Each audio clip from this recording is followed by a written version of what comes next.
Synopsis: summoned to a fantasy world alongside 3 other legendary figures, a young man discovers he has been granted a second chance at life. Armed only with a legendary defensive tool and the knowledge of a past filled with betrayal, he must navigate a realm of monsters and political intrigue.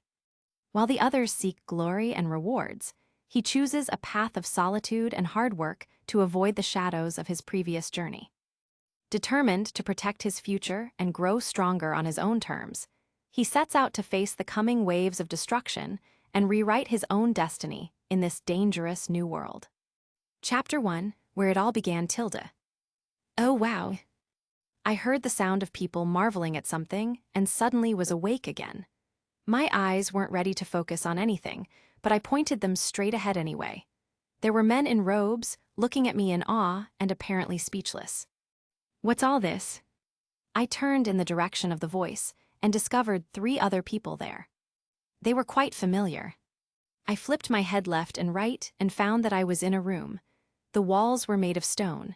Is that what they call brick? I think it was somewhere I'd been before. I looked at the floor. It was covered in geometric patterns that had been painted in some sort of fluorescent material. There was also an altar of some kind. It looked like something. We were standing on the altar. It was the moment that I realized that I've came back in time. Oh, come on, not again. Where are we? Ren, the sword hero, asked some men in robes. Oh, heroes, please save our world. What? 3 other heroes shouted in unison, since I knew what was happening. What is that supposed to mean? Since I know what's going to happen next, let's just wait for the story to unfold itself, and then I'll start my secret maneuver. There are many complications in this situation, but to offer a simple answer to your question, we have just completed an ancient ceremony and summoned you 4 heroes. Summoned? Yeah, you fools. Our world teeters on the brink of destruction. Heroes, please lend us your strength, said the robed men, bowing very deeply to us. I don't think so. Yeah, me neither. We can go back to our world, right? We'll talk about your problems after that. What? Did they think it was okay to speak to someone like that? Someone that was bowing to us out of desperation? Why couldn't they save their conclusions until after they'd heard the bulk of the situation? I glared at them in silence, and soon the 3 of them were looking me over. What were they smiling about? We could all feel the room growing tense. Only then that I realized. They were actually happy to be there. Think about if it were true, they'd get the chance to have adventures in another world. It'd be a dream come true. Sure, it's a cliché, but still, couldn't you at least hear them out? The conversation is going just like the last time. Ren pointed his sword at the robed men. Oh, I know what he's going to say. Don't you feel any guilt for calling people into your world without their permission? He nearly shouted, don't you feel any guilt for calling people into your world without their permission? Besides, said the Itsuki, the hero with the bow and arrows, even if we save you and bring peace to your world, you'll just send us back home, right? That just sounds like a job to me. He was glaring at the robed men. I wonder how much you've considered our opinion on this. I wonder how it could be worth our while. Depending on how the conversation goes, keep in mind that we might end up enemies of your world. For what he's so angry about. Just like last time, they figured out their standing and demanded a reward. Yes, well, we would very much like you to speak with the king. He will discuss future compensation with you in the throne room. One of the robed men, apparently their leader, leaned against a very heavy-looking door until it opened, at which point he pointed in the direction we were to go. Whatever. Fine. I don't think it really matters who we talk to, but whatever. My outspoken companions complained as they left the room in the direction indicated. Last time, I didn't want to be left alone, so I followed them out. I have to do it this time, too. I don't want the things to change much, not until I get Raphtalia and Philo. We walked out of the darkened room and down a hallway made of stone. How should I describe it? The air felt fresh. Vocabulary has never been my strong suit. We stole a glance through a window, and the scenery took a normal person's breath away.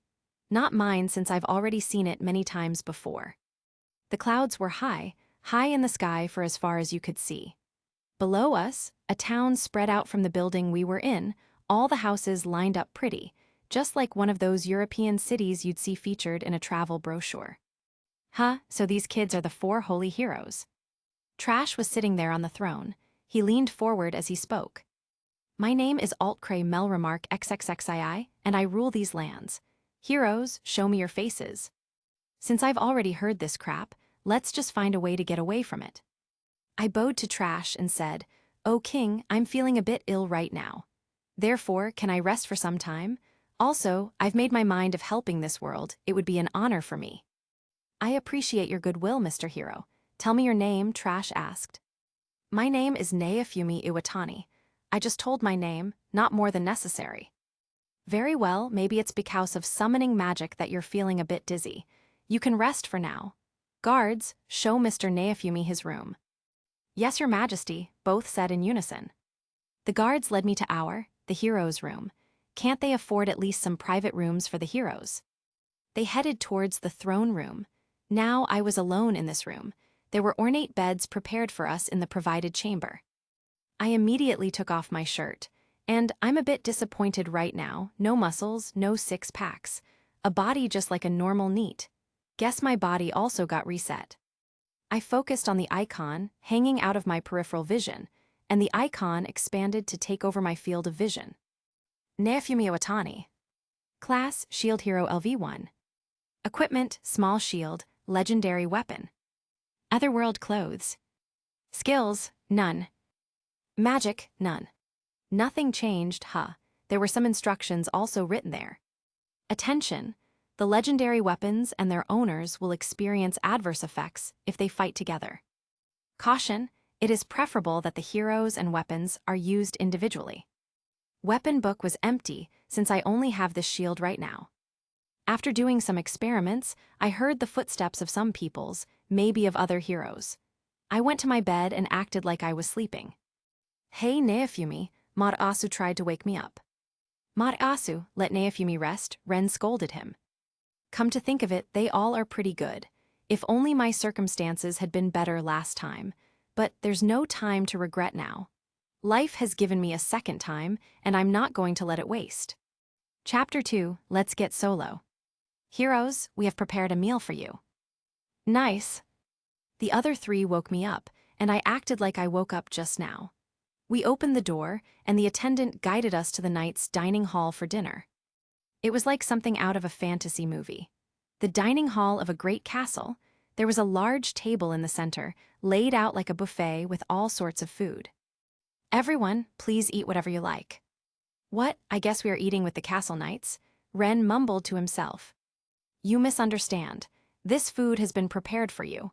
The knights will not be permitted to enter until you have had your fill," said the attendant.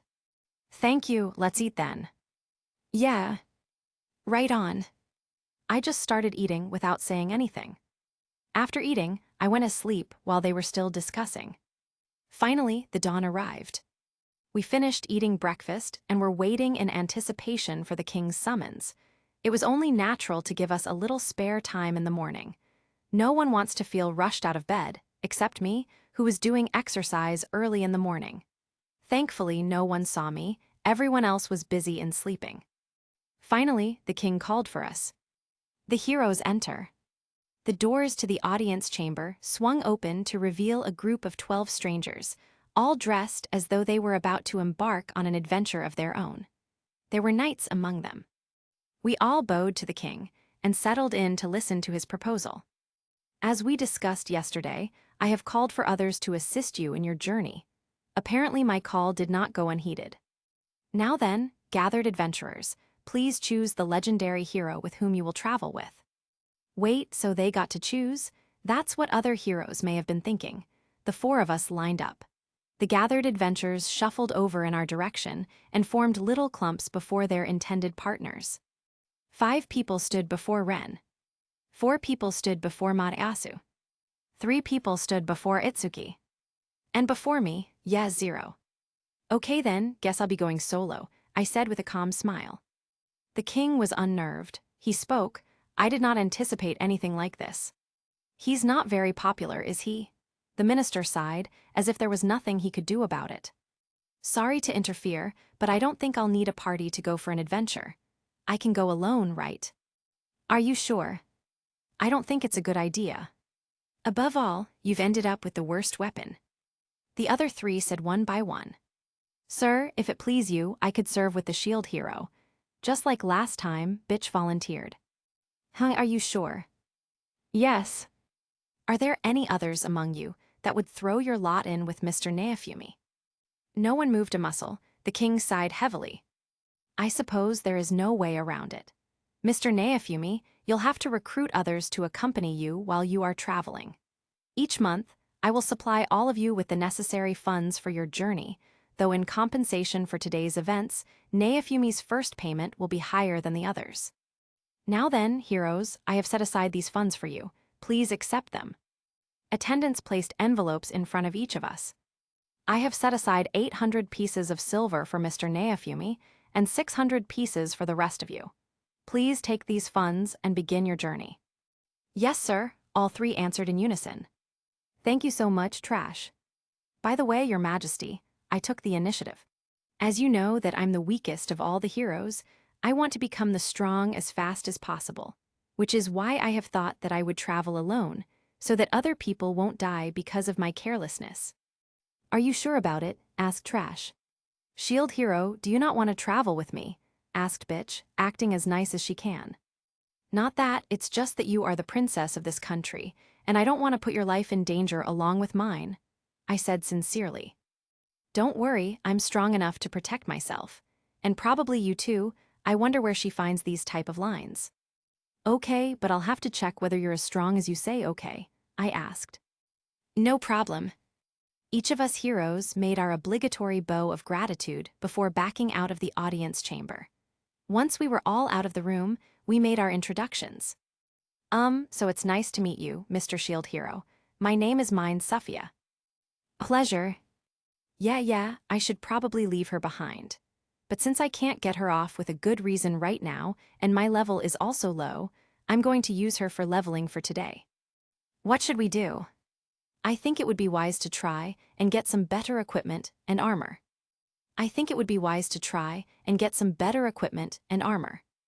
Perfectly same. Good idea. After walking for a bit. Well, I know a good store if you're ready to go. I am. Great. I kept following her silently. This is the shop I was talking about. I have many good memories with this shop. I stole a glimpse of the interior through the open door. There were weapons of all sorts hanging on the stone walls. It looked like they also stocked armor and other goods necessary for adventuring. Welcome, the owner called out to us amiably. Hi, I'm Shield Hero, Neofumi Iwatani. We wanted to buy some equipments for our travel, I told him. I am very indebted to him, but right now he's meeting me for the first time, so I should also behave just like that. You mean you're one of the heroes? Wow. The man began to look me over carefully. You don't really look that strong. I couldn't believe my ears. How about doing some arm wrestling? You'll know exactly how strong I am, I said with a mocking smile. Normally, I should lose to him right now, but there's a twist. After being Shield Hero for years and fighting many powerful monsters, I learned how to use the full power of my muscles. No thanks, I'll pass, he's smart. Listen up, Mr. Neofumi. If you don't get yourself some decent equipment, the other adventurers will wipe the floor with you. I suppose. Honest as always. Mine walked over and spoke up. Hey, sir, don't you have any good equipment for my friend here? I'm sure that I do, but how's your budget looking? Maybe it should be around here. Found it. There was a bag in the corner of the room. I looked inside the bag. It contained a sooty cape and some cheap clothes. How much are these worth? Somewhere around 5 bronze pieces. But do you really want them? They're in pretty bad condition for a hero. Don't worry. In these clothes, I started my journey to take revenge I can never forget. I just felt something on my cheeks. Am I crying? There's no time to cry like this. Just buy the necessary items and get back to your journey. I also want a dagger. Price? Around 10 silver coins, as sharp as possible. After that, he showed me a dagger. I hold its blade with only 2 fingers of my hand. Quite dusty, bad design, but definitely sharp. I put it in my pocket. Now it was time to buy weapon and armor for mine. How much this armor cost? I asked while pointing towards quite a luxurious armor with an attractive design. Maybe it also had gold plating. Oh, that cost 1,200 silver coins, he said. Knew it. Sorry, mine. I thought I would buy this armor for you, but looks like I don't have enough silver coins at hand. I would earn the rest of money and buy this for you as soon as possible. Maybe that much would be enough. Thank you so much, Sir Hero. Okay, so now I won't have to buy equipments for her for a while, but she doesn't know that I'm going to leave her party today. Chapter 3, Now It's Time for Kill. All right then, hero, shall we be off to battle? Right on. Upon exiting the castle, fields of grass extended in every direction. There was, at least, a cobblestone road meandering over the scenery, but once we left the town, it seemed like the world was nothing but green and green and green. Now then, hero, this land is filled with rather weak monsters, and battling them should make for very good practice. We poked around in the fields for a little while before spotting an orange balloon. There's one now, hero. We call these orange balloons, and they are rather easy to defeat. Severe lack of creativity. All right then, it's finally time to use the dagger. Whoa!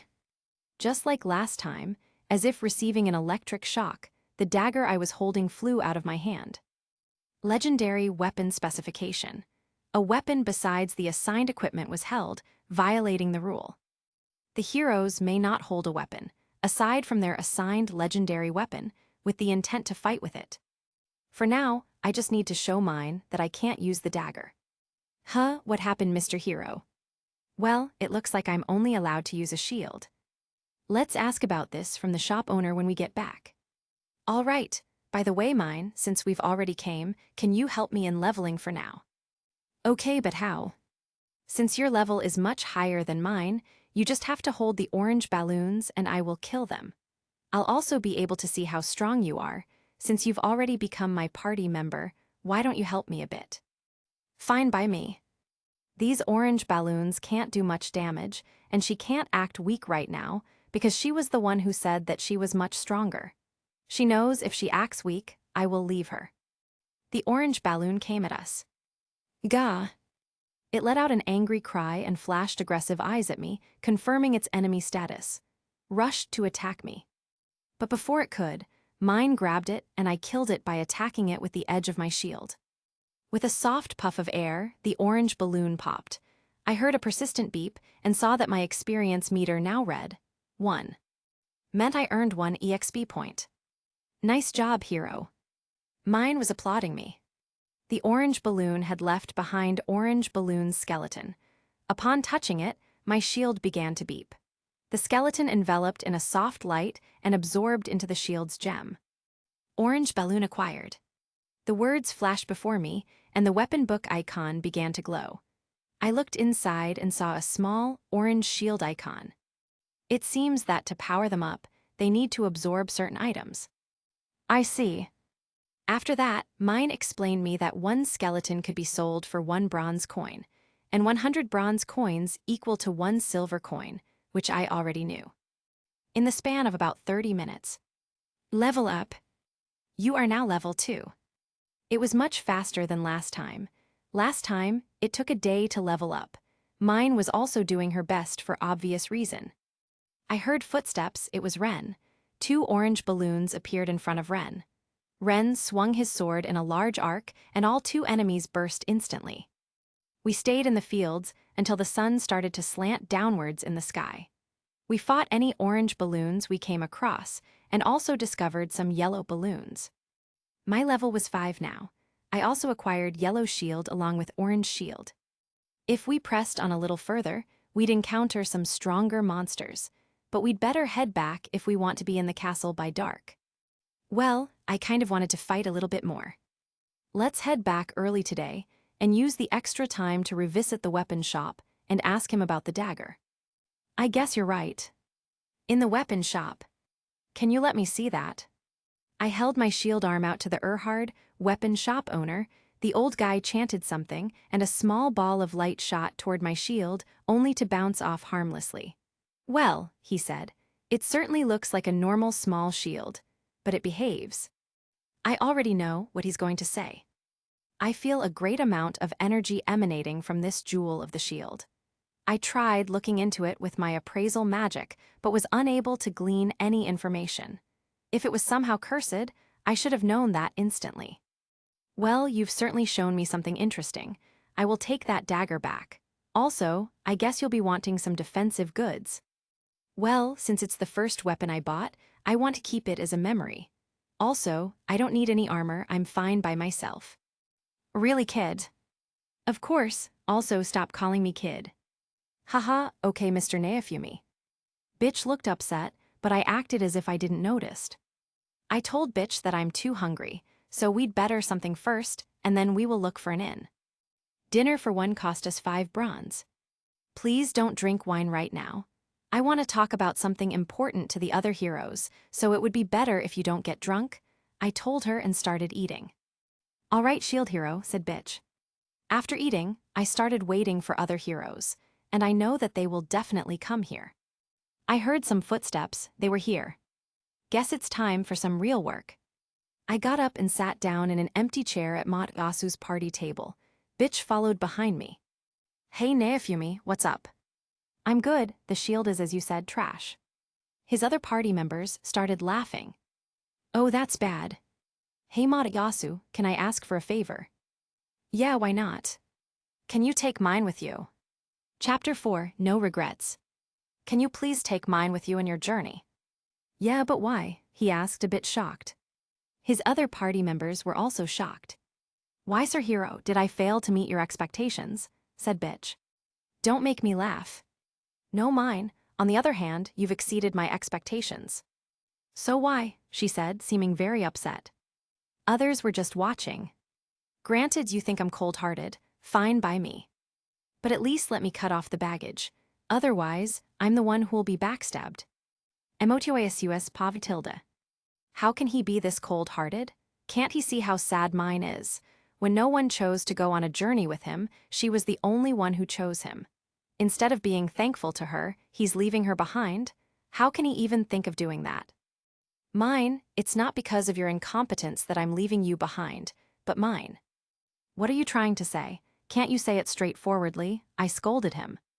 As you all know, I'm the weakest of all heroes, which is why I'm going for the heads of stronger monsters. If I die, so be it. But I don't want to risk the life of Princess. I don't want to be called a cold-blooded hero who didn't care for the life of her companion for his own gain, he explained. Oh, so he's thinking about her. Sir Hero, I already told you that I'm not going to be a burden. I can even take Ka. Mine. With a voice as sharp as a knife, Naofumi stopped her short. If you want to die, just tell me. I'll fulfill your wish. Expression lost, eyes reflecting no light but filled with black slaughter, Naofumi growled. We don't need a monster killing you when you're under my responsibility. With that, mine began to cry. Naofumi then looked at me, his eyes were asking for an answer. By his looks, I can tell that he's been through many things before coming here. But what's the fault of mine? You could have also explained her calmly. What's the point of shouting at her? Everyone was looking at him. Naofumi still unwavered. Okay, if you think you can't protect her, I'll take her in my party. If she'll be with him, he'll just make her cry even more. I can't let her stay with him anymore. Thank you so much, he said with his expressionless face, got up and started going outside. Hey, where are you going? I can see from his expression that he is going to fight monsters, but this late, it's too dangerous. Just going for leveling a bit. It's too late and stronger monsters appear in the night. Don't mistake this world as that of game. If you die, you'll cease to exist. Thanks for the advice. With that, he went away. My other party members began comforting mine. No one's pav tilde. Naofumi thought he would handle things perfectly. But in the middle of the discussion, he started remembering his past life. And therefore, he snapped. Naofumi headed back straight to the grasslands where those orange balloons were and stood beside a tree. He touched his chest and was glad he could be alone again, that he changed the scenario of his life being ruined, being hated by everyone had not been in vain. What do you mean, not in vain, you damn hypocrite? He punched the tree with all his strength, excoriating himself. Why do only I have to go through it? Other heroes are living their life just fine. They have trustworthy companions, powerful weapons, they have many people to depend on, but they don't have to. On the other hand, I'm alone once again. And the only one I can rely on other than myself right now? Erhard, who met me only once. I also wanted people I could rely on. I also wanted people who rely on me. I also wanted to be happy. I'm glad that I'm alone again, you goddamn liar. I miss my companions, mainly Raphtalia and Philo, and they don't even know if I exist in the world. I have to make those memories once again. Even a bit of carelessness would change the memories all along. Do I have to manipulate the minds of my own companions so that their behavior would be like how it was previously? But why? Because I like it that way? How can you even think about doing that? Before he knew it, the tree was broken. Sharp splinters of wood lodged in the fists he'd used to smash it, blood spilling down. The blood that had rushed to his head immediately subsided. His sober thoughts chided his heart. From now on, I'm making a promise to myself. No matter what happens, whatever it takes, I will make sure that there will be no regrets. Chapter 5, An Unexpected Meeting. Pav, tilde. Excuse me, are you all right? Just when I was accusing myself, a girl, out of nowhere, asked me. She was right behind me. Oh God, I was so lost in myself that I didn't even notice her. I didn't turn at her, as if I would let a stranger see my tears. Who are you? What are you doing here this late at night? Don't you know it's dangerous? Who asked this? Of course it was me. Well, they take 30 bronze coins to stay in an inn for one night, so I sleep around here on a tree. Don't tell me you sleep on this tree. Did I just destroy her bed? Don't worry, I sleep on a different tree. By the way, have you got dumbed or abandoned? Nothing like that, and didn't your parents teach you not to interfere in the affairs of elders? You're not that older than me. I don't like where it is going. Can you tell me what happened? Maybe I can help you. We might even become friends. Leave me alone. 10 minutes later. If you hate talking to me that much, then all right, I won't bother you. After saying that, she went away. Getting rid of her was quite a hassle. Hey, wait, where are you going? Hunting. She's going to the forest. The direction you're going, strong monsters live there. I know, you don't have to worry about me. So, am I going to follow her? Honestly, I'm very tired right now. On the other hand, suppose I don't go with her and something happened to her, will I be responsible for that? Of course. I should help her, since I'm the shield hero. You think I'm going to say that? I don't know how many people may have been getting killed by monsters every day in my absence. Even though I'm a hero, I can't save everyone, can I? I was going for the town, but I somehow stopped. Even if I can't save everyone, I will at least save her. I started following her. What's feeling lonely? Either she is talking to herself or... Why don't you come out yourself, she said. I was found. Guess hiding won't help anymore, I said. It's the first time I saw her face without any obstruction. Even now, I have to admit. She's beautiful. Her long yellow hairs, her tight adventurer outfit and light armor over it. If I had met her in my previous life, I would have gotten head over heels for her. Snap out of it. Can you tell me your level? I asked. 33, she said. All right, there's no need for me to be with her. And yours? Give her another reason to belittle me. No way. At least stronger than you, I said. Quite an egoist, I like that. I'm not lying, I'm actually stronger than her. Even though she's a swordsman, my reaction speed is much faster than her. Since my shield is unbreakable, I'll just parry her every attack. Also, I can fight all night. But I'm a bit sleepy right now, so let's call it a day. I started heading for the town. You think I'll let you go just like that? Yeah. I'm sorry for following you. Now I know that you can survive on your own. I don't think I have to worry about you, I said. I started running since I knew it won't be easy to get rid of her, and I didn't want it to waste time more than I already have. Of course, she was also following me, but I was a master when it comes to stealth. After that, I started doing my experiment. ARG. Legendary Weapon Specification. A weapon besides the assigned equipment was held, violating the rule. The heroes may not hold a weapon, aside from their assigned legendary weapon, with the intent to fight with it. It hurts like hell, and since it's the shield that's giving me damage, my defense doesn't work against it. Let's do it again. Hold it without any intent to fight. Legendary weapon specification. A weapon besides the assigned equipment was held, violating the rule. The heroes may not hold a weapon, aside from their assigned legendary weapon, with the intent to fight with it. I did it over and over and over again. Legendary weapon specification. A weapon besides the assigned weapon was held, violating the rule. The heroes may not hold a weapon, aside from their assigned legendary weapon, with the intent to fight with it. Shit, I just can't get used to this, even after doing it so many times that I lost count of it. I hope I don't get traumatized by it. Anyway, after trying holding it in many different ways, I found 2 glitches. Yeah, only 2, after getting shocked more than 30 times. If I hold the end of handle with only thumb and index finger, then it doesn't give electric shock, since it's not considered equipping it. I can't cut anything like that, but I can throw it. I'll just work on my throwing skills and buy some more daggers. One more thing that I found is, if I hold it using backhanded grip, like an assassin with only little finger and ring finger, then it won't give shock. And since I have full control in my hands, I can even attack with it. I'll just have to do some training. After training for a bit, I slept on the branch of a tree. I was a bit scared of going to the inn, considering what happened in my previous life. Chapter 6, My First Battle. I woke up quite early today and jumped down from the tree. I got surprised since there was a high-grade potion under the tree. Maybe I know who left it. There is only one explanation. When she was talking to me last night, she saw that I injured my hand due to my angry outburst. When I was screaming while experimenting last night, she saw me, and when I went asleep, she left this under the tree. Come to think of it, it's pretty luxurious. I bet if I went to buy this potion from store, it would cost at least 50 silver coins.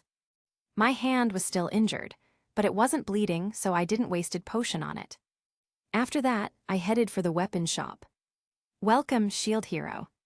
Thank you, you can just call me Neofumi. By the way, I wanted to buy a new shield, since this one is too small. Okay, so which type? Can I check them myself one by one? Of course. I started copying the skills of the shields one by one. Of course, he didn't found out. Hey Erhard, I also wanted to buy some daggers. I thought you can't use any weapons other than the shield. I can't, but I can throw these on the enemies. You're very smart. After copying every skill, I told him that I can't use other shields either. I bought the 5 daggers for 25 silver coins, and after giving him a tip of 5 silver coins. By the way, Mr. Neofumi, did that girl left your party? She's in Spear Hero's party right now. I feel sad for you. Thank you for thinking that way, but I'm too weak, so I didn't deserve her. With that, I went away. I teleported to the fields using my shield. I started collecting the herbs and let my shield absorb some too. After a while. Leaf shield, conditions met. I changed my shield into the leaf, SHILDI, reached for a clump of grass. Blip. A positive sound rang out, and the clump of grass tore free easily. The clump of grass glowed with a faint light. Absorption up 1. Aloe quality, fair to excellent, medicinal herb for treating wounds. It's working just fine. I soon came across blue mushes and green mushes. Mush shield, conditions met. Blue mush shield, conditions met. Green mush shield, conditions met. Mush shield, ability locked. Equip bonus, plant appraisal 1. Blue mush shield, ability locked. Equip bonus, simple recipe 1.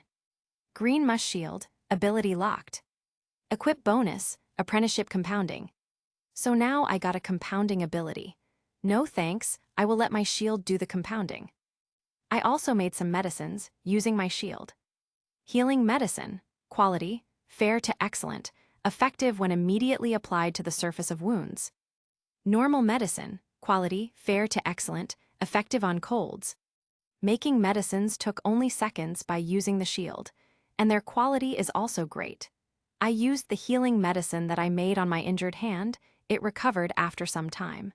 Also let my shield absorb some medicines. Small medicine shield, conditions met. Small poison shield, conditions met. Small medicine shield, ability locked. Equip bonus, medicine efficiency up. Small poison shield, ability locked. Equip bonus, poison resistance up. Now I should make something that would be useful right now. Nourishing beverage, quality, fair to excellent, effective for fatigue, quickly nourishes the person who drinks it. After drinking nourishing beverage, I went to the fields to collect some red balloons. They are the strongest balloons and are very useful in battle. They were quite difficult to find. After searching for half an hour, I found only 8. I hid them all under my cape. The chill morning air bit at my face as I trekked back towards the main town road. Teleporting via the shield was incredibly convenient, zip, and you're there. Faster than Ren could swing his oversized emo sword, definitely faster than Itsuki could string an arrow, and light years ahead of Mataasu, who'd probably get distracted by a squirrel wearing a cute bow. But convenience had a cost. Just popping into the middle of town? Too flashy. Bound to attract attention, questions, maybe even accusations of using cheat skills before the waves even properly started. My life was already complicated enough without a crowd of villagers pointing and shouting, "Look, the shield hero just materialized like a budget stage magician." So I walked. My new leaf shield felt surprisingly sturdy, a testament to the legendary weapon system's ability to turn garden waste into decent gear. The daggers in my pocket felt like tiny, forbidden treats. 30-something shocks last night. 30-something reassurances that the universe really didn't want me using anything but this damn shield. The backhand grip and the thumb and forefinger throw grip were my 2 little rebellions. Small victories, but victories nonetheless. The path eventually led me to the training grounds just outside the town gates. Noise drifted over, clashes of metal, grunts of effort, and, was that Ren whining? Curiosity piqued, I picked up the pace. Emerging from the trees, I found myself overlooking a small, dusty arena. A group of adventurers stood around, looking varying degrees of dejected. And in the center, Ren, sprawled in the dirt, sword slightly askew beside him, and standing over him, wiping down her katana with a clean cloth, was the girl from last night. Slam! She flicked her wrist, sheathing the blade with a crisp, final sound. Ren just lay there, looking thoroughly pathetic. Okay, Ren losing wasn't exactly shocking. The guy relied on flashy moves he probably copied from a JRPG strategy guide. But losing to her, the level 33 wild child who slept in trees, that was interesting and kind of funny. As I approached, the surrounding adventurers and then Ren noticed me. The murmur died down. "Hey there, Neofumi," Ren mumbled, slowly pushing himself up, dusting off his cape. "Heard you're leveling alone." His eyes still held that my stats weren't high enough for this boss look. "Yeah," I replied flatly, scanning the scene. Mine was nowhere to be seen, thankfully. Probably busy charming the guards or counting the silver Asu gave her. Ulna, the girl from last night, Ulna Stepnova, apparently turned her gaze to me. She had the same assessing look as when she'd first seen me fisting a tree. "Oh, you two know each other." "Yeah, he's shield hero," Ren confirmed, standing up properly now. Ulna's eyes narrowed slightly, a hint of something I couldn't quite read flickering in them. "Really?" She looked me up and down again, this time with more intensity. It wasn't just appraisal. It felt curious, like she was trying to reconcile the title with the guy she saw having an emotional breakdown, and then screaming insults at the night sky while electrocuting himself with a dagger. "So, what are you guys doing?" I asked, gesturing vaguely at the defeated-looking crowd and the still pouting Ren. Ren sighed dramatically because of course he did. "Let me introduce her to you. She's Ulna Stepnova. She challenged us for a fight, said that if we could defeat her in a duel, she would join our party for a week. Her level is very high, so we accepted the duel, but one by one she defeated everyone." He finished with that same hopeless look, like he'd just hit a level cap wall in a game he paid full price for. "Everyone from his party got defeated." "Don't be sad, Ren," I said, deciding to be magnanimous in my schadenfreude. "She only won because of her level, and you just started using that sword yesterday." Which was technically true, even if his previous levels didn't seem to translate into actual fighting sense yet. Ren's level should be around 7 or 8 by now if he'd actually bothered to kill things instead of posing. Ulna at 33? Yeah, impossible for any of the cardinal idiots to beat her in a straight fight right now. Ulna, who had been listening with a neutral expression, suddenly grinned, a challenging spark in her eyes. Well, well, the man who talks a big game about being stronger than me, why don't you fight me? She said mockingly. You said that you're stronger than me, right? My internal monologue screeched to a halt. Oh, right, I said that, in the dark, while trying to get rid of you. I met her gaze, keeping my face as blank as my level progression seemed to the others. I'm not gonna lie, I stated calmly. My level is 5. I paused, letting the massive gap hang in the air like a bad smell. And even if I defeated you after so much trouble, what would I get? Ren stared at me, bewildered. You still think you can win against her? He asked, genuinely worried. Bless his naive, game logic heart, he thought level was the only factor. Yeah, I replied simply, because I could. It wouldn't be easy, it wouldn't be fast, and it certainly wouldn't look like a cool video game boss fight. It would be messy, frustrating, and probably involve me tanking hits for an ungodly amount of time while waiting for an opening. But winning? Against a level 33 swordswoman whose attacks I could literally absorb if I found the right shield. Yeah, I could win. The question was it worth it? Ulna seemed surprised by my directness, then intrigued. The mock evaporated, replaced by genuine curiosity. All right, she conceded. If you win, I will party up with you for a week because I have to go somewhere after that. A week with a level 33 powerhouse. That sounded like an express train to Level Upville. I could gain more experience in a week with her than I could in a month grinding balloons.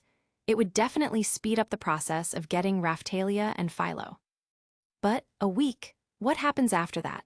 She leaves, I'm back to solo, possibly having missed opportunities or messed up timelines because I relied on someone temporary. And relying on people right now wasn't exactly high on my list of things I enjoyed doing, especially someone who might have their own agenda. No thanks, I said, the words surprising even myself a little. Ren looked like I'd just denied the existence of fast travel. Ulna's eyebrows shot up. Okay, she said slowly, tilting her head. Her grin returned, wider this time, less mocking and more predatory. She was clearly enjoying this negotiation more than the duels. Okay, tell me, what do you want? Here it was, my chance to set the terms. A level 33 mercenary on call, not just for a week, but when I needed her. Or something else entirely.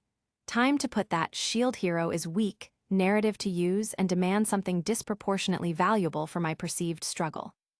My mind raced, calculating the risks, the rewards, the potential ways this could blow up in my face. That's it, I thought, a plan forming. It was audacious, risky, and perfectly suited for a guy who had nothing left to lose but his life, which he was pretty sure he could tank through anyway. I looked Ulna dead in the eye. What do I want? I echoed, a small, humorless smile playing on my lips. If I won, you'll be my slave for 3 days, no less and certainly no more, I stated, my voice flat, watching Ulna's reaction.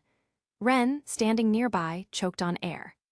Do you even know what you're asking for? Ren sputtered, eyes wide with disbelief. He looked genuinely concerned, which, while slightly touching, was also kind of annoying. Stick to brooding, kid. I'll only use her for battle, I clarified, raising a hand dismissively. And don't worry, she won't have to put a slave collar on. Gross. The thought alone was repellent. Been there, done that, didn't get a t-shirt. Or sanity. But still, that's too mu, Ren started again, his heroic sensibilities clearly affronted by the sheer audacity of my demand. Bless his pure little gamer heart.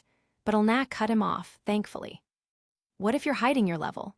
She asked, her gaze sharp, scanning me again as if trying to peel back layers of non-existent power. I'll accept any punishment, even death, I replied instantly, channeling my inner already died inside once vibe. Honestly, what's another hypothetical death among friends? We don't have friends. Right. What's another hypothetical death among annoying acquaintances? Ulna tilted her head, considering. Sorry, but I can't make these kinds of bets. My reputation will be ruined if word gets out I was someone's, for 3 days. She shuddered slightly at the implication, which was fair enough. Even I felt a little sleazy saying slave, but temporary battle subordinate just didn't have the same ring to it. Besides, her level was 33. The odds of my level 5 self beating her in a straight fight were lower than finding a non-scumbag hero party in this world. Okay, leave it, I said, already turning to walk away. The point wasn't really to win the duel right now, but to open up a negotiation for mutual benefit. If she wasn't biting, fine. There were other ridiculously high-level strangers milling about, probably. Hey, what if I win? She called out before I could get too far. Bingo. I turned back, a faint, almost imperceptible smirk touching my lips. You want me to go that far for a bet, but you aren't betting anything, aren't you being greedy? She said. My chances of winning are less than 1%. Why should I take that risk? I countered, stating the obvious truth of the level difference. Though they don't know about my past life, my meta-knowledge, or my willingness to exploit game mechanics like a madman. We won't reach anywhere like this, she shouted, throwing her hands up in exasperation. She's right, I thought, feeling a dull ache start behind my eyes. Negotiating felt like trying to explain quantum physics to a turnip. Right, what do I actually need from this? She was right. Even my head had started hurting. Negotiating was exhausting. I missed the simple days of just absorbing trash and hoping for the best. All right, I conceded, rubbing my temples. If you lose, you'll have to party up with me for 3 days. But listen closely, because this is non-negotiable, and I'm only saying it once because my mouth is already hurting from talking this much. I took a breath. I won't buy any equipment for you. You can't laze around. You have to follow me if I told you and leave me alone if I told so. You have to level me up with the best of your ability. Also, you can't tell anyone what you saw last night. My mouth started hurting from rattling off all the conditions. It sounded less like a bet and more like I was hiring a very demanding, unpaid tutor who also had to keep secrets. Ren looked utterly baffled, while Ulna's expression had morphed from frustration to bewildered amusement. The points needed to be clear. The last one was crucial. If word got out about the dagger experiment, the king or the church might get ideas. Bad ones. Also, my emotional breakdown was strictly classified information. 3 days, she repeated, more to herself than me. Level you up with the best of my ability. Don't buy equipment, follow and leave, and keep quiet about last night. She looked at me, a hint of curiosity now replacing her earlier amusement and frustration. What exactly did I see last night? Doesn't matter, I said quickly. Just something that shouldn't be shared, so deal or no deal. She thought for another moment, then a grin slowly spread across her face. It wasn't a malicious grin, more adventurous.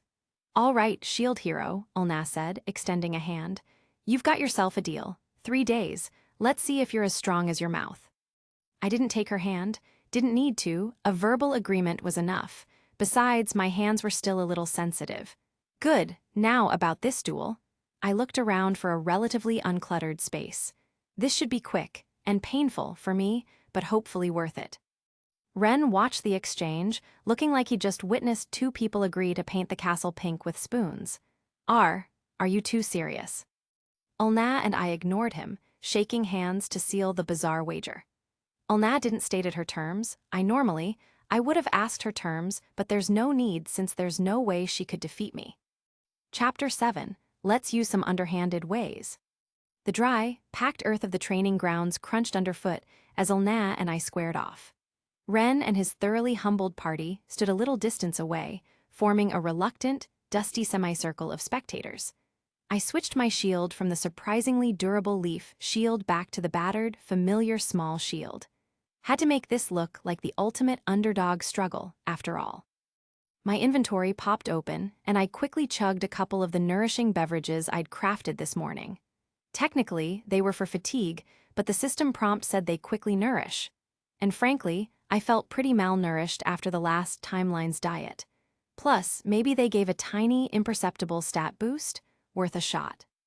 Ulna's eyes narrowed the moment the second bottle disappeared. Hey, that's cheating, she accused, pointing a slender finger, currently devoid of her katana, at me.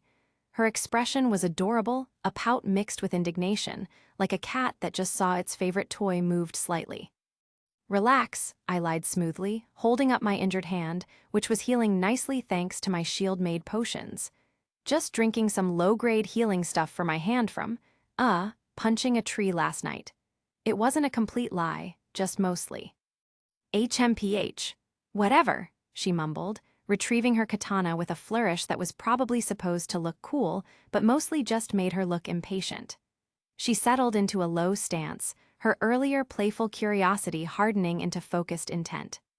"All right, shield hero," she said, gripping the katana with both hands. "Let's see if that talk of yours was just talk." With a sharp intake of breath, she exploded forward, a flash of steel aimed straight at my face. Clang! I brought the small shield up just in time, the impact jarring my arm up to my shoulder. Gods, she's fast and strong. The impulse running through the shield was much more than I thought. Blow after blow rained down, quick, precise cuts aimed at my center mass, my legs, even trying to angle around the shield. I twisted, shifted, and absorbed, the familiar clangs echoing across the training ground. My arms were starting to ache. Even with the low-level strengthening effect from the shield absorbing orange and yellow balloons, her brute force was wearing me down. This couldn't last. I needed to implement the plan. All this time, I was trying to find an opening, a blind spot to slip behind her. But she was good. Her footwork kept her constantly facing me, and her guard was tight. Pinning her with just my arms? Impossible. She was level 33 for crying out loud, probably built like a miniature brick wall. Using orange balloons directly, she'd swat them like flies before they got within 5 feet. Just as my arms screamed in protest, I saw it a fraction of a second as she shifted her weight for a powerful horizontal slash. I closed the distance slightly, then, with a swift, underhand motion, I flicked my wrist. The dagger, held only by thumb and forefinger, spun end over end towards her face. It was a terrible throw, intentionally. Ulna's eyes widened in surprise. Her attack faltered for just a moment as instinct took over. Clink! She deflected the pathetic projectile with her sword, a tiny spark flying as metal met metal. That fraction of a second was all I needed. Using the distraction, I surged forward, sidestepping her recovering blade. As her head turned back to me, I was already right beside her, fumbling under my cape. Wah! She started to turn, her eyes flicking down in confusion. Too late. My cape, lined with a few dozen of my pets, a collection of particularly enthusiastic red balloons, sprang open. The red balloons, brighter and bouncier than their orange cousins, tumbled out. They didn't hesitate. Guided by some primal, shield hero-adjacent instinct, they immediately latched onto the nearest target. Ulna! She turned around, sword raising, but the sudden swarm of rubbery, biting monsters was unexpected. She flinched, taken aback. Before she could regain her composure, I jumped. Yeah, I jumped at her. Specifically, I launched myself into what could only be described as a very awkward, airborne tackle hug. My goal was simple: keep her sword arm from getting free and pin her to the ground. Had I not done this, the balloons would have been popped, and my entire, brilliant plan would have deflated faster than one of Ulna's soon-to-be very annoyed attackers. It was incredibly embarrassing. Wrestling a cute, strong girl to the ground while being bitten by sentient balloons was not how I envisioned my triumphant return. But hey, results. Thump! I slammed us both to the dusty ground, landing on top of her and pinning her arms down with my shield arm and my body weight. The remaining red balloons, sensing their opportunity, swarmed. Stop! Ulna shrieked, a mix of surprise and discomfort in her voice. Then the real fun began. The red balloons started biting, and they weren't shy. Arg, get off! She cried out as a particularly enthusiastic balloon latched onto her leg. You little, ow, get off my ass! Now she was cursing. Cutely, mind you, like a frustrated fairy. The indignity of being defeated by balloons, specifically biting her posterior, seemed to be getting to her. You bastard! I won't forgive you. You'll pay for this, shield hero, AAHH. She thrashed beneath me, trying desperately to dislodge the bouncy little terrors. Pinning her was surprisingly difficult. Even on the ground, she had surprising strength. But I held firm, the dusty earth pressing into my cheek. The spectators, Ren and his party, were utterly speechless, staring with wide eyes as the fearsome level 33 warrior was being defeated by this. Just admit defeat, I said, panting slightly from the effort of holding her down and trying not to laugh at the sheer absurdity of the situation. These guys are the strongest in my collection, some real kickers. I smirked. You're a villain, she gasped, squirming. You even tamed them. Ah, it bites.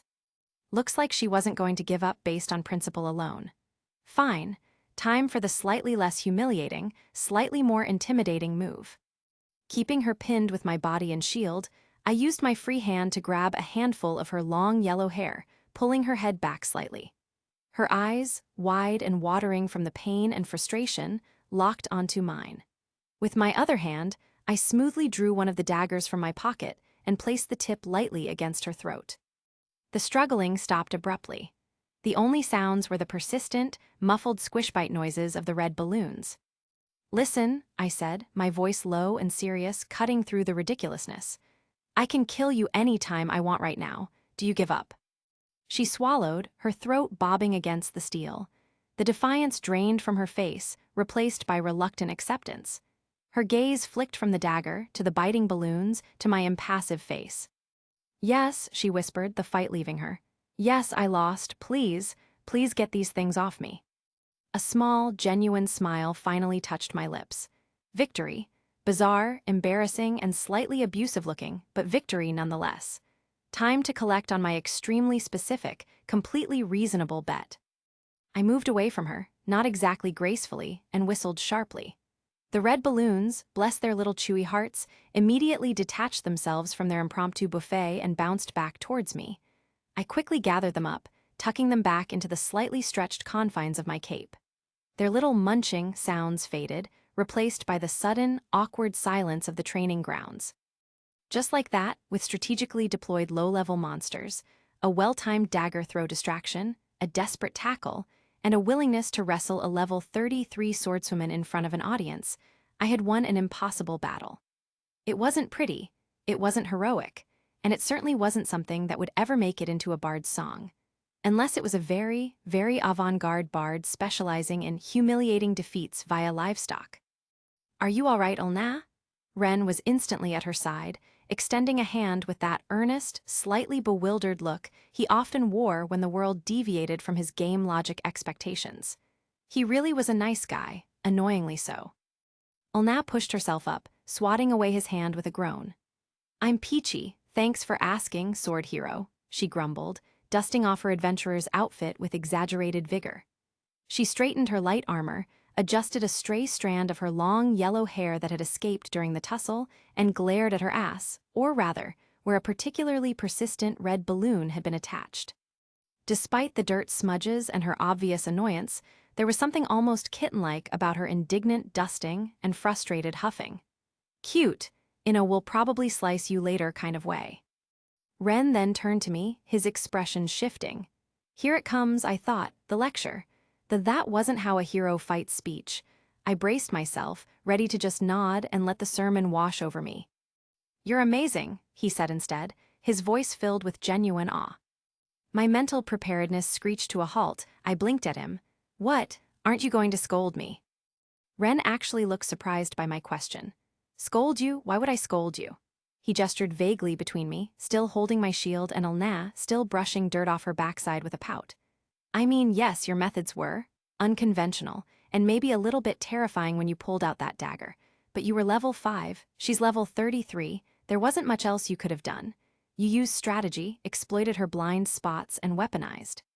Whatever those things are, he finished, nodding towards my cape with a shudder that suggested he didn't want to know more about the red balloons. Honestly, it was actually really smart. I have to admit, Neofumi, you're strong. He looked genuinely impressed, like I'd just solved a complex dungeon puzzle using only a rusty spoon and a philosophical paradox. It was so far removed from the condemnation I expected that it was almost disorienting. Ren, praising me, the guy who couldn't even use a sword without getting zapped.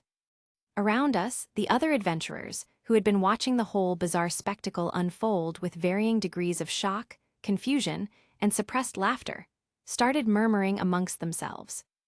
Did you see that? He actually beat her. With balloons.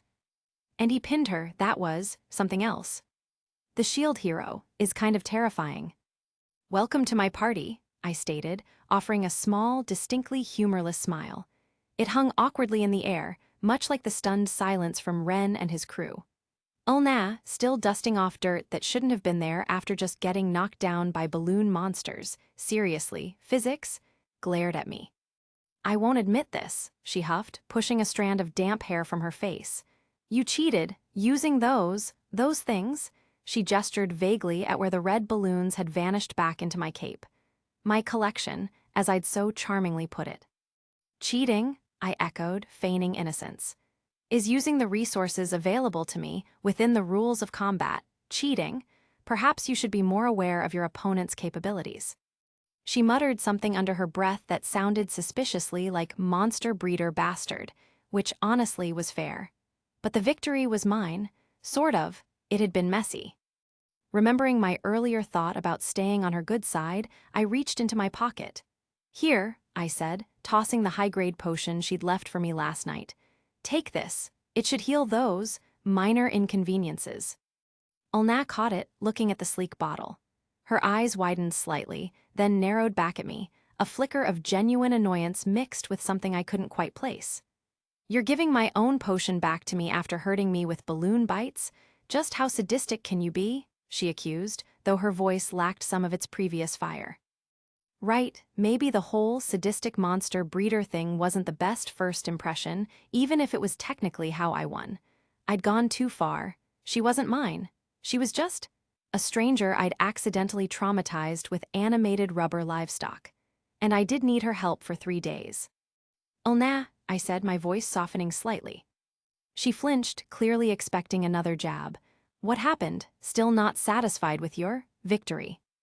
No, it's not that, I sighed, rubbing the bridge of my nose. The fight hadn't hurt my body much, but the sheer awkwardness of pinning her with balloon monsters while holding a dagger to her throat had been emotionally draining. Look, I'm sorry. It wasn't exactly how I wanted to win, but with the level gap, I really felt like I had no other choice. Her eyes softened. A faint blush bloomed on her cheeks. She looked down, tracing patterns on the potion bottle with her thumb. It's all right, she mumbled, barely audible. Okay, apology accepted. Note to self, accidental sadism requires immediate follow-up apology. While she was momentarily distracted, I initiated the party formation via the shield's menu. A quick mental prompt, a confirmation, and bing. Party formed. Her name and level appeared in my peripheral vision. Ulna Stepnova, level 42. My internal monologue sputtered. 42? She said 33 last night. She was lying again. And I beat a level 42 swordsman at level 5 by wrestling her and using balloon monsters. That was even more ridiculous than beating Ren. I suppressed a sigh. If I'd known, maybe I could have unlocked some specific shield skills that might have helped more directly, rather than having to rely purely on improvisation, tanking, and my reaction speed, which I'd inadvertently put on full display. That reaction speed was one of the few physical benefits that had stuck from my previous existence. Revealing it now felt like showing my only card too early. Ulna was following me now, quietly. We were heading towards the town gates. Her expression was still a mix of annoyance and begrudging acceptance, maybe a hint of curiosity about where we were going. She clearly wasn't thrilled, but a deal was a deal. Ulna, I said, needing to confirm something for the next step of my plan. Yes, she answered instantly, snapping to attention like a disciplined soldier, though she was far from it. Since you're quite skilled in swordsmanship and, well, you seem competent. A huge compliment coming from me at this point. And you move like someone used to open spaces, I presume you can ride horses. My previous interactions hadn't suggested nobility, but riding was a necessary skill for anyone seriously adventuring outside big cities. She looked momentarily surprised by the question. Sorry to disappoint your noble assumptions, she said, a slight smirk playing on her lips. I'm not a noble. I don't have a family, actually. Her expression flickered with something unreadable for a split second before she smoothed it over. But yes, I know how to ride a horse. Good, that saved me the hassle of teaching someone or finding a riding instructor. Can you arrange 2 horses for us then? One is also fine if you're fine riding with me on the same horse. I added the last part mostly as a test, or maybe just to see her reaction. Riding double with a near stranger, especially after our unique duel, felt like a sitcom plot point. She visibly wrinkled her nose at the suggestion of sharing. Cute. Definitely too, she stated firmly. But why do you need horses? Where are we going? Now she was asking questions. After agreeing to my frankly insane terms, I want to go somewhere, I replied, keeping it vague. No need to reveal my destination just yet. It wasn't exactly a tourist spot. Where? She pressed, stopping in her tracks and putting her hands on her hips. Ah, the pushback begins. My patience, already thin from the morning's events, stretched tighter. I will tell you on the way. Firstly, do what I told you. My tone was flat, leaving no room for argument. We had a deal, my rules for 3 days. Huh, she sighed, looking exasperated, but she dropped her hands. Okay, fine. For how long will you need them? 1 week, I decided. Better to have them available than need them and not have them. How much will it cost? I expected her to name a price or ask for funds. Instead, she just grinned, that same adventurous, slightly predatory grin from the training grounds returning. Leave it to me, she said with a wink. Okay, that was unexpected and maybe a little charming and slightly concerning. What was she going to do? Charm the stable master? Pickpocket him? I decided not to ask. Ignorance is bliss, especially when dealing with level 42 adventurers who sleep in trees. How much time will it take you to bring them? I asked, needing a time frame. She tapped a finger on her chin, thinking, procuring 2 decent riding horses and bringing them to the gate. At least half an hour, she said after a moment. Meet me at the bridge then, I instructed, pointing towards the stone bridge just past the town gates. It was a good, easily identifiable landmark. All right, shield hero, she said, turning to go. As she walked away, she glanced back over her shoulder, a playful look in her eyes. I'm glad I refused to become your slave, otherwise you would have worked me to the bone. I just gave a small, dry smirk in response.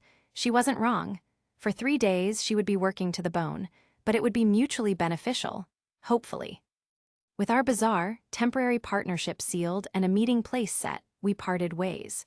She headed into town, presumably towards the stables, while I had a few more things to check off my list before we embarked on the next phase of Neofumi's excellent adventure, Electric Boogaloo.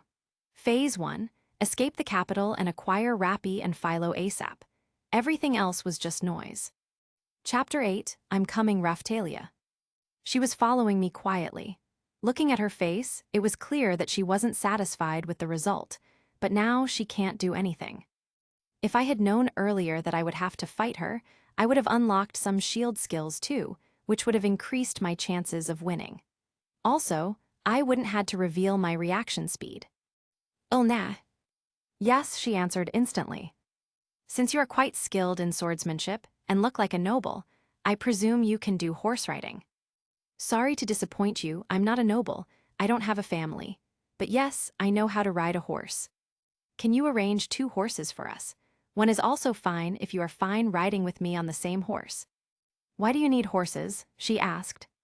I want to go somewhere. Where? Now she's becoming a pain in the ass. I will tell you on the way. Firstly, do what I told you. Okay, fine. For how much time? 1 week. How much will it cost? Leave it to me, she said with a wink. How much time will it take you to bring them? You can come with me. She invited me to go with her. I have some other things to do. At least half an hour, she said after thinking for some time. Meet me at the bridge. I'm glad I refused to become your slave, otherwise you would have worked me to the bone. After that conversation, we parted ways. I don't know much about her, but I have understood that my meeting her that night was not a coincidence. That night she said that she could not afford to stay in the inn, which is why she sleeps on the tree. But on the same day, Ulna gave me a luxurious potion whose price was more than 50 silver coins. She is a liar, and also a fool, otherwise she would not have made such an obvious blunder, or maybe she thinks I am a fool. When it comes to whether I can rely on her or not, I can rely on her for the time being. My hypothesis is that she already knew I am Shield Hero, and wanted to join my party from the very beginning. Reason, X boost of heroes. If you are in a hero's party, then your level will increase very quickly. Normally, it will take a person at least 40 years to reach level 70, that too if you are hunting every day. But if you are in a hero's party, then it will take you just 1-2 years. She only wanted to level up faster. She chose to make a party with me 'cause I was alone, while the exp of other heroes' party will be shared among their party members. So I was probably the best option. But it's good, her partying up with me will save me a lot of time. After that, I went to unlock some useful shields. Pipe shield, conditions met. Pipe shield, abilities locked. Equip bonus, skill, shield prison. Animal needle shield, conditions met. Animal needle shield, abilities locked. Equip bonus, attack 1. Special effect, needle shield small. After finding for about 20 minutes, I got only these, which were actually useful. Ailanaspov, tilde. He told me to bring 2 horses if possible. As if I'd waste this opportunity. It took less than I expected. Now I'm standing near the bridge, but Shield Hero hasn't come yet. I wonder what he's doing. Just when I was thinking that, he appeared. By looking at him, I can tell that he fought some monsters. Why didn't he took me with him? Only 1 horse? I thought you would be better than this, said Naofumi nonchalantly. I want to punch him, but he'd dodge it anyway. I tried my best, I said. Okay, fine, are you all right sitting with me? I don't have a problem with that. Good. I sat on the horse and gestured my hand to sit behind me. He followed my order like an obedient child. So, where are we going exactly? Sait, he answered with a determined look. The demi-human village, right? But that place is destroyed by the wave that came a week ago, and it's so far away. Fine by me. Okay, fine. With that, we started going to the southwest. Chapter 9, the journey started. When I was going to sit on the horse, my eyes fell on a man. What a coincidence. What happened? I quickly walked towards him. Hi, I assume you're a jeweler. Yeah, but how do you know? Just a hunch. By the way, what type of jewels do you sell? I already know the answer, but I still asked. Oh, I sell everything there is, from small to large. You could call me an accessories dealer. What's the difference? Care to take a look at my products? Different accessories could be imbued with magic to give different effects to their wearer. And how much does this iron bracelet imbued with magic will cost? Well, it will raise the wearer's attack power and goes for 100 pieces of silver. Just how much are you going to make me wait? Ulna came right next to me. I got scared for a moment. It's done. I wore the bracelet and sat on the horse behind her. I wanted the front seat, but since she's cooperating so much, I can't throw tantrums. I had learned to ride horses in my previous life. She kicked its belly, and the horse started running. How much time would it take to reach there? It would have taken around 6 days on a carriage. But with my horse riding skills, it'll only take 3 days, she said confidently. I don't have that much time, can you let me ride the horse instead? I'll make it 2. I can still increase the speed, you should have told me. She kicked the belly of the horse, it increased its speed. I hope she won't tire it out. Ailanaspov, tilde. I heard that the heroes are from a different world, where there are no horses. But the way he's calmly sitting despite the horse being at such velocity, it seems that this is an everyday thing to him. Hold me tightly, I am going to increase the speed, I said. No problem, you can increase the speed as much as you want. Just don't tire the horse out. It won't get tired, I've used some buff spells on the horse. I took the horse to its maximum speed. I wanted Naofumi to hold me tightly, but looks like my luck isn't so good. Don't worry, my little shield hero. This time, I'll make sure that you can rely on me. Even though we were on max speed, he was unfazed. He didn't even held me. He was managing to sit on the horse by the sheer grip of his feet. It was becoming quite boring. There were also some children on the streets. They were shouting in excitement. I bet they never saw a horse this fast. Honestly, I don't like children. I get annoyed just by looking at them. But I can't let others know about it. Some minutes passed, and we were in the forest now. Hey, why are you helping me so much? I lost the fight, didn't I? This is the only conversation happened between us after reaching the forest. We were riding for about 4 hours, my butt has started hurting. Hey, it must have been nice having so high defense stat right. Looks like the horse is tired, I just can't ride anymore. All right, let's camp here. We found a good place to spend today's night and tied the horse to a tree. I took out my tent. Where did you get the expansion bag from? Why I can't have it? It is not like that, but it is very rare. I saved a rich merchant from bandits, and he happily gave it to me. I bet he would be a simp. What does it mean? I didn't understand. By the way, what is its capacity? Not much, just 3 meters square. His expression was quite funny. I started cooking food while he was feeding the horse. Hey, how old you were when your family died? 9. It must have been tough. It was. He didn't ask further. Maybe he thought that talking about it will bring some bad memories, or maybe he thought that thing has happened to me and I was no longer pure. But don't worry, Neofumi, I still managed to be as pure as a maiden.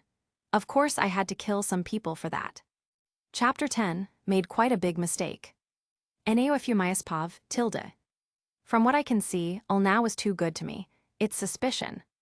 It's not like I don't trust her, but I hope I knew a little more about her. If she's this skilled, I would have heard about her in my previous life. Well, there are also some other possibilities. But for now, I'm not interested in knowing that. When it comes to Raphtalia, I would have gone to save her on my first day in this world. But I was not powerful enough to do that. Most of the people in this country hates Shield Hero, which is why there are possibilities that I might get suppressed. The person who used to torture Raphtalia was a noble. He must have at least 100 soldiers at disposal. Even if I'm the Shield Hero, I just can't handle that much. Which is why I'm taking her help. She is strong, she can handle several soldiers at once. The thing that I'm scared about is, what if she betrayed me in the middle of the process? It'll be quite troublesome. Even if she went on the opposite side, I have many ways to tackle the situation. In the worst-case scenario, I'll have to reveal my wildcard. In my previous life, I learned several magic spells, at least 1,000. It seems that our intellect also increases as we level up. The main thing is, I remember almost every single spell. Even if she betrayed me, there's no way I'll lose. I can also teleport anytime from there, and Ulna doesn't know about that. My first move would be to reach Raphtalia. If situation became disadvantageous, I will take Raphtalia and Rafana and teleport from there. Last time when we reached there, Rafana was already dead. I hope that won't happen again. Thinking that I should level up too, I started going in the forest to hunt monsters. Where are you going? Ulna asked, turning her head towards me, her long yellow hair catching the dying light.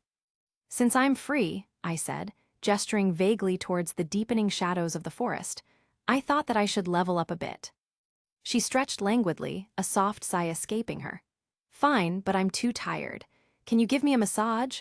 The request hung in the air, seemingly innocent, yet my internal alarm bells gave a tiny, wary chime. Massage? What kind of adventurer asks a near stranger they just beat up for a massage? Sorry, I replied, keeping my tone flat. I don't know how to. Which was, of course, a lie. Years of needing to soothe Raphtalia and Philo's sore muscles from training, not to mention my own aches from tanking hits, had made me surprisingly competent. But that was my family. This was Ulna. Highly skilled, level 42, mysteriously kind stranger who slept in trees and carried expensive potions. Nope, not touching that with a 10-foot pole. Okay, fine, she said, sounding only mildly disappointed. She turned back to the cooking pot simmering over the fire. She did seem genuinely tired, though. The long ride, even for someone at level 42, was bound to take a toll. Potions could fix physical injury, but fatigue was different. And if she was going to be my temporary express train to level upville, I needed her operating at full capacity. I had just the thing. I reached into my newly acquired small medicine shield, thanks absorption, and pulled out one of the 3 nourishing beverages I'd made. Quality, fair to excellent, effective for fatigue, quickly nourishes the person who drinks it. Also, apparently, tastes like goblin socks steeped in regret. I walked over to where she was kneeling, stirring the pot. Her back was still to me. Ulna. Yeah, she responded, not turning. Open your mouth. She froze mid-stir. What? Her voice was laced with surprise, and she finally turned, her eyes wide, a blush creeping up her cheeks. Oh, for crying out loud, don't read into it. Huh, I clarified, resisting the urge to sigh. I have some nourishing beverages. It will remove your fatigue. The tension seemed to drain out of her instantly, replaced by something else. Her eyes lit up with a childlike eagerness that was utterly baffling coming from someone who could apparently wipe the floor with 3 cardinal heroes simultaneously. Oh, okay. Ah. She tilted her head back and opened her mouth wide, looking for all the world like a baby bird waiting for a worm. Is she seriously trying to act cute? What's the angle here? Despite my internal skepticism, the sight was unexpected. I quickly poured the contents of the small bottle into her waiting mouth. It was less pouring, more dumping. Gotta get it over with. She swallowed, her expression shifting rapidly from anticipation to shock, then to pure disgust. "Gwei," she gagged slightly, her face scrunching up. "It's so bitter, you should have gave me a warning." "Yeah, I told you it tasted bad." I just shrugged. She pouted for a moment, rubbing her tongue, but then the look of fatigue seemed to visibly lessen. She blinked rapidly, a spark returning to her eyes. "Huh, it really works. Thanks, Neofumi." Yeah, I mumbled. "Now that you're not about to collapse, let's get some leveling in before it gets too late." She sprang up suddenly full of energy. "All right, lead the way, shield hero." We ventured a short distance from the camp. The forest felt different at night, darker, the rustling leaves sounding more ominous. I kept my shield ready, scanning the tree line. I expected the usual routine.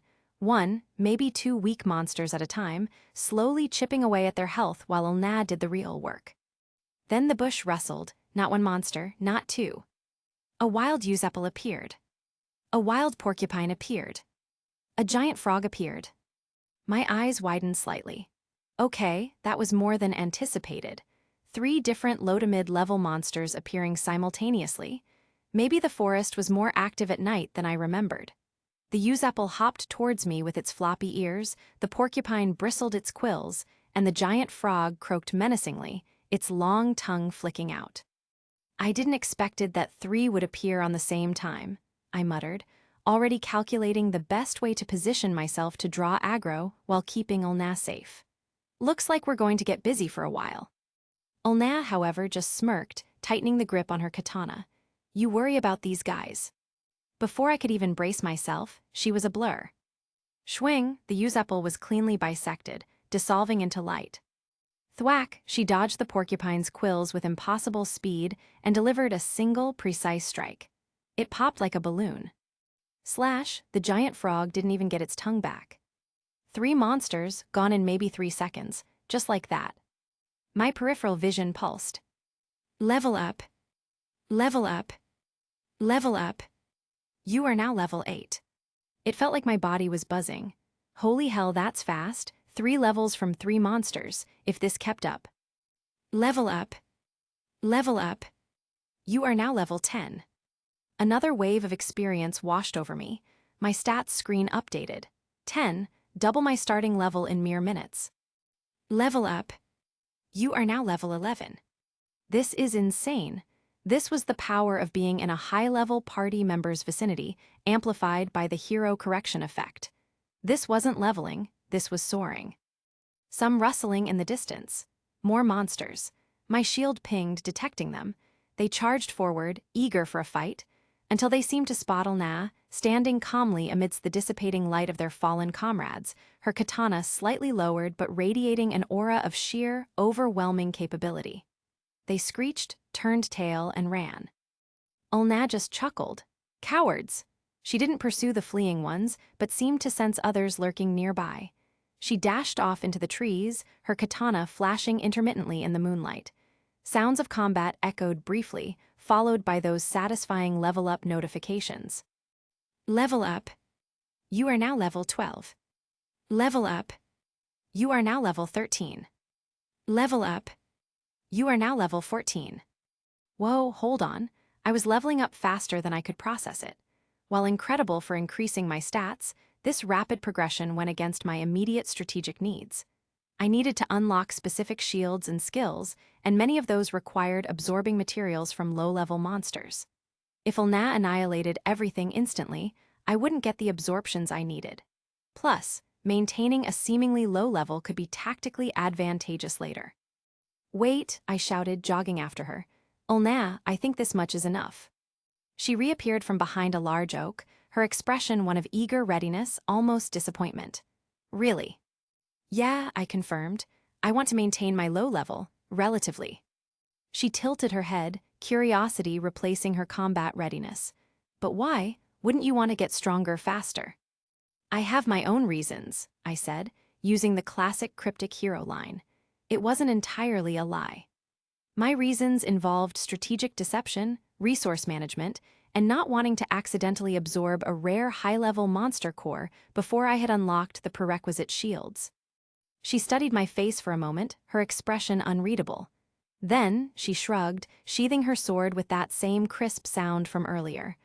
All right, if that's what you want. Just like that, the whirlwind of rapid leveling stopped. We turned and headed back towards our surprisingly intact campsite, the fire still crackling cheerfully. She was undeniably powerful, undeniably helpful, and undeniably suspicious. But for 3 days, she was my express train, and I intended to ride it straight to where I needed to be. Looks like the food is ready. You wanna eat? Ulna's voice broke the silence, pulling me out of my musings about her dubious backstory. The aroma wafting from the makeshift camp kitchen, essentially a fire pit and a few expertly arranged stones, was genuinely enticing. Yeah, my stomach, having spent the last few hours absorbing materials, and then getting dragged into Ulna's monster-slaying frenzy, readily agreed. She had kept all the cooking tools and utensils in the expansion bag, pulling them out like a magician with a seemingly bottomless hat. I wish I had an expansion bag too. Imagine the possibilities, storing rare shield materials, emergency potions, maybe even a portable blacksmith setup. But no, the shield hero gets basic clothes and a grudge. Expansion bags were apparently too high tier for my starting loadout. Figures. Ulna took out plates, actual ceramic plates, not just leaves or something, and served generous portions of whatever delicious-smelling stew she'd whipped up. She started eating without praying. Praying is a custom in this world too, usually before meals or major undertakings. But maybe after losing her family, as she claimed, Ulna must have stopped praying. If I were in her place, having gone through what I have, I probably would have done the same. Who was there to pray to? Certainly not the smug-faced king or the heroes, who couldn't tell the difference between a hero and a trash heap. I also started eating without praying. Didn't see the point. The taste was the only deity I acknowledged at this moment, and wow. How is it? She asked after a moment, her eyes on my face, looking genuinely curious. It's good. Did you learn cooking from a professional? The words came out unbidden, a rare, genuine compliment escaping my guarded facade. The stew was rich, flavorful, and had actual tender chunks of meat. It wasn't just edible camp food. It was legitimately delicious. A faint smile touched her lips. Are you flattering me? Think what you want. I wasn't. I literally never flattered anyone unless it was some kind of elaborate, long-con strategy. This was pure, unadulterated appreciation for not having to eat tree bark and dried berries for dinner. By the way, you are very lucky that you are eating food made by me. I never cook for others. She stated this with a slight air of importance, tilting her chin up just a fraction. Then why me? I genuinely wanted to know. Was it part of her get into the hero party plan, a weird form of payment for the bet, or was there something else? She didn't say anything immediately, just took another bite of her stew, her expression becoming unreadable. Classic. Just when I thought I might get a straight answer about her motives, she clammed up. Now I'm going to sleep, she announced abruptly, finishing her food with efficient speed. From the magical expansion bag she produced, a sleeping bag, not a rough blanket or a pile of hay, but a proper, padded sleeping bag. Of course. Sorry, but I have only one. It has space for 2 people, but what if you couldn't suppress your libido? She said, looking at me with a mischievous glint in her eyes, a clear attempt at mocking or maybe just teasing. My brain processed the statement. Libido? Me? The guy who was literally just starting to feel human again after a week of being treated like garbage. The guy whose primary goal was to get back the only people who ever trusted him. The guy whose last romantic encounter involved a literal backstabbing. Yeah, that guy's libido was currently in a coma, possibly buried under a mountain of cynicism. Don't worry, I will sleep on the grass just fine, I said, my voice flat, already mentally preparing for a slightly uncomfortable night on the ground. It wasn't the worst thing I'd slept on. She started pondering, tapping a finger against her chin. Her initial teasing expression softened into something, considering. You can sleep in this with me if you want. Okay, here it comes, the catch. But there is one condition, she continued, her voice dropping slightly. My shoulders are hurting a lot, so you will have to give me a shoulder massage. She finished, a hint of playful anticipation in her eyes. She waited for a second, and then added, her voice a little softer, perhaps hoping it would sway me. Or should I say, please give me a shoulder massage. Even though she was helping me so much, even if her strength was a huge boon for leveling, I had no interest in being friendly with her, not in that way. Any kind of physical intimacy, even something as innocuous as a massage, felt like crossing a line I wasn't ready to cross with anyone, let alone someone I suspected had ulterior motives. Mine's betrayal had cauterized that part of me. Trust wasn't given. It was earned over months, years, through shared hardships and unwavering loyalty. Ulna was a level 42 mercenary I'd known for less than 24 hours. I can't do this, sorry. The words were straightforward, perhaps even blunt, but they were honest. I declined straightforwardly, without hesitation or softening. Her smile faltered, replaced by a look of mild hurt and confusion. Hey Naofumi, do you hate me? She asked, her voice small. Of course not. Why do you think that? I asked, genuinely bewildered by the sudden leap to hate. I didn't hate her, I just didn't trust her. Big difference. Also, I was focusing on survival and reaching my goals, not on managing the emotional state of a temporary party member. Doesn't matter what I do, you always treat me coldly. The complaint was delivered with a slight pout, like a child who hadn't gotten their way. It's not like thaw, I started to deny it, but got interrupted. It is, you talk to everyone just fine. Other heroes, villagers, even that jeweler, you talk to everyone nicely. She was right, technically. My interactions with others were transactional, gather info, buy goods, state intentions. They didn't involve potential emotional entanglement or past trauma. With Ulna, there was potential. Potential for help, potential for betrayal, potential for complication. And complications were bad. It's just your imagination. I settled on a dismissive response, the easiest way out. Anyway, why does it matter to you? You just have to stay in my party for 3 days and follow my orders. I said, my voice firm, aiming to cut through the emotional fog and bring us back to the terms of the bet. I needed the boundaries to be clear. Loud and clear. And why should I follow your orders? Ulna's voice was sharp, cutting through the settling twilight air. The embers of the campfire glowed, reflecting the sudden tension on her face. This matter is getting out of hand. I sighed internally. Hadn't I made the terms clear? Because I won the duel against you.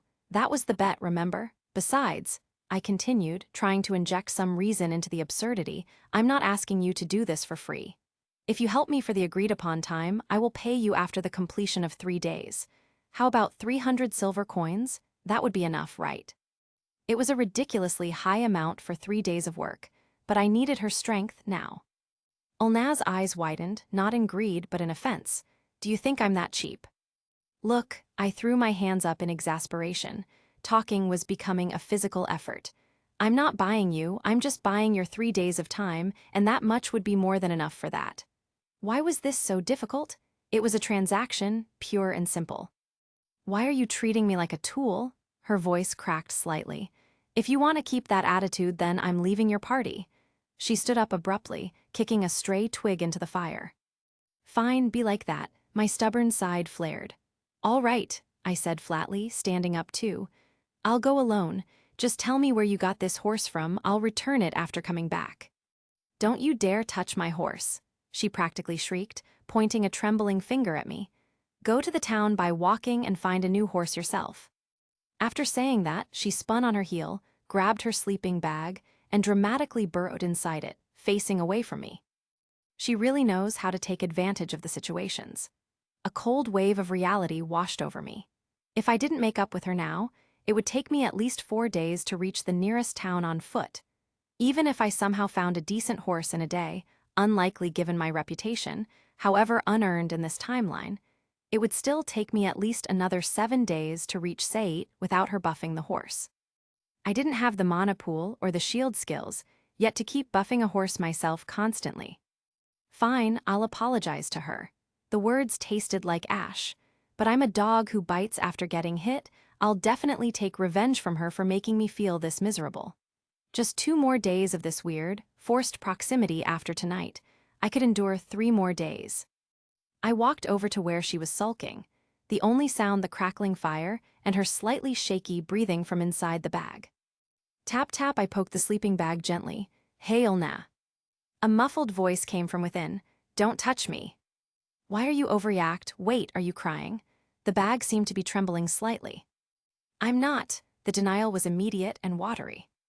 Now I understood. Even though her body looked like it belonged to someone older, she was still only 16 years old. Children are mostly attention seekers in that age, needing validation and proof that they're valued. I had to pay attention to this thing. Social navigation wasn't in my shield hero skill tree. With another internal sigh that threatened to deflate my leaf shield, I unzipped my side of the sleeping bag, the one she'd offered for 2, the cheek, and slid in beside her. Hey, I'm sorry, okay. I kept my voice low, hoping the darkness and the fabric would make it less excruciatingly awkward. She didn't turn around, but her voice was full of hurt. I did so much for you. You told me to bring a horse, I did that instantly. You didn't tell me why you wanted to go there, I didn't ask. You said you don't know how to massage, I believed you. When you said you wanted to level up, I went to help you. No matter what I did, you never appreciated it. A full-blown sob racked her shoulders under the fabric. Okay, maybe I had been a bit of an insensitive clod. Years of being kicked down by this world had made me forget how to interact normally, let alone show appreciation. Especially to someone who was helping me when everyone else had abandoned me. Even if she had her own motives, she was still helping. I'm sorry, Ulna, I said, genuinely this time, or at least doing my best imitation of genuine.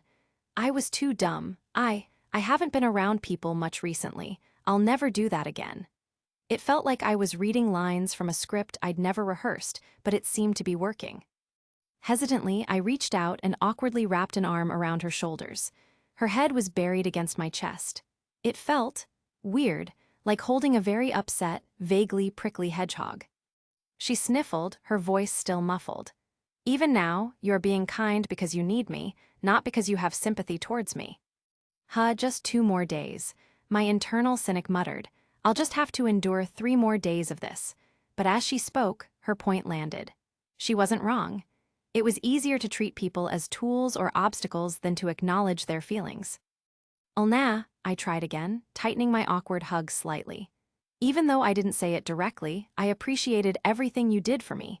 Getting the horse, helping me level. It was just so embarrassing to say it face to face. That much was actually true. My social skills had atrophied into dust.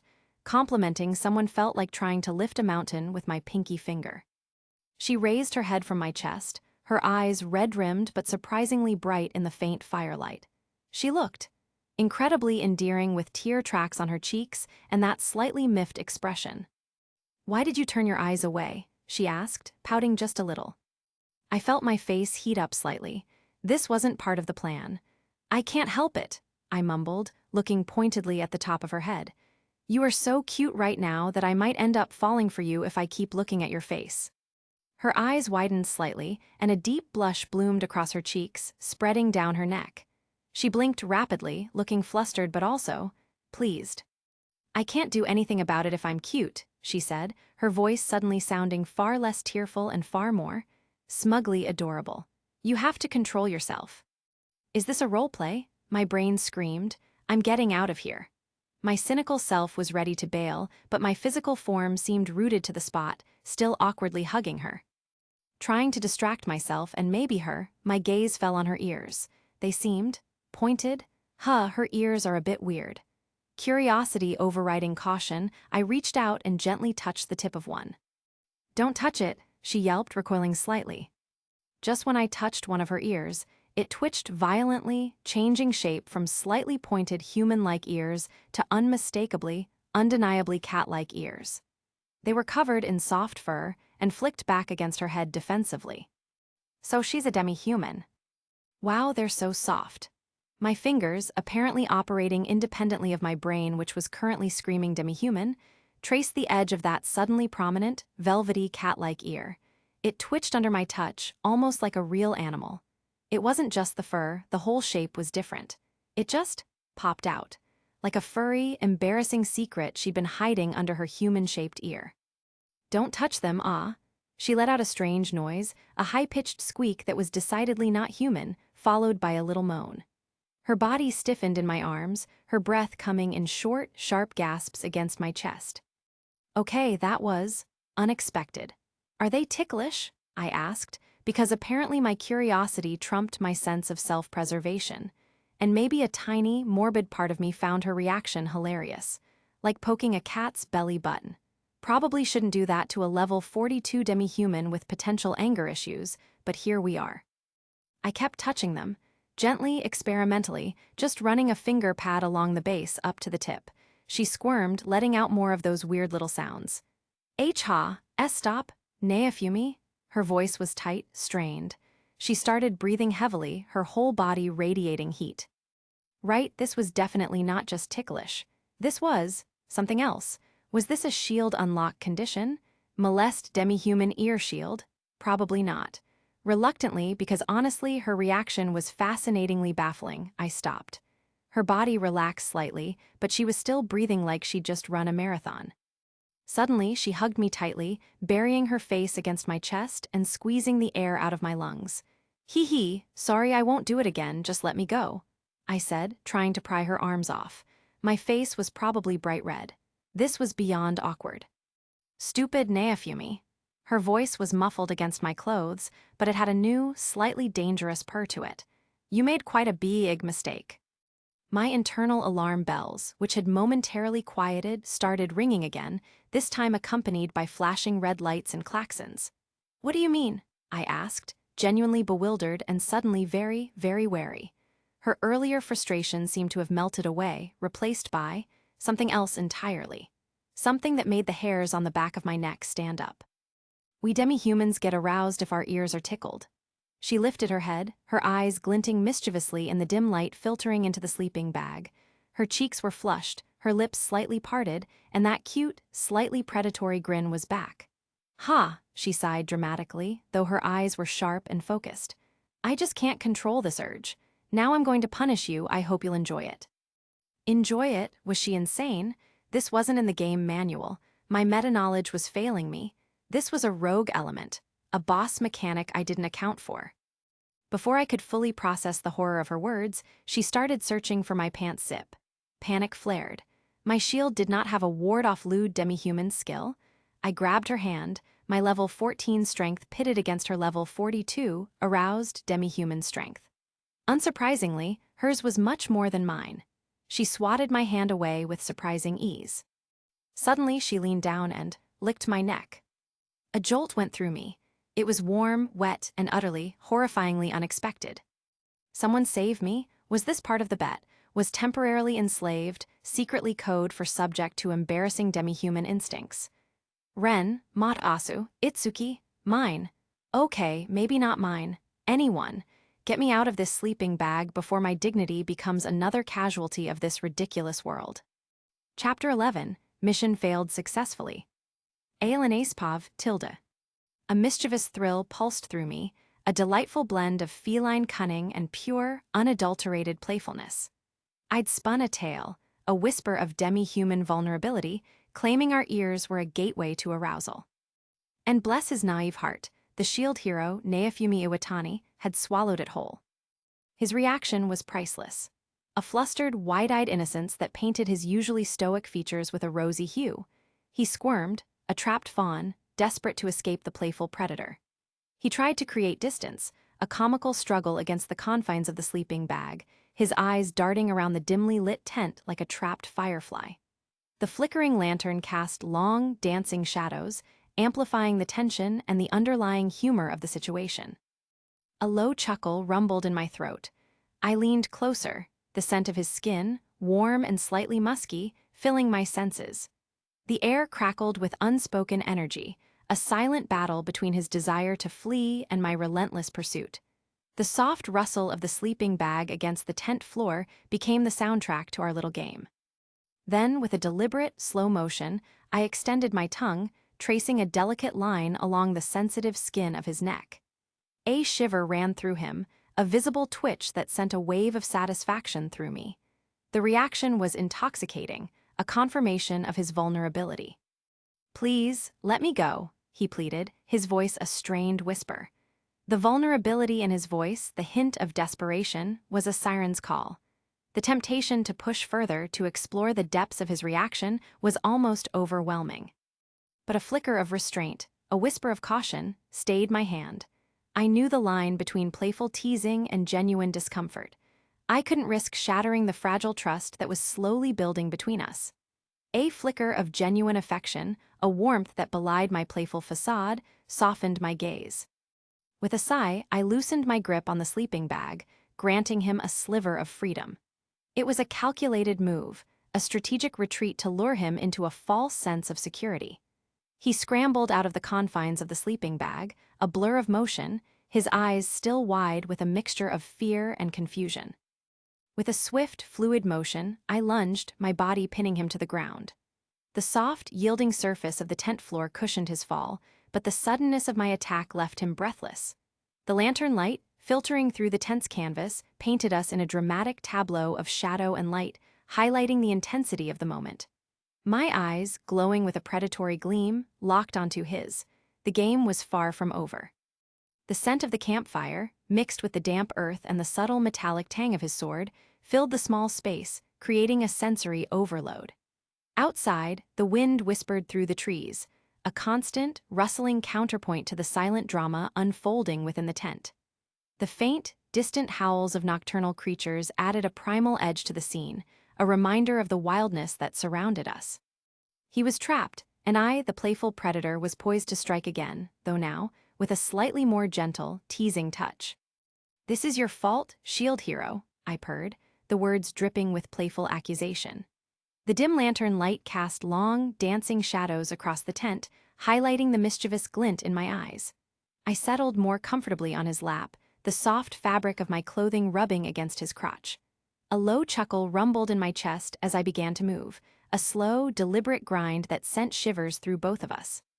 I watched his face, a mask of conflicted emotions. His breath hitched, his jaw tightened, and a faint flush crept up his neck.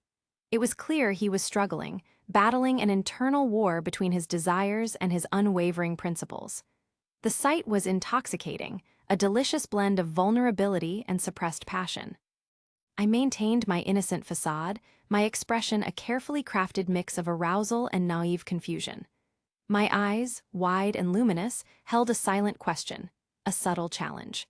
I wanted him to break, to surrender to the raw, primal urges that were clearly simmering beneath his stoic exterior. Reaching down, I took his hand, his calloused fingers surprisingly warm against my skin. I guided his hand to my breast, the soft, yielding flesh a stark contrast to the rough texture of his palm. A gasp escaped his lips, a mixture of surprise and undeniable desire. "I bet you've never felt anything like this," I whispered, my voice a husky caress. "Just wait, and I'll take you to Cloud 9. Suddenly, with a surge of unexpected strength, he flipped us over, pinning me beneath him. His eyes, now burning with an intensity that sent a thrill through me, locked onto mine. I parted my legs slightly, a silent invitation, my breath coming in ragged gasps. I exaggerated my breathing, hoping to heighten the tension, to push him closer to the edge. I wanted him to undress me, to explore every inch of my body. But I also wanted him to do it with a gentle reverence, not a frantic tearing of clothes. This was the perfect scenario.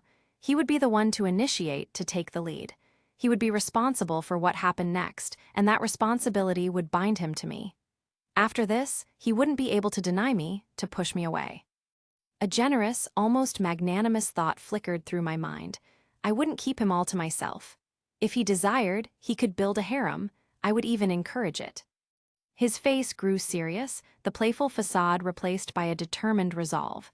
He leaned closer, his breath warm against my lips. He was going to kiss me. Slap! The sharp crack of skin against skin echoed through the tent, shattering the charged atmosphere. My eyes widened in disbelief as I watched him slap himself, a look of utter self-disgust contorting his features. What kind of self-sabotaging fool was he? "I'm sorry," he mumbled, his voice thick with shame. Without another word, he scrambled away, leaving me sprawled on the tent floor, a whirlwind of confusion and frustration swirling within me. For a few moments, I couldn't comprehend what had just happened. Had I miscalculated? Was my body not enough to ignite his desire? Was my technique that flawed? The questions swirled in my mind, a tempest of wounded pride and bewildered confusion. Chapter 12, The Past. Tack, tack, tack. The sharp, rhythmic clang of steel against steel echoed across the dusty training grounds. Sweat beaded on my forehead, trickling down my temple to sting my eyes. My muscles screamed, but I ignored them, focusing solely on the blur of movement before me. 3 figures, swords raised, pressed their attack. Okay, stop now. This much is enough for today. Sensei's voice cut through the din, and we lowered our weapons, chests heaving. Steam rose from our bodies in the cool morning air. If you hadn't stopped us, we would have defeated her. One of the boys, Rorik, panted, wiping a sleeve across his brow. Yeah, nodded Tavin, his younger brother, equally winded. I couldn't help but smirk, a small private victory flowering in my chest. Liar. Their heads snapped towards me, eyes blazing with familiar frustration. 3 of them, working together, coordinating their attacks, and still unable to land a single decisive blow. You 3 are sparring with her at the same time and are still complaining. Sensei's tone held a hint of amusement, a quiet rebuke that only fueled their resentment towards me. They glared, their faces contorted with a mixture of exhaustion and impotent rage. But I wasn't scared. Not of their anger, not of their jealousy. It wasn't directed at me, not truly. It was aimed at their own inability, at the gulf between their effort and my natural talent. And honestly, I enjoyed it. It was proof. Proof that I was different, destined for more than this small village could offer. Ulna, where did you learn these sword-fighting skills? Sensei asked, his expression one of genuine curiosity. I smiled, straightening my stance. My father teaches me sword-fighting every day. Apart from this, I also keep training myself. It was the simple truth. Every morning, before the sun crested the horizon, Father and I would meet behind our small house. His shield, sturdy and worn, would meet my practice sword. He wasn't a warrior, just a simple villager, but he understood movement, leverage, and the importance of a solid defense. And I was a sponge, absorbing every lesson, every piece of advice. Very good, Ulna, Sensei nodded approvingly. Haha, I couldn't help the quiet giggle that escaped me. His praise, Father's lessons, my own dedication, it was all building towards something. Our village was tiny, nestled beside a winding river, its population barely 50 souls. Everyone knew everyone. The elders, their faces etched with the wisdom of years, would pat my head, offering kind words and sometimes a sweet treat. They saw the potential in me, the unusual spark. The children, on the other hand, they saw the favoritism, the ease with which I surpassed them despite their own efforts. They formed cliques, whispered behind cupped hands, and deliberately excluded me from their games. If I had wanted, I could have forced my way in, flashed a smile, pretended to be like them. But it would have been a waste of time. Their small world, their petty rivalries, it held no interest for me. I had a bigger goal. Whenever someone, an elder with a kind smile or a curious traveler passing through, asked me what I wanted to do after growing up, my answer was always the same, delivered with unwavering certainty. I want to marry Shield Hero and help him in his journey.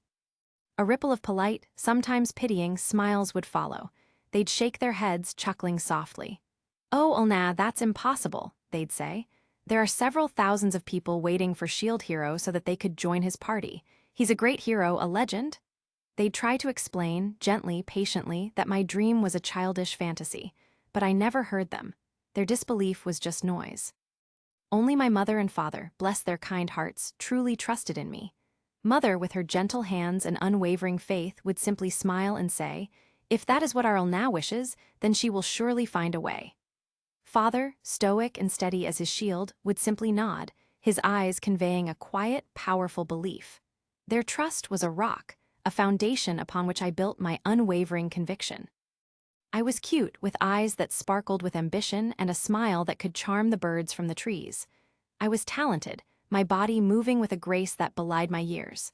I was smart, devouring books whenever I could find them, soaking up knowledge like a parched plant. And I was stronger, not just physically, but in spirit, my resolve harder than any steel. I simply couldn't see the shield hero not choosing me. I believed, with every fiber of my being, that I was living the best life, a life leading inevitably to my destiny. Until one day, that life shattered. A chill wind carried whispers through the village, whispers of something unnatural, something terrifying. We heard that a purple casaca had infiltrated the village. Fear, cold and sharp, gripped the air. These monsters were rare, powerful, and utterly lethal.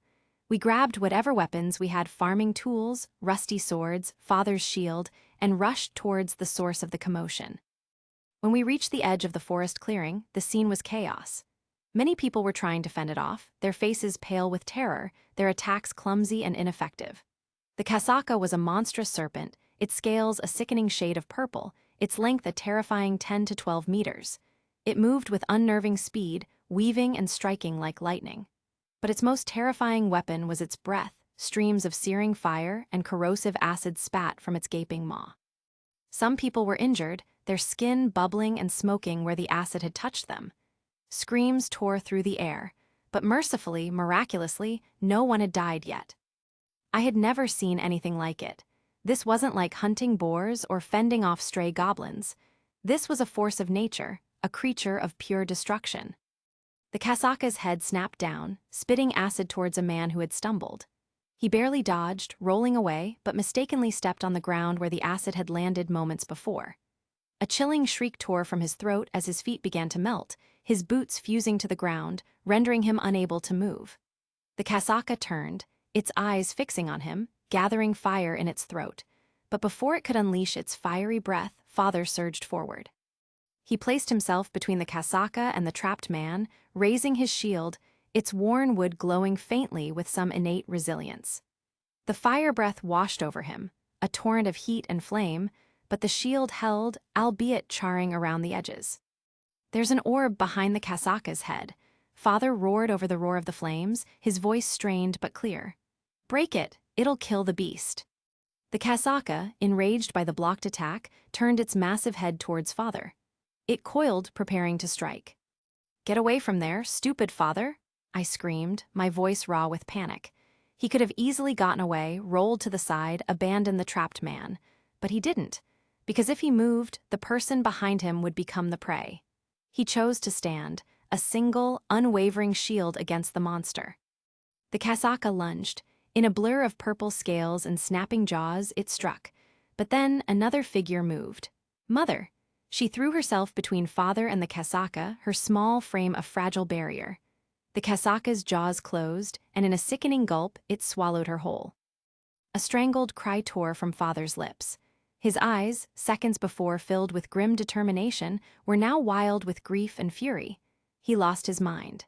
Shield forgotten, he attacked the casaca recklessly, slashing and stabbing with a villager's short sword. Somehow, through sheer desperation, he managed to get behind the viper, scrambling towards the glowing orb at the base of its skull. He reached out, sword raised, ready to strike. But the casaca, with unnatural speed, turned its head, its massive jaws opening once more. And then it swallowed him too. At that moment, standing amidst the chaos and screams, I lost everything. The world tilted, colors blurring into a meaningless mess. Mother, Father, gone, swallowed by that monstrous purple serpent. The pain was a physical blow, stealing my breath, leaving me hollow. Suicide. The thought flickered, cold and inviting. To end it all, to escape this unbearable reality, to follow them into the darkness. But then, what? The viper was acting strangely. It slowed its movements, its coiled body trembling slightly. The most probable answer clawed its way through my despair. Father. He was hurting it from inside. They were still alive. The casaca had only swallowed them whole. They weren't crushed, not immediately. There was a chance. A tiny, desperate chance. Energy surged through me, raw and furious. Grief transmuted into a burning resolve. I saw a nearby sword, half melted by acid but still holding a semblance of a blade. I snatched it up, its weight familiar in my hand. The casaca was facing the opposite direction, still reeling from whatever Father was doing inside its gut. Now was my chance. I ran towards it, my legs pumping, the ground blurring beneath me. Almost reached, just a little more. Just when I readied the sword, my hand trembling with adrenaline and sorrow, ready to break the gem, the casaca turned. In an instant. Its head whipped around, eyes fixing on me, a predatory grin stretching its reptilian mouth. A chill ran down my spine, a ghost of fear. But then a smile, cold and sharp, crept onto my own face. Sorry, but an experienced loner can't fall for the same trick twice. I had been observing even through my despair. The casaca wasn't just a brute, it was cunning. I didn't hesitate. Instead of attacking the gem, I feinted, then lunged, aiming for its eyes with the acid-scarred sword. The blade met resistance, a sickening crunch and a shriek of pure agony erupted from the beast. I jumped back just as a torrent of acid erupted from the damaged eye socket, barely dodging the spray. Everyone could see. They could see me, a 9-year-old girl with a broken sword, fighting the casaca alone. But they didn't bother to help. They just watched, frozen by fear. It let out a battle cry, a sound that resonated with pain and fury. Its massive body thrashed, crashing against the trees. Seeing it, I knew it was heavily injured from the inside. Father was succeeding. It fell to the ground, a colossal, writhing mass. I couldn't bother to find out whether it was acting or not. There was no time. My parents were in there. I ran towards the orb, my lungs burning. I reached it, brought the sword down with all my might, but it didn't break. It was harder than it looked. I kept attacking, blow after blow, the half-melted blade chipping against the glowing surface. 10, 11, 12. It took 17 consecutive hits to break it. With a final, desperate strike, the orb shattered, bursting into a shower of purple light. The casaca's body went rigid, then slumped, lifeless. Several level-up notifications popped up one by one before my eyes, a cascade of glowing text, but I didn't care. Levels meant nothing. I quickly went to the casaca's body, searching for a place to cut. Where would they be? Where would be safe? I needed to cut it open now. But as I raised the sword, ready to pierce the tough hide, hands grabbed me, many hands. They held me tightly, pulling me away from the dead beast. "Don't make such a mistake, girl." An elder's voice was firm, panicked. "This casaca's stomach might be filled with acid. If you pierce its stomach, all the acid will come out." Rage, pure and incandescent, erupted within me. They were stopping me. They were letting them die. "You are letting 2 people die just because of a possibility, you motherfuckers." I screamed, struggling against their grip, tears of fury streaming down my face. I tried very hard to break free to reach the casaca, but I couldn't. They were too strong, too many.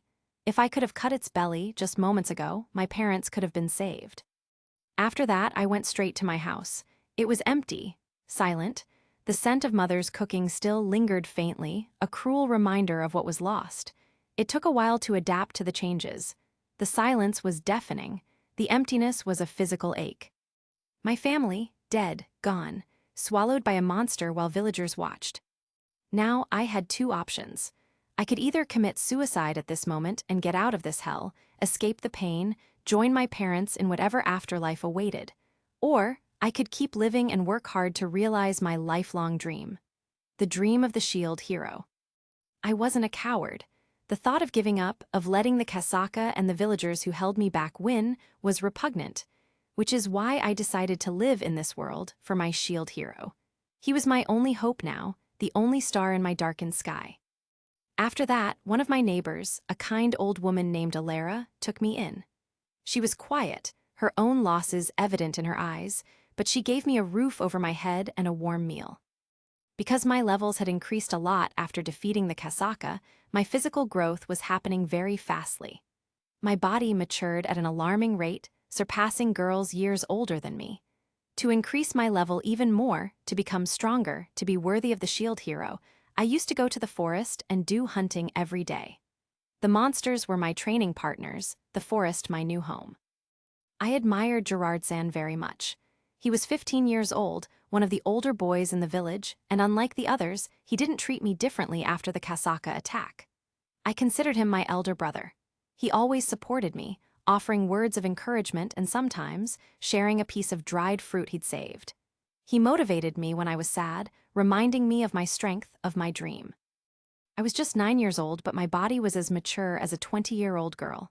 My curves filled out, my height increased, my face sculpted into something, beautiful or so others said. I liked the strength it gave me, the feeling of capability, but I was also concerned. The way some men looked at me, the whispers that followed me in the market. It felt unsafe. I started keeping a knife with me, hidden in my boot. A small, sharp reminder that I had to protect myself now. My parents weren't here anymore. I was alone, and I had a destiny to fulfill. I couldn't let anyone or anything stop me.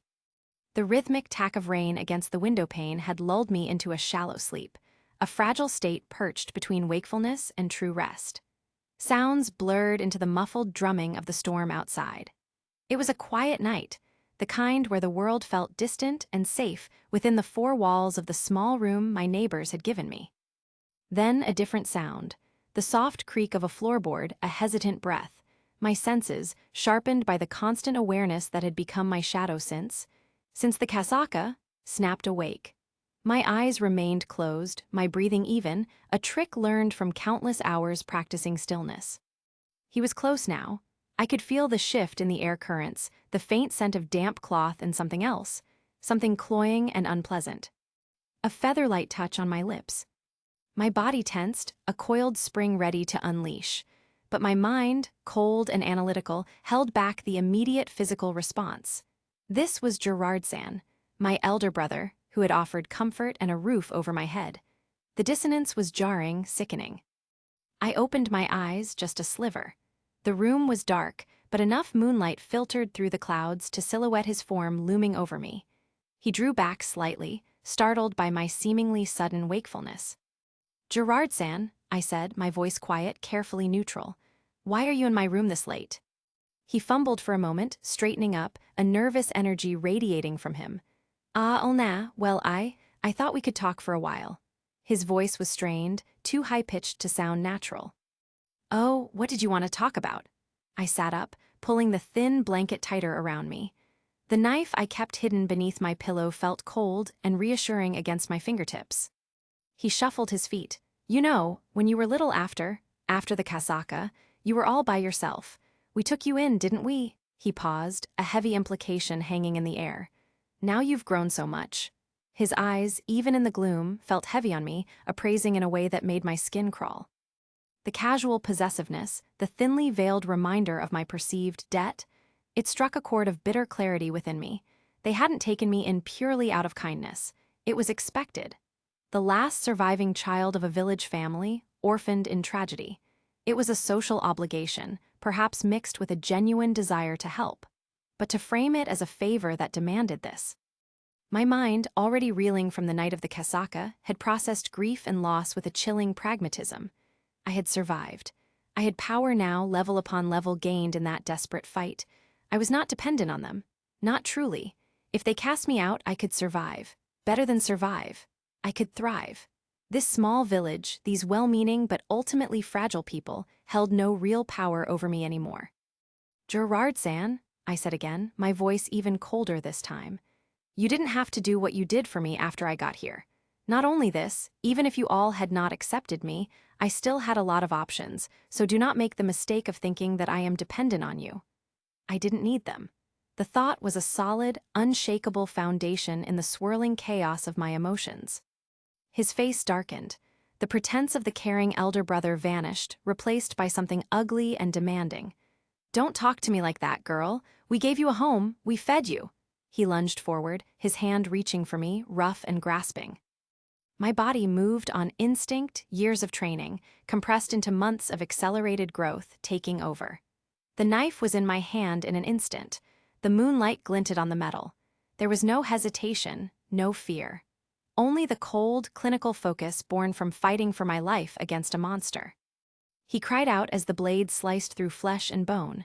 The sound was wet, sickening. He stumbled back, clutching at the ruined stumps where his hands had been moments before. Blood, dark against the faint light, splattered onto the wooden floor. His scream, raw and animalistic, tore through the quiet night.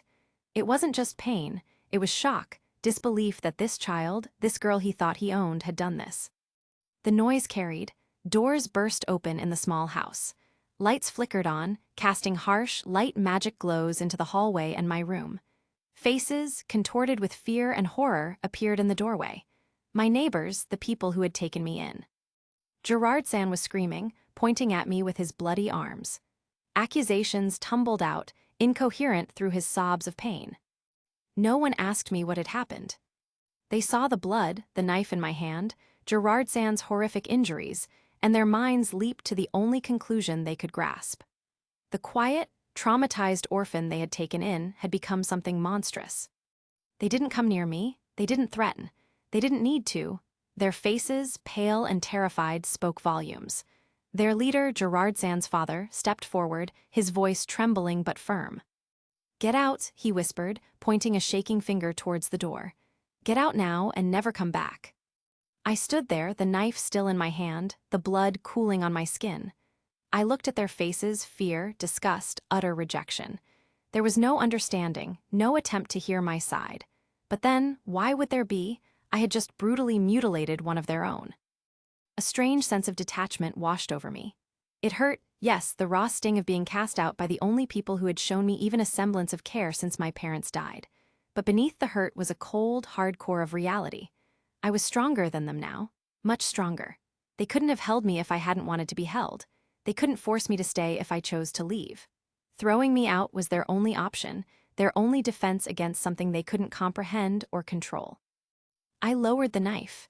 It clattered softly onto the floor. I didn't need it anymore, not against them.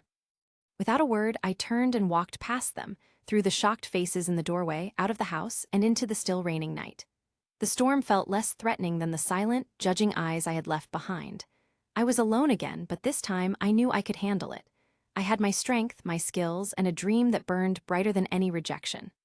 The path to the Shield Hero was still open, and I would walk it, no matter what I had to do, or who I had to leave behind.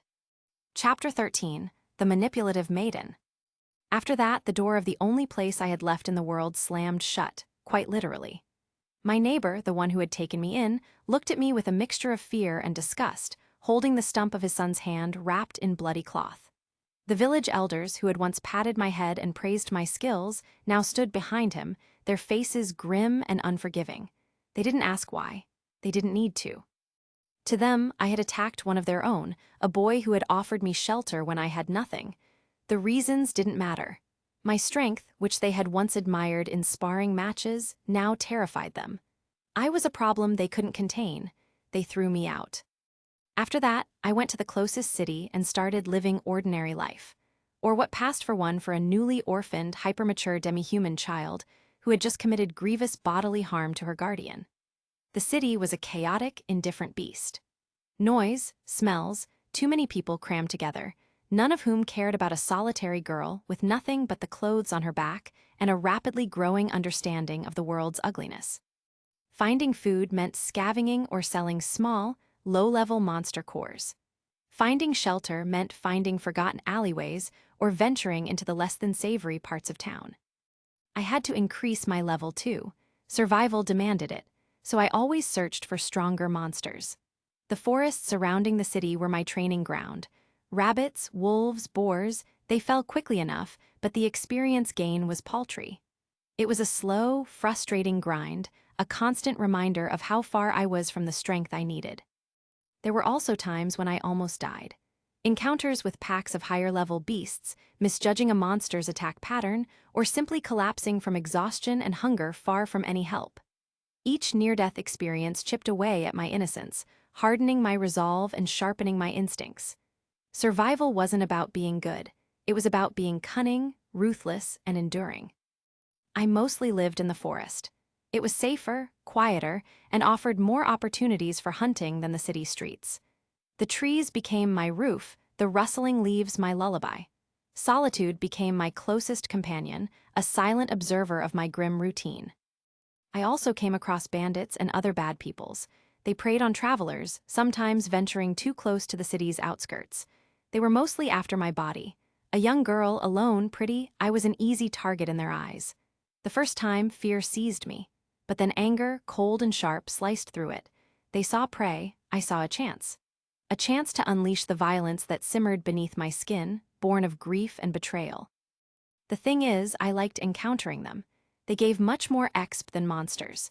Killing a pack of wolves might give me a few points, but taking down a group of bandits? The numbers were significantly higher. It was a dark revelation, discovering that the lives of twisted men were more valuable for my growth than the lives of beasts. It didn't bother me as much as it perhaps should have. They were cruel. I simply returned their cruelty with finality. Each fight was brutal, messy, a desperate dance between victim and victor.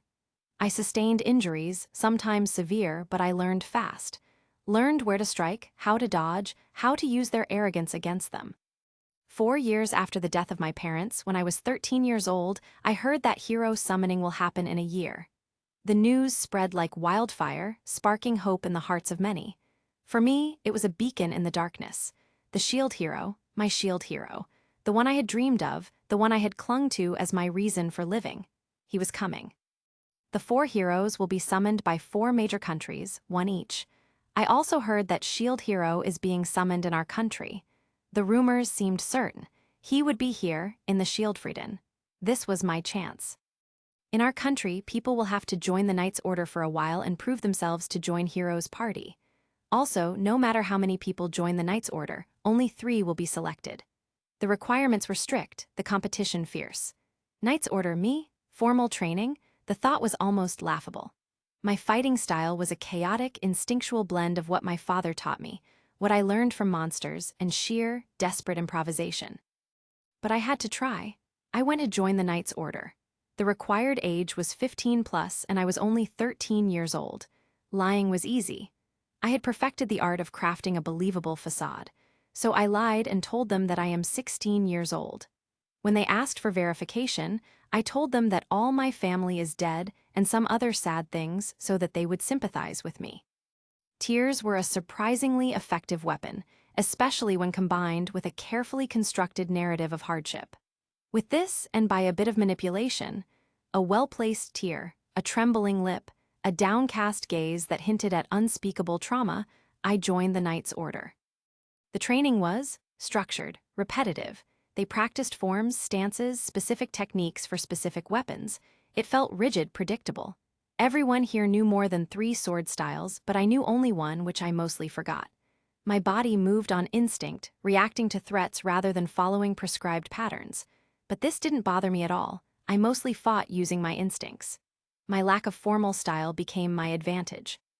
Since I wasn't using any sword styles, it was difficult for them to predict my moves.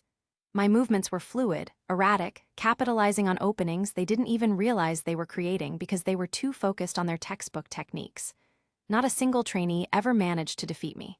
They sparred with me, their faces a mixture of frustration and awe. Sensei, a grizzled veteran, watched me with a puzzled, intrigued expression, unable to categorize my fighting. It has been 3 months since I joined Knight Order. I had proven myself. I was the strongest, the most promising. I am sure that I will join Shield Hero's party. I could almost see it. Standing beside him, helping him, finally fulfilling the purpose I had clung to through years of hardship. But then I heard that Shield Hero has been summoned in Malremark. The words hit me like a physical blow. Melremark, not here, not Shieldfrieden. Melremark, the country I knew little about, far across the borders. A surge of panic, cold and sharp, pierced through my certainty. All this effort, all this planning, for nothing. No, not for nothing. He was still here in this world, just in a different place. My goal hadn't changed, only the path to reach it. The Knight's Order, this country, they were no longer the route to him. Staying here was pointless. Without a second thought, I ran away from the Knight's Order. I slipped out under the cover of darkness, leaving behind the rigid structure and the bewildered faces of those I had surpassed. Melremark. I would go to Melremark. Wherever the Shield Hero was, that's where I needed to be. The journey would be long, dangerous, but compared to what I had already overcome, it was just another obstacle. Another step on the path to my destiny. The worn cobblestones of the Melremark capital felt foreign beneath my boots, a stark contrast to the packed earth of training grounds and the damp soil of the forest floors I'd called home. Every step was charged with urgency, a desperate race against a future I was determined to shape. I'd fled the Knight's Order without a second glance, leaving behind bewildered faces and the rigid structure I'd endured solely for the chance to be here, now. The rumors that the Shield Hero had been summoned here, not in my own country as I'd been led to believe, had sent a jolt of adrenaline mixed with panic through me. I had to reach him. Immediately.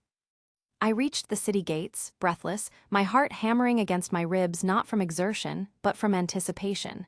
He was here. My shield hero. The air in the capital hummed with whispers. Shield hero this, shield hero that.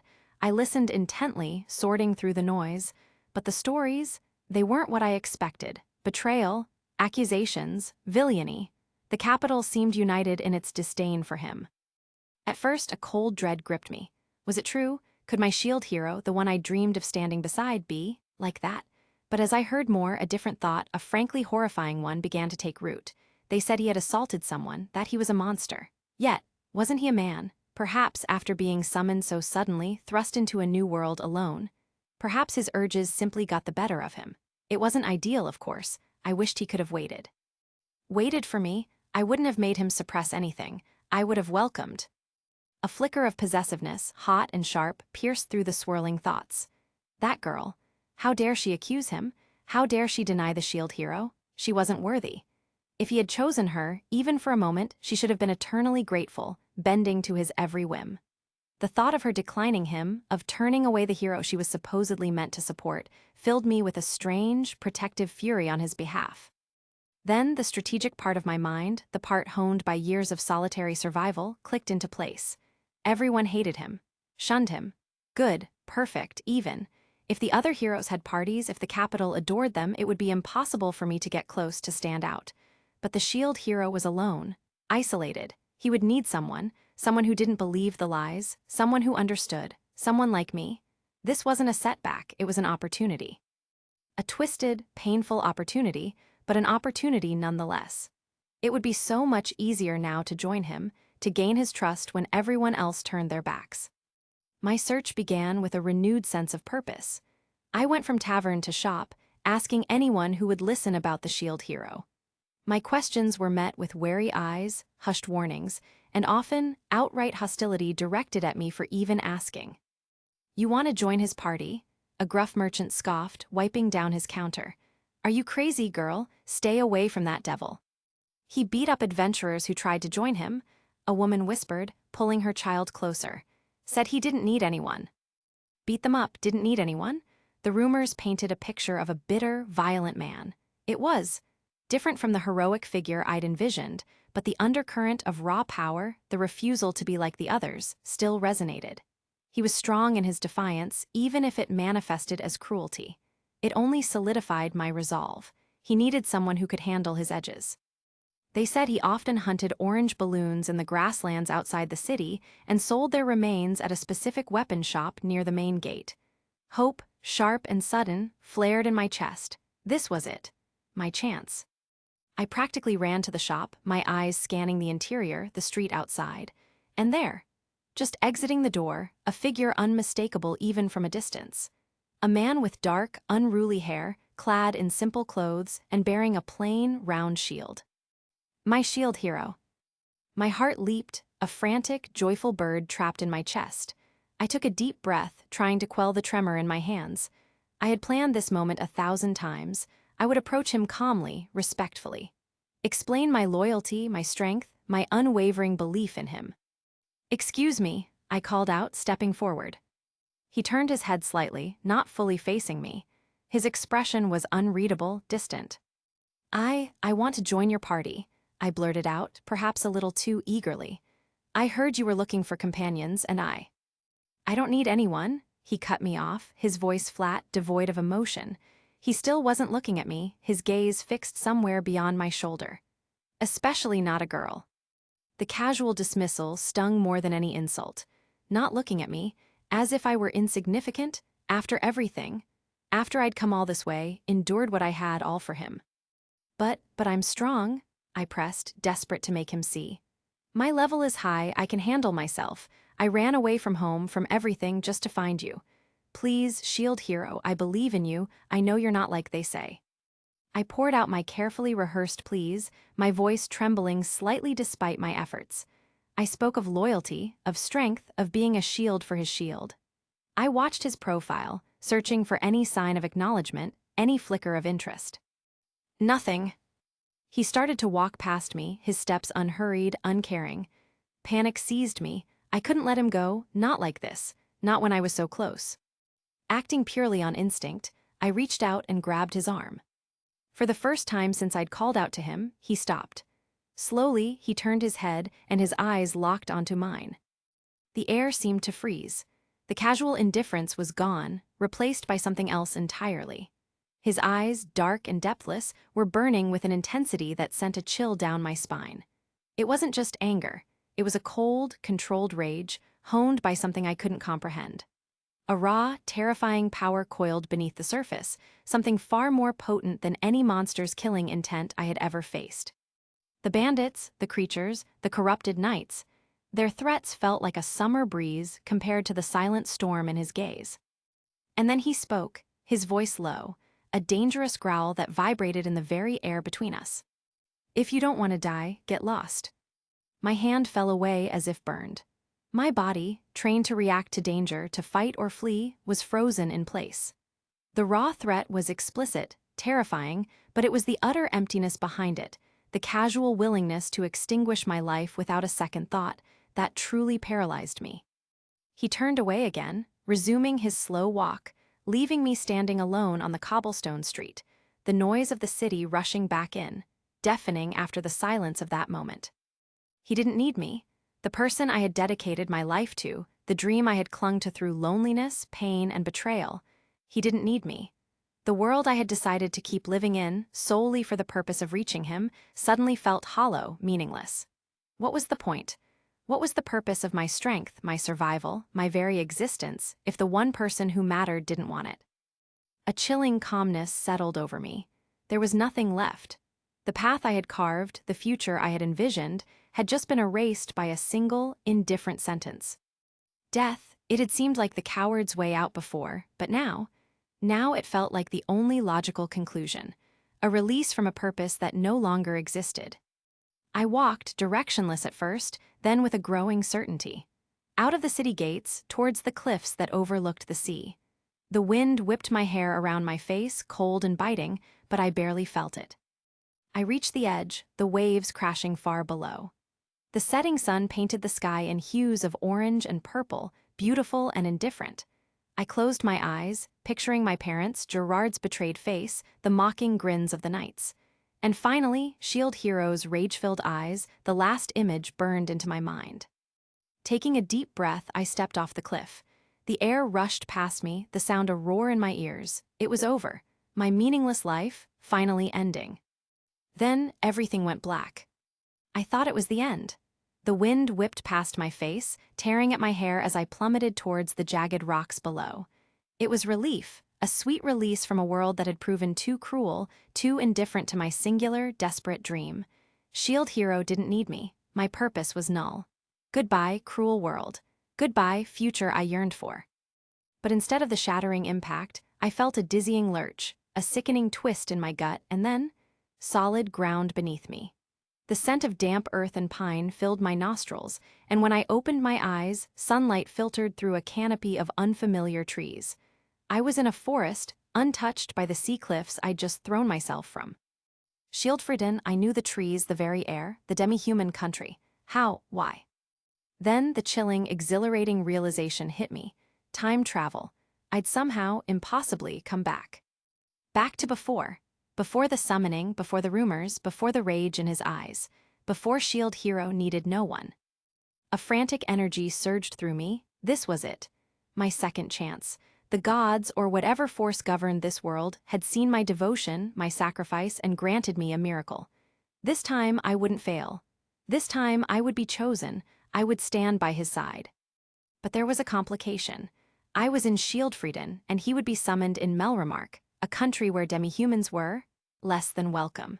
If I showed up at the castle with my ears and tail visible, I'd be lucky to just be turned away. More likely, I'd be sold, imprisoned, or worse. Melremark's prejudice was well known, a festering wound between our nations. Adapt, survive. My life had taught me nothing else.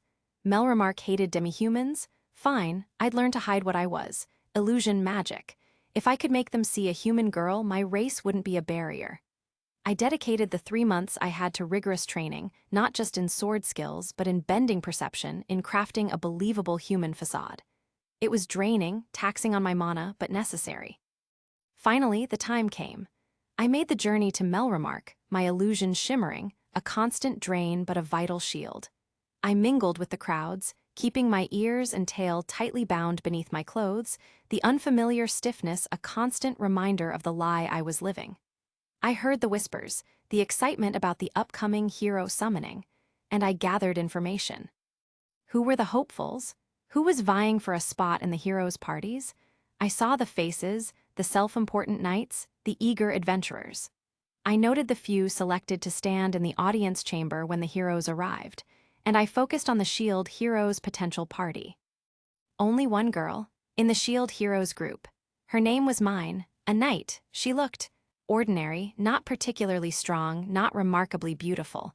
Was this the girl? The one the rumors would soon be about? The one Shield hero supposedly defiled? My blood boiled at the thought. How dare he? After everything I'd endured, after waiting for him, dreaming of him, he'd just take some random girl, and how dare she? She wasn't worthy. He was mine. My initial, raw instinct was violent. Kill her. Eliminate the competition before she could even stand beside him. It would be easy. A quick blade in the dark, a staged accident. No one would suspect the quiet, illusion-clad demi-human watching from the shadows.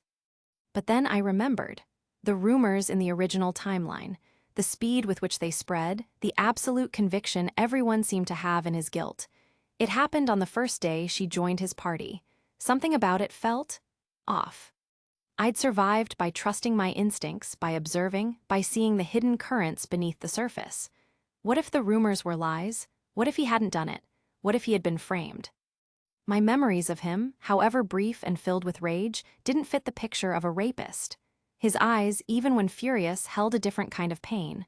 My hypothesis solidified. Shield Hero was not a villain. He was betrayed. This changed things. Killing that girl was too simple, too crude. If he was framed, removing her wouldn't necessarily prevent the framing. A new plan began to form, more complex, more nah. I'd observe. If he truly tried to force himself on her, I'd intervene. Publicly, perhaps, to make sure he couldn't deny it later. Then I would threaten mine. Make her confess the framing, or at least corroborate a story that painted him as the victim, not the aggressor. I'd leverage the situation, ensure mine was removed from his party, perhaps citing irreconcilable differences or trauma from the false accusation I orchestrated. And then, in his moment of need, I would step forward. The faithful demi-human adventurer who saw his true character, who wasn't afraid of the rumors. He would have to accept me. It was perfect. I'll make Shield Hero disband the party with her. After that, I'll party up with him. Wow, nah, you're a genius. And then he kicked her out, just like that. No public scandal, no accusation of assault, nothing. He simply dismissed her, and then he walked away. Alone. He headed back to the grasslands, the place where he began his grueling, solitary journey in the previous timeline. I followed, compelled, my previous plans scattering like dust in the wind. The future had changed because I came back. But how, and why was he alone again? I watched from the edge of the woods as he stopped beside a tree. His body language was tense, coiled with suppressed emotion. And then, he exploded. "What do you mean, not in vain? You goddamn hypocrite!" He screamed at himself, at the tree, at the empty air. His words were a confusing torrent, hinting at a past life, at regrets, at a deep, searing pain I hadn't seen before. I also wanted people I could rely on. I also wanted people who rely on me. I also wanted to be happy. I'm glad that I'm alone again, you goddamn liar. Hypocrite, liar? What had happened to him? He wasn't supposed to be like this so soon. The despair, the bitterness, it usually took weeks of betrayal and hardship to etch itself onto the Shield Hero's soul. Seeing it raw, unleashed, aimed at himself, it was unsettling. And strangely, it stirred something unexpected within me, a flicker of sympathy, a genuine ache for the suffering I witnessed. But the practical side of my mind quickly reasserted itself. He was alone, vulnerable, and clearly carrying immense emotional baggage. This was an opportunity, albeit a twisted one. The framed hero narrative was gone, but a different angle presented itself. The broken, isolated hero who needed someone. He calmed down eventually, leaving the tree splintered and his hands bloody. He was lost in thought, vulnerable. This was my chance. I stepped out from behind the trees, trying to project an image of simple concern, not stalker. "Excuse me, are you all right?" He reacted instantly, whipping his head around. His guard was up, but his eyes, even through the anger, were still raw with recent pain. He bombarded me with questions, demanding to know who I was, why I was there. I spun a story, a carefully constructed lie about being an adventurer down on her luck, sleeping in trees because inns were too expensive. It was believable enough, playing on the common struggles of low-level adventurers. I tried to engage him, to offer help, friendship, to position myself as the kind, supportive companion he desperately needed. But he shut me down, his voice cold, his eyes distant. "If you hate talking to me that much, then all right, I won't bother you," I said, playing the part of the dejected potential friend, turning to leave. The plan was to make him stop me, to make him realize he did need someone. But as I walked away, the chilling thought crept in. What if he didn't? What if he was truly fine being alone? What if the time travel hadn't fixed things, but merely shifted the timeline of his suffering? Maybe I should just leave, go back to my own life, whatever that looked like now. He didn't need me. He had made that clear. But then another thought, a more desperate, more ruthless one, took root. He was alone. He had no party, no one to rely on. And I was level 33. I was strong. I could force the issue. If he wouldn't choose me, I would make him take me. Not through kindness, not through friendship, but through something undeniable. I was going to the forest, planning to disappear, to rethink everything, maybe come up with another convoluted scheme, when I heard his voice. "Hey, wait, where are you going?" He stopped me. The plan shifted again, taking a dark, predatory turn. He didn't want a companion? Fine. Maybe he wanted something else. Something a beautiful, strong girl could provide when he was at his lowest point, alone and hurting. He didn't know about my level. He didn't know about my past. He didn't know the lengths I would go to. And I, the girl who dreamed of being his devoted wife, was about to use every manipulative trick, every instinct for survival I possessed, to bind him to me, even if it was through fear, obligation, or something far more primal. My peaceful life with Shield Hero would start, one way or another. "What, feeling lonely?" I said, letting a smirk play on my lips as he emerged from the shadows. The game had just begun. After that, we all know what happened. Chapter 14, finally reached the destination. I got up quite early in the morning, or you can also say that I did not sleep the whole night. I was cursing myself the whole night. Ulna is only 16 years old. She is not mentally mature enough to think about all these things properly. But I should have held back. She was aroused, but at least I was fine, and if I still can't control myself, then I am not any different from the way the people of Melremark thought of me in my previous life. "Good morning, Neafumi." She has started talking to me like she has known me for months. "Good morning." We started getting ready for the rest of the journey. "Neafumi, can you sit on the front, and can you sit in front and drive the horse? I am quite tired," said Ulna. "All right, I don't have a problem with that." We both sat on the horse. I kicked its belly and it started running. Ulna held me tightly. Her boobs were pressing against my back. "Are you okay?" I asked. "Yes, by the way, the horse can run faster than this. If you can drive it faster, then do it. "Really?" "Yeah." I started to running the horse run faster. Ulna held me even more tightly. "Neafumi." "Yeah." "Yesterday, if you wanted, you could have easily taken advantage of me, but why didn't you do that?" "I have no interest in that." "Is there some kind of problem in your tool?" "There is nothing like that." "Then why?" "At that time, I didn't think it was right to take advantage of you. You are only 16 years old, and you must have someone you love." She started thinking for a while. "Absolutely. I love a person very much, and for him I have kept my virginity till now. If possible, I will keep it safe for him all my life. But he does not love me. There is no use thinking about such a person. You should find someone else as soon as possible." "But I have no one in this world." "Oh yes, how about you become my lover?" She said something unexpected. "Are you kidding?" "It depends on your answer. Tell me, whom do you love?" "I don't have time for these things." "And if someone fell for you? If someone says that she cannot live without you?" "No comment." "Hey, answer me." "I didn't said anything." "All right, I'll ask something else. Have you thought whom you will marry?" "I don't want to get into such nonsense." "This is not nonsense, it is a part of life. Without this, life is meaningless. And anyway, how can you call marriage nonsense when you haven't even married? Now she started a new argument. What is the benefit of getting married? Just a new responsibility comes. Also, as far as I know, wives throw a lot of tantrums. I tried to find a way to defend myself. If the wife doesn't throw tantrums and understands you, also, you can do a lot of fun with your wife which you cannot do like this. For example, she started touching my crotch. Don't you dare touch it, I glared at her. I thought if I scold her, she will not do that, but she started touching it even more. Looks like she have gone in her rebellious phase. Please stop, what if someone saw us, I requested. We were deep in the jungle, so no one can see us, but she doesn't know that. Yeah, you're right. She covered my front with my cape. Now no one will see.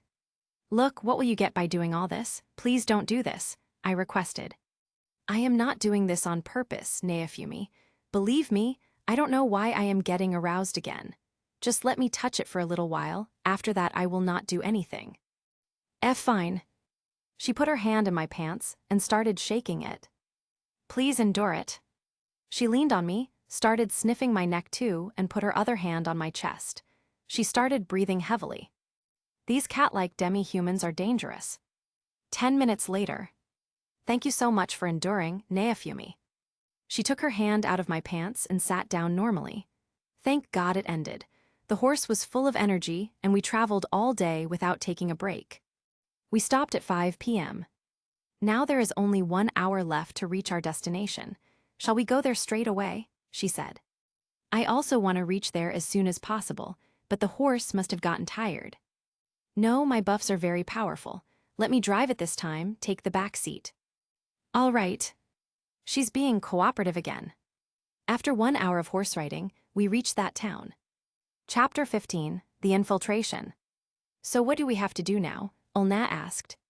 All right, listen, some demi-humans are being tortured in that mansion. We have to save them, I said, pointing my finger at the mansion. Okay, fine, but how will we enter there? W8, did you even understand what I said? Yes, we have to infiltrate the mansion and save the demi-humans. Right. That's not all. There will be at least 30 soldiers on the patrol there, and the noble there is around 50 leveled. If you fail, you might even go to prison.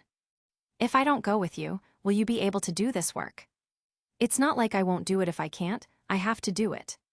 I'm afraid that you won't be able to do this work alone and will die, that's why I will go with you. The worst thing that will happen is that I'll die or else this whole Mel remark will turn against me, right? Granted, she said with a confident look. But why are you going to this extent? I am not doing this for free, I want payment in return for this. Okay, how many gold coins? I am not a fool to take such a big risk for gold coins, I want more than that. Then you tell me what you want. A kiss.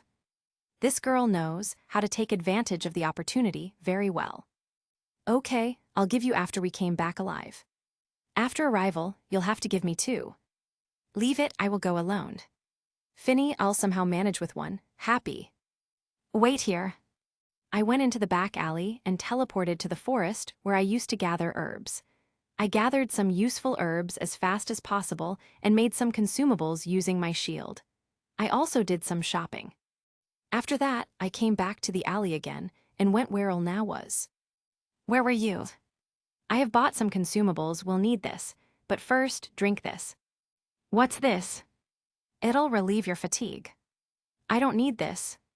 You'll need this. Okay, I'm drinking, don't be mad. When I pressured her, she finally agreed. I fed the nourishing beverage to her with my hands. Looks like you love feeding me. Not that, the effects of consumables increases when fed by me. After that, I started explaining her my plan. All right, now listen. We're going to jump over the mansion's fence. On the other side, some oversized guard dogs called Gaudia have been raised to guard the premises. Whenever you see one, kill it as soon as possible, otherwise they'll alert the soldiers. After that, just keep following me, and we'll eventually reach the basement. We hid the horse somewhere. As we jumped over the fence, many Gaudias came running towards us. There was some kind of device on the backs of Gaudia that emitted a noise like a whistle. Their barking and the whistling were enough to alert the dullest of guards to our presence. Shut up. How? Two guardias came running for us, but Ilnak cut off their throat like butter. Level up. You are now level 15. Shit, I totally forgot about it. Guess I don't have any choice left but to level up now. Level up. You are now level 16. Ilnak was taking out monsters quicker than they could appear, let alone bark. It was kind of scary.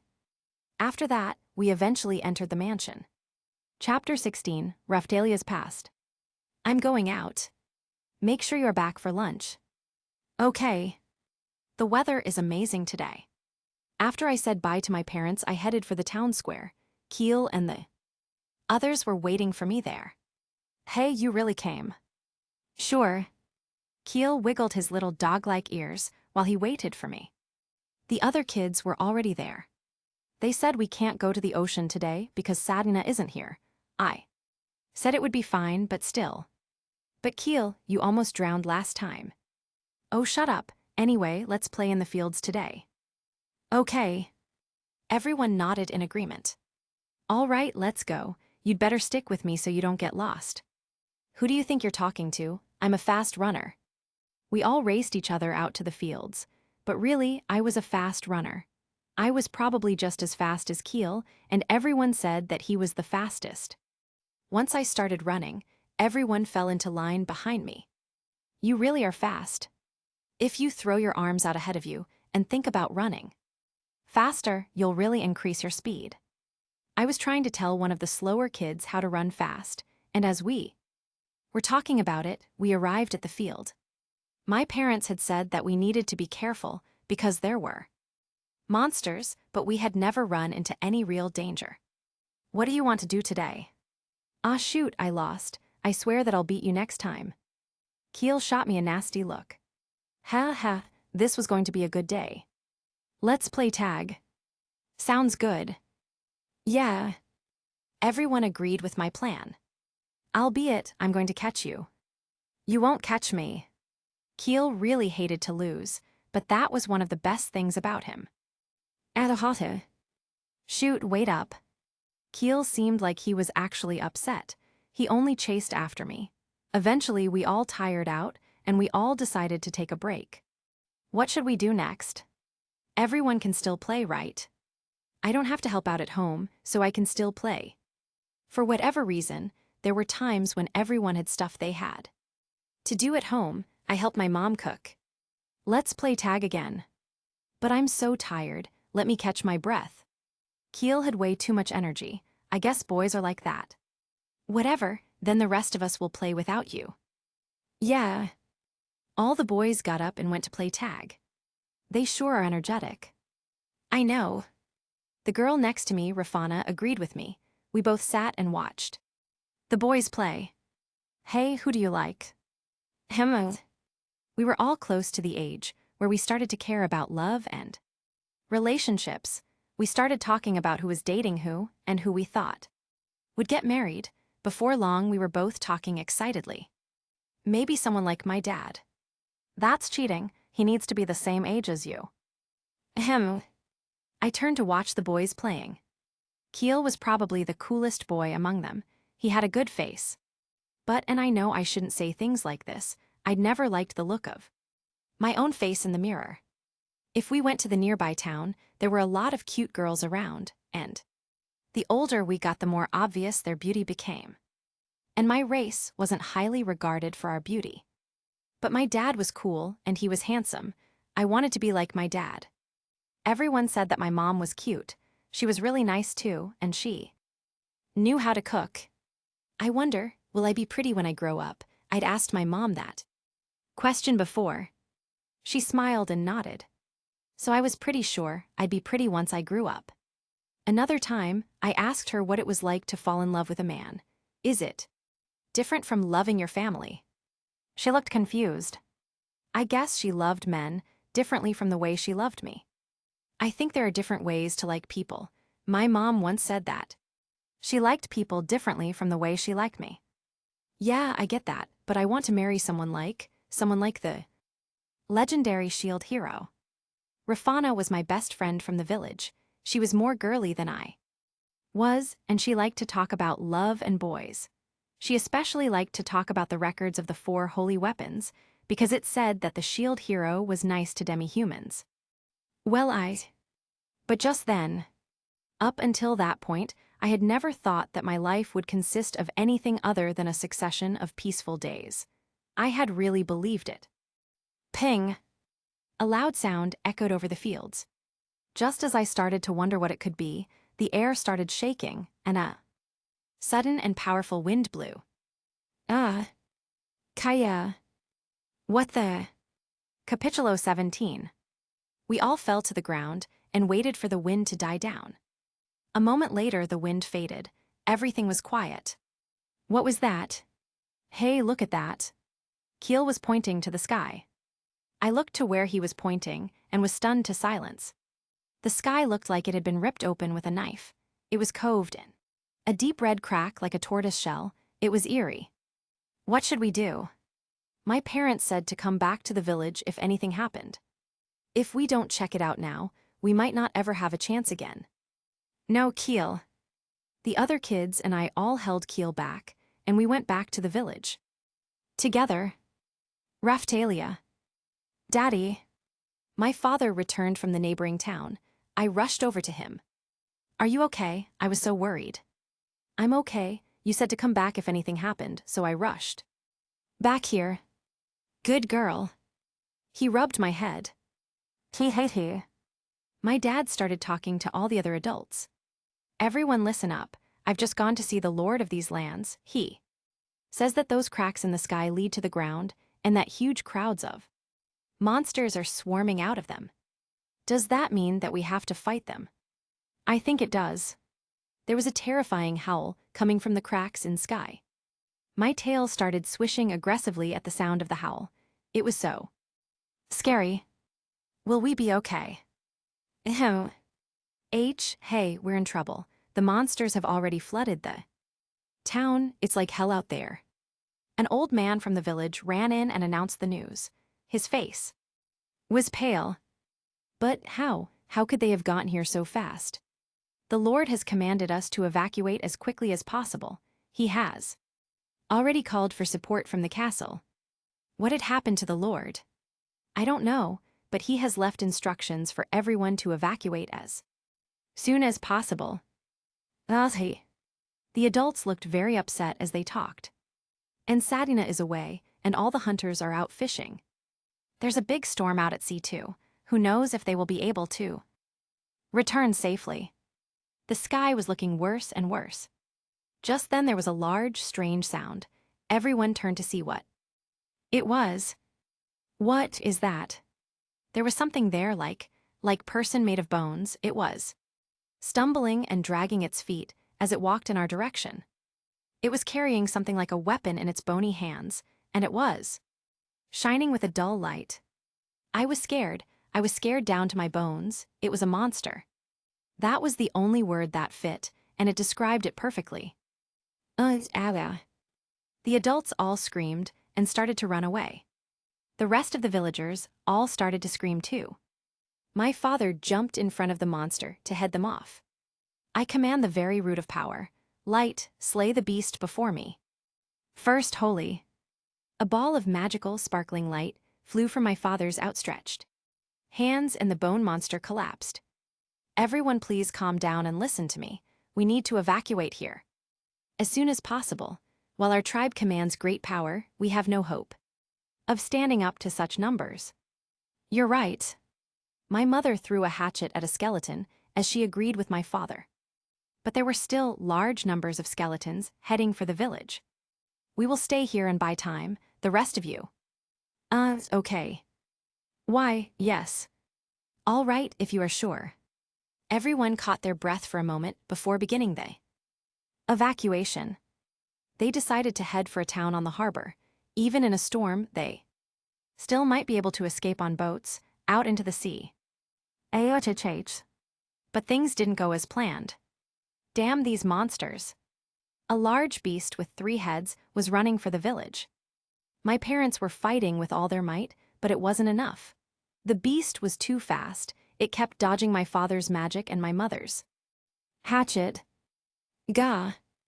The beast violently swung its clawed paw, and my father and another villager went flying through the air. They both fell to the ground, their joints twisted. What? I couldn't believe it. WHWHAI. AOTHH.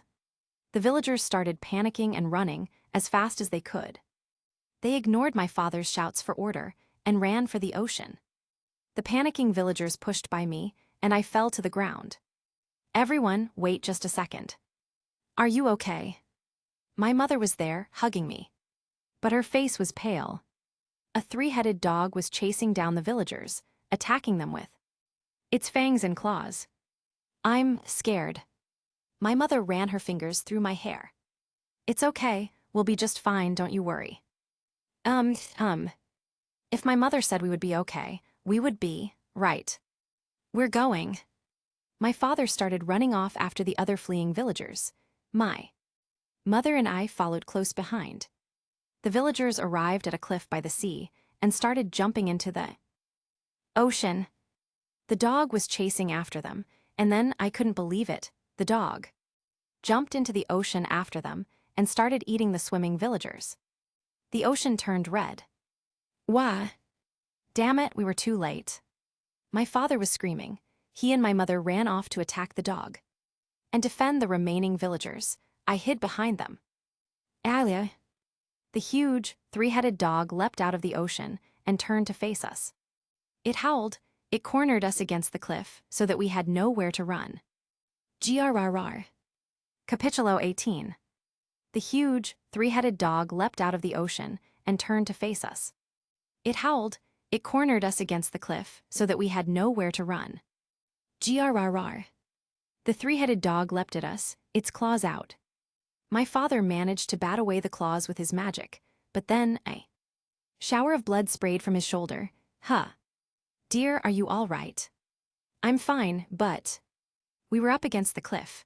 The other villagers were all already in the ocean, but more than half of them had been.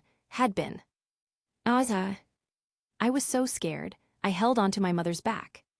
Everyone below was swimming to save their own lives, but the current was strong and they kept getting pulled further out to sea. They were going to drown. If we don't take care of this thing, he'll follow the villagers into the sea and kill them all. I know. I'm sorry, honey. I was prepared. They finished talking and both turned to me. Raphtalia. What? She was rubbing my back, trying to calm me down. Don't forget to smile, be nice to the others. She's right, when you smile everyone smiles. Father rubbed my head. Raphtalia, things will be hard for you. If you aren't careful, you might even die. But still, even still, Raphtalia, we want you to live, so please forgive us for our selfishness. My heart started pounding. It was like I wasn't ever going to see them again. No, Mommy, Daddy. I didn't want to leave them.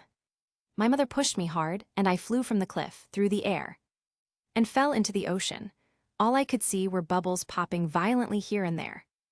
I hurried to get my head above water. And then, I saw it. I saw the exact second that the three-headed dog leapt at my parents. NOOO. The current took me, but I kicked the whole way. When I finally found myself on the shore, the sky was already dark. Huff, huff. There were other survivors from the village there too, but some of the dead villagers had washed up as well. The sky had already returned to its normal color. I had no idea what had happened. But I wanted to see my parents again, more than anything. I hurried back to the cliff where I had left them. There were bones lying all around. It looked like reinforcements had arrived from the castle to drive the monsters off. When I arrived, I found strips of flesh and the skeleton of that monster. Knights and adventurers were carrying it off. I was able to piece together what had happened. Well, good thing it had already taken a beating. Yeah, otherwise we probably couldn't have beaten it. The adventurers and knight were bantering when they noticed me there. What's with the brat? Should we grab her? Wait, we are in demi-human territory. What are you talking about? The area lord is dead, didn't you hear? Oh yeah. Anyway, leave her alone. You know what would happen. They all split and made room for me to pass. Then I walked to the edge of the cliff and saw what had become of my parents. I started shaking and sobbing. NOOO. How much time had passed? By the time I knew what I was doing, I had already made graves for my parents. Don't forget to smile, be nice to the others. She's right, when you smile, everyone smiles. Right. They had given their lives to save the other villagers, and they had entrusted the survivors to me. I'd show them, I'd be good to everyone, I wouldn't let their deaths be in vain. If I just stayed there crying, my parents would be upset. I won't cry anymore, I'm going now. I started walking back to the village. Yoo-hoo. Daddy, Mommy. The villagers that had run for the ocean had formed a crowd. There were many more children than adults. Is that Raphtalia? Yes. Did your parents make it? An old man who had been our neighbor asked me. He looked concerned. I tried as hard as I could not to cry. I shook my head. Oh, that's... He was unable to find any words. He must have known that anything he said would make me cry. It's okay, my parents told me to cheer everyone up. Did they? You're such a strong girl. He. Was I laughing? It's fine, if I cried, my parents would be upset. Everyone. I shouted to get everyone's attention, and all the eyes of the crying children were on me. I know that you are all sad, I am too, but would our parents and brothers and friends want us to stay here and cry? Everyone seemed troubled by my words. They were twisting their faces. I put my hand on my heart and stepped forward. To all of you that think our loved ones haven't died, I ask you how would they feel if they came back to our village and found it like this? Right, this was everyone's village. We couldn't just leave it how it was. My dad and the Lord had always said that the village was a family that we all made together. I know how sad you are, believe me, I know, but that is all the more reason to rebuild. I mean, we're a family. Yes, Father had always said so. He said to treat the rest of the village as if they were part of our family. So I would do it. I would take care of them all, just like Father had said. Right, please. I did all I could to summon a smile. Raphtalia. Raphtalia, aren't you sad? Why are you smiling? Your father died. My smile weakened at their exclamation. I wouldn't cry. If I started crying, I'd never be able to stop. Right, I'm not sad. I can't cry. If I started to cry, no one would be able to comfort me. Oh. Look at how hard this girl is trying. Come on, everyone. If she can do it, we can do it. Yeah. Okay. You're right, Raphtalia. I'll do my best too. Keel had been crying, but he turned to me, invigorated. Yes. Chapter 19, Twilight or Despair. The Lord had given our village a flag. It had been a present and a symbol of the town. Just then it fluttered down from above and fell before me. It was like it was agreeing with me. That was it. It was a sign that my parents were watching over us. I picked up the flag, and the other villagers brought over a large pole for it. We attached the flag to the pole. It's a sign from heaven. Let's work to rebuild our village. Yeah. And so everyone decided to try and rebuild. NOOO. I was instantly awake. I was inside of the tent we had set up. My house had burned to the ground, most of ours had. So we were all sleeping together in a large tent. I think I might have been dreaming. Hey, did you hear that voice? An older man was rushing over in my direction. Raphtalia, you were screaming. Was I? I needed to smile. If I didn't, it would worry the rest of them. I'm fine, it was just a bad dream. Okay, well, don't overdo it. I'm fine, thank you though. Father, Mother, I'm doing my best, I promise. The next morning, we decided to leave the completely destroyed houses the way they were for now and focus on repairing houses that we could live in sooner. We also put some people in charge of making graves for the bodies that had washed up on shore. The adults were all focused on rebuilding the town, and all the children were doing what they could to help. But we were getting worried about the food supplies. They might not hold out. We had discussed sending fishing boats out to get more food, but the sea was very rough, and we decided it best to save that for later. What now? We all counted the survivors. There was only 1/4 of the village left alive. Even still, one of the older men said that we had made out as well as he could have hoped for. It's just like Raftalia said, we are all still alive. Yeah.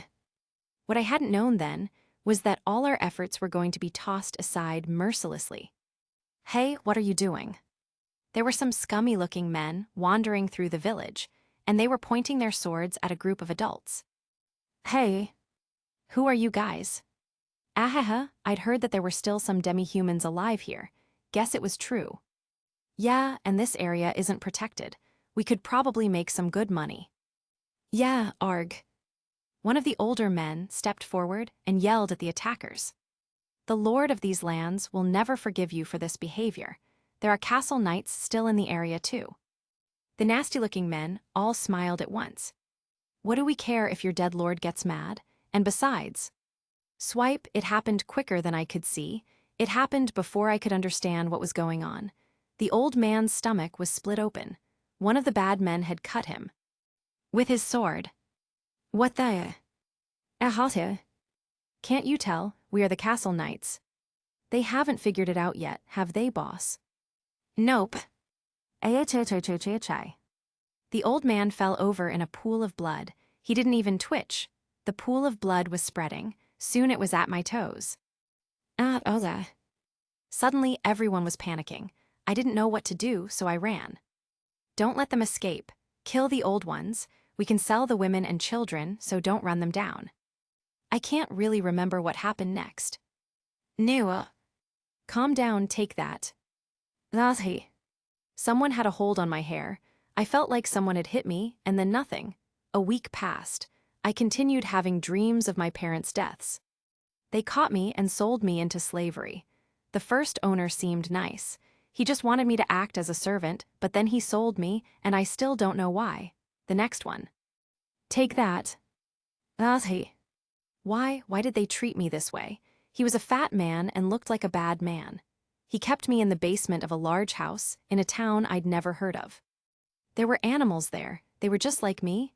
Us. Apparently this man had bought Rafana before he'd bought me. Every day, whenever he felt like it, he would hang me from the ceiling in chains and beat me with a whip. He hit me until I was bloody. Then he would keep hitting me. Whenever I tried to stop him, or tried to protest, the slave curse on my chest would burn me. The pain from the whip was driving me crazy. But I wasn't going to give up. I'd bear it for my parents, and for everyone in the village that hadn't. Made it so I wouldn't give up. Raftalia, cough. It's okay, we'll make it back to the village. When I reunited with Rafana, she was already sick. Even still, the man never stopped hitting her. Yes, we will make it. What did this man want from us? Did he just think it was fun to beat us with a whip? Huh, why are you still having dreams of a better life? Slap, he hit me again, and I felt blood trickle down my back. I felt tears well up at the pain. Yes, scream from the pain. After that point, things got worse. He started to torture me. I was finally free and ragged, but I crawled over the muddy floor to go. Take care of Rafana. He brought us an awful stinking bowl of soup. It tasted like mud. It was our only food for the day. Huff it huffs. I slowly fed it to Rafana. That was one more day of life for her. It would be okay. We had to make it back to the village. Everyone was waiting for us. Hold on, I swear I'll help you. There were latticed iron bars that ran almost to the floor. I realized that if I took a rock from the wall and used it to dig out the foundation under the bars, then we'd be able to wriggle under them and escape. It just had to work. Thank you. Yes, we'll meet everyone again. My mother and father had told me to take care of everyone. Yes, we will make it. What did this man want from us? Did he just think it was fun to beat us with a whip? Huh, why are you still having dreams of a better life? Slap, he hit me again, and I felt blood trickle down my back. I felt tears well up at the pain. Yes, scream from the pain. After that point, things got worse. He started to torture me. I was finally free and ragged, but I crawled over the muddy floor to go. Take care of Rafana. He brought us an awful stinking bowl of soup. It tasted like mud. It was our only food for the day. Huff it huffs. I slowly fed it to Rafana. That was one more day of life for her. It would be okay.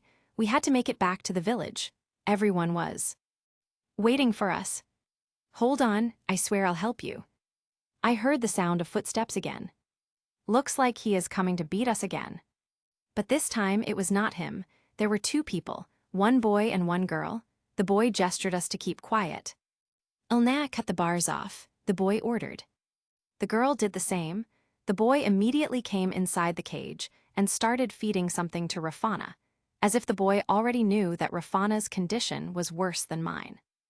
Rafana's wounds started getting better. She started coming back to life. Should we give them something to eat first? They look very weak. There isn't much time, the boy shouted. That boy immediately checked both of our breasts. When he saw the slave mark, he started crying. Chapter 20, Hope. Aelenaspav, tilde. A low, guttural sob tore through the stillness, a sound that ripped at the carefully constructed walls I'd built around my own heart. I watched Neafumi, my breath catching in my throat, as his gaze fell upon the telltale ridges of the slave marks marring the children's delicate skin. His hardened expression, usually a mask of weary resolve, crumbled like ancient parchment, revealing the raw, vulnerable pain beneath. His fingers, calloused but gentle, traced the cruel scars, each touch a silent scream against the injustice of it all. A tear escaped, then another, shimmering like fractured moonlight in the dim light of our hiding place. Why? He whispered, the word a broken plea, a question hurled at a cruel and indifferent world. He tore at his own hair, his movements frantic, almost self-destructive. The sound of his ragged breathing filled the small space, a counterpoint to the silent tears that streamed down his face. Why does this happen to me? He cried, the question echoing in my ears, a desperate cry from a man who had seen too much. Hey, Neafumi, what happened? I asked, my voice barely a whisper, afraid to break the fragile tension that held him together. My heart pounded against my ribs, a frantic drumbeat against the silence. He didn't answer, his gaze fixed on the children, his face a mask of anguish. The tears continued to fall, each one a testament to the weight he carried, the burden of a world that seemed determined to crush him. Neafumi, I repeated, my voice rising slightly, laced with growing fear. He finally looked up, his eyes red and swollen, a storm of emotions swirling within them. Why does this happen to me, Elna? He rasped, his voice thick with unshed tears. I thought I could just take them and run, make it easy, but it's impossible. His words tumbled out, a torrent of fear and despair. If that bastard comes here and doesn't find these two, he might kill them by the slave collar at any instant. Don't worry, Neafumi, I said, my voice trembling slightly but firm. I reached out, placing a hand on his arm, the rough fabric of his cloak a stark contrast to the warmth of his skin. We'll find a way, how about? How about we threaten him? We could. He cut me off, his voice thick with despair. I don't want to put their lives in danger, Elna. That man is crazy. He'd kill them without a second thought, and seeing those hound dog corpses up there. He gestured vaguely towards the entrance, his eyes still shimmering with tears. They must have realized someone's entered. We can't even get out of here. His sobs intensified, a raw, heartbreaking sound in the confined space. A sudden, unsettling stillness fell over him. It was as if a desperate idea had taken root, a flicker of hope amidst the despair. He moved with a sudden, almost frantic energy, tearing at the already ragged fabric of the raccoon girl's clothing, exposing the cruel brand of the slave mark on her chest. My breath hitched in my throat as I watched him press the glowing green orb of his shield directly onto the mark. A moment of tense silence stretched, thick and heavy. The air crackled with unspoken hope, a desperate prayer that something would happen, but nothing budged. He pressed the shield harder, the green orb glowing with an intense light, digging into the raccoon girl's skin. A small whimper escaped her lips, a sound that sent a jolt of alarm through me. He was pushing it too far, I thought, his desperation overriding caution. Then, a flicker of something changed in his expression. A slow, almost unsettling smile spread across his face, a stark contrast to the tears that had been streaming down his cheeks moments before. He lifted the shield, and my eyes widened in disbelief. The slave mark was gone. The scarred flesh was smooth, unmarked. He repeated the process with the other girl, and the same thing happened. The ugly brand vanished, leaving behind only smooth, unblemished skin. But how, I stammered, my voice thick with confusion. How did it disappear? The orb absorbed the ink, he said, his voice strangely calm, almost gleeful. Ulna, use your sleep spell on them. I don't want them to see what's about to happen. His smile had turned mischievous, a hint of something dark and dangerous lurking beneath the surface.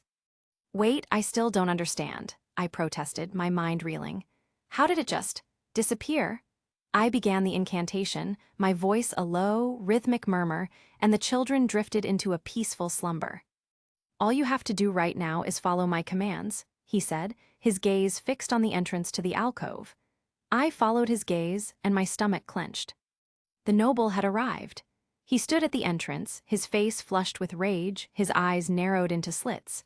A cruel leather whip coiled in his hand, a silent promise of violence. He was short, plump, and utterly repulsive, his presence filling the space with a suffocating sense of dread. Stay here, Neofumi said, his voice low and firm. He took a step forward towards the noble. You know you can't attack, right? Let me fight him, I said, pushing him gently back.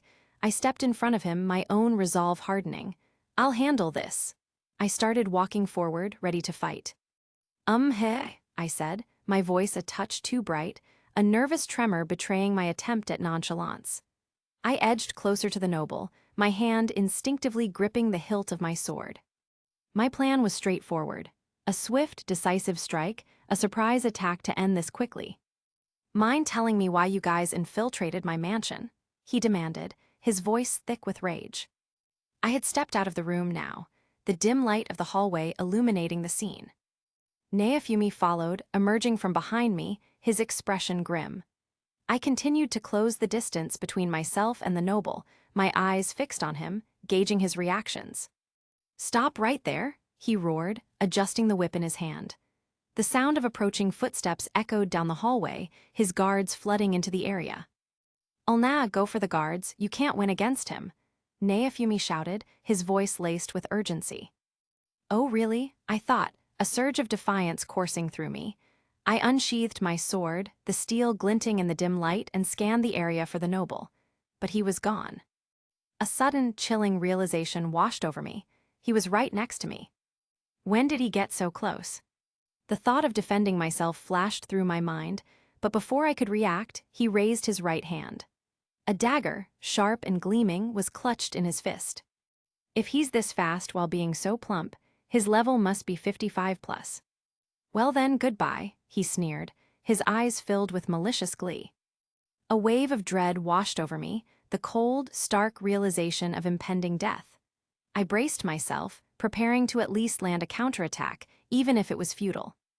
But before the dagger could strike, the noble was sent flying backwards, crashing against the far wall with a sickening thud. Goodbye to you too, Neofumi said, his voice cold and flat. My eyes widened. I hadn't even seen him move. He had followed the noble's movements that I failed to follow. Actually, Neofumi used teleportation, but yeah, he is fast too. Neofumi, I gasped, my voice a mixture of relief and astonishment. Hurry up and take care of those guards, he said, his voice sharp and commanding. Understood, I replied, my voice regaining its focus. I turned my attention to the guards, drawing my sword with renewed determination. If I could eliminate them, Neofumi would gain experience, increasing his chances against the noble. I noticed the noble didn't give chase. Also, he didn't take any damage. Neofumi's attack power is too low. Chapter 21, The Leveling Duo. Aelenaspav, tilde. The air crackled with tension as I plunged into the fray, a whirlwind against a wall of steel. These weren't mere sentinels, they moved with a practiced precision, a deadly ballet choreographed by their master. Elites undoubtedly, yet their skill, though formidable, couldn't mask their fundamental weakness against my own honed edge. Still, the sheer number was a suffocating tide, each parry a desperate struggle against being overwhelmed. My muscles burned, the clang of steel a relentless percussion against my ears. Every strike, every block, was a Herculean effort, a desperate attempt to create even a sliver of breathing room. It became clear, They weren't aiming for the kill. Their intent was a brutal eviction, a human barricade erected to shield their master from my reach. I could have dissected them, one by one, a methodical dismantling of their ranks. But the relentless onslaught, the sheer, suffocating volume of attackers, made even a single, decisive blow impossible. I was a lone rock against a surging wave, slowly being eroded, pushed back, forced to yield ground. Then a guttural scream tore through the chaos, a sound that chilled me to the bone. I spun, my gaze snapping towards the source. The sight that greeted me was a grotesque tableau of vengeance. The noble, once a figure of arrogant authority, now lay prostrate, his face buried in the dirt. Neofumi, his expression a mask of chilling serenity, had planted a booted foot on the noble's thigh, his other hand gripping the man's leg with a brutal, unwavering force. A slow, sickening crack echoed through the courtyard as Neofumi, with a horrifyingly casual motion, ripped the noble's leg from its socket. A raw, animalistic howl erupted from the victim, a sound that sent shivers down my spine. Even the hardened guards recoiled, their faces etched with a mixture of fear and revulsion. Neofumi, his eyes gleaming with a predatory intensity, repeated the gruesome procedure, this time with the noble's right arm. He pinned the man's shoulder with his foot and with a sickening twist tore the limb away. The noble's pleas, his desperate cries for mercy, were met with Neofumi's unnerving, almost blissful smile. He had bypassed the need for brute force, the limitations of his own attack power. He understood that leverage, raw physical manipulation, was a weapon in itself. It was a macabre display of ingenuity, a brutal reminder that power wasn't always about striking, but about tearing, rending, and dismantling. The noble, a broken, mangled husk, writhed on the ground, his screams a symphony of agony. I couldn't help but wonder, a dark curiosity gnawing at me. What unspeakable sins had this man committed in Neofumi's past life to unleash such a terrifying, visceral wrath? What depths of cruelty had been plumbed to forge such a chillingly precise instrument of vengeance?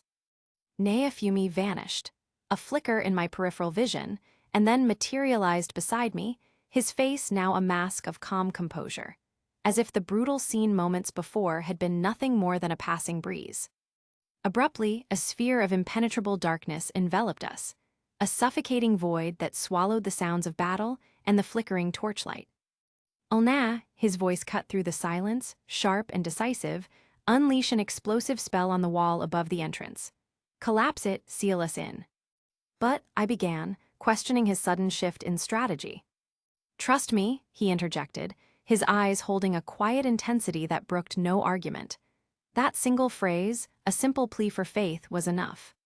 The black sphere dissipated, leaving me blinking in the sudden return of light. I obeyed, channeling my mana into a potent explosive spell, targeting the keystone above the entrance. The stone groaned, then crumbled, sending a cascade of debris crashing down, sealing the passage behind us with a resounding thud. In the next instant, the familiar surroundings of the courtyard dissolved, replaced by the cramped confines of the small room where the two young girls had been hidden. Then, as quickly as it had shifted, the room vanished, and we found ourselves standing amidst the dense, shadowed trees of the surrounding woods. Neofumi, with a practiced gentleness that belied the ferocity he'd just displayed, scooped one of the girls into his arms. I followed suit, cradling the other child, her small body trembling slightly. We began to move, the soft crunch of leaves underfoot the only sound in the hushed forest. "What's happening?" I asked, my voice a low whisper. "I can teleport," he explained, his voice even and controlled. "It's a costly ability, draining a significant amount of mana and leaving me with a throbbing headache. We need to find an inn, leave the girls in safe hands, and then return to the estate. We can't leave any witnesses behind." His words were delivered with a chilling pragmatism, a stark reminder of the ruthless efficiency that now defined his actions. Every loose end, every potential threat, had to be eliminated. "But there are more than 40 soldiers," I exclaimed, the sheer number of our adversaries a daunting prospect. "We can't possibly win against them all." "Are you scared?" Neofumi asked, his voice flat, devoid of any hint of mockery. "Absolutely not," I retorted, a surge of adrenaline coursing through me. "For me, this is a boon. I'll gain a tremendous amount of experience, but you'll need to disband the party temporarily." Otherwise, your level will increase as well, which you don't want. We can't, he replied, his gaze unwavering. If I disband the party, your experience bonus will disappear. He was right. Disbanding the party would cripple my progress. Even if I single-handedly slaughtered every soldier, my level would barely budge, a mere 1 or 2 points at most. We found a secluded inn, a haven of flickering candlelight and hushed whispers. We gently placed the 2 girls in a room, setting a simple meal of bread and cheese on the table. The innkeeper, his eyes widening slightly at the crimson stains that marred Naofumi's clothing, remained silent, perhaps attributing the blood to a recent encounter with wild beasts. "Are you ready?" Naofumi asked, his voice a low, steady rumble. "Yeah," I replied, my hand instinctively gripping the hilt of my weapon. With a silent surge of mana, we teleported back to the basement, the scene of the previous carnage. The moment we materialized, I unleashed a whirlwind of destruction, my blade a blur of lethal motion. This time, Naofumi fought alongside me, his movements a swift, deadly dance, far exceeding my own speed and precision. The air filled with the clang of steel, the guttural cries of dying men, and the intoxicating rush of leveling up. Level up. Level up. You are now level 45. The notifications cascaded through my mind, a symphony of power. Level up. Level up. You are now level 47. Level up. You are now level 48. Level up. You are now level 49. Level up. You are now level 50. Level up. You are now level 51. Level up. You are now level 52. Level up. You are now level 53. Level up. You are now level 54. Level up. You are now level 55. Many of the guards were seasoned warriors, their levels ranging from 50 to 60. Yet they fell before us like wheat before a scythe, their numbers dwindling with each passing moment. One by one, I cut them down, each kill fueling my growing power. Now, only one remained, the noble, a broken, whimpering figure huddled in the corner. Chapter 22, Shield Hero's Viewpoint I. Naofumi tilde. Reached near the entrance of the labyrinth, we saw that the noble of that place was getting out of the basement. We hid there and waited for him to leave. When he left, we went inside. The basement was quite empty. There were only animals there. Then my gaze went inside the room in which Raphtalia and Rafana were. Raphtalia. Both were covered in bruises. Rafana's condition was much worse than Raphtalia. It seemed like she might die at any moment. I gestured Raphtalia to keep quiet and ordered Ulna to cut the bars. I took out a potion, went inside the small room and gave it to Rafana. I also gave her nourishing beverage. She looked very weak, but we can't bother with that now. I quickly checked their chests, but what I feared happened. There was a slave crest on both of their chests. Why only with me? If he came and saw that they aren't here, he would kill them using the slave killing spell. I can teleport with them to the nearest location to the church, where we could teleport and go there by foot, but church hates the shield hero. Even if we tried to find some other way to remove this, we don't have much time. They must have seen the dead bodies of Guardias by now and would have been searching for us. They'll eventually come here. If they won't see Raphtalia and Rafana, they'll report it to the noble. I was running out of options. Ulna tried to calm me down, but there's no way I can. I thought I could save both of them this time, but by coming here, I put Raphtalia's life in danger as well. Wait, to apply the slave crest, he has to mix his blood with a special ink and apply it on the chest. How will it work if I try to absorb it with the green orb of the shield? The chances of that were very low. As soon as the ink is marked on the chest, it evaporates, and anyway, it must have been a long time since the slave crest was applied. But still, I want to try. I tore Raphtalia's cloth to the chest and pressed the orb of my shield on her slave crest, but nothing happened. I pressed it even harder that her chest started hurting. Is it worthless too? Slave user shield, conditions met. Slave user shield II, conditions met. Slave user shield, ability locked. Equip bonus, slave maturation adjustment small.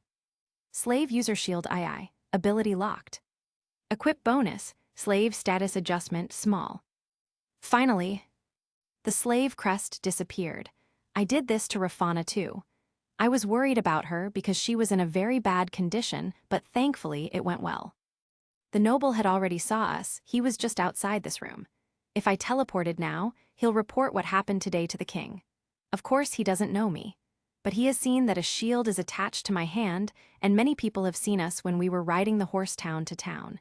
It won't be much difficult to deduce the one who stole the slaves was the shield hero. After all, who other than the 4 cardinal heroes can use teleportation? It would be a very good chance for Trash to isolate us and even give us some punishment. I don't want to go through any trouble again. There were many reasons, but the biggest one is I can't let him off after seeing this much, can I? I told Elna to wait and started going outside to fight him. Of course, she's more skilled than him, but when she was killing the Guardia, I observed that her movements slowed down. She's doing her best for the last 2 days. Nourishing beverage reduce fatigue and also relieve stress, but it also has side effect. Although for a while, it slows down the reaction time. A person becomes normal after sleeping once. Maybe she might not have been able to sleep yesterday. Still, she pushed me behind and started going to fight him herself. I was worried, so I followed her. That noble has a whip whose attack power is very high. If he used it, I would block it using the shield and absorb it with the green orb of the shield. Suddenly, a lot of guards started coming inside the basement. If we don't do something about them now, they will cause a lot of problems later. According to the experience of my previous life, the guards are very weak. But since I can't use any attacks, it'll be very difficult for me to kill the guards. I ordered Elna to fight the guards, but she didn't listen to me. She got lost in thoughts for a moment. I thought the noble would use the whip, but he didn't. He started running towards her. I can't do any damage to him at this level. Which is why I changed my shield to knockback shield, strengthen only my feet using magic with multiple casting. He got close to her and took out his dagger. It was impossible for me to reach there by foot, so I quickly teleported there. I kicked him using all my strength as if my life depends on it. But looks like I overdid it, and he was thrown aback. Chapter 23, Shield Hero's Viewpoint II. I told Elna to go for the guards. That noble was looking at me angrily. I don't know why I was smiling right now. I quickly teleported behind him and tripped him on the ground. All right, everything is according to plan. I only had 1 shield. If any monster came then, I had to stop using the tab until someone like that came who could only use it. There were some shield skills like Counter Shield, Rage Shield, and Shield Prison, Iron Maiden, but they can't be used every single time. I had to find a way to do damage to my opponent. I experimented many times thinking that I will succeed. Unfortunately, I didn't. During that time, I found that even though my attack is weak, I can tear their body parts apart if only I got a good and stable grip. I used this on many monsters and humans before, which is why you can say I'm quite experienced in this. Once the noble fell backwards, I strengthened my body using multicasting. I placed one of my pairs on her thigh and started pulling the same pair towards me. He quickly understood what I'm going to do, but before he could make any move, I took his leg off. He was screaming too much, my ears started to hurt. The air pressure from the lungs forces air through the vocal folds, causing them to vibrate. Therefore, I damaged his vocal folds using my dagger so that they won't be able to produce vibration in the first place, let alone sound. I didn't have much time as I saw that Elna was having difficulty fending off the guards. At that time, I knew that I made a grave mistake. Last time, because of the revolt, most of the knights were away from the mansion. Only some fresher guards were here. But this time, the ones who Elna is fighting right now are elites. Their level must be around 50s. I quickly took off the hand of the noble and teleported near Elna. We can't kill all of them right now, and we can't let them run away either. My gaze went to the entry. I activated the shield prison and ordered Elna to block the entry. She did just that, and I teleported to the woods with Elna, Raphtalia, and Rafana. We dropped them off at an inn, went to the basement. I used some buffs on Elna, and she started killing the knights. Level up. Level up. Level up. Level up. Level up. Level up. Level up. You are now level 23. Level up. Level up. Level up. Level up. You are now level 27. Level up. Level up. Level up. You are now level 30. Level up. Level up. You are now level 32. Level up. You are now level 33. Level up. You are now level 34.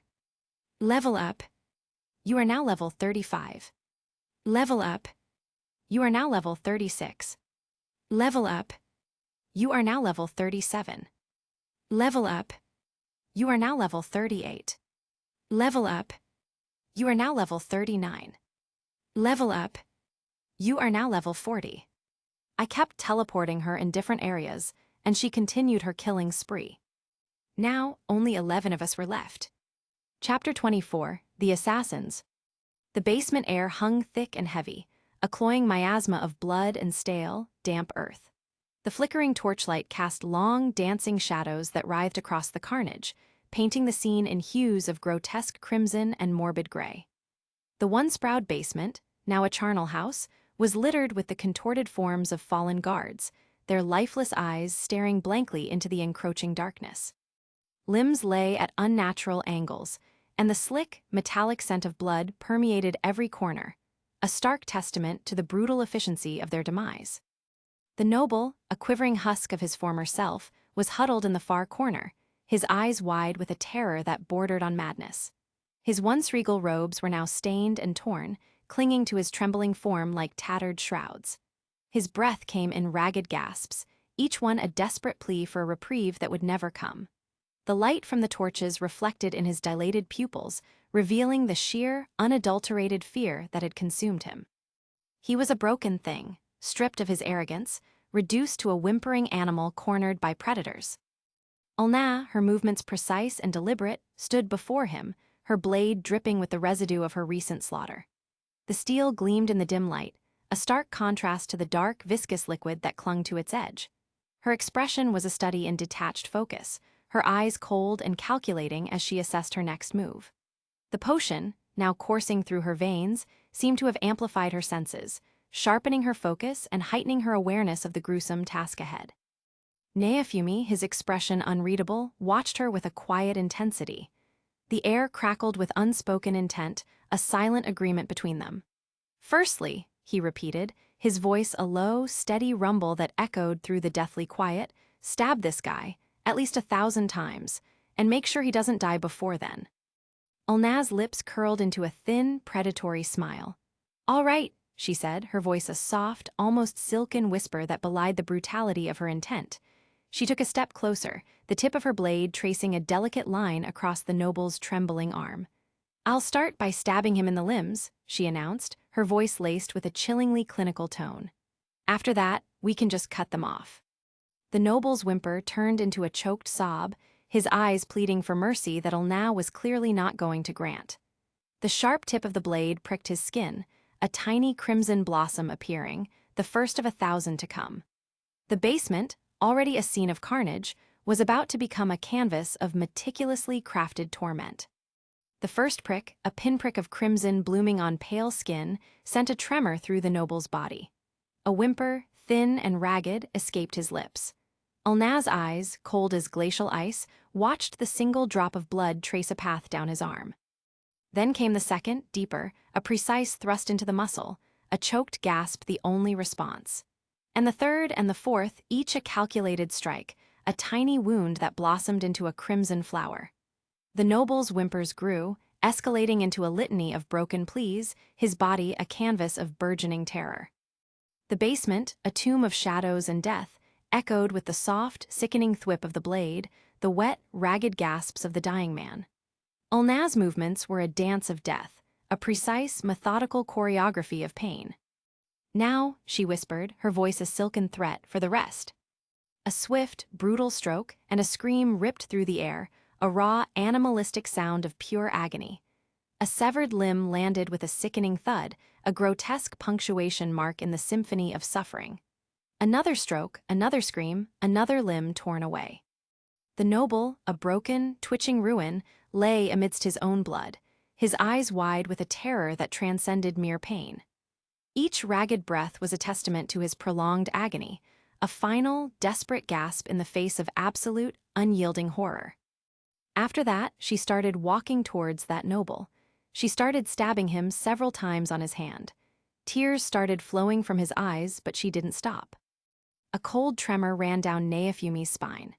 He, who had embraced the mantle of the reviled shield hero, who had walked through fire and brimstone, felt a flicker of genuine unease. He'd considered himself a master of calculated cruelty, but Ulna's detached efficiency, her almost clinical approach to brutality, was a chilling revelation. "By the way," Ulna said, her voice a casual murmur amidst the carnage, "why isn't he saying anything anymore?" "I damaged his vocal folds," Naofumi replied, his voice a low growl, "since he was screaming too much." "Gutch," Ulna said, a strange, almost childlike sound. "What?" Naofumi asked, his brow furrowed. "I mean good," she clarified, a hint of a smile playing on her lips. "I heard that gutch is a cute way of saying good." The juxtaposition of her innocent tone and the horrific scene around them was unsettling. Ulna then turned her attention back to the mutilated noble, her movements deliberate and focused. She began to stab him repeatedly in the hand, each thrust precise and merciless. Tears streamed from the noble's eyes, a silent testament to his unbearable agony, but Ulna remained unmoved, her expression a blank canvas. Even Naofumi, hardened by his own experiences, found the sight disturbing. The sheer, unadulterated cruelty of her actions was a stark reminder of the darkness that lurked beneath her seemingly placid exterior. "Do you want me to keep doing this?" Ulna asked, her voice laced with a strange, almost pleading tone. "Are you scared?" Naofumi asked, his gaze fixed on her. "No," she replied, her voice barely a whisper. "I thought that if I keep stabbing him, then you might think that I'm some kind of devil. You might start hating me, or avoid being near me, even though I'm doing this for you, and only you." She punctuated her words by severing the noble's hand and then began stabbing him in the shoulder, her movements fluid and relentless. Realizing that the noble might succumb to his wounds before reaching the 1,000-stab mark, Ulna began weaving healing magic, a grotesque parody of compassion. The combination of agonizing wounds and restorative magic created a horrifying cycle of torment, an endless loop of pain and temporary reprieve. The sheer, calculated cruelty of it all was a true horror, even for Naofumi. "Just kill him," Naofumi said, his voice flat, "but make sure he dies." Ulna nodded, her eyes gleaming with a dark satisfaction. With a swift, decisive motion, she brought her blade down, severing the noble's head from his shoulders. The gruesome act was performed with a clinical precision, a final, definitive stroke that ended the noble's agonizing existence. The silence that followed was heavy, broken only by the soft thud of the severed head hitting the stone floor. The question hung unspoken in the blood-soaked air, "Shall we go?" The silence that followed was thick, a tangible presence in the basement's oppressive gloom. "No," Naofumi's voice cut through the stillness, low and resolute. "There are some other guests who we have to deal with." A subtle shift in the atmosphere, a ripple in the shadows, and 8 figures materialized from the darkness. Assassins. Their presence, a silent threat, was a testament to the lingering danger. "Why are assassins here?" Ulna asked, her voice a low murmur, surprise evident. "Don't worry," Naofumi replied, his tone reassuringly calm. "You'll easily defeat them." The assassins moved, a coordinated strike born of years of training. Their blades, honed to lethal sharpness, flashed in the dim light. They attacked with a silent, deadly efficiency, a whirlwind of calculated strikes. Ulna moved with a speed that belied her delicate appearance, her blade a blur of motion. She met their attacks head-on, deflecting and parrying with practiced ease. Naofumi, a bulwark of defense and a master of counterattack, stood beside her, his shield a formidable barrier. The clang of steel, the hiss of blades, and the soft thud of falling bodies filled the basement. The assassins, despite their skill and training, were no match for the combined might of Ulna and Naofumi. They fell one by one, their silent forms collapsing onto the blood-stained stone, their mission a failure. The basement, already a scene of carnage, became their final resting place. Chapter 25, Forced to be Submissive. The residue of violence clung to us, a heavy, unseen weight. We tumbled into sleep the instant the inn's rough beds met our weary bodies. Dawn, a whisper of gray, nudged me awake at 5. Raphtalia and Rafana stirred like small, frightened birds as I roused them. Before sleep claimed me, I'd tasked Elna with a subtle deception, to veil our true power, to keep the girls from the stark reality of what we were. I offered them simple fare, then guided their small hands in the delicate art of knife work. Raphtalia's presence shifted the balance. Elna's role was nearing its end. Returning to the room, Elna remained lost in slumber, her features softened by sleep, yet bearing the faint etchings of yesterday's grim work. "Mr. Neafumi," Rafana's voice, small and tremulous, broke the quiet stillness. "Why did you save us?" The question, repeated for the third time, hung in the air, a delicate, almost fragile thing. It was a question that demanded an answer I found difficult to articulate, a truth shrouded in complex motivations. "Let me ponder a moment," I began, a deliberate pause for dramatic effect. "Perhaps because I am the shield hero." "Really? Really?" Their voices, small and hopeful, blended into a delicate echo. "Indeed," I confirmed, raising my arm, the shield a dull gleam against the morning light. "Surely this makes it evident." "But why us?" Rafana pressed, her youthful brow furrowed with a wisdom beyond her years. "Why would the shield hero rescue us?" "Reasons," I replied, a hint of mystery in my tone. "A tapestry woven of circumstance and other things." "And why does Miss Elna sleep so deeply?" Raphtalia asked, her gaze drifting towards the still form on the bed. "She exerted herself greatly yesterday," I explained, "a weariness that claims even the strongest. Now, how about a little adventure?" I offered them a handful of silver coins, a tempting proposition. "We require no payment," Rafana stated, her voice imbued with a quiet dignity. "Ah, but this is not payment," I countered, a playful twinkle in my eye. "This is a mission of critical importance. I require a detailed culinary survey of the marketplace. You are to sample every edible delight and report back with your findings. Which treat reigns supreme?" "If you believe us so easily deceived," Rafana said, her expression a mix of amusement and shrewdness, "you underestimate us. Smart children are also quite a pain." "Can't manage a simple errand?" I asked, a hint of real disappointment creeping into my voice. "If this is too much, I'll find someone else." "We can do it," Raphtalia said, her voice small but firm. "It's easier said than done," I replied, a touch of skepticism in my tone. "We'll do it," Rafana confirmed, her expression determined. I handed them the coins. "If anyone bothers you, tell them you're with me, the shield hero." "Okay," they said and headed out. Turning to Elna, who was still asleep, I sighed. "When are you planning on getting up?" "What time is it?" she mumbled, her voice thick with sleep. "It's afternoon," I said. "Just a little longer," she replied, and went back to sleep. "Come on, get up," I said a little more forcefully. "You're being lazy." "I'll get up in an hour if you'll sleep with me," she said, opening her eyes and looking at me. "Stop acting like a kid," I said, a little exasperated. "I'm not acting like a kid," she replied, sitting up and looking at me seriously. "You promised me a kiss and you didn't give it to me. That's not right. What kind of man breaks a promise like that? You need to show me you're a man of your word." "That's enough," I said, my voice sharp, a desperate attempt to regain control. "We have things to do." "I won't be silenced," she retorted, her eyes flashing with a playful defiance. "Fine. If you refuse to honor your promise, I'll simply collect my due." In a swift, fluid motion, she launched herself at me, her arms wrapping around my torso in a tight embrace. "Wait," I exclaimed, a surge of panic rising within me. But she didn't relent. The sensation was disorienting, a bizarre role reversal. I felt like a trapped maiden, and she, a brazen rogue, attempting to steal a forbidden prize. "Fine," I stammered, my cheeks burning. "I'll kiss you." "No need," she purred, her lips already pressing against mine, a soft, insistent pressure that belied her playful demeanor. Her hand moved, her fingers intertwining with mine, guiding my hand downwards, towards the silken fabric of her pants. A jolt of surprise, then alarm, shot through me.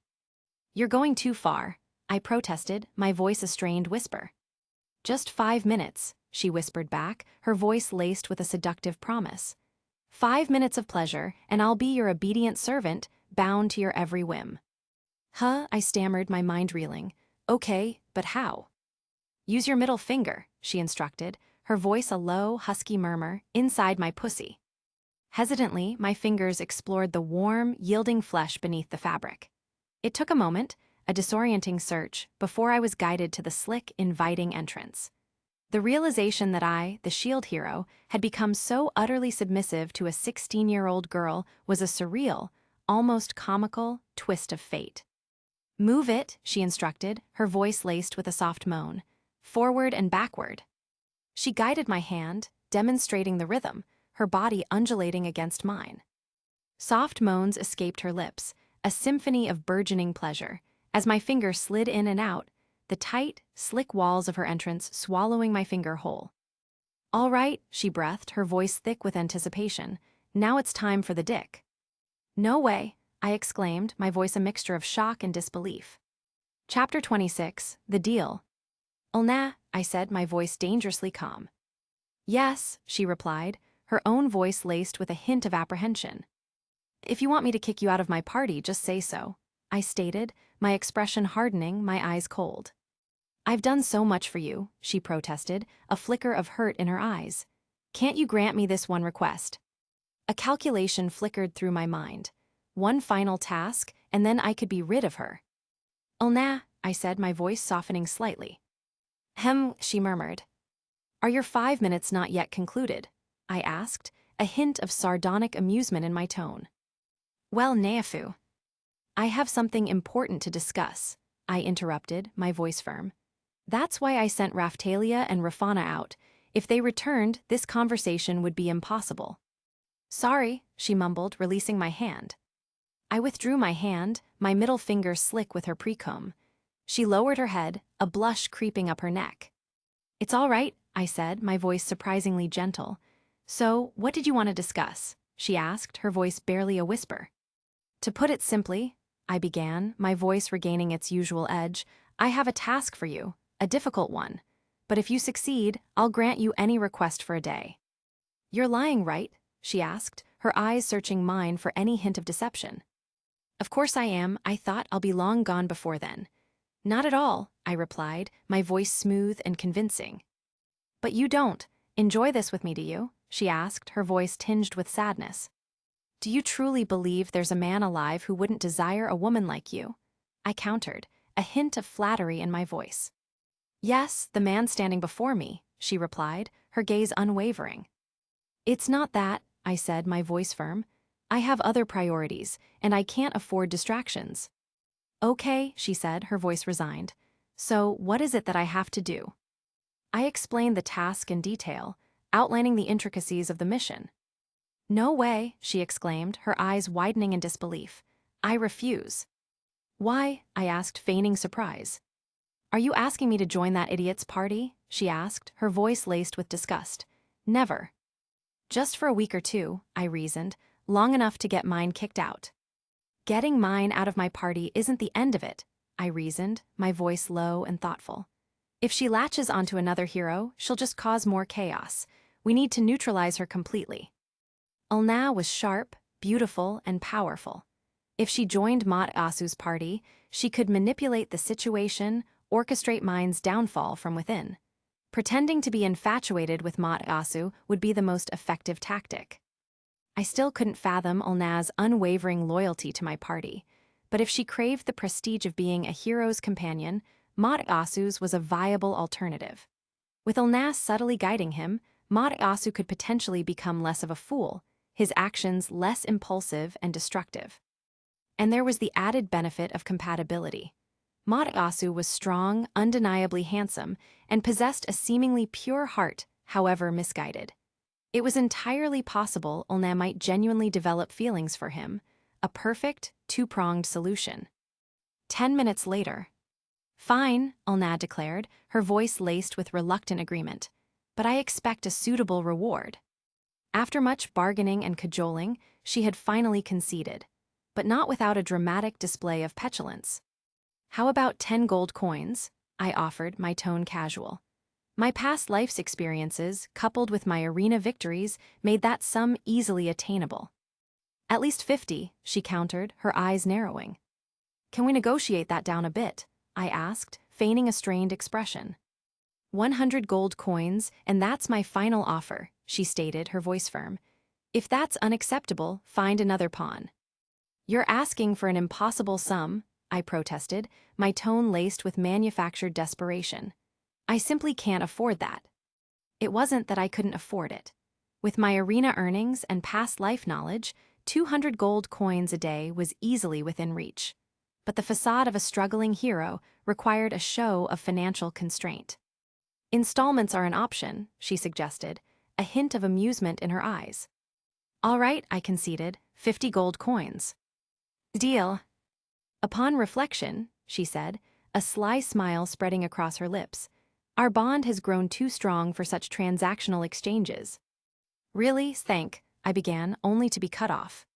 For 3 weeks, she continued, her voice laced with a playful malice, 21 nights you shall serve as my personal body pillow. I knew you were after this, I groaned, rolling my eyes. I had already committed to those favors upon completion of her task, giving me an out. Had I known you'd capitulate so readily, she purred, a wicked glint in her eyes, I would have demanded far more. Intense recompense. I couldn't help but anticipate the look on her face when she discovered my deception. I would, of course, leave the 50 gold coins as a gesture of appreciation for her efforts. Chapter 27. We are back. I and Elna were quite close to each other, and when they both arrived, we instinctively backed down. I hope they won't misunderstand. I have finished explaining her what she exactly has to do, so now I just have to wait. Were you two kissing each other? I want to kiss Shield Hero Too, Rafana said. We weren't, I and Elna said in unison. Anyway, have you done what I told you? I asked. Yeah, we did, but I don't think you would be interested in knowing what we ate. If next time Shield Hero has to do something like this, then you just tell us directly, we will go out. Rafana said with an impish smile. Raphtalia wasn't saying anything, maybe she's not accused of talking with strangers. And right now, I'm a stranger to her. In my previous life, Raphtalia told me that Rafana was more mature and girly than her. Come to think of it, she was right. I already told you that we weren't doing that, but yeah, if you're that interested in love, I can help you find yours. Elna winked at them. They're too small for those things. The thing they should learn right now is how to survive in this world, I said. Mr. Shield Hero is right, I don't want to see someone close to me die again, Raphtalia said with a sad expression. She's really adorable, I want to hug her, maybe because she's Raphtalia. Okay then. Raphtalia, Rafana, come with me, we're going to buy weapons and clothes for you. I want clothes too, Elna said like a child. All right. At the weapon shop, Tilda. I put Raphtalia and Rafana on the counter. Show me some cheap weapons for these two. Erhard looked at me strangely and then started looking for something in a box. After a while, he came with some weapons. Hey kid, can you take them off the counter? He said.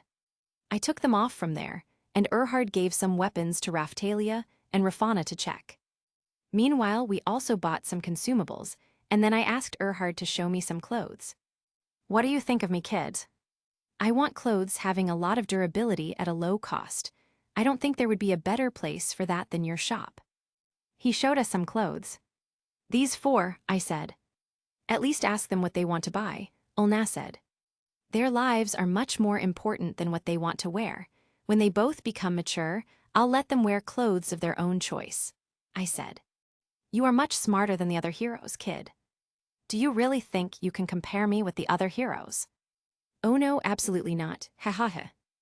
Raphtalia's chose a dagger, but none of the weapons were suiting Rafana. Rafana, what do you think? Which weapon do you want to use? I asked her. She came near me and said, Mr. Shield Hero, can I try a bow once? Oh sure, Erhard, show me a cheap bow. He brought 5 bows. After checking the bows, I picked one and gave it to Rafana. Check it. I don't need to check it. If you chose it for me, then it'll have to suit my preference, Rafana said confidently. All right. I asked for the total price and reduced it to some extent, but when I searched for my money bag to give the money. What happened, Naofumi? One of my money bags are missing, maybe I got careless. Don't worry, there wasn't much in it anyway. I took out the money bag and paid with it. Do you think someone might have stolen it? No, this is the result of my carelessness. I should have been careful. Hail Na, you keep this second money bag of mine. All my money is in it. If it gets lost, I will be in trouble. All right, but are you sure? Of course, you're the person I trust the most. I gave my money bag to her. I think she knows why I gave it to her. Capítulo 28. We came out of the weapon shop. I gestured Ulna. She looked around and noticed them. My luck is too good today. Maud Asu's party is nearby. When I was thinking what to do after this, Ulna did something unexpected. She started running towards them. I suspected that this could happen, but I never thought that this would really happen. What happened, Mr. Shield Hero? Raphtalia asked me. Raphtalia, Rafana, don't say anything until I tell you. If you say anything before that, then I will leave you behind, I said while looking at them. I know I was being too harsh, but I had to do it to instill fear in them. We won't say anything. Yeah. Good. Ulna went near Matagasu and grabbed his hand. You are the spear hero, right? I was looking for you for a long time, Ulna said. Really, but why? I need your help. That devil has made me his slave, she said while pointing her finger at me. You yourself know that this is not true, I said.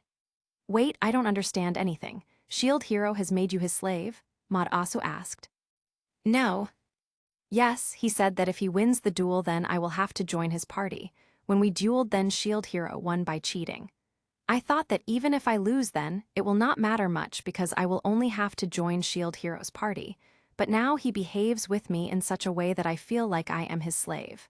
Not only this, he has also tried to rape me, she said. Things are going out of control, but I can't do anything. The only thing I can do is... She is lying, I never did such a thing. Don't lie, you have done this not just once but twice. This morning you thought I was sleeping and you put your finger in my panty. True or false? Absolutely false, I shouted. I assumed that she would want to join other heroes' party. Guess she wanted to join Spear Hero's party all along. This place is becoming more crowded. Everyone is looking at me in a strange way. Come to think of it, it just reminds me of my past life. I don't understand why you are doing this. You are going to go to Spear Hero's party anyway, then what is the use of framing me? Are you doing this to get Spear Hero sympathy? Mr. Shield Hero, you should have assumed that something like this would happen, Ulna said while looking at me with indifference. What's the meaning of this? Does she mean that I should have assumed that she will cheat me? Why are you doing all this? I believe that I have lost the bet, but I can't withstand it anymore. Please forgive me, she said and started crying. There is no need for you to apologize, Ulna. It's the Naofumi who should apologize. How do you know her name? I asked Maud Asu. The sword hero told me about the duel between you and her. I was happy that you are not alone anymore, but you disappointed me, he said. So, what are you going to do now? I asked him. I want it to finish as soon as possible. Naofumi Iwatani, I challenge you for a duel. If I win this, you will have to forget about Ulna.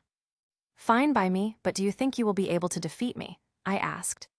Time will tell you that. He took out his spear. Stop, we cannot fight here, otherwise the other people will have problems. Besides this, I am not even ready to fight yet. How about fighting at 5 in the evening on the training grounds? Chapter 29, Spear vs. Shield. All right, but don't run away, Maud Asu said. I won't. I started going towards the inn, and gestured Raphtalia and Rafana to follow me. It's good that we came far from our inn, otherwise, the innkeeper would have kicked me out. All right, you can talk now. I don't understand, why was she saying this? She was your friend, right? She wanted to go to Spear Hero's party from the beginning, and today she got the chance. You don't have to worry about this, I said. I don't know if she was just acting at that time, or she really wanted to go to Spear Hero's party. But whatever it is, everything was according the plan. Mr. Shield Hero, Ulna still has your money bag, Raphtalia said. I don't think we will be able to get it back, so it is better to forget about it. I accept that I have lost my other money bag as well. We came back to the inn. So what will you do about that battle? Rafana asked. Of course I will win, just to know why she did this. No matter whether I win or lose, I'll let Elna do whatever she want. And yes, you two will stay here. Absolutely not, they said in unison. Okay, but you will have to watch the fight from far away. No one should know that you two are in my party. Understood. Understood. Time 5:00 p.m. Place Orange Balloon Field Training Grounds. I didn't expect that you would actually come. Anyway, now get ready for the fight. I'm ready whenever you want, I said. Mataasu took out his spear. Raphtalia and Rafana were also here. They were collecting some grass. I bathed them and also told them put on other clothes. Seeing them, everyone would think that these two are normal villagers or adventurers. There weren't many people here. It seems Mataasu has forbidden everyone else from coming here. He is better than last time. If the previous Mataasu was here, he would have brought everyone here to show off in front of everyone. I took some consumables out and drank them. This is completely different from last time. I still remember that day. They had altered the gardens to make space for our duel. Torches were set along the perimeter, and everyone who was enjoying the feast came out to watch the heroes fight. But of course, everyone already knew how it was going to turn out. I was unable to attack at all, and there I was fighting with the spear hero. But that wasn't a fight between the shield hero and the spear hero. That was a fight between Mataasu and me. He was just so prideful. I couldn't stand it. Everyone was shouting out their bets. The castle was mostly been filled with nobility and knights, but there were some adventurers there too, people that had fought with us against the wave. I suppose it was only natural that they would bet on it. Ren and Itsuki were watching from the castle terrace and laughing. I haven't forgotten any of that. Even though they don't have those memories anymore, these are the same people.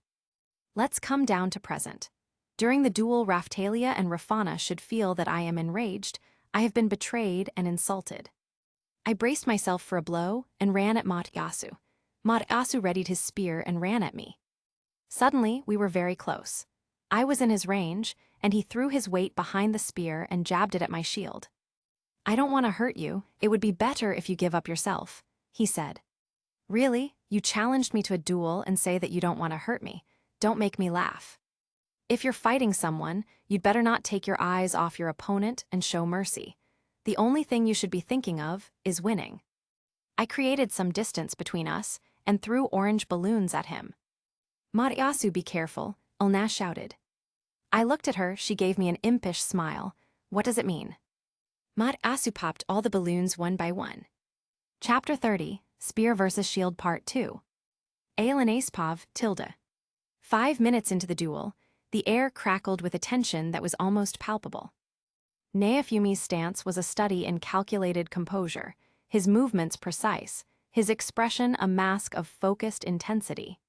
He was clearly intent on victory, yet I could sense a subtle restraint, a deliberate holding back of his monstrous reaction speed. His primary weapon was his shield, a bulwark against Matasu's relentless spear thrusts.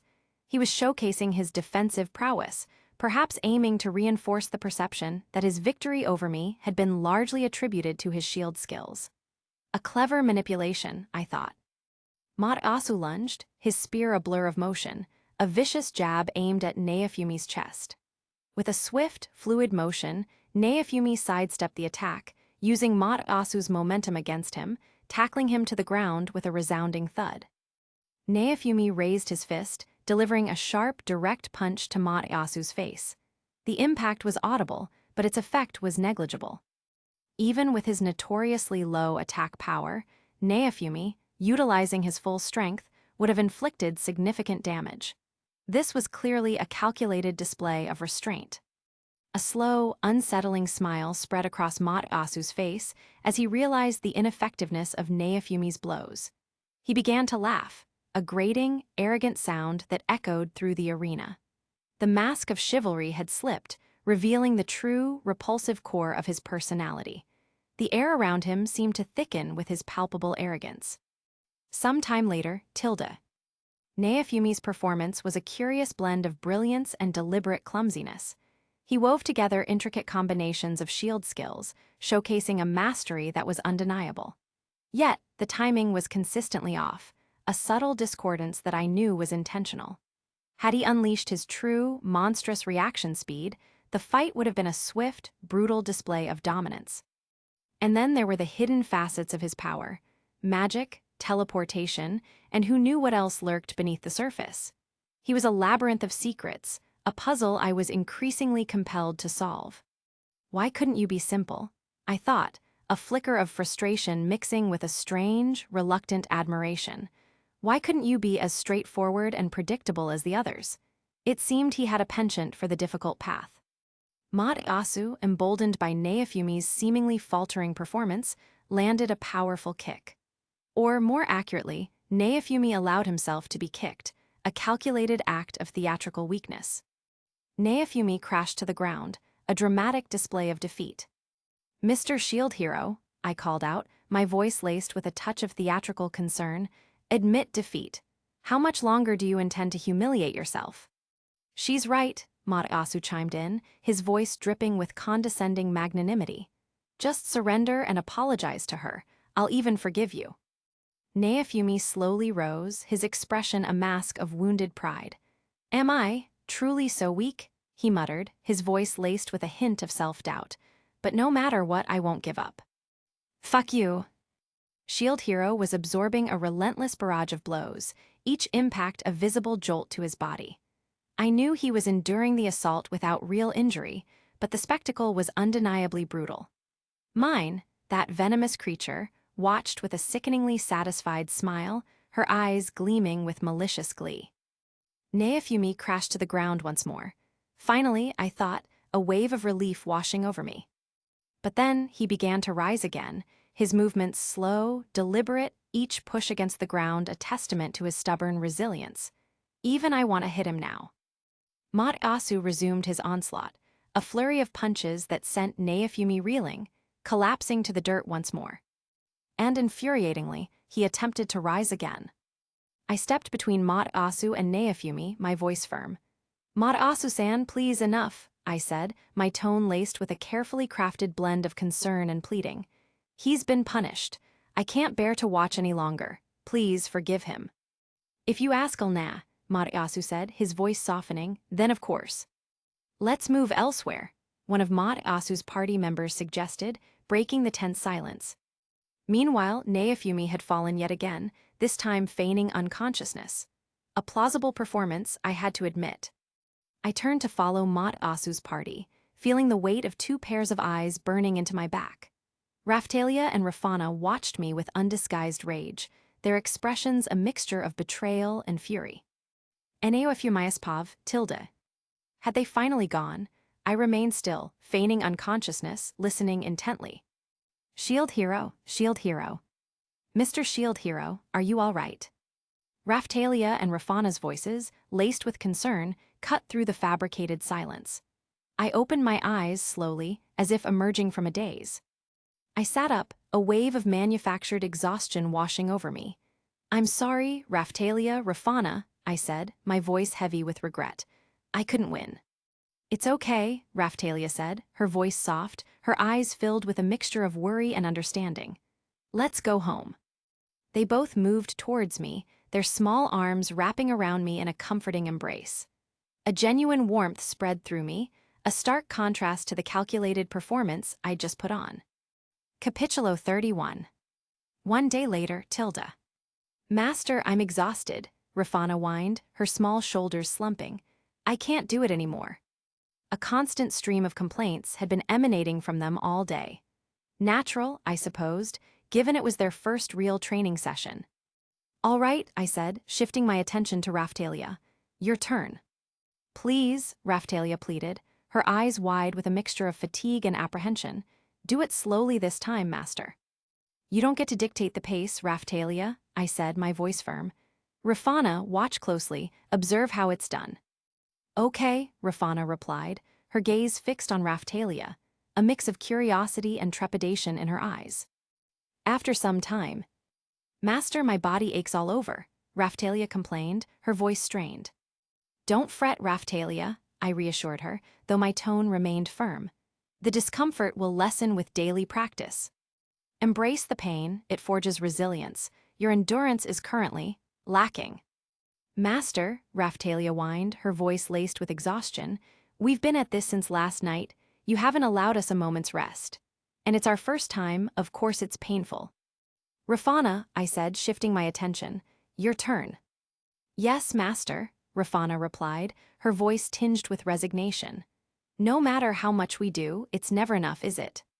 I am not easily satisfied, I replied, my tone flat, especially when it's the first attempt. Master, Rafana asked, her voice laced with a hint of skepticism.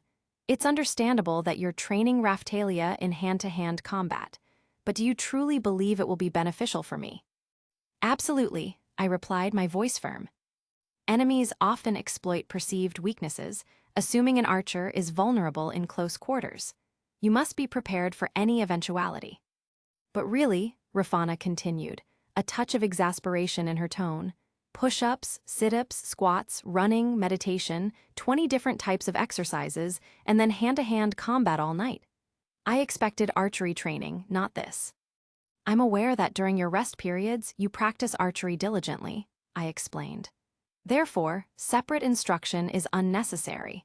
Besides, I've provided potions to alleviate pain and heal injuries, and nourishing beverages to combat fatigue. Sleep is a luxury you can ill afford. The potions accelerated muscle repair, ensuring they grew stronger with each grueling session. I needed to train them swiftly, then I had to meet Sadina. What's wrong, Master? Raphtalia asked, her brow furrowed with concern.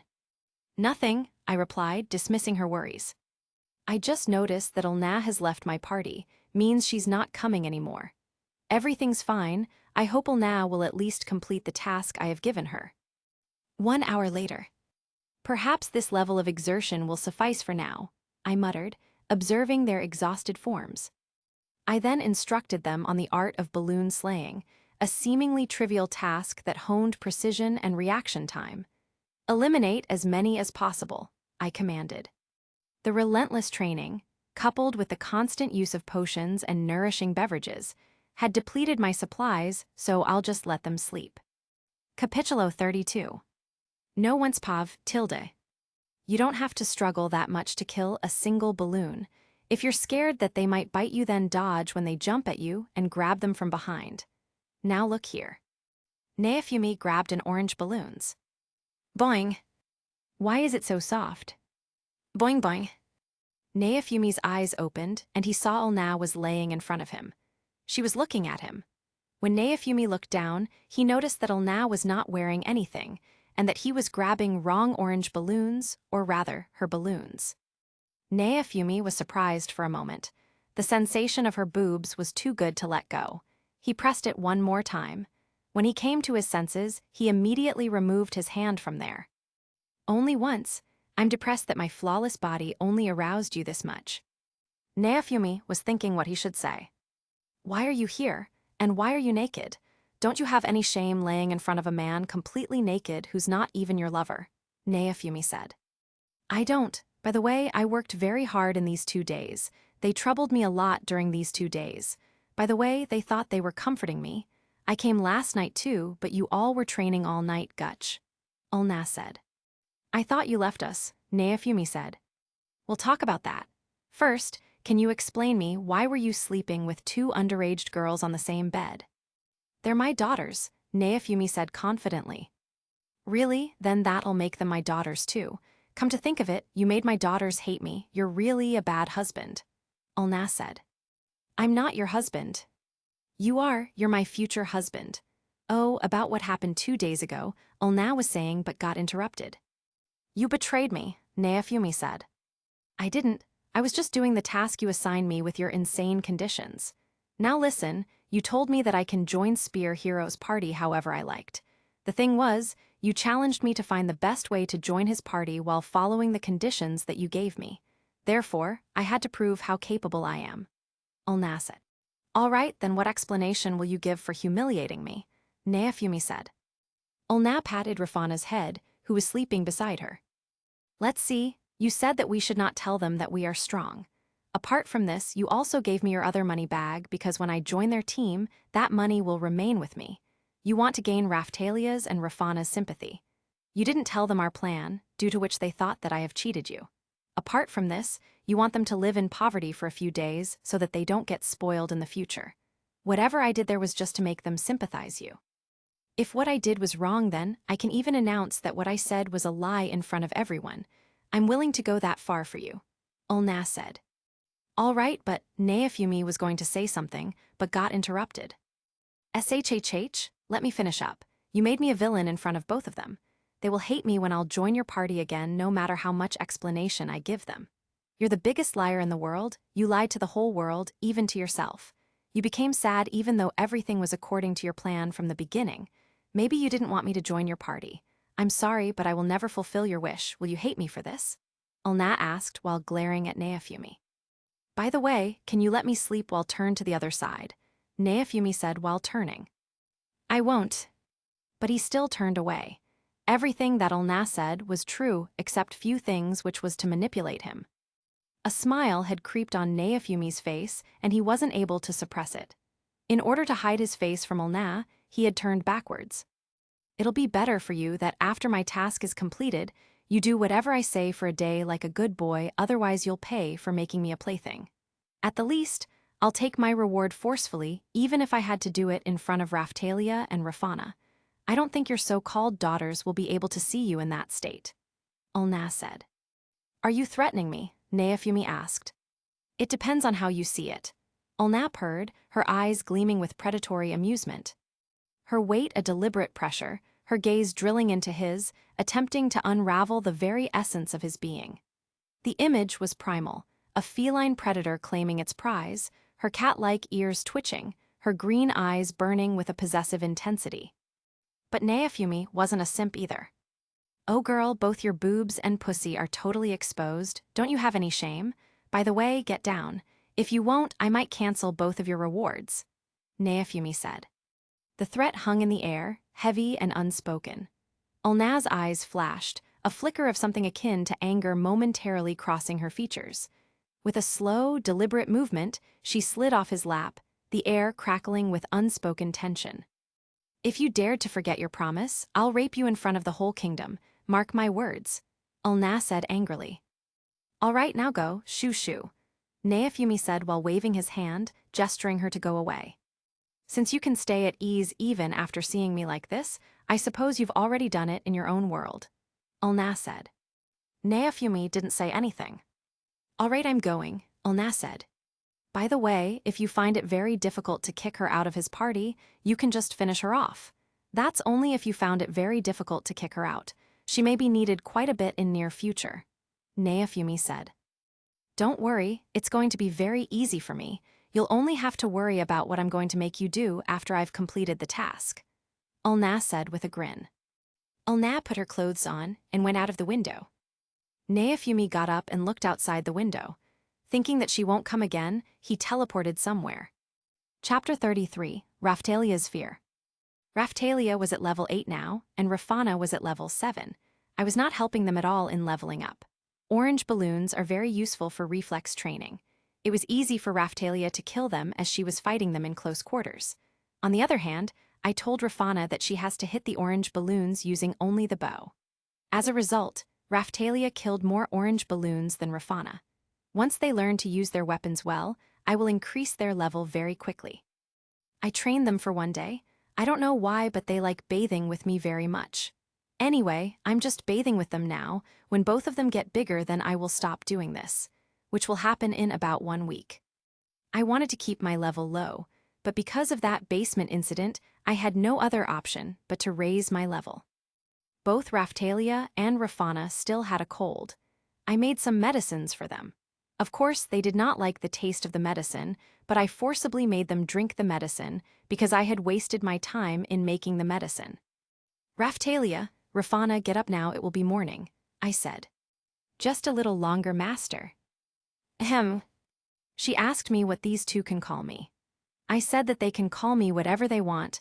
I also said that I would like it if they called me Papa or Daddy, but they clearly refused.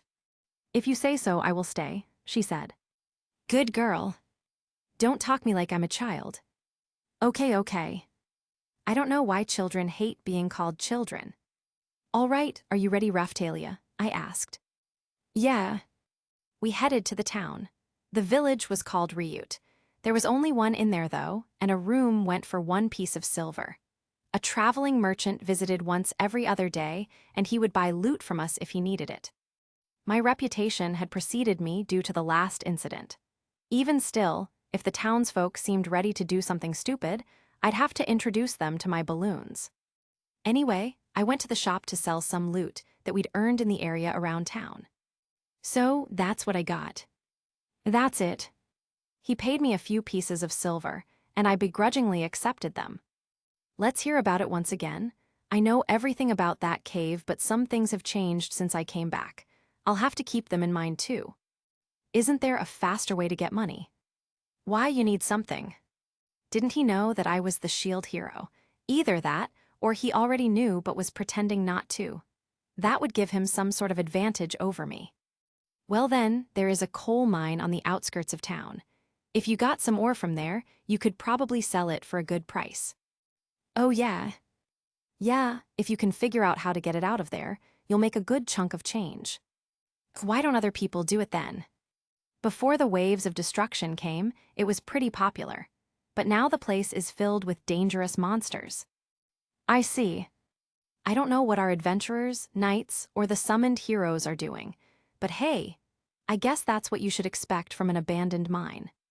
The story hasn't changed a bit. There are some rare types of ore there, if you can find them. They will sell for a good price. Really, thanks for the heads up. We started going towards the cave. Master, why did you ask the thing you already know? I just wanted to make sure we aren't missing anything. Apparently there are dangerous monsters in there. You better stay close, in case we have to run away. Okay. Ryut village was near the mountains, and the road was overgrown with weeds and shrubbery. It had been abandoned long ago. Near the entrance, we came upon a number of pickaxes that had been dropped. They were old and ratty, but they didn't seem unusable. Very nearby, we found an old rest station. The door was locked, but it wasn't being used, so I couldn't think of a reason not to let myself in. Raphtalia, I'm going to break the lock. What? Oh, okay. She picked up a rock and started to slam it against the lock. It was pretty much rusted through, so it only took a few good hits to break it. Inside, we found some rope and a couple of other things, but they had all been abandoned and were not in very good condition. We did find a map of the mine, though, which was good. My shield absorbed the other items we found. I already had the rope shield, which is why when I absorbed the rope, nothing happened. Pickaxe shield, conditions met. Rope shield, conditions met. Pickaxe shield, ability locked. Equip ability, mining 1. I had totally forgotten about the pickaxe shield. What is it? Raphtalia asked me. It's nothing, I just got some useful skills, that's all. Oh, so are we going? Yeah, let's go. Raphtalia was acting more bravely than she had been, but I needed to watch out that she didn't get too familiar. That could be a problem. The pickaxe shield was certain to be of use, considering the reason we'd come to the mine. Now then, let's get down to business. I held out a torch to the entrance, and we stepped inside. There are dangerous monsters in here, so keep an eye out. Okay. I took the lead and went in ahead of her. For a little while, the tunnel was supported by wooden beams, but as we went deeper, the cave was just formed from natural stone walls. You could hear the soft sound of a distant waterfall and river, and there was a soft light coming from far above. There was a small hole above us, and the light filtered through the dusty air. Now then, where to go? We started looking for ore. I had forgotten about the layout of this cave. I opened the map and took a quick look. The map was marked with an X up near the source of the waterfall. That's where we would go. Master. Raphtalia was tugging at my sleeve. Look. She was pointing down. I followed her gaze. There were large footprints there, and they appeared to be from something like a dog. This isn't the one. The dog we killed was larger than this. We need to keep going. If we always tried to avoid danger, we would never get anywhere.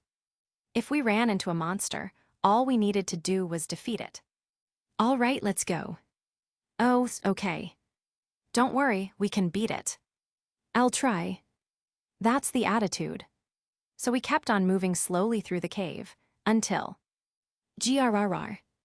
We ran into it right when we reached the top of the waterfall. It was like a big black dog, but it had two heads. But the footprints were so much smaller, maybe it was a puppy. This one is probably the same dog as last time. Chapter 34. We need to keep going. If we always tried to avoid danger, we would never get anywhere. If we ran into a monster, all we needed to do was defeat it. All right, let's go. Oh, okay.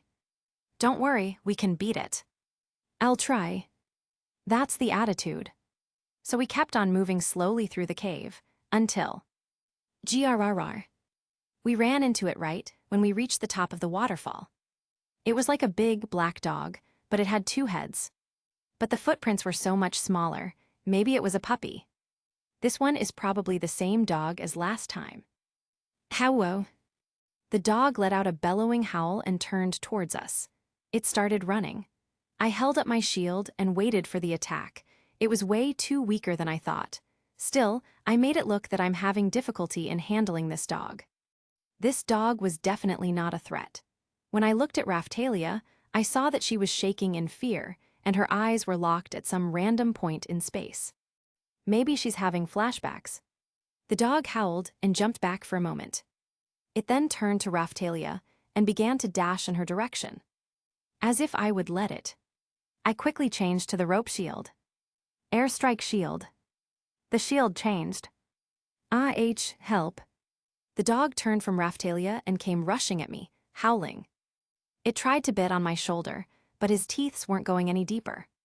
No, Dad, Mom. This isn't enough. I kicked the dog, ran over to her, wrapped her in my arms, and gave myself over to the waterfall. It wasn't the first time I was doing it, but it feels different every time. Everything was swirling, and we were free from the water but were falling through the air. We fell into a small lake at the bottom. We swam to the shore. Cough. What happened, Raphtalia? Why were you scared all of a sudden? Dad. No, what are you talking about? Even if I know it, I have to hear it. I looked up as we talked.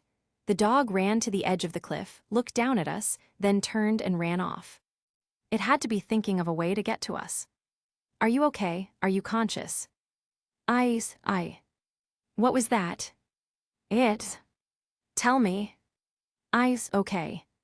She started talking, slowly and deliberately. I'm from a little village of demi-humans, mostly farmers. It's a little ways from here, by the ocean. It's still part of this country, though, so life wasn't easy. Both of her parents were kind-hearted, and the village was peaceful. But one day, skeleton warriors flooded the town. They had come from a wave of destruction. There were a lot of skeleton warriors, but the adventurers in town were able to hold them at bay. But soon enough other beasts, giant insects, fell on the battlefield, and the adventurers were unable to hold the line. Finally, a giant three-headed dog appeared, some kind of monster. The people weren't able to stand up to it at all, and they were trampled.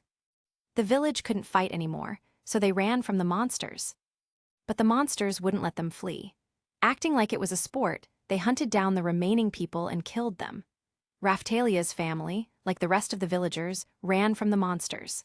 Soon enough, they came to a cliff overlooking the ocean and found themselves trapped there by the wave of monsters. Realizing they could not escape, her parents looked into each other's eyes and then turned to Raphtalia and smiled. Raphtalia was shaking in fear, but they patted her head and comforted her. She was too young to realize that they were planning on sacrificing themselves to save her. No father, mother. The two of them, wishing for Raphtalia's safety, pushed her from the lip of the cliff. As she was falling to the ocean, she saw the monsters attack her parents. As she told me the story, her face was pale. I think it was a difficult memory to talk about. I fell into the water and luckily washed up on a nearby shore. After she woke up, she went searching for her parents. She climbed back up the cliff. The monsters had finally been defeated by the knights and adventurers of the kingdom.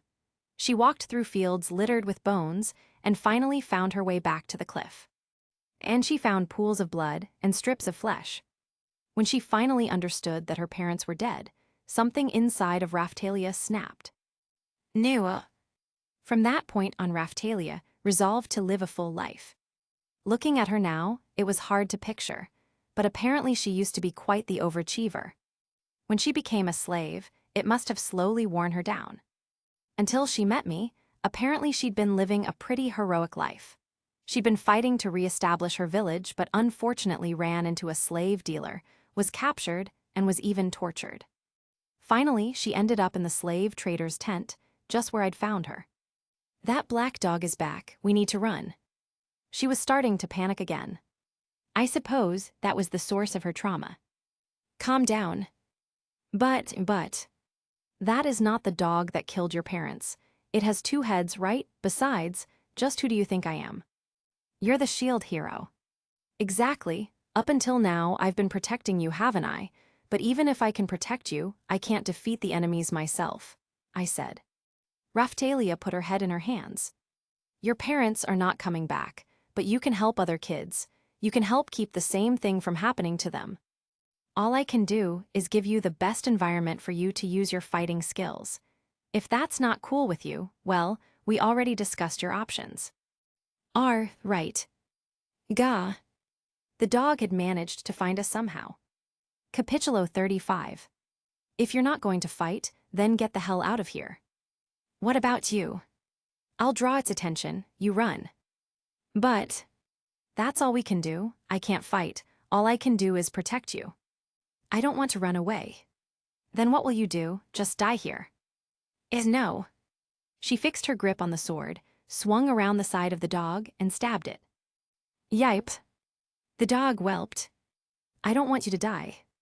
I won't die. If I die, that means that I didn't protect you. Like I would die in a place like this. The dog was charging at Raphtalia. I quickly changed to the rope shield. Airstrike shield.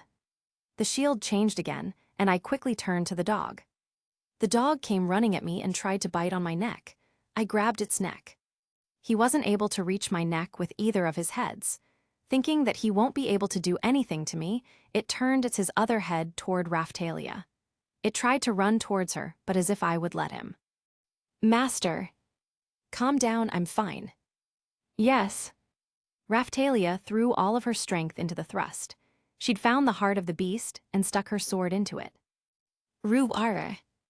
It shouted in pain, and Raphtalia pushed the sword in deeper. The dog was quite tenacious. It still wriggled in pain. Raphtalia stabbed the heart again and again. Finally, the dog stopped moving and collapsed.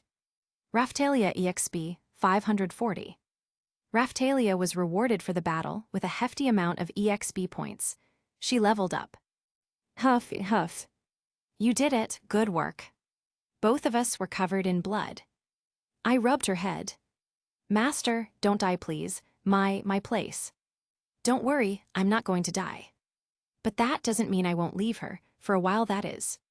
Master, I don't think I know your name yet. Yeah, you're right, it's Naofumi Iwatani. Now, Fumi, pleasure to meet you. She looked sheepishly at the floor. My name. Well, it was better than being called Master or Hero all the time. Time to absorb that monster. We butchered the beast. It wasn't a fun experience, at all. But we managed to do it. 2-headed black dog shield, conditions met. 2-headed black dog shield, ability locked. Equip bonus, alert shield. Special effect, dog bite. The shield looked like a 2-headed dog. It was made from leather, and so realistic that the heads almost looked alive. Well, we defeated the monster. Now let's try to find some of that ore. Okay. She seemed chipper all of a sudden. I changed to the pickaxe shield for its collection ability 1, and made for the place on the map marked with an X. I swung the pickaxe, and when I did so, a small X appeared on the wall. I swung the pickaxe. The wall cracked, the cracks spiderwebbed out, and the wall collapsed. Whoa! The thing crumbled so quickly. I kept an eye on the fragile surroundings and started digging around for ore. We got several light metal ores, so many that we ran out of space to store them. I wish I had an expansion bag. I let the shield absorb one. It said that it needed more. I offered it another. Light metal shield, conditions met. Light metal shield, ability locked. Equip bonus, defense 1. Special effect, magic defense up. What do you think? Not much. Right, okay then, let's head back, Mr. Neofumi. Raphtalia took my hand in hers and started walking. We have to stay alive. Yeah. We went back to Ryut and sold 5 ores. I only sold 5 of them because more money might make them greedy right now. We came back to the inn. When Rafana saw us covered in blood, she got scared, but she calmed down when she found out that it was the monster's blood. Raphtalia told that story to Rafana while I started thinking about something else. Chapter 36, Is This Really Happening? The cobblestones beneath my worn leather boots whispered secrets of a city I barely recognized, a maze of narrow alleyways and flickering gas lamps. Today, I was a phantom, a whisper in the bustling tapestry of this unfamiliar place.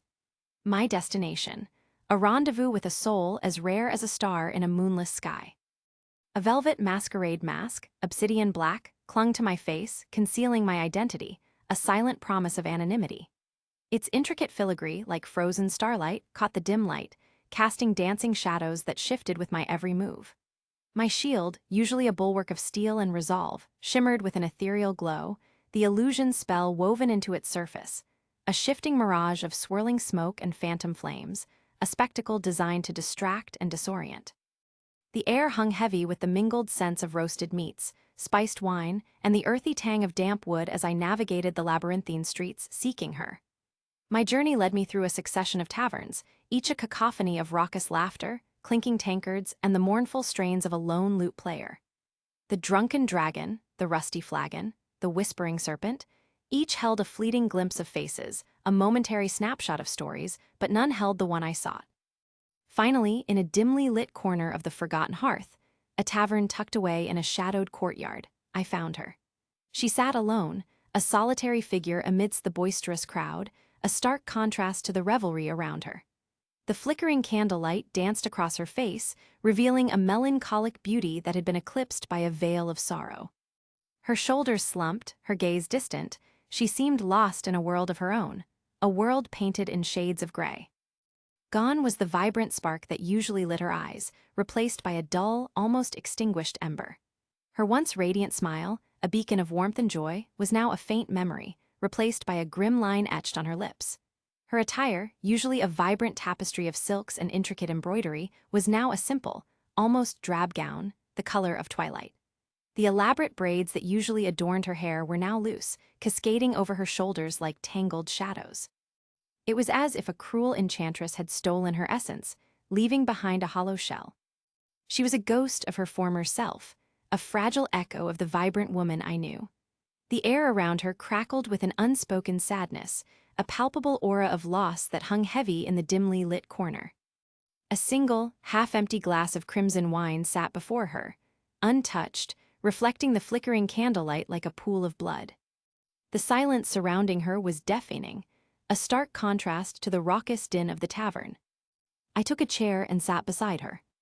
Waiting for someone, I knew the answer but still asked. She shook her head in a negative way. I came close to her. How about we have some fun? I asked. No thanks. Some people were looking at me while gossiping to each other. Hey, is that guy serious? Does he even want to live? One of them said. I bet he doesn't know who he's going after, the other one said. I bet he has a death wish. He got guts to state his intentions clearly, he's quite something, one of girls said. Boys and girls both were commenting on my guts. Let's take it to the extreme. I'll be honest, I want to do a one-night stand with you. You've got a nice booty, I bet your ass will be amazing, I said loudly. Compared to how much she teased me in my previous life, this much is nothing. She got up from her chair and started going outside. I followed her. Did it worked? One guy said. There's no way it would. If it was this easy, I would have already done it, one muscular man said. He's amazing, I hope he's prepared for what's going to happen next, one girl said. I looked at her and she winked at me. I have the gist of what she's referring to, but that much is nothing for me. Sadina stopped and turned towards me. I looked at her but she wasn't looking at me. She started walking from beside me towards her chair. Here it comes. Bang! She punched at me, but I grabbed her hand. To think you stopped my attack at blank point range, did you already expected it? Still, I have to admit I've never saw someone as sharp as you. You are amazing too. To think you have such a flawless body and beautiful face. It was unexpected that you'd have this much strength, I said. I unheld her only to see another punch coming at me. Still, this one is a feint, the real attack is. Slash. She attacked me using her blade, but I dodged it. Isn't she going too far? Is she out of her mind? You're good at dodging, she said. How about we stop fighting and praise each other? We can also do other things if you want, I said, winking at her. There's no way a normal adventure can have this much strength and speed. Hooray you? She asked. Not so important, you can say I'm your benefactor. Benefactor? I don't need a benefactor. Are you sure? Let's see. I came close to her, she stepped back. Too slow. I came behind her in no time and whispered in her ear. Raphtalia and Rafana are alive. What? She grabbed my shirt. Don't be in too much hurry, we have plenty of time to do it in a room, just you and me, I said. Answer my question. What if I didn't? Please, I beg you, tell me you aren't lying. What I'm saying is true. I don't know about the others, but Raphtalia and Rafana are alive. Do you want to meet them? I said. Of course, please let me meet them, she cried. I will, but I have two conditions, I said. I will. A lot of people were looking at us. Let's talk while sitting there, I said. WWE, both sat on our previous seats. Tell me, what do I have to do? I will do anything, she said. All right, you have to spend one night with me, doing all that dirty stuffs that couples do. Seeing at your face, I can tell you're a virgin. W8, it's the second condition. I looked at her, I wanted to know what she would say. And what's the first? She asked. I'll tell you that when you've completed the second one, I said. You aren't lying about them being alive, right? If you are, stop this now. Otherwise, I'll make you go through hell. You can't do anything to me. Also, don't worry, they're alive. So where should we do that? I said. Follow me. She started going somewhere, I followed her. People were still gossiping about us. After walking for about 30 minutes, she stopped. Is this the place? I asked. It's my house, she said. Amazing. The threshold of her home whispered secrets as we crossed it, a hushed prelude to the intimacy that awaited. She led me, not down a hallway, but into the very heart of her sanctuary, her bedroom. The air within was thick with a nervous anticipation, a palpable tension that crackled between us. All right, she began, her voice a delicate tremor. About the lights, on or off? A slow smile spread across my face. On, that's where the fun truly lies, I replied, my gaze tracing the delicate curve of her neck. She inhaled sharply, the movement barely perceptible. One night? It lasts for 7 hours at most. I'll give you those 7 hours. You can make me do whatever you want, just promise me. Promise you won't tell anyone. And, she paused, her eyes locking with mine, a vulnerability shimmering within their depths. It's my first time, please, a little restraint. You know, I murmured, a playful glint in my eyes, people usually start at 9 and change clothes around 8. That's 11 hours. She didn't respond, her breath catching in her throat. Instead, she turned away, a silent ballet of hesitation and surrender, and began to undress. The soft rustle of fabric against skin filled the room, a whispered symphony of vulnerability. Her movements were deliberate, each piece of clothing falling away like a shedding of inhibitions, revealing the delicate contours of her form. Her gaze remained averted, fixed on an unseen point across the room, as if the act of looking away could somehow lessen the intensity of the moment, the raw exposure of her first surrender. The room, bathed in the soft glow of the lamp, held its breath, a silent witness to the unfolding scene. Capítulo 37. Maybe this much was enough, any more and we won't be able to come where we used to be. Thinking that, I came out of her house. After half an hour Sadina came. What happened? Why did you came out? Sadina asked. I don't think your body will be able to satisfy me. You can't judge something without trying it, she said angrily. Oh yeah, seeing your naked body wasn't enough to make me horny, let's just leave it at that, I said. I lied. I wasn't planning to do it in the first place, and I didn't saw her naked too. I see, I don't think I can do anything about that, she said. By the way, I feel hungry. Do you have some food? Yeah, I've already prepared lunch. Do you want to eat it? Of course. I sat on the dining table, and she brought some tasty dishes. This gave me enough time to think what I should say next, but before that, when will you let me meet them? Sadina asked. 2 weeks from now. Why so late? Right now both of them are with me. I am giving them proper training and making them strong so that what happened before does not happen again. After 2 weeks, I will give them to you for some time. I will give the further information later. Right now, I need 51 gold coins. Can you give them to me? Of course, wait a bit. Sadina went to her room and brought a money bag from there. It was bigger than I expected. I give you these 100 gold coins. I am giving you coins, but on one condition. Nothing must happen to both of them. But before that, why should I trust you? Sadina said. I turned off the illusion spell and took off my mask. Your humble servant Neafumi, the shield hero, is at your disposal. Will this be enough? I said while bowing to her like a gentleman. Of course, I don't know much about you, but I can at least say that both of them are absolutely safe now. All right, I'm going now. I took the money bag and started leaving her house, but she stopped me. Wait, it's not like I'm doubting you, but all 4 heroes were summoned at the capital. So how are you here right now? I see. When she found out that I'm the shield hero, she felt relieved. But now she has started thinking about the situation. But the thing she asked was, since I should be at the capital right now, so why am I here? There are some other questions like 1. How does shield hero know about these things that too, when he has come into this world for only a few days? 2. How did he become so strong this fast? 3. How far I know? Etc. There are several questions like these, but she didn't ask me these to not make me angry. She asked why am I here because it is directly related to their safety. I use sleeping spell on both Raphtalia and Rafana every night. I used to travel the whole night, and in the morning I would teleport back to them. I used to go to previous location the next night and start my journey again. That's it. I haven't slept at all in the last few days. Nourishing beverages are really very useful. The night when Elna came to meet me, she had used magic to become invisible, which was quite easy to detect at my level. I wanted to see what she does next, so I pretended to be asleep, but she used a sleeping spell on me. I'll have to pay attention to that from now on. Right now, the only thing I can say to her is, "It's a secret," I said. After that, I went out of her house. After going out, I found a safe place where no one was watching me, and then I teleported near my inn. Chapter 38, Returning to Sayat. Raphtalia, Rafana, we have to leave from here, I said. But why? Why, master?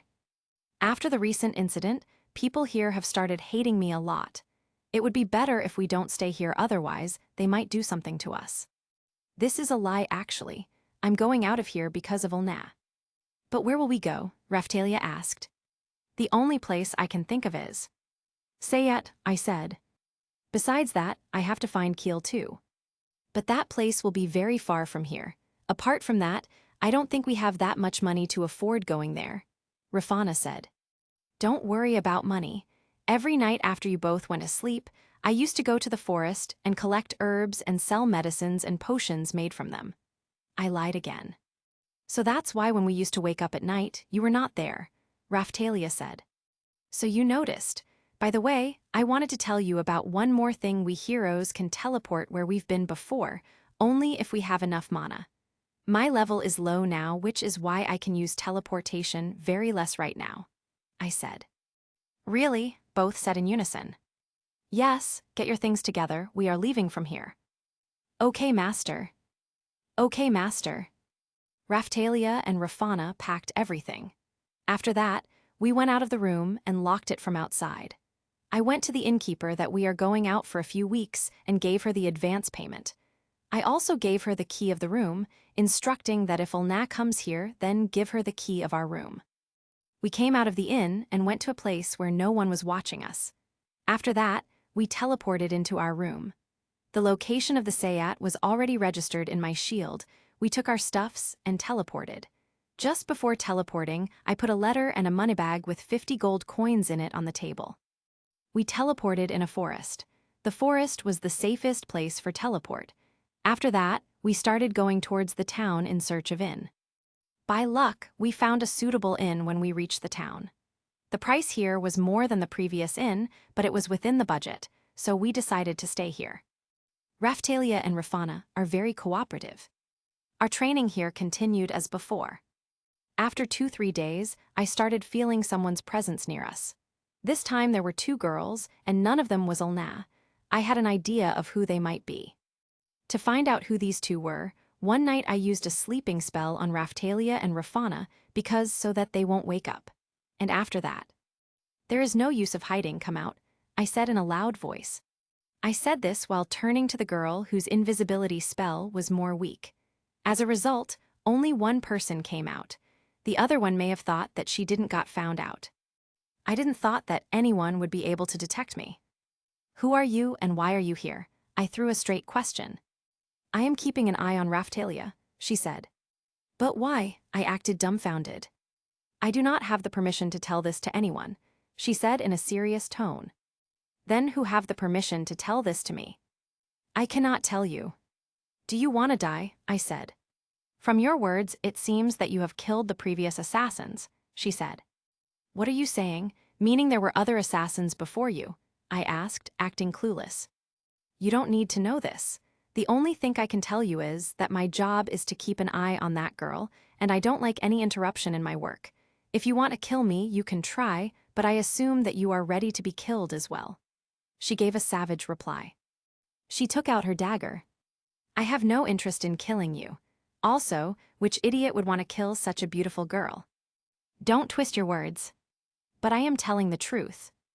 I know that." She started thinking what she should say next. I increased the mana concentration around me to let her know how powerful I am. Come to think of it, these assassins are really a pain in the ass. If I kill them, new ones will come after that. Listen, if you don't tell anyone about me, I will spare your life," she said while trembling. She pointed her dagger towards me. She knows that she can't defeat me, but still, she is doing this because of orders. She must be very loyal to do this without caring about her own life. "Do you think you can kill me?" I looked in her eyes. "I don't know." "If you can avoid this, will you do it?" "Of course, which idiot would want to die without any reason?" She feels that if she fights with me, she will die. Well, she is thinking the right thing. That is, if I want, I can kill her. To tell the truth, I have no sympathy for her, neither do I have any kind of affection for her. I am not killing her because there is no benefit in killing her. After killing her, other assassins will come. If I kill them too, then Q Tenlo will consider me a threat. There is no benefit in messing with anyone uselessly. Also, I have some other plan in mind. "Come and sit here," I said with an impish smile. I tapped the spot on the bed next to me. "What?" She looked suspiciously at me. "You don't want enmity between us, do you?" Chapter 39, Dealing with Assassin. She truly sat beside me. I looked at her face and touched her cheeks. She was wary of me. "You're really cute, can I kiss you?" I asked. "Can I refuse?" "You're free to decline, I won't force you." "Then no." "Am I that ugly?" "All right, since I'm helping you by keeping your secret, you'll have to do something for me," I said. "And what do I have to do?" she replied. "Not much, you'll just have to go on a date with me once in a week." After thinking for a while, "It's not a difficult task," she said. "So you'll do it?" I asked. "It's not like I don't want to do it, but if I do that, then both of them will know about me." "No one will know, we'll go secretly, okay." "Okay, but why do you want to go on a date with me?" "I have heard that assassins are smart, but you could not deduct even that much." She started thinking. "Please forgive me, I didn't understand." "I'm in love with you," I said. "Lying isn't a big thing to me anymore." "You can't be serious, right?" "I am," I said with a smile. "Forgive me, but I can't respond to your feelings. We assassins don't have the right to love." "Love, this is a part of your job. I'm an enemy that you can't defeat, and I'm going to expose you too. If you don't want that, then you'll have to listen to me. I don't think I need to tell you more than this."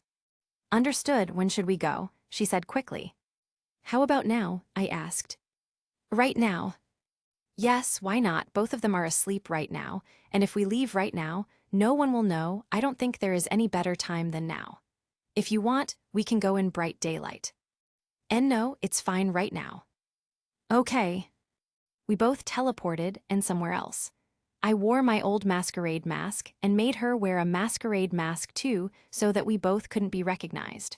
On top of that, I also used illusion magic on myself so that my clothes couldn't be recognized. Hey, have you ever went on a date before this? Absolutely not, and you? No, this is my first time too, I lied. I feel that this assassin is not trained properly.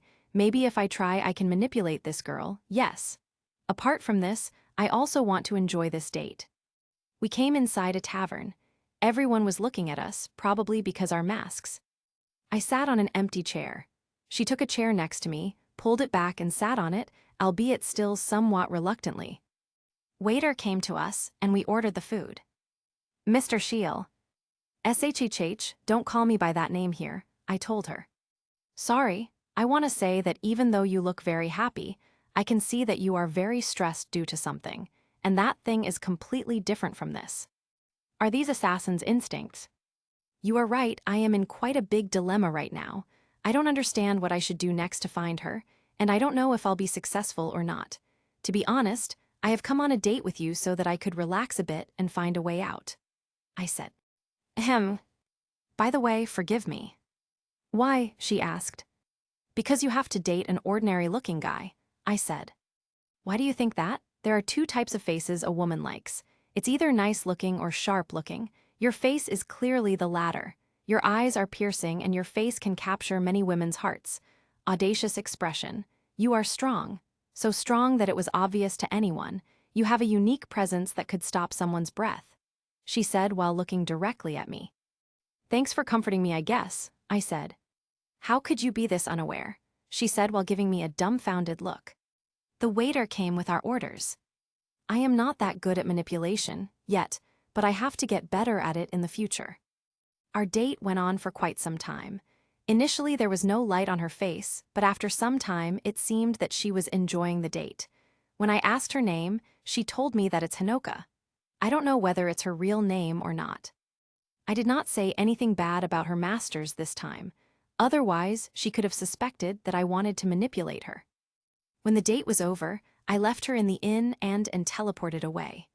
I don't know if what I am going to do will work or not, but I don't think I have any other option. Whether this works or not, I will get the answer to my question only after meeting her. Chapter 40, Meeting with Vittoria.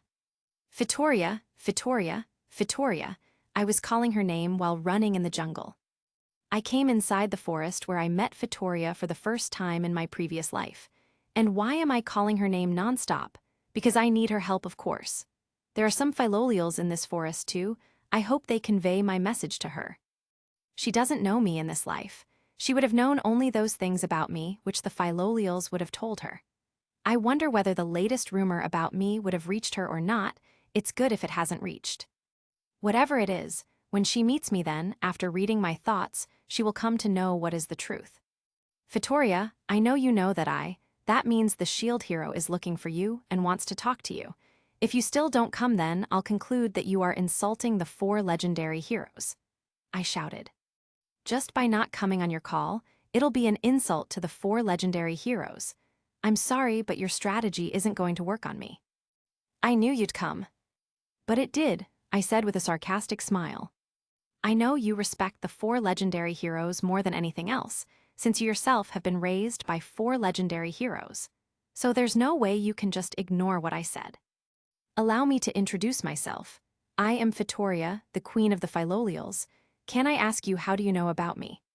Many philolials surrounded us, as if they want to show me who's the boss.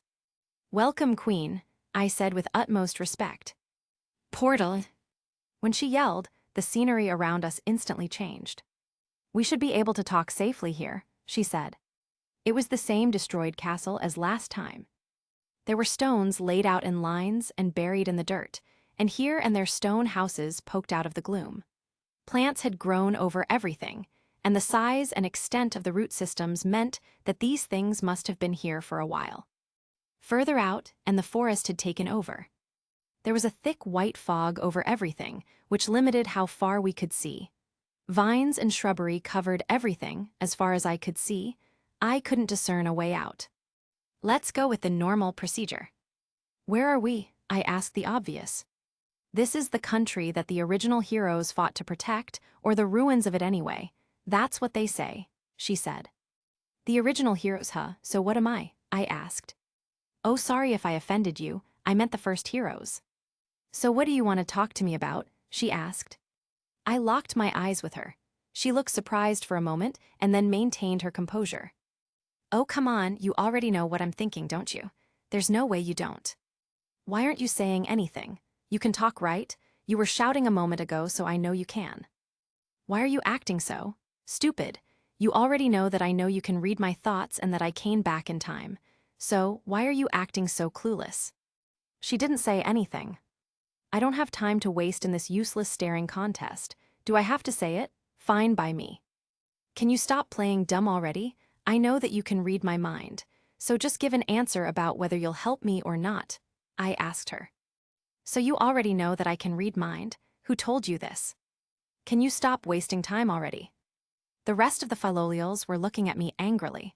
They were trying to intimidate me. I see, you think I'm reading your mind. You aren't. I hope you start doing that now. It'll save a lot of our time. So she wasn't reading my mind till now.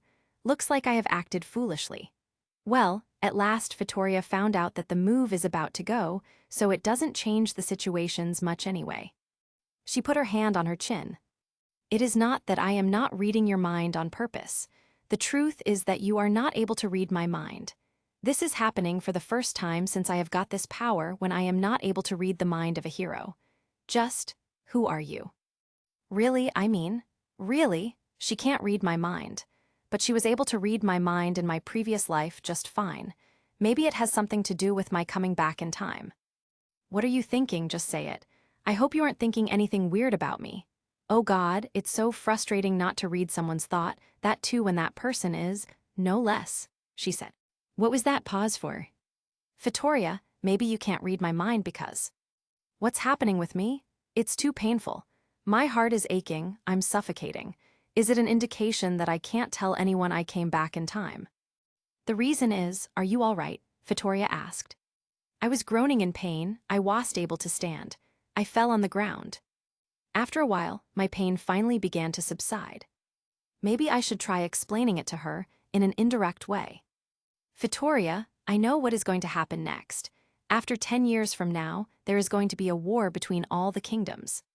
Looks like it is working. Can you stop being foolish? Vittoria said. Suddenly, a sword appeared in her hand and, my head, it got sliced. It can't be. I didn't even saw her movements. It's impossible.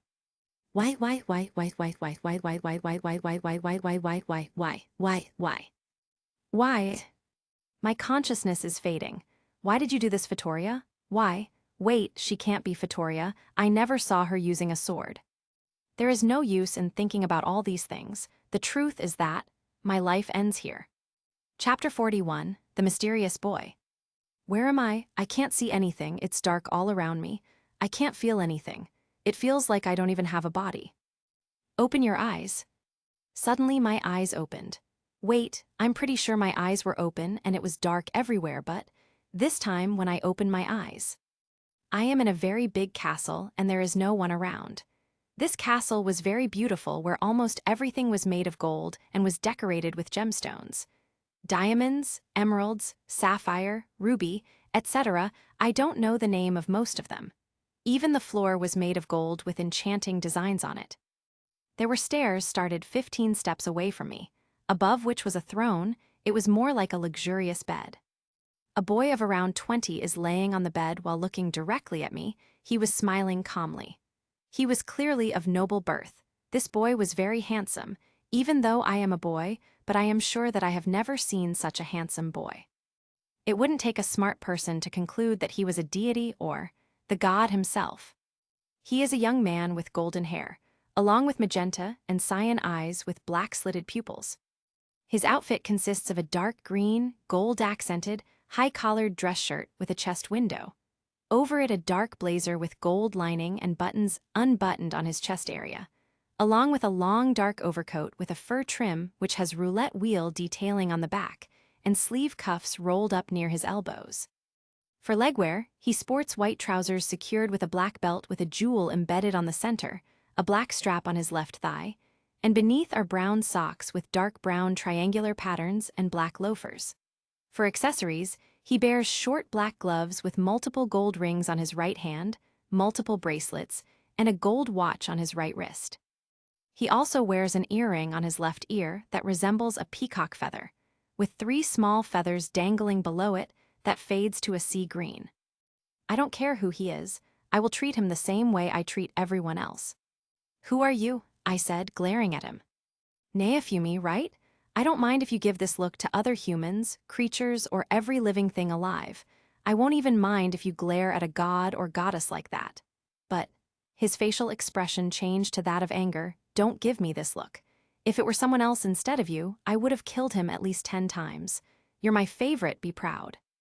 "Forgive me," I said. "All right. What can I call you, by the way?" "I don't have any special name. You can call me whatever you want." "All right, I'll call you Your Majesty." "What? All right, fine by me."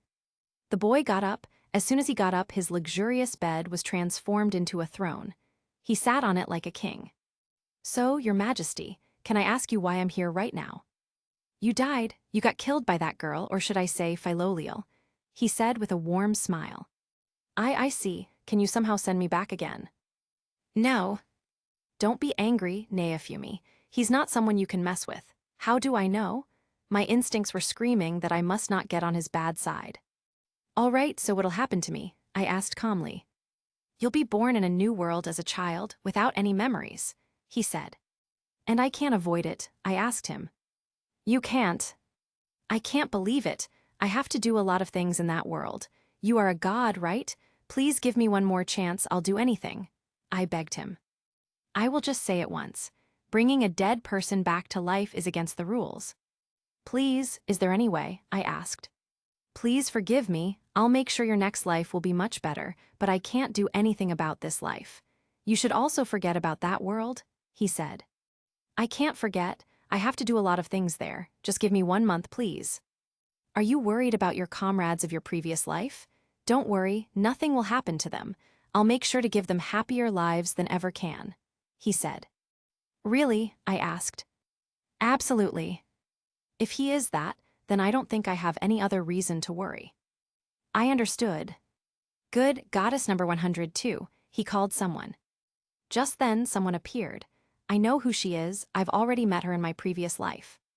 "Yes," the goddess said. "The goddess is standing beside me, I can feel her aura. But the aura of that guy, who is sitting at least 30 meters away from me, is beyond comparison." "You know what you have to do, right?" he asked her. "Of course, should I go with the normal procedure, or?" "What is normal procedure?" "The normal procedure," he said with an expressionless face while looking at her. The goddess nodded. The scenery around me instantly changed. I was in a familiar place with the goddess. It was her castle. "Shield Hero, it's nice seeing you again." "Me too. Goddess, can you tell why Fatoria killed me?" "Wait, you're thinking wrongly. You haven't died yet." "Wyatt." Chapter 42, Someone Stop This. "They were playing a prank on you," the goddess said. "They, who are they?" I asked. "The one you first saw after dying." "I only saw that boy." "It was their boy form. They don't have a specific gender, and they change their gender according to their will," she exclaimed.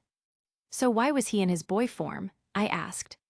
"If you had seen them in their female form, then maybe you wouldn't have been able to control yourself and would have made a mistake.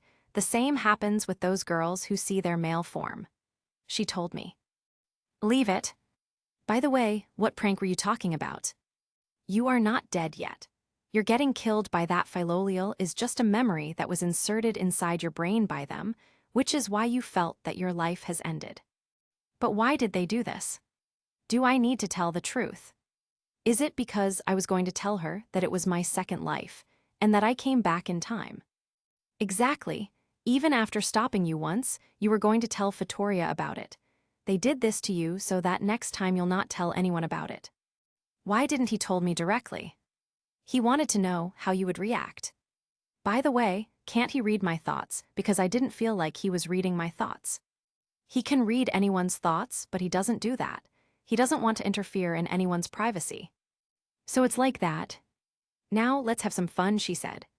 I know what she's talking about. Goddess, you have helped me a lot in my previous life, and that's why I respect you a lot. Please don't make me hate you. I warned her. All right, hate me all you want, but know that I'm not going to stop now, she said while stroking my hair. She came close to me. I wonder what she's thinking right now. Oh Naofumi, I waited a lot for you, but now I have understood that you are never going to accept me normally. Sorry, but now you can't fool me anymore, she exclaimed. She's going to hug me. No, I can't move. You don't want me to hug you, she asked. Yeah, I'll appreciate if you want, since I know what she'll do after that.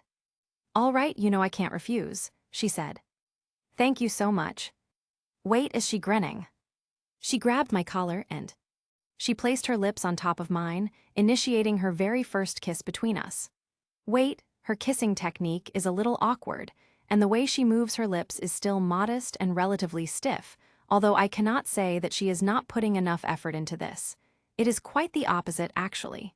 It can't be, right? I mean, she's a goddess. There's no way she's kissing someone for the first time. And it's a French kiss, no less. After a minute that felt like an eternity, she finally removed her lips. And then she pushed me. Instead of falling on the floor, I fell on a bed. I'm in a bedroom now. Was that not enough? You made me wait 7 years, there's no way a kiss would be enough, she said while licking her lips. But you're a goddess and I'm a human, an ugly one no less. I closed my eyes, but I can hear the rustling of clothes. Don't tell me. There's a limit on how much you can fool someone. Also, I know why you call yourself ugly. You still can't forget what that bitch said about you. Don't worry, I'll heal you, she said, standing in front of me with 2 enormous boobs swaying left and right when she leaned forward towards me. Naturally, my eyes were glued to those marvelous mountains and the deep valley between them, and I could do nothing to get my sight away from them. They were simply too enrapturing for me to resist their temptation. I closed my eyes as quickly as I could. Resistance is futile, dear Naofumi, she exclaimed, hugging the left side of my body without any prior warning. Thanks to her doing that, my left arm is now sandwiched between her breasts, which was a very bold move of hers. Explosive, even. I would never have guessed that my arm is going to fit so perfectly into the valley of her chest, but there it was, nestling between her tits so comfortably as if it was made for it. This feeling of her mountains forming, squeezing around the skin of my arm like a soft, fleshy wall, was an all-new kind of heavenly pleasure that I was allowed to. Naofumi, you idiot, just stop giving in to your desires, I told myself. With all of that being said, I think it is finally time for me to dig in, she said. Please don't. She slowly brought my face closer to her and kissed me. Her lips were soft and delicate. I would have definitely savored the sweet flavor of your lips some more, but I just can't wait, she said. She got on top of me, rubbing her ass on my crotch. So what do you want to do first, sweetie? She asked. Don't think, don't think, don't think, don't think, don't think, don't think, don't think, don't think, don't think, don't think, don't think. I see, you want to suck my nipples first. There's no way I can control what I think. This entire time my eyes were closed. If I opened them, it would be so that I would not be able to control my desires. Her body was just too attractive and seductive. She brought her boobs close to my lips. Now they were touching my lips. Be a good boy and suck them. Somehow I lost control of my mouth. She made me suck those boobs like I was a child who has not been fed for a long time and is very hungry. I kept sucking them. Hey Naofumi, I made you suck my boobs by force at first, but now you're sucking them on your own. I stopped for a second, then started again. All right, so what's next? She asked. Damn. So you can't decide, all right then. Chapter 43, A Moment of Divine Intimacy. She undressed me and got on top of me. She just touched my dick, and now it was harder than it had ever been. I'm putting it in, she said. I didn't say anything. No matter what I say, she won't listen to me. Now I can feel my dick going inside her poo. What, you want to put it in? She said with a grin. Only the head of my dick was inside her pussy, and maybe she want me to do the rest of the work. Honestly, I have done this before, but I have never felt like this. The feeling is indescribable. Is this what having sex with a goddess feels like? Open your eyes at least. Or else, are you afraid that if you open your eyes, you will not be able to control yourself? Goddess? Yeah, dear. Am I her husband or something? Stop this right now, otherwise you'll regret it, I said. Naofumi, you are not going to get any benefit by keeping your virginity, because after going back to that world, you are going to lose your virginity in around a week or two. Last time I could not be your first, and I regretted it very much. But this time, just like you, I'll have no regrets. My eyes got opened on their own, and probably she opened them using her power. There was a flawless beauty above me who was ready to do it with me. She has seductive and erotic body. Above all, she want me to bang her. Is she inserting these thoughts in my mind? How much of a fool I am to run away from her? A breathtakingly beautiful girl. Fine-looking nose, soft moist lips, shapely ears, and shining long hairs. Besides her beautiful face, her bodyline was also attractive. A tasty-looking ass and soft tights. Abundant round buttocks, nipped in the waist that made men want to touch it. Her beautiful white skin was slightly pink despite the temperature. I don't know if I'll get such an opportunity or not. One thing is cleared, and that is, I'm not going to let this opportunity go. I put my dick inside her. You finally accepted me. I'm so happy. Despite her saying that she is happy, I can feel that she's in pain. Wait, don't tell me. Don't tell me you're a virgin. Yeah, so. I looked downwards, there was blood. I want to stop now, but my desire is at its peak. No, it's fine. This is going to be my revenge on her after what she made me go through just now. I started my offensive on her by giving her a kiss myself instead of waiting for her to do it. She was surprised, but other than that, she was not resisting my advances in any way. Then, paying no mind to how shaken she initially was, I started to relentlessly suck on her lips. In order for this payback of mine to really count, I have to put in twice as much effort that I usually put into it, otherwise I will not feel satisfied at all. With the flame of revenge burning in my chest, hotter than the flames of hell and brighter than the sun that shines in the sky, I had my way with her. I didn't care that. Other gods or goddess might be watching me doing this to her. I had my sights set on the goal in front of me, and I was dead set on fulfilling it. I'm gonna come, I said. W8 Naofumi, please come outside. Really? Don't wanna, I said as I thrusted my dick even deeper. Ow, I'm begging you, she said, pleading to me. Guess I should listen to her. As I was pulling my dick back, she pinned me using the sheer grip of her legs. She stiffened voicelessly and her lips were quivering, the folds tightened, and squirming as if turning a doorknob. Oh, it's coming. Splurt. My ejaculation started. The squirming of her folds became more vigorous. It was as if the semen was being sucked out. Alia. I kissed her lips, blocking her scream. It's pouring in. Naofumi's semen is pouring into my womb. An explosion of pleasure occurred inside her womb and caused her body to shudder and shake, perhaps because her lips were sealed by the kiss. After ejaculating, I pulled out my dick. Naofumi, my womb is lonely because you pulled out your penis, put it in. Weren't you the one who told me to come outside?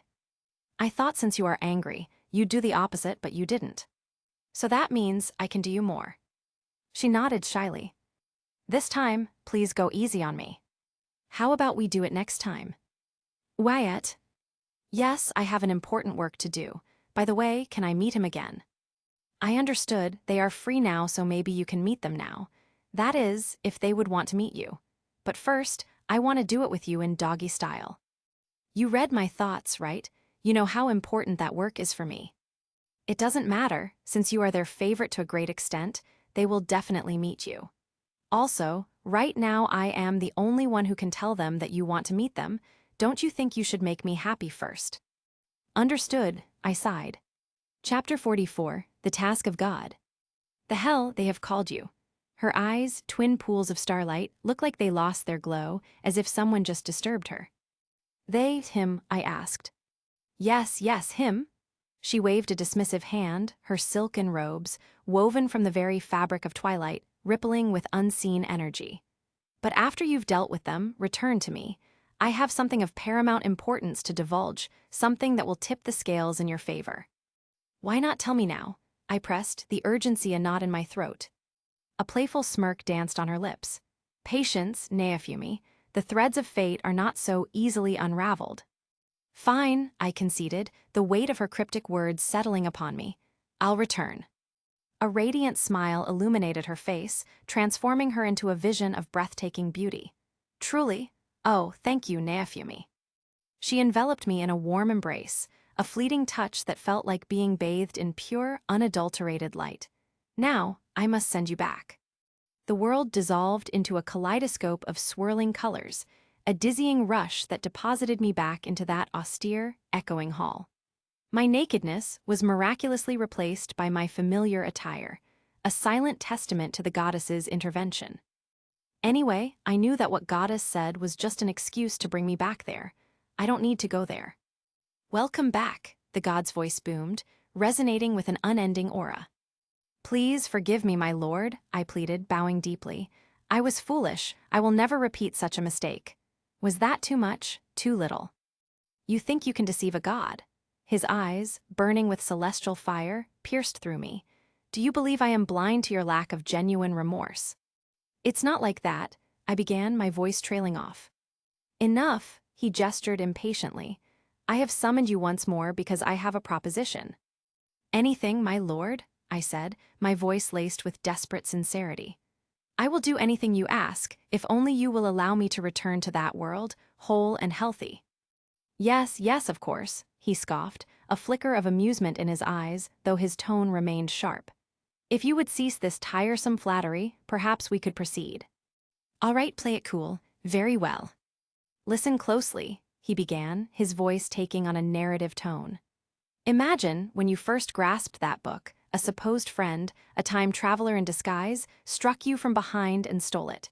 Now, if you were to encounter this individual, what would you do? I would be grateful, I replied, surprising even myself, since because of him, I wouldn't have to go into that world. He waved a dismissive hand. Whatever, now here's the crux of it. A boy in a divergent timeline has done precisely that. He has concealed the book and traveled to that world. I require you to go there and rectify the situation. Rectify? I asked, my brow furrowed. By what means? Let's be blunt, he said, a hint of dark amusement in his voice. He was a nuisance, a persistent, irritating nuisance. I have expended considerable energy adjusting timelines and maintaining balance because of his actions. I want you to give him a thorough thrashing. He also possesses a system, but I am confident you will overcome it with ease. Okay, I stammered, the request a strange mixture of the absurd and the terrifying.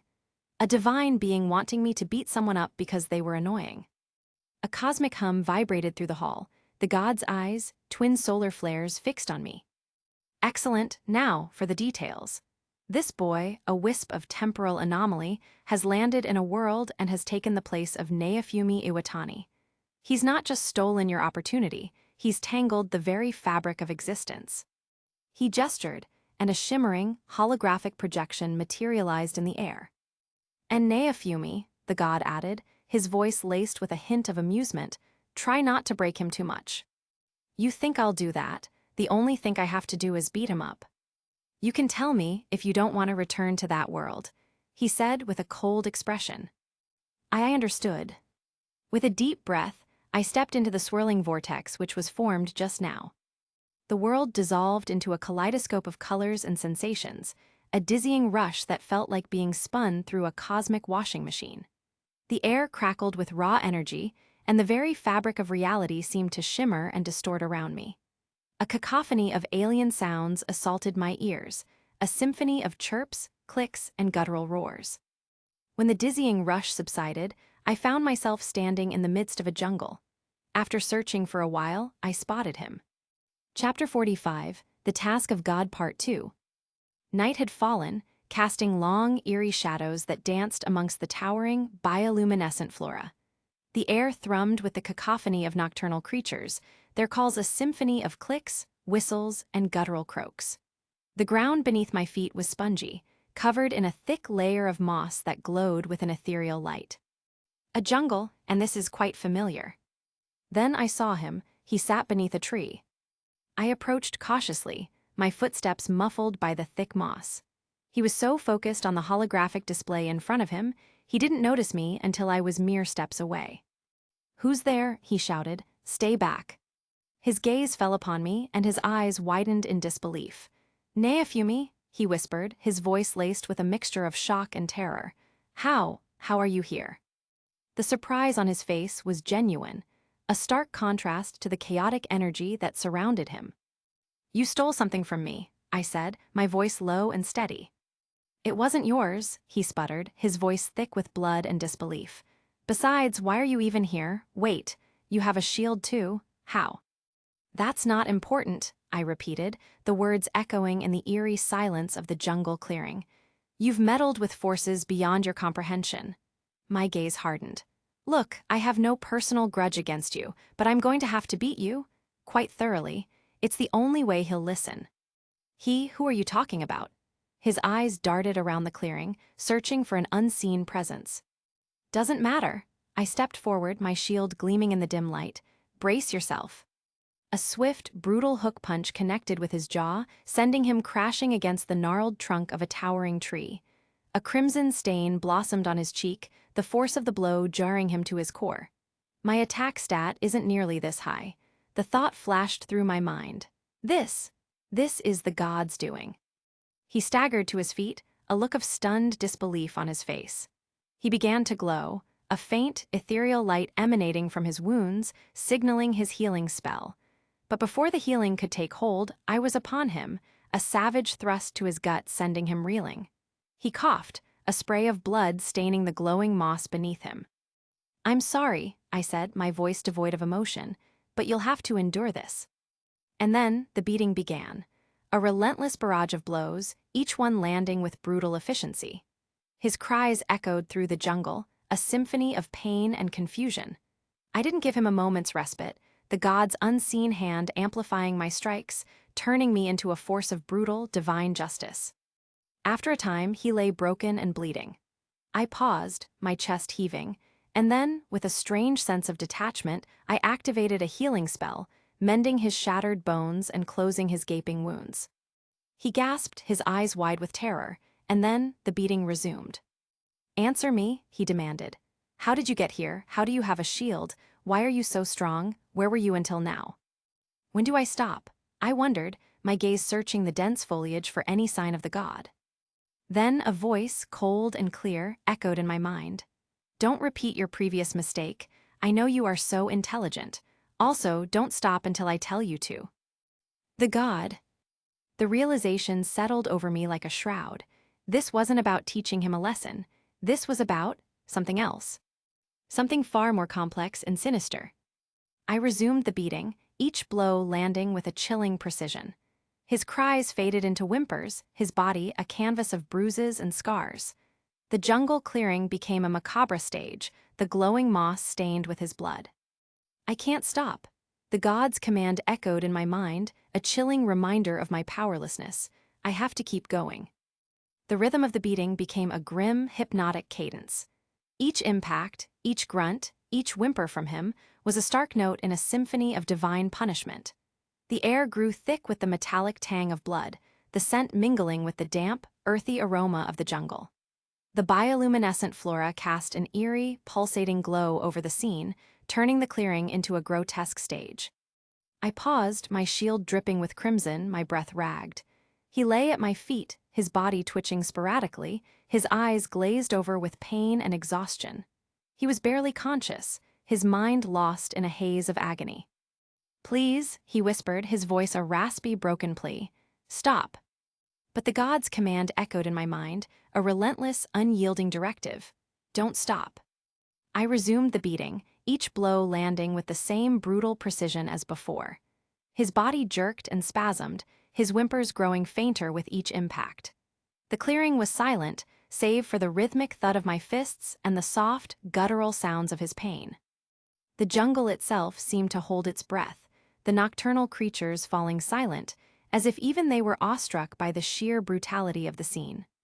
The air crackled with a strange, otherworldly energy, a tangible manifestation of the gods' power. Time lost all meaning. The beating became an endless cycle, a macabre ritual performed under the watchful eyes of the ancient trees. His body became a canvas of bruises and scars, a testament to the relentless force of divine retribution. Suddenly, a shift in the atmosphere. The air crackled with a surge of energy, and the god's voice echoed in my mind, clear and sharp. Enough. Does he think I'm his puppet or something? I stopped, my fists hovering inches above his broken form. The silence that followed was deafening, broken only by the soft, ragged breaths of the dying jungle. He lay motionless, his body a mangled mess. Good, the god's voice said. Now return to me. The god's voice continued, a hint of satisfaction in its tone. I looked down at his broken form, a strange sense of emptiness washing over me. The beating had been brutal, merciless, a reflection of the god's capricious will, but now it was over. A swirling vortex of energy opened before me, identical to the one that had brought me here. I stepped through, leaving behind the ravaged clearing and the broken form of him. The jungle faded into a kaleidoscope of colors, and then I was back in the austere, echoing hall. Chapter 46, The Captivation Challenge. Pav, tilde. Thank you for that. Now you can go back to that goddess, the god said. His posture was a masterclass in divine slouch, one arm draped over the throne's armrest, the other idly scrolling on what looked suspiciously like a celestial smartphone. He punctuated his sentence with a dramatic yawn that could have swallowed a small constellation. Wait, hold your cosmic horses, I blurted, my hands instinctively going to my hips, a gesture I'd perfected from years of dealing with Melty's royal tantrums. Please, please, send me straight back to my world. But before that, I added, narrowing my eyes, will I not get any reward for what I've done? He paused his scrolling, giving me a look that was a bizarre mix of boredom and mild indigestion. Oh, yes, I forgot. Right, rewards, what do you want? He waved a dismissive hand, like he was swatting away a particularly persistent fly. Can I ask for anything? I pressed, my inner lawyer sharpening its claws. Yes, he replied, tapping his foot impatiently. Really anything, I emphasized, leaning forward, my voice dripping with suspicion. Yeah, bro, he said, rolling his eyes. Like whatever. Universe bending, time traveling, unlimited pizza ordering, you name it. Meaning, I continued, my voice low and dangerous. Absolutely, positively anything. He finally looked up. I will say this only once, Neofumi. You can ask for anything. But if you ask for something stupid, I will personally send you back as a goblin with a severe case of existential dread. All right, I said, a mischievous grin spreading across my face. I wish to ask for unlimited wishes. Neofumi, he said, his voice strained. Do you honestly think I'm some kind of cosmic vending machine? Do you think I'm running a buy one save the universe, get infinite wishes promotion? Well, I shrugged, you did say anything. And to be fair, you sound like a commercial for a bad mobile game. He sighed, pinching the bridge of his nose. Look, Neofumi, you're stressing me out. My divine aura is starting to get a migraine. Just ask for something reasonable. Reasonable? I echoed, my voice dripping with sarcasm. After dealing with Mat-Yasu, Ren, and Itsuki, after facing wave after wave of apocalyptic monsters, reasonable left the building a long time ago. So you still remember the sufferings of your old life? I thought you might have forgotten them. Okay, Neofumi, you are an ideal hero, but a new poison has started to boil inside you. You're way too forgiving. You are saying this because you think I have forgiven them all. I don't think so, it is true. Hey Neofumi, have you forgotten what atrocities they have done to you? It is not that I have forgiven them, but I am not fully prepared yet. I still have to do a lot of things. You may make yourself a fool, but you can never make me one. Anyway, it seems I will have to remind you of those things again. I took a deep breath, trying to channel my inner negotiator. God, I said, adopting a more diplomatic tone. You must know what I want. You've seen my memories, you've witnessed my suffering. So please fulfill my most heartfelt wish. It shouldn't be too difficult for a being of your vast capabilities. Philo, he asked, a hint of recognition in his voice. Exactly, I exclaimed, pointing a finger at him. I went to Vittoria, begged her for help, but it's not the same.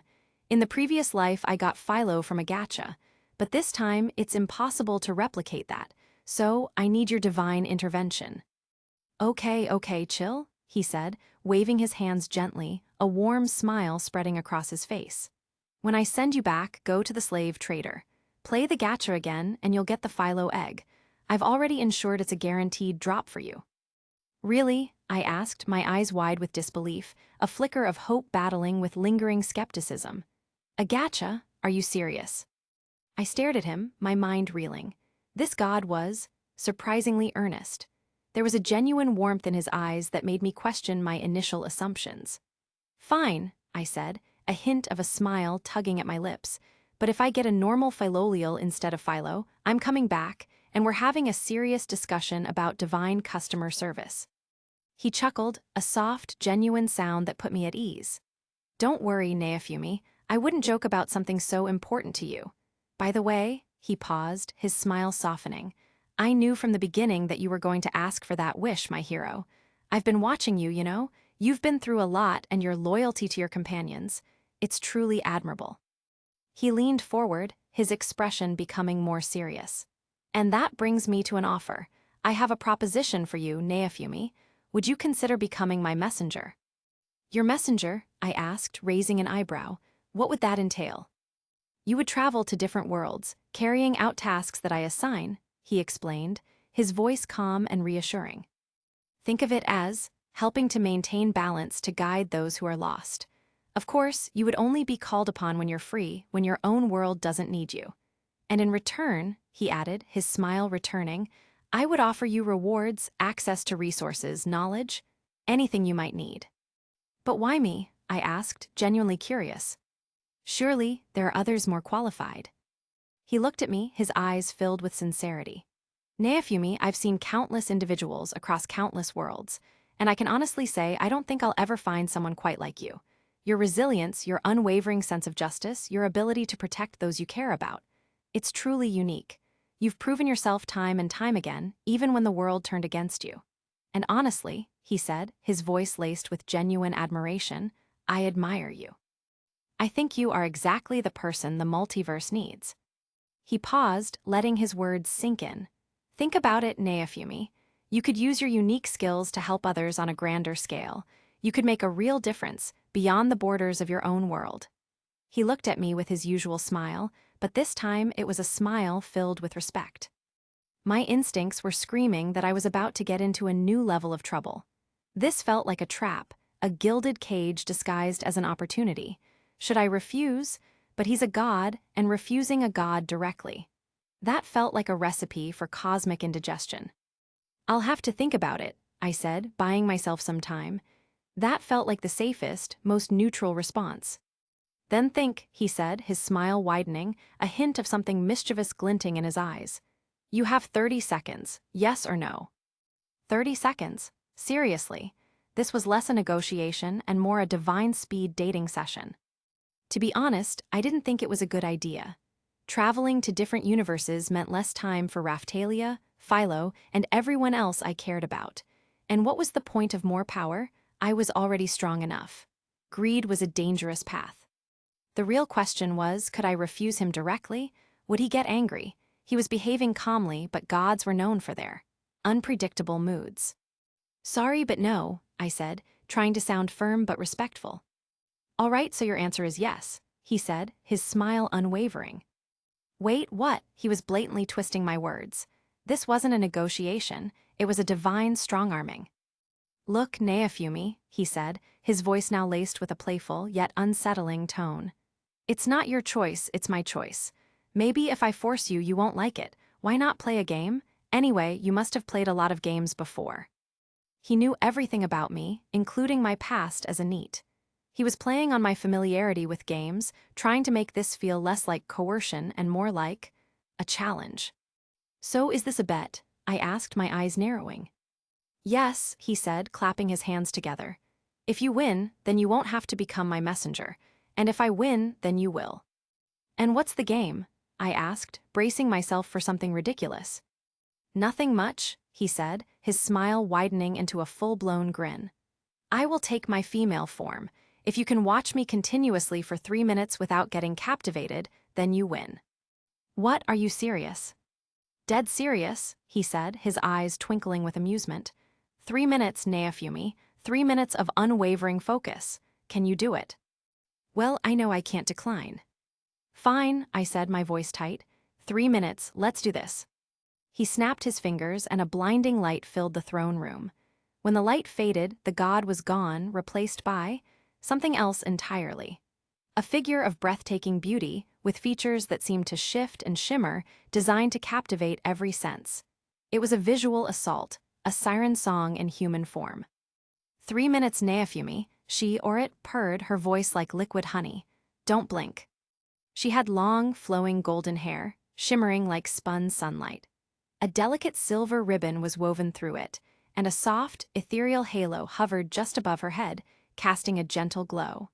Her features were unnervingly perfect, sculpted with a precision that bordered on the uncanny, capable of making even the most celestial beings feel inadequate. She was adorned in a flowing golden outfit, a masterpiece of divine craftsmanship. The fabric seemed to move and shimmer with an inner light, its folds revealing tantalizing glimpses of her form. Her assets weren't overtly displayed, yet her body was able to overwhelm my senses. Each curve, each line, was designed to captivate and distract.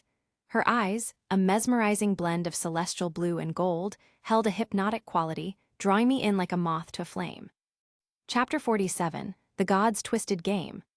Instinctively, I quickly averted my gaze, my heart pounding in my chest. I felt a wave of heat rising in my face, a mixture of embarrassment and something else. Looks like you're done for, she said, her voice laced with amusement, a soft chuckle echoing through the throne room. Please, I stammered, my eyes darting around the room, searching for anything to focus on. Give me a bit of time. This was worse than I imagined. She was even more beautiful than the goddess I had encountered before. As soon as I looked at her, I felt as if my senses were betraying me, my eyes refusing to move away from her. It was like a physical compulsion, an irresistible pull. I tried to look at her again, testing my resolve, and it happened again. My gaze was instantly drawn to her, my mind reeling, my senses overwhelmed. It was like trying to stare into the abyss, her beauty would devour me. You know, Neofumi, she purred, her voice laced with a playful edge, most heroes would have given in by now. You're surprisingly stubborn. Let's play a different game, I blurted, the words ragged and strained, a desperate plea escaping my lips. I don't like this one. Can you go back to your previous form, the male one? A ripple of amusement, a subtle shift in the atmosphere, told me she was smiling, though I couldn't bear to meet her gaze. You don't like this one, she purred, the words dripping with a playful, almost predatory lilt. The room seemed to pulse with her amusement, a silent, mocking laughter that vibrated through my bones. Don't you think your personality has changed? I asked, my voice a shaky attempt at steadiness. Oh yeah, she responded, a low, seductive chuckle that sent a shiver down my spine. My personality changes with my forms. The male one is the ideal one, the balanced one.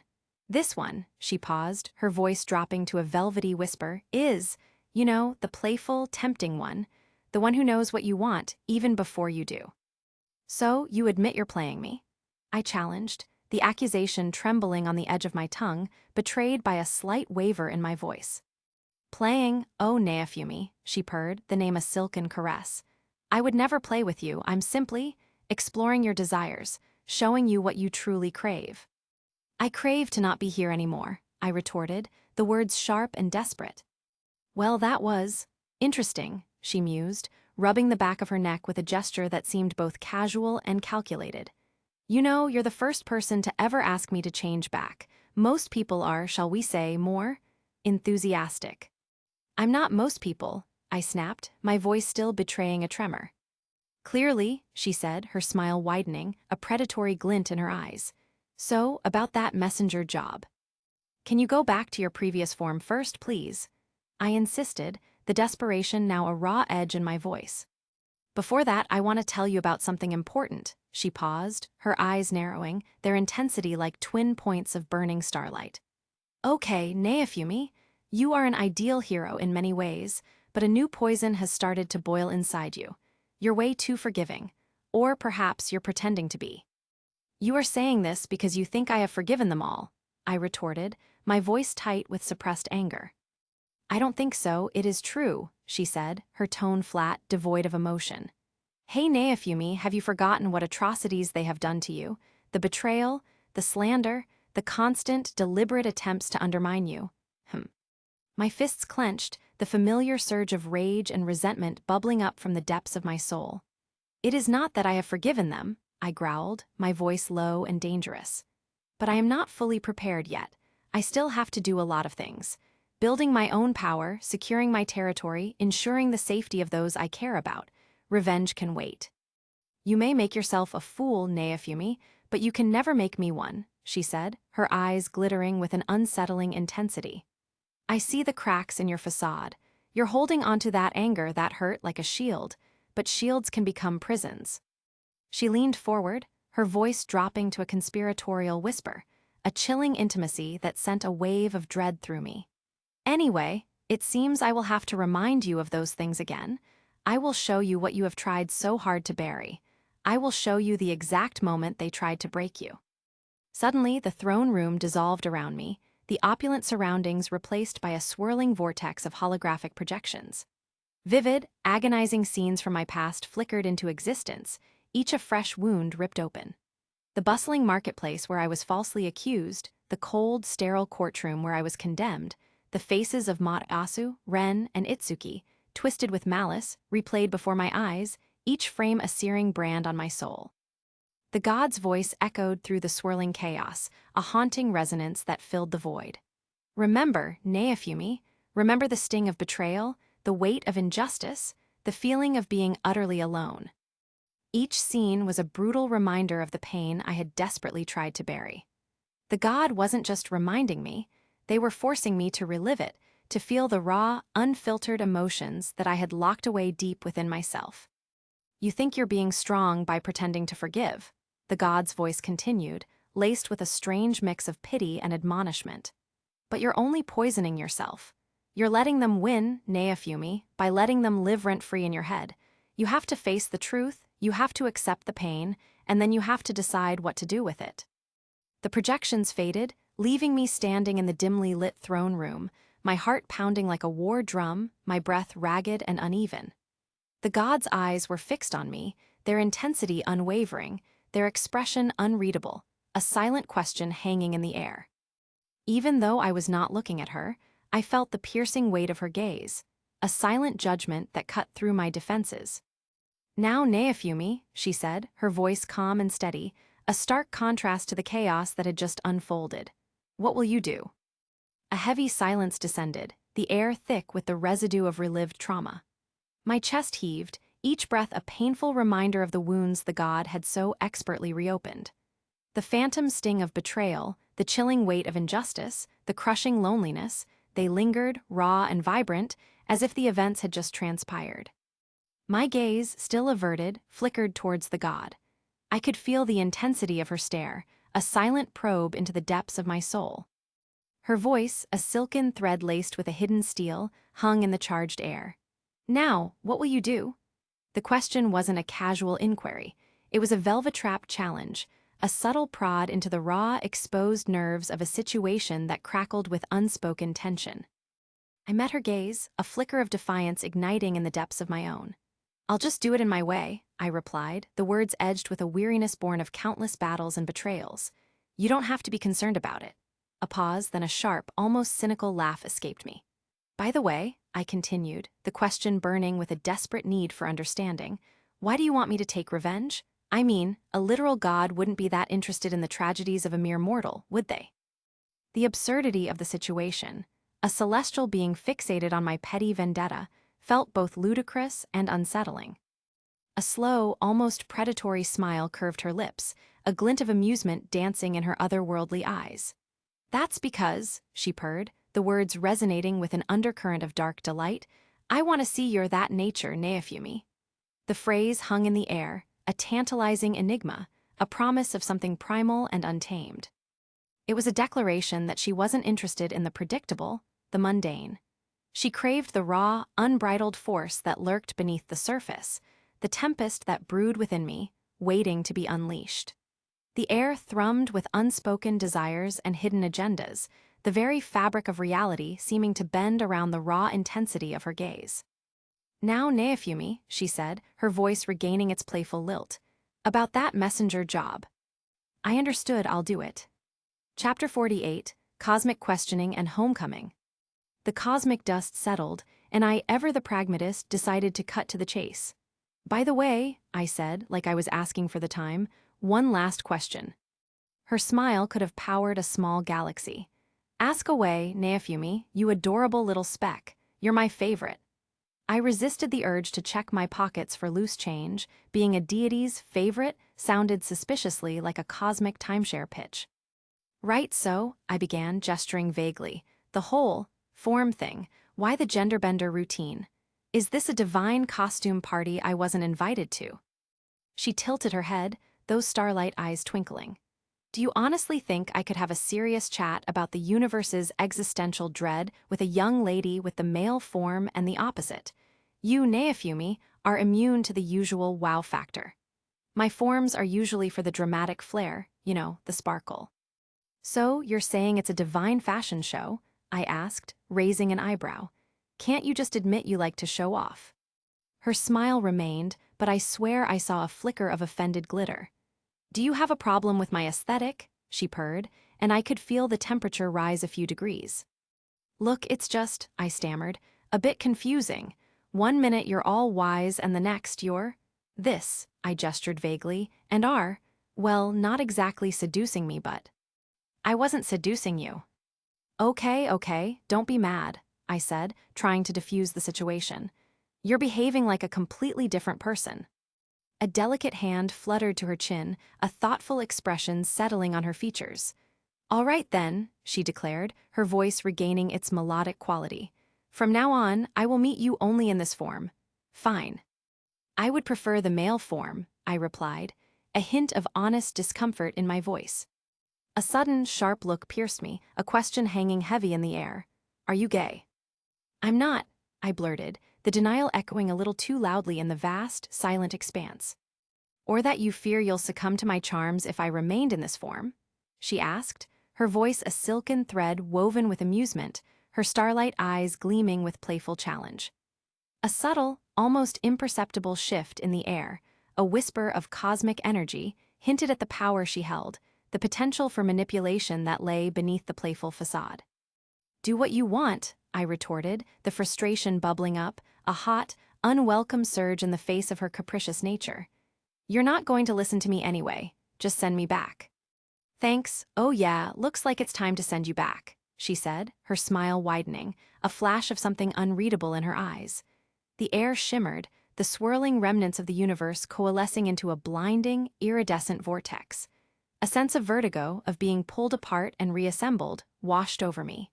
The deity's form flickered and darkness enveloped me. A hazy warmth seeped into my awareness, the world slowly resolving from a swirling kaleidoscope of nothingness. My eyelids fluttered open, revealing a sight both comforting and unexpected: the soft, silken expanse of Fitoria's lap. The gentle rise and fall of her breath, the subtle scent of wildflowers and something akin to pure, untamed magic, filled my senses. "Are you okay?" Her voice, a melodic chime, resonated with a deep maternal concern. "Yes, thank you," I managed, my own voice raspy and thin. "By the way, how long was I sleeping, or was I unconscious?" A creeping dread began to coil in my stomach. "For a whole day," she sighed, a hint of playful exasperation in her tone. "My lap is aching now." "Really?" I asked, my eyes widening in disbelief, a blush creeping up my neck. "Yes," she affirmed, a playful pout tugging at her lips. A jolt of guilt shot through me. A whole day, time had slipped away like sand through my fingers. Raphtalia and Rafana, their faces, etched with worry, flashed through my mind. They must be frantic. I had abandoned them, left them to grapple with their fears alone. "I'm so sorry, Fitoria. I have to go. I've been gone too long." I started to rise, a wave of urgency washing over me. And Vittoria about the future. Don't worry. I promise I will do everything in my power to protect it. Wait, she said, her large, luminous eyes locking onto mine, a flicker of something profound within them. There's something I need to discuss with you. But the pull of my responsibilities, the desperate need to reassure those I cared for, was too strong. Before she could elaborate, a surge of raw magical energy erupted within me. The world dissolved into a blur of swirling colors, the familiar sensation of teleportation engulfing me, whisking me away from Vittoria's gentle embrace and into the unknown. The abrupt shift of teleportation slammed me back into reality, the swirling chaos of magical transit resolving into the familiar, if slightly disheveled, interior of my own house. Now felt heavy with unspoken anxiety. My gaze snapped around the tent, taking in the scene. Raphtalia sat hunched near the small, makeshift hearth, her normally bright eyes shadowed with worry. Rafana, her small form curled into a tight ball on a pile of blankets, trembled slightly, her face buried in her knees. The silence was thick, broken only by the crackling of the fire and the soft, shuddering breaths of the younger girl. "Raphtalia," I began, my voice a low rumble, instantly drawing her attention. Her head shot up, her eyes widening in a mixture of relief and reproach. "Neafumi-sama," she scrambled to her feet, her expression a complex tapestry of emotions. "You're back, we were so worried." "I'm sorry," I said, my voice heavy with guilt. "I didn't mean to be gone so long, something came up." Raphtalia's gaze flickered towards Rafana, then back to me. She's been terrified. She wouldn't stop crying until she finally exhausted herself. Rafana looks much more scared than Raphtalia. I knelt beside Rafana, gently placing a hand on her trembling shoulder. Her small body flinched, then slowly uncurled, her tear-streaked face revealing the depth of her distress. "Rafana," I said softly, "I'm here. I'm not going anywhere." Her large, watery eyes met mine, a silent plea for reassurance. You were gone for so long," she whispered, her voice barely audible. We thought something bad happened." "Nothing bad happened," I reassured her, my voice firm. "I just needed to take care of something, but I'm back now and I'm not leaving you too."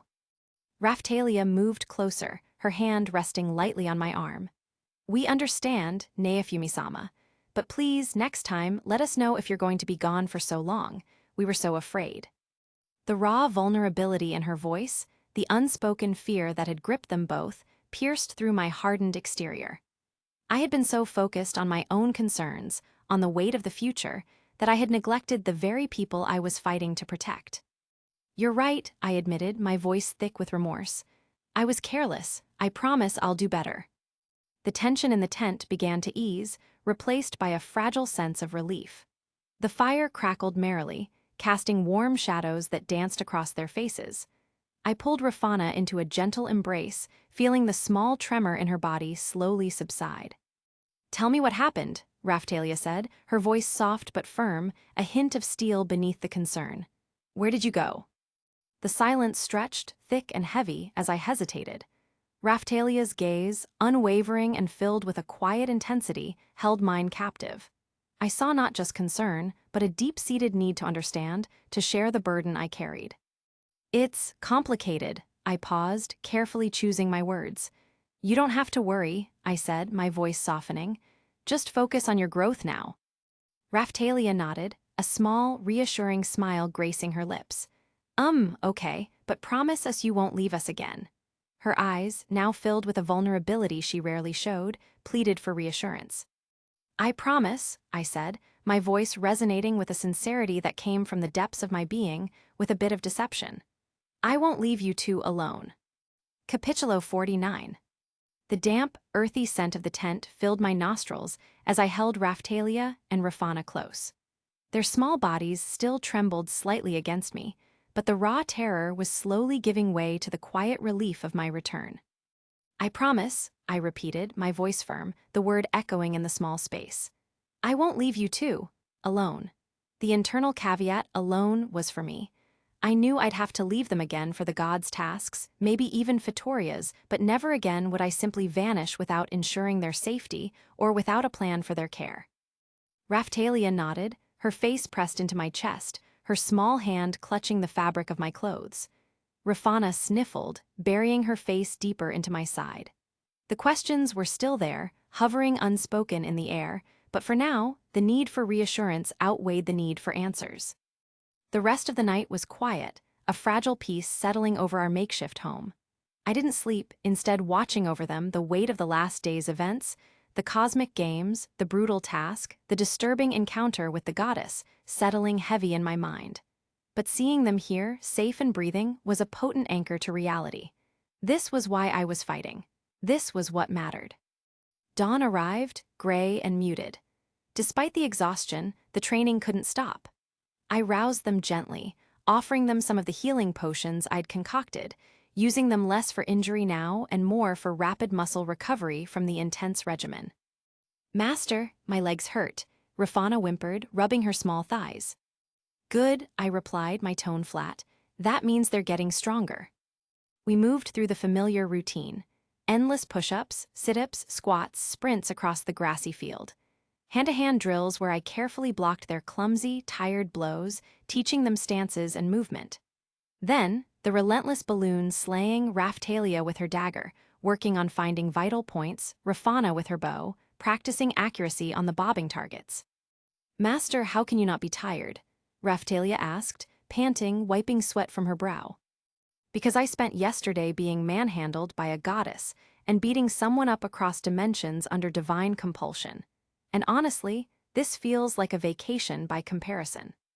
"Experience," I said, offering a small, almost imperceptible smirk. "Keep going, you'll get there." I kept them going until midday, pushing them hard but monitoring them closely, administering nourishing beverages the moment their energy flagged. They complained, they whined, they pleaded, but they didn't stop. They were resilient. They were theirs, and they were getting stronger. By afternoon, my supply of potions and beverages was dwindling. I needed more ingredients, and I needed money. Specifically, I needed money for a very special purchase. "All right," I announced, wiping my hands on my trousers. "Training's done for today." The scent of sage at dusk was a familiar one, a blend of salt from the nearby ocean, wood smoke, and the general, slightly unsettling smell of a port town marketplace winding down. We blended into the shadows at the outskirts, the last rays of sunlight painting the sky in bruised purples and oranges. I found a thicket to leave the horse, a silent promise to myself to figure out its fate later.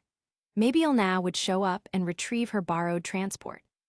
I hoped she wouldn't show up for any other reason, though. Raphtalia and Rafana stayed close, their small hands gripping my clothes like anchors. After the shock and fear of yesterday, they were quiet, watchful. My disappearance, followed by Ilna's dramatic, and I now knew, theatrically planned, frame-up and the subsequent dual spectacle had shaken them. But enduring the night, and the relentless training that morning, seemed to have solidified something else: their reliance on me. We walked towards the town center, the noise of the market growing louder. The training had been brutal even with the potions. Push-ups until their small arms shook, sprints until their lungs burned, hand-to-hand drills that left them aching in muscles they didn't know they had. And the balloon slaying, drilling reflexes until it was instinct. They were pushing themselves, enduring the pain without giving up, fueled by my potions and their own nascent determination. But something was off. They were getting stronger, yes. Their movements were less clumsy, their reactions a fraction faster. But compared to how Raphtalia had grown in the original timeline, this felt slow, stagnant, almost, like a game progress bar stuck at 80%. My mind, annoyingly efficient at accessing traumatic memories and game mechanics. Word. What was the key difference? What had changed between then and now that would affect their fundamental growth rate? Mine, no, she slowed things down. Equipment. Better now, training method, miles better, waves, haven't hit yet, my level, low, same as before. Then it hit me, a cold, uncomfortable splash of realization. The slave mark. Back then, Raphtalia was my slave. She had the mark. It wasn't just a symbol of ownership. In that godforsaken game world logic, being a hero's slave wasn't just debasement, it was a mechanic, a boost, an accelerated growth rate linked directly to the hero's presence and power. It was twisted, horrific game design, but it had been effective. Raphtalia's growth had been exponential. A wave of cynicism washed over me. Of course. Of course, in this world, the most efficient way for my companions to grow strong enough to survive was through a system of literal magical servitude. The universe, or the sick minds that designed it, just loved kicking the shield hero when he was down. Master, Raphtalia's voice, soft and hesitant, pulled me out of my thoughts. She looked up at me, her eyes large and questioning in the dim light. Rafana, walking just behind her, echoed her concern with a small frown. I stopped walking, finding a relatively quiet alcove away from the main flow of foot traffic. This wasn't going to be easy. How did you explain that the best way for the 2 children you just rescued from literal slavery to become strong was for them to voluntarily become slaves again? And not just slaves, but my slaves, the hero who had just been publicly framed for attempted enslavement and rape. The irony was bitter enough to curdle milk. I knelt down, bringing myself closer to their level. Their faces, upturned and trusting, made the words catch in my throat. Raphtalia, Rafana, I started, my voice carefully neutral. Your training is going well, you're getting stronger.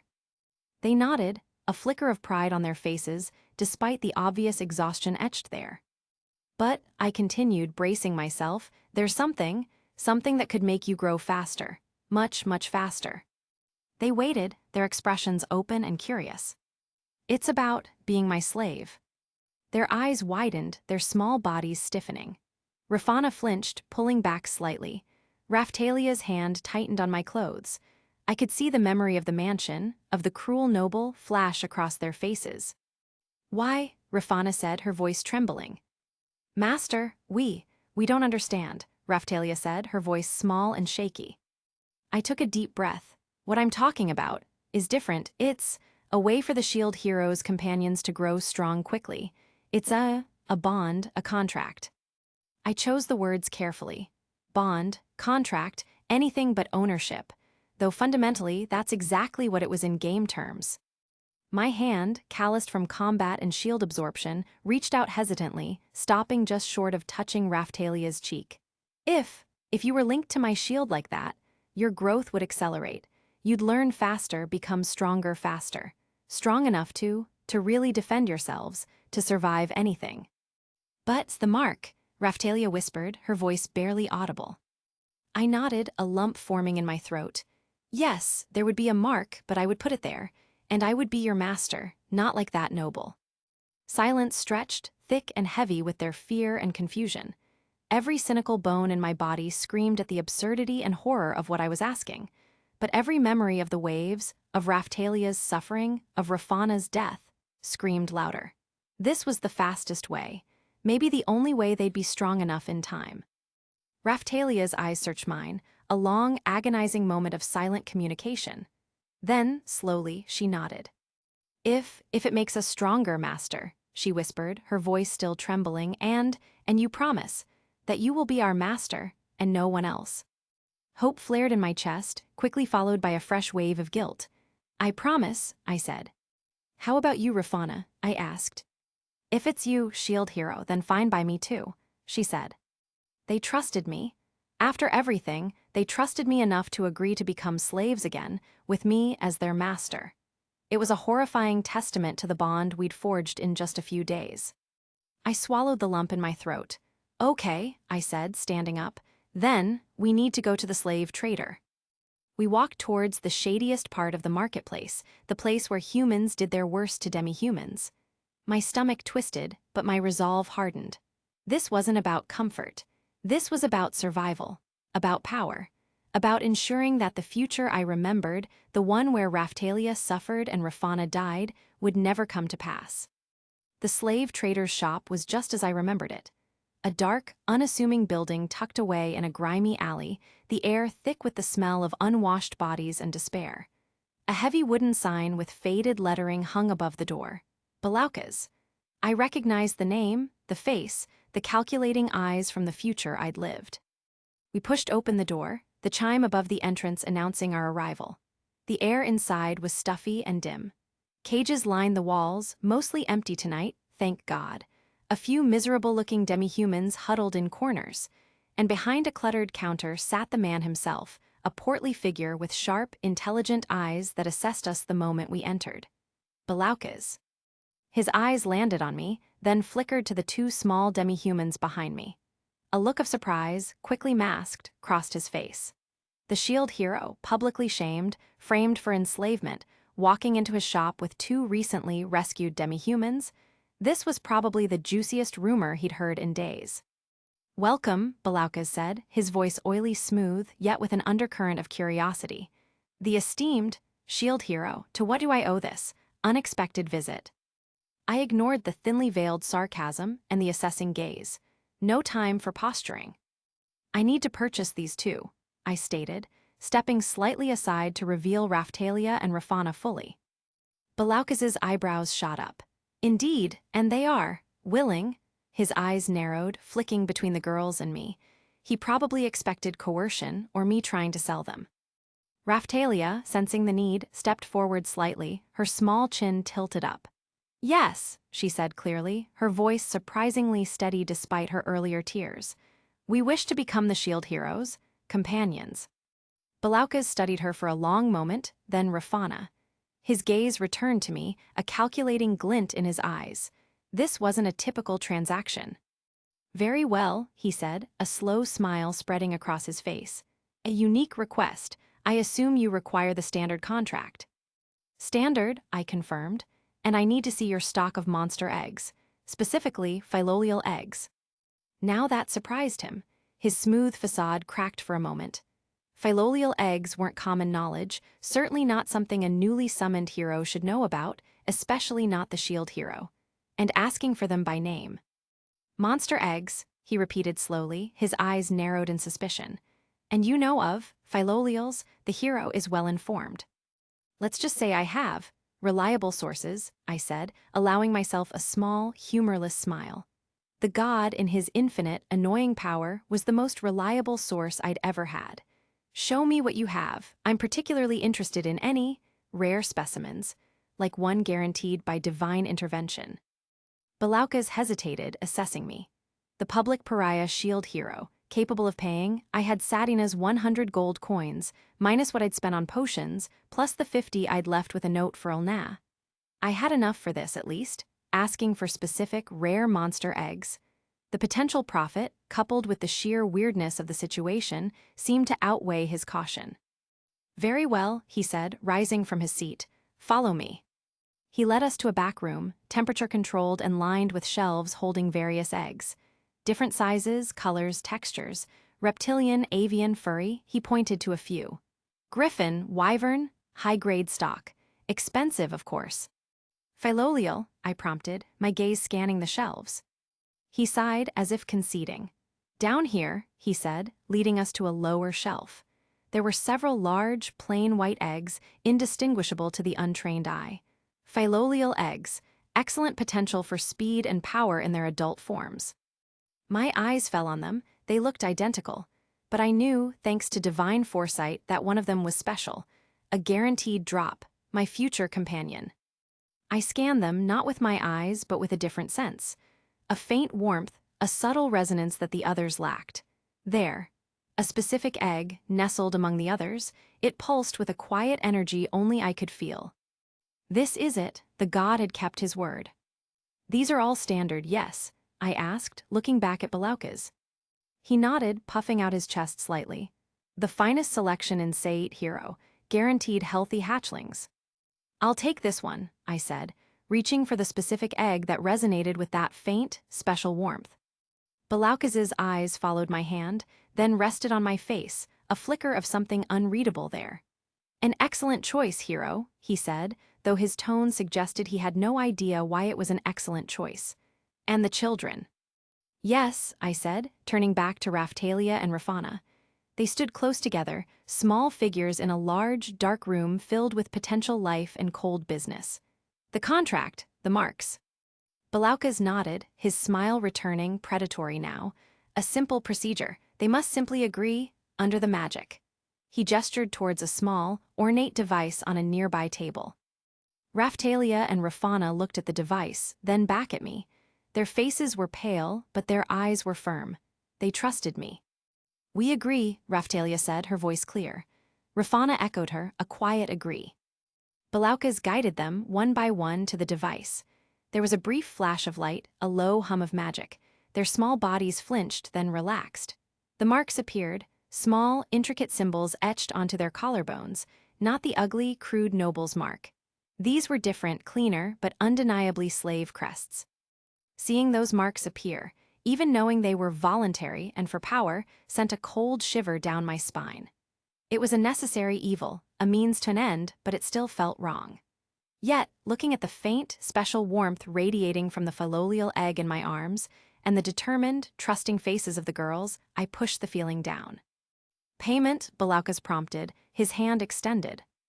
I paid him the gold, for Raphtalia, for Rafana, and for the special egg. It was a transaction steeped in the darkest realities of this world, framed by divine intervention and desperate pragmatism. We walked out of the shop, leaving the stuffy air and the cages behind. The cooler night air hit us, carrying the distant sound of the ocean. Raphtalia and Rafana stood on either side of me, no longer just rescued children, but now magically bound to me, marked as mine. "Master," Raphtalia said softly, reaching up to touch the symbol on her collarbone. It wasn't burning, wasn't hurting. "It feels strange." Rafana nodded, looking at her own mark with a mix of trepidation and curiosity. "It's working," I said, my voice rougher than I intended. "You'll feel the difference soon, you'll get stronger." I looked down at the egg cradled in my arms, my future companion, the guaranteed drop. Philo.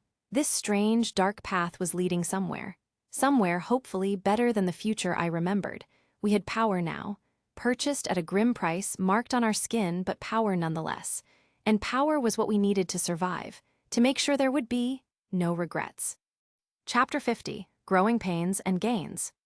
The first thing I registered was the warmth. Not the gentle heat of the dying campfire embers, but something soft, firm, and pressed tightly against me. My shield arm felt trapped, pinned beneath a weight that was entirely too solid and yielding to be the hard ground. I blinked, the gray light of dawn filtering through the tent fabric.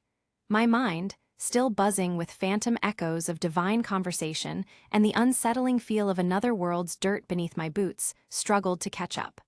Warmth? Wait, why did it feel like I was buried under a particularly comfortable, fleshy avalanche? Then a sigh, soft, feminine, and right next to my ear. My eyes snapped open. Two faces, close enough that I could feel their breath, were nestled against my chest. Long, dark hair spilled across my makeshift pillow. Limbs, slender and surprisingly strong, were wrapped around my torso and arm. And these weren't the small, childlike faces I had seen fall asleep hours before. My brain stalled. Raphtalia, Rafana, what the? They were grown. Not just a little, a lot. The childlike features were gone, replaced by the refined contours of young adulthood. Raphtalia, her face buried against my collarbone, had lost the roundedness of her cheeks. Her profile was sharper, her lashes long against her skin. Rafana, curled against my other side, her head tucked under my chin, had a delicate jawline and brows that spoke of newfound maturity. And the weight. The things they had lacked yesterday were undeniably, prominently present now. Pressed firmly against my sides, testament to a sudden, startling transformation. My mind, usually a fortress of cynicism, went completely blank. It wasn't shock. It wasn't even fear, not yet. It was just buffering, like a game trying to load an impossible texture file. My gaze drifted downwards, taking in the sight of their clothing. The simple, slightly too large garments they had worn yesterday were stretched taut, fabric straining against curves that hadn't existed hours ago. Seams had split. Buttons had popped. Shoulders peeked out from torn necklines. It was, visually striking, utterly absurd. My only reaction was a profound, soul-deep exhaustion, and a surge of exasperation so potent it could curdle milk. "Oh, are you kidding me?" I muttered, the words barely a whisper. This was what happened with accelerated growth via slave crests combined with who knows what divine shenanigans I'd been subjected to. My brain couldn't even process the ramifications of this. It was too much, too fast, too game-breakingly ridiculous. They stirred. Raphtalia mumbled something into my chest, tightening her grip. Rafana sighed again, snuggling closer. They were acting like like overgrown kittens who'd outgrown their basket overnight and hadn't realized it yet. Okay, pragmatism, focus. Problem 1. 2 adult women who were children yesterday are clinging to me in torn clothes. Problem 2. What in the name of all that is holy happened? Problem 3. Clothes, we need clothes. Immediately, before anyone sees this. Problem 4. Philo, where's the giant bird? As if summoned by my thought, a rustle came from the other side of the tent. A shape shifted, rose, and stretched. Philo. She stood up fully, bumping her head on the tent ceiling. Her final transformation was complete, no longer a bird child, but a fully grown human adult. She looked around 20 years old, just like Raphtalia and Rafana. Long, flowing blonde hair, bright blue eyes, and an outfit that was, thankfully not as torn as the girls, but still clearly designed for her philolial form, meaning it left very little to the imagination on her humanoid one. She had a wide, cheerful smile on her face. "Master," Philo chirped, her voice now a clear, melodic sound. She bounded over, moving with impossible speed, and wrapped her arms around me and the 2 girls. Now I was truly buried, beneath a heap of adult-sized companions who were yesterday children a bird, in a ripped tent, wearing child-sized clothes. This was peak Shield Hero, utter chaos. Okay, everyone, stop, let go. I managed, trying to disentangle myself from the affectionate and frankly overwhelming pile. They blinked up at me, confusion in their eyes. "Master," Raphtalia asked, her voice deeper, richer than I'd ever heard it. "What's wrong?" "What's wrong?" I half snapped, half sighed. "Look at yourselves, look at your clothes, look at this tent, what happened?" They looked down, their eyes widened. A flush spread across their faces as they registered their torn clothing and their suddenly adult bodies. "Ah, my clothes," Raphtalia yelped, instinctively trying to cover herself with rapidly shrinking scraps of fabric. They don't fit," Rafana stammered, equally mortified. Philo, meanwhile, just tilted her head, looking between us. Did Master not like the growth? Philo thought Master wanted everyone to be big and strong. She chirped, still sounding absurdly cheerful despite the bizarre context. "Growth is one thing," I groaned, finally managing to push myself up to a sitting position, dislodging a grown woman from each side and a philolial queen from on top. "Going from 7 to 20 overnight and shredding your wardrobe is another. This isn't growth, this is a divine prank. That damn god." My frustration was boiling over. Just when I thought I had a handle on the convoluted game mechanics, the universe decided to add forced, spontaneous puberty and a sudden wardrobe malfunction for everyone involved. Raphtalia and Rafana huddled together, trying to make their torn clothes cover them. Philo, still looking unfazed, transformed back into her massive bird form with a flash of light, her massive wingspan threatening to demolish the tent completely. "Okay, new plan," I announced, running a hand over my face. This was going to be a long day. "Philo, stay in your bird form and guard the camp. Raphtalia, Rafana, try to salvage what you can of your clothes, wrap yourselves in blankets, anything. We need to get to town and get you proper gear before the sun's fully up and anyone sees this mess." Their transformation, while physically attractive in the conventional sense, was completely horrifying and inconvenient in my reality. This wasn't a fantasy wish fulfillment, it was a tactical nightmare. Suddenly, my 2 child companions were adult women who barely had clothes on, and we were camping just outside a major town. This was a recipe for disaster, slander, and probably an immediate confrontation with the local guard. "Master, where do we get clothes?" Raphtalia asked, her voice small despite her grown-up form. "The slave trader," I replied, already calculating the minimal amount of interaction needed. Belaukas had seen them yesterday. He knew they were my companions. He could sell us gear without asking too many questions, hopefully. The sheer absurdity of the situation, however, was undeniable. Me, the shield hero, publicly framed for attempted anything unto demi-humans, walking into a slave trader's shop at dawn with 2 suddenly adult, half-dressed former child companions and a giant bird. You couldn't write this stuff. Or rather, apparently, some divine being could write this stuff. Just to mess with me. "Let's move," I urged, already gathering our limited supplies. The grim necessity of our methods, the shock of their sudden transformation, and the sheer, unadulterated inconvenience of it all mixed into a potent cocktail of pure Shield hero experience. Chapter 51, New Threads and Old Scars. The tent was a disaster. Torn fabric sagged around me, mute testament to the impossible growth spurt that had occurred overnight. Raphtalia and Rafana, still partially wrapped in what remained of their child-sized clothes and draped with anything I could grab, a spare cloak, a small blanket, huddled together, eyes wide and bewildered. Philo, in her towering philolial queen form, stood awkwardly, her magnificent wings tucked in the confined space. "Okay," I said, my voice clipped and weary. "This is a situation." An understatement of epic proportions. This was a three-alarm, reality-shredding, divinely orchestrated inconvenience. My two recently rescued demi-human children, who had just endured the trauma of re-enslavement, albeit voluntary, for power, were now physically adult women, in rags, camping outside a town at dawn, with a giant bird. "Master," Raphtalia whispered, her voice trembling slightly despite its new, mature resonance. We grew." "Yeah," I deadpanned, resisting the urge to point out the obvious. "Rapidly, undeniably, and inconveniently." Rafana just nodded, her face still pale, staring at the torn sleeve hanging from her shoulder. "Philo," I instructed, turning to the massive bird, "can you stay in that form? It's slightly less conspicuous than your other one right now." Philo tilted her head, chirped affirmatively, and carefully settled into a guarding posture near the shredded tent opening. Good. At least one of them was adapting without existential crisis. "All right," I said, forcing practicality back into the driver's seat. "New clothes, now, before anyone sees this." The sheer, scandalous visual of their predicament was a problem that needed solving with extreme prejudice.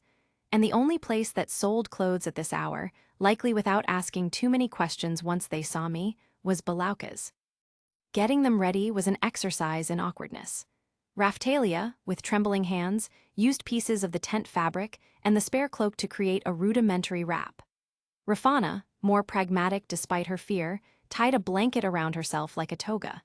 They moved with a stiff self-consciousness that was heartbreaking to see, their suddenly adult bodies unfamiliar and exposed. I studiously avoided looking anywhere I shouldn't, focusing on the task at hand with the single-mindedness of a man defusing a bomb while covered in bees. The walk through the pre-dawn streets of Sait was tense. We stuck to the darkest alleys, moving as quickly and quietly as possible. Their height and new forms made them stand out, even in the dim light, but the improvised coverings hopefully hid the worst of it. I kept one hand on my shield, hyper-aware of every shadow, every sound. The memory of Hinoka and the assassins, coupled with the universe's apparent determination to throw curveballs, had my paranoia levels at maximum. Belauka's shop was just stirring when we reached it. A single lamp glowed inside the grimy window. I pushed open the door, the familiar chime announcing our arrival. Belauka's was behind the counter, wiping down the surface, looking utterly mundane, until he looked up. His eyes, sharp and calculating, landed on me. Then they flickered to Raphtalia and Rafana standing just behind me, bundled in their makeshift coverings. His jaw went slack. The cloth he was holding dropped to the floor. The carefully constructed mask of the shrewd slave trader shattered, replaced by a look of sheer, unadulterated disbelief. "You," he sputtered, pointing a trembling finger. "Shield hero and they." His gaze raked over Raphtalia and Rafana, his eyes widening with each passing second. He had seen them yesterday. Small, scared, childlike demi-humans. Now, standing before him, were two beautiful young women. The contrast was so stark, so impossible, that even a man who dealt in the horrific realities of human trafficking couldn't process it. "Don't ask," I said, cutting him off before he could even formulate the inevitable, impossible questions. "We need clothes, adventurer gear for them." I gestured to Raphtalia and Rafana. "Adult size, good quality but practical, and we need it now." Belauka stared for another moment, his mind clearly struggling to reconcile yesterday with today. Then, the inherent pragmatism of the merchant, the deep-seated need for profit, reasserted itself. A slow, calculating glint returned to his eyes, mixed now with an almost gleeful curiosity. This was a story, a phenomenon, and he was getting front-row seats and the chance to make a sale. Right, he said, his voice regaining its oily smoothness though still tinged with awe. Growth spurt, remarkable, truly remarkable. Heroes, always full of surprises. Come, come, I have just the stock, my finest demi-human gear, perfect for rapidly maturing companions. He practically purred the last words. He led us to a section of the shop I hadn't seen before, filled with mannequins displaying sturdy leather armor, practical tunics, and cloaks designed for movement. Something durable, I insisted, running my hand over a jerkin. Lightweight, nothing flashy. Belaukas, sensing the potential for a significant sale, became the picture of helpfulness. He pulled items from shelves, discussing materials, flexibility, and surprising features, hidden pockets, reinforced seams.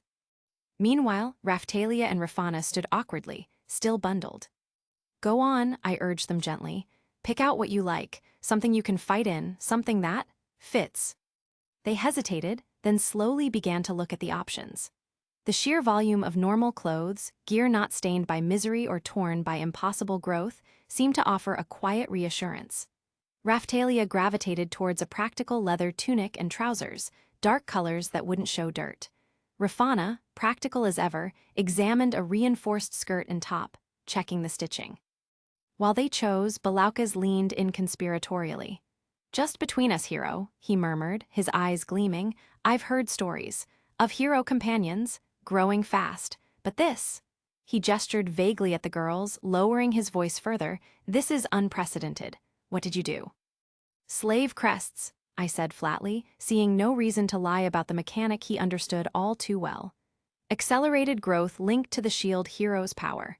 The speed must be a side effect of the recent leveling, and maybe some external factors, I added, thinking of the god and goddess with a fresh wave of annoyance.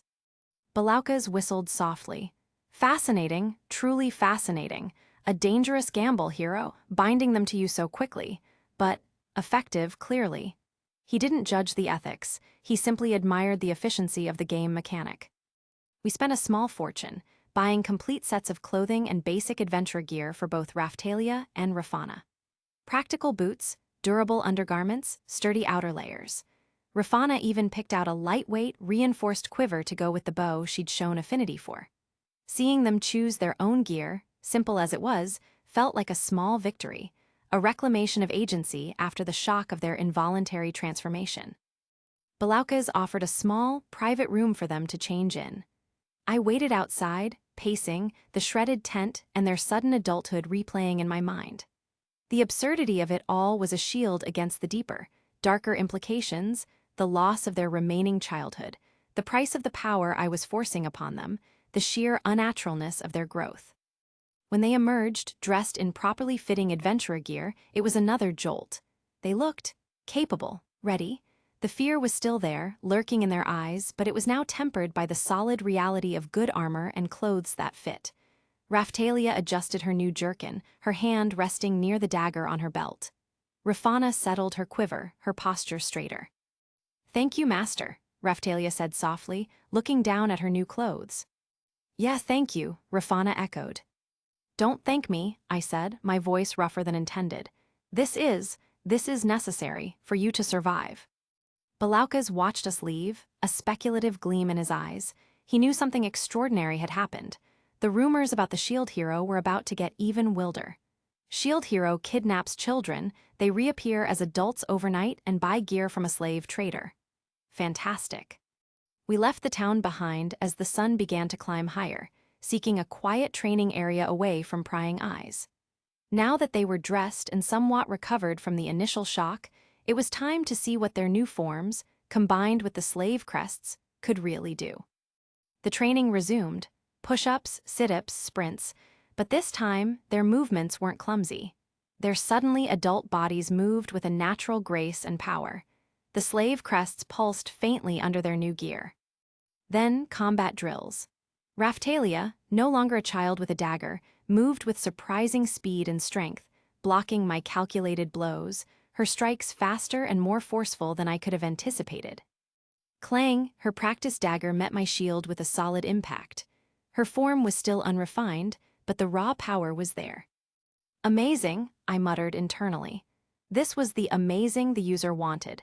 the sheer, terrifying effectiveness of the slave crests. Rafana, practicing her archery, was hitting targets with pinpoint accuracy from impressive distances. Her vision, her steady hand, her draw strength, all drastically improved. Philo, in her humanoid form, watched with a wide, delighted smile. "Raphtalia and Rafana are so strong now," she chirped, bouncing slightly.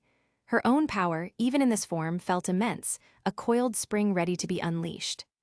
"All right," I said, stopping a sparring session with Raphtalia before I accidentally flattened her with a misplaced block. "Let's try some monsters." We moved to a nearby forest clearing, where slightly tougher monsters than balloons roamed. Small goblin-like creatures, aggressive but not particularly strong. Snarl, a goblin rushed at Raphtalia. She moved, not with the hesitant steps of yesterday's child, but with the fluid, confident motion of a trained fighter. Flash. Her practice dagger, we'd need to upgrade soon, was a blur. A single, precise strike to the goblin's neck. It crumpled to the ground. She stared at the fallen monster, then at her hand, her eyes wide with a mixture of shock and exhilaration. "Master, I did it." Another goblin rushed at Rafana. She drew an arrow, knocked it, and fired.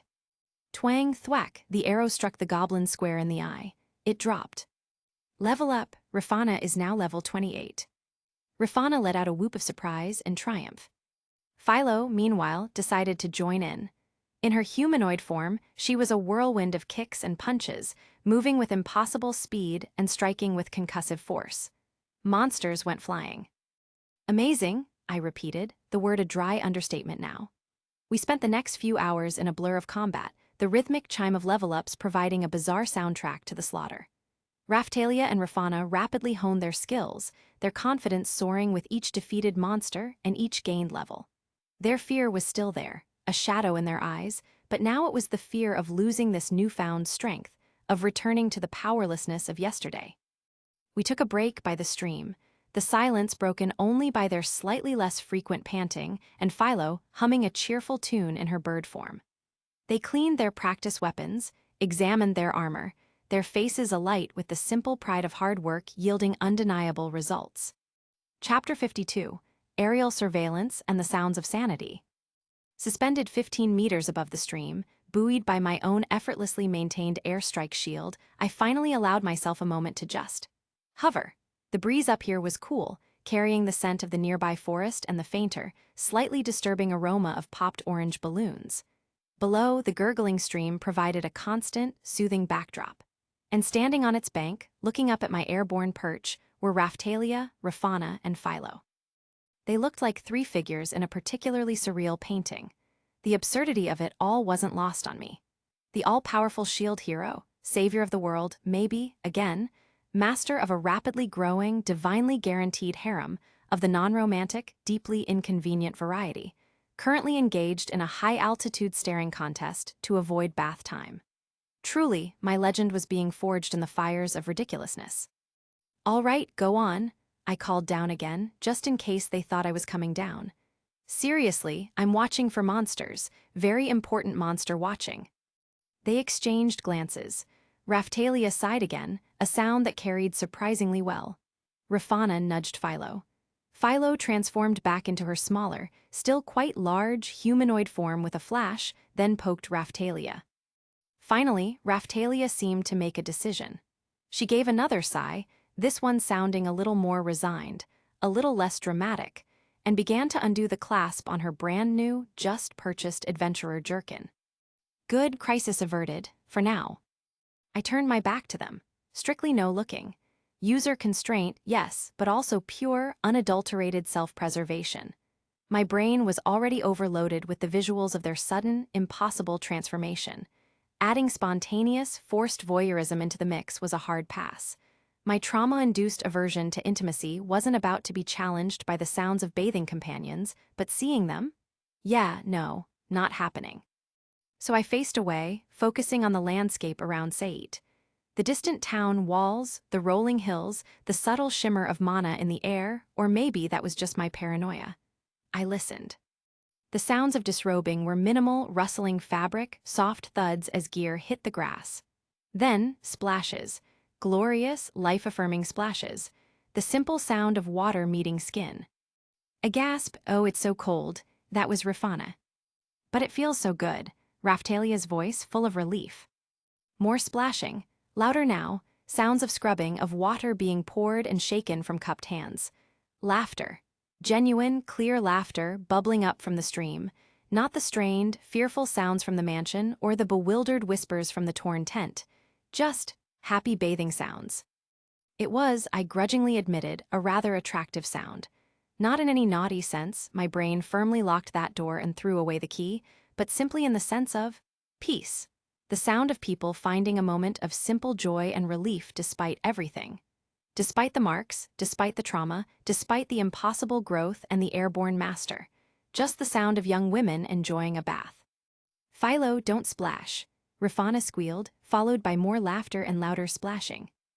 Ah, right, Philo, probably in humanoid form given the sounds. Still a giant kid, even if she looked like an adult. Their conversation, interspersed with splashes and giggles, drifted up to me. Talk of how good the new clothes felt, how weird it was to be this tall, complaints about still aching muscles. The potions could do a lot, but not everything, and excited whispers about how strong they felt. "I popped 3 yellow balloons with 1 arrow today," Rafana boasted, sounding immensely proud. "And I cut a red balloon almost in half," Raphtalia countered. "Master's training is really working." "Yeah, Master is the best," Philo declared loudly, followed by another round of energetic splashing, probably soaking both girls. "Philo, no, you're getting soap in my eye," Raphtalia yelped, prompting more laughter from Rafana. I continued my monster watching, listening to the symphony of their bath. Splashing, laughter, complaints about soap, boasts of battle prowess, cheerful declarations of loyalty, followed by more splashing. It was the sound of my makeshift family, finding normalcy in an impossible situation. After a while, the splashing subsided. Sounds of drying off, quiet talk about what we should do next. Then, the rustle of clothes as they dressed in their new gear. "Master, we're done," Raphtalia called up. I waited a moment longer, letting them finish completely. Then, with a subtle shift of mana, I canceled the airstrike shield. I didn't fall. I landed softly on the bank, a few feet away from where they stood, looking clean, dressed, and somehow both older and still like the children I'd found. "All right," I said, turning back to them, allowing myself a brief glance to confirm they were properly dressed. They looked ready, stronger. The marks were still there, but less visible under their gear. "Master smells now," Rafana stated, wrinkling her nose playfully. Raphtalia giggled, the sound still carrying that new, mature tone. Philo, back in her smaller humanoid form, nodded gravely. "Master needs a bath." I sighed, a long, drawn-out sound of utter defeat. "Fine," I grumbled, gesturing towards the stream, "but I'm going in alone, and no splashing." Their faces lit up. Raphtalia grinned. Rafana cheered quietly. Philo transformed back into her massive bird form with a joyful squawk and ran towards the stream, splashing in with enough force to send water everywhere. My own bath was quick, perfunctory, and blessedly solitary, save for the occasional rogue splash from the giant bird happily waiting nearby. As I washed off the dust and sweat, I listened to Raphtalia and Rafana talking on the bank.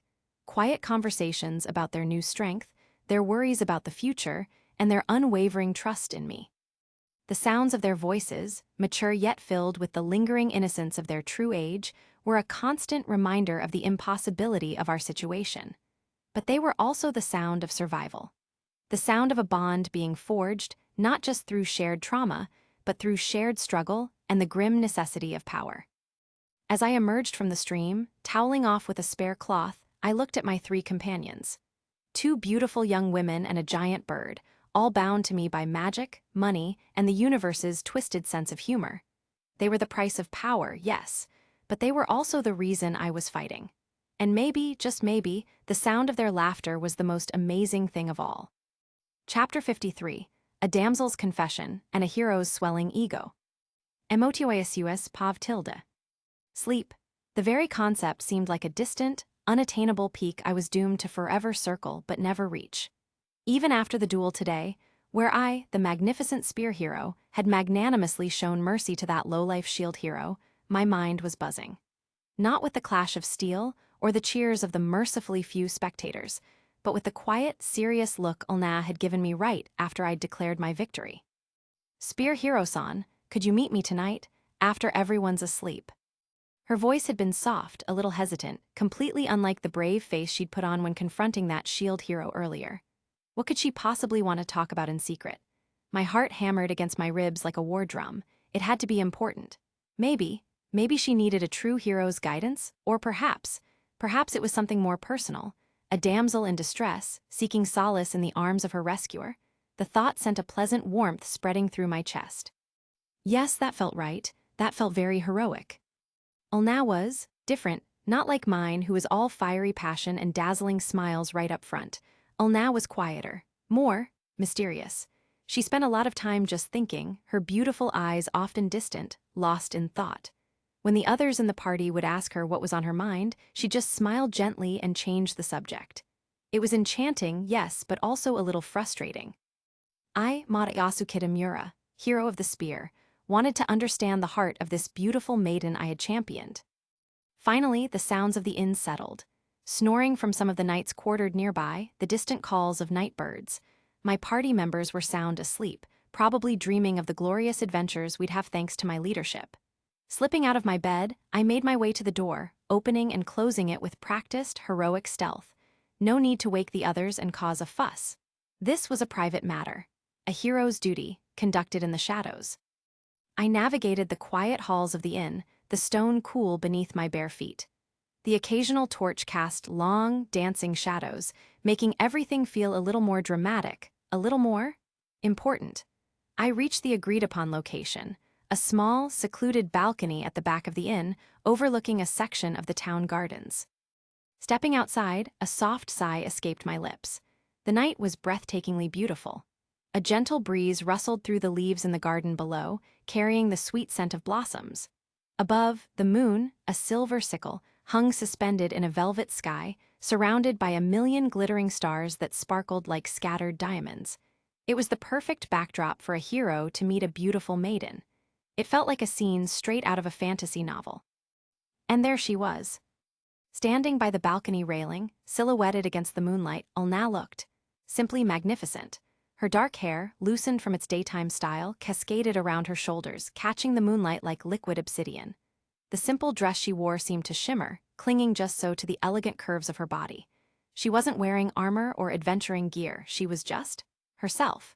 And in that moment, bathed in starlight and moonlight, she was the most enchanting woman I had ever seen. My heart did a complicated flip I was sure no other hero could replicate. She must have heard my quiet footsteps because she turned. Her eyes, large and luminous even in the dim light, met mine. A soft, almost shy smile touched her lips. "Spear Hiro-san," she said again, her voice a gentle melody on the night air. "Thank you for coming." Any heroic man, any true hero, would come if a beautiful maiden called for him, but to hear her say it, in this setting, made me feel extra heroic. "Ulna-san," I said, trying to keep my voice steady, projecting that air of calm, heroic confidence. "Any man would come if a maiden as beautiful as you called for him, especially this hero." I added the last part with a confident nod. She lowered her gaze slightly, a faint blush rising on her cheeks. "Spear Hiro-san is too kind. I fear you say this only to make me feel good." Of course not. This wasn't some flimsy flattery. This was a hero speaking from the heart. A hero who had seen the truth behind that vile shield hero's actions and saved her. "Not at all, Ulna-san," I insisted, stepping closer, leaning casually against the railing nearby. "I mean it sincerely. Your beauty is second to none, and if you felt comfortable, you could call me Matayasu. I would like that very much." It was a bold move, asking her to use my name. A sign of intimacy, of trust. I waited, hoping my heroic charm was working its magic. She looked up again, her beautiful eyes searching mine. A shadow seemed to cross her face and her smile faded slightly. "Matayasu-san," she said, using my name for the first time. Hearing it from her lips felt right like a heroic reward, but her expression was one of conflict. I appreciate you saying that, truly, but I am in a dilemma. I don't know where I stand or what I should do." A dilemma, a beautiful maiden, unsure of her path. This was precisely the kind of situation a hero like me was meant to solve. There's nothing to worry about, Elnasan, I said, straightening up, puffing out my chest slightly. You are with me now, you are a part of my party, you are safe, you stand right here beside a hero who will protect you. She listened quietly, her eyes fixed on me. Then she took a deep breath. Mariasu-san, there is something I must tell you, she said, her voice dropping to a low, serious tone. Something about what happened today, with the shield hero. My heroic senses tingled. Was she going to reveal more of his villainy, more ways he had tormented her?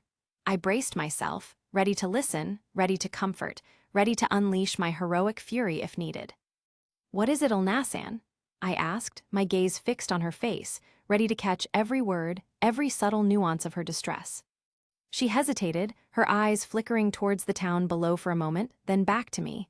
The silence stretched, taut with anticipation. Finally, she spoke. Mariasu-san, the truth is, today, the shield hero. He wasn't trying to force himself on me. My heroic brain stuttered. Wasn't he, but, she had said. Elna's gaze was steady now, a strange mix of sincerity and something else I couldn't quite place. He wasn't, in fact, he was helping me. Helping her, that vile creature. Helping her, this didn't make sense. Elna stepped closer, her voice lowering, becoming more confessional. Asusan, the truth is, I liked you. From the moment I saw you, I wanted to join your party. And the shield hero, he saw how much I wanted to be with you. And he agreed to help me find a way. My heroic heart did another flip, this one more dramatic than the last. She liked me. Enough to go through all that trouble. Enough to make it seem like that villain shield hero was attacking her, just so I would step in and save her and take her into my party. Everything I did, it was because I wanted to be here. With you, Mariasu-san, she finished, her voice barely a whisper, her beautiful eyes looking up at me, filled with a vulnerability that completely melted my heroic resolve. I stared at her, processing the confession, that lowlife Neofumi. He was just a stepping stone, a tool she used to get to me, and all that drama, the duel, it was all orchestrated, for me. Is this true, Elnasan? I asked, needing to hear it confirmed, needing to savor the heroic validation. She nodded, her gaze unwavering. It is, I used him, I manipulated the situation, just so I could be here, with you. She paused, her expression shifting, a hint of fear entering her eyes.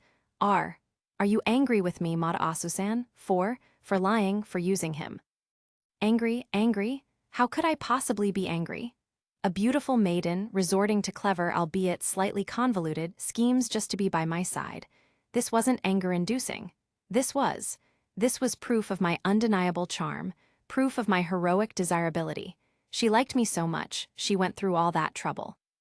Angry? I exclaimed, feeling a rush of heroic pride so strong I felt like I could take on a wave single-handedly right then and there. I reached out, gently taking her hands in mine. Her hands were soft, but felt surprisingly strong. Elnasan, how could I be angry? I squeezed her hands reassuringly, looking into her beautiful eyes. You did all that, because you like me? I repeated, just to hear the amazing truth again. You went through all that drama, put on that performance, all just to be in my party with me. She nodded again, slowly. Elnasan, I said, my voice filled with a sincere, heroic emotion. That's incredibly courageous, to take such risks just to follow your heart and be with the hero you admire. This wasn't manipulation, this was devotion. All the pieces clicked into place in my heroic mind. The shield hero wasn't a vile attacker, he was just a pawn, used by this beautiful maiden to get to her true heroic objective, me, and that lowlife Neofumi. He wasn't even smart enough to realize he was being played. It was almost funny, in a pathetic sort of way. Looking at Elna now, illuminated by the moonlight, her eyes filled with earnestness, I felt my chest swell with pride and a fierce protectiveness. She had confessed her true feelings, revealed her clever plan, and entrusted her vulnerable heart to me. And I, Mariasu Kitamura, hero of the spear, would cherish that trust. I would protect this brave, beautiful maiden who had gone to such lengths just to be by my side. This was it. This was what being a hero was all about. Protecting the innocent, accepting the devotion of beautiful maidens and looking incredibly cool while doing it. My adventure with Elnasan was just beginning, and I knew, with her by my side, guided by her devotion to me, it would be truly legendary. That vile shield hero and his pathetic little trickery were already forgotten history. I had my beautiful maiden. That was all that mattered. That's right, Neofumi. She wanted me, not you, never you. Chapter 54, A Damsel's Confession 2.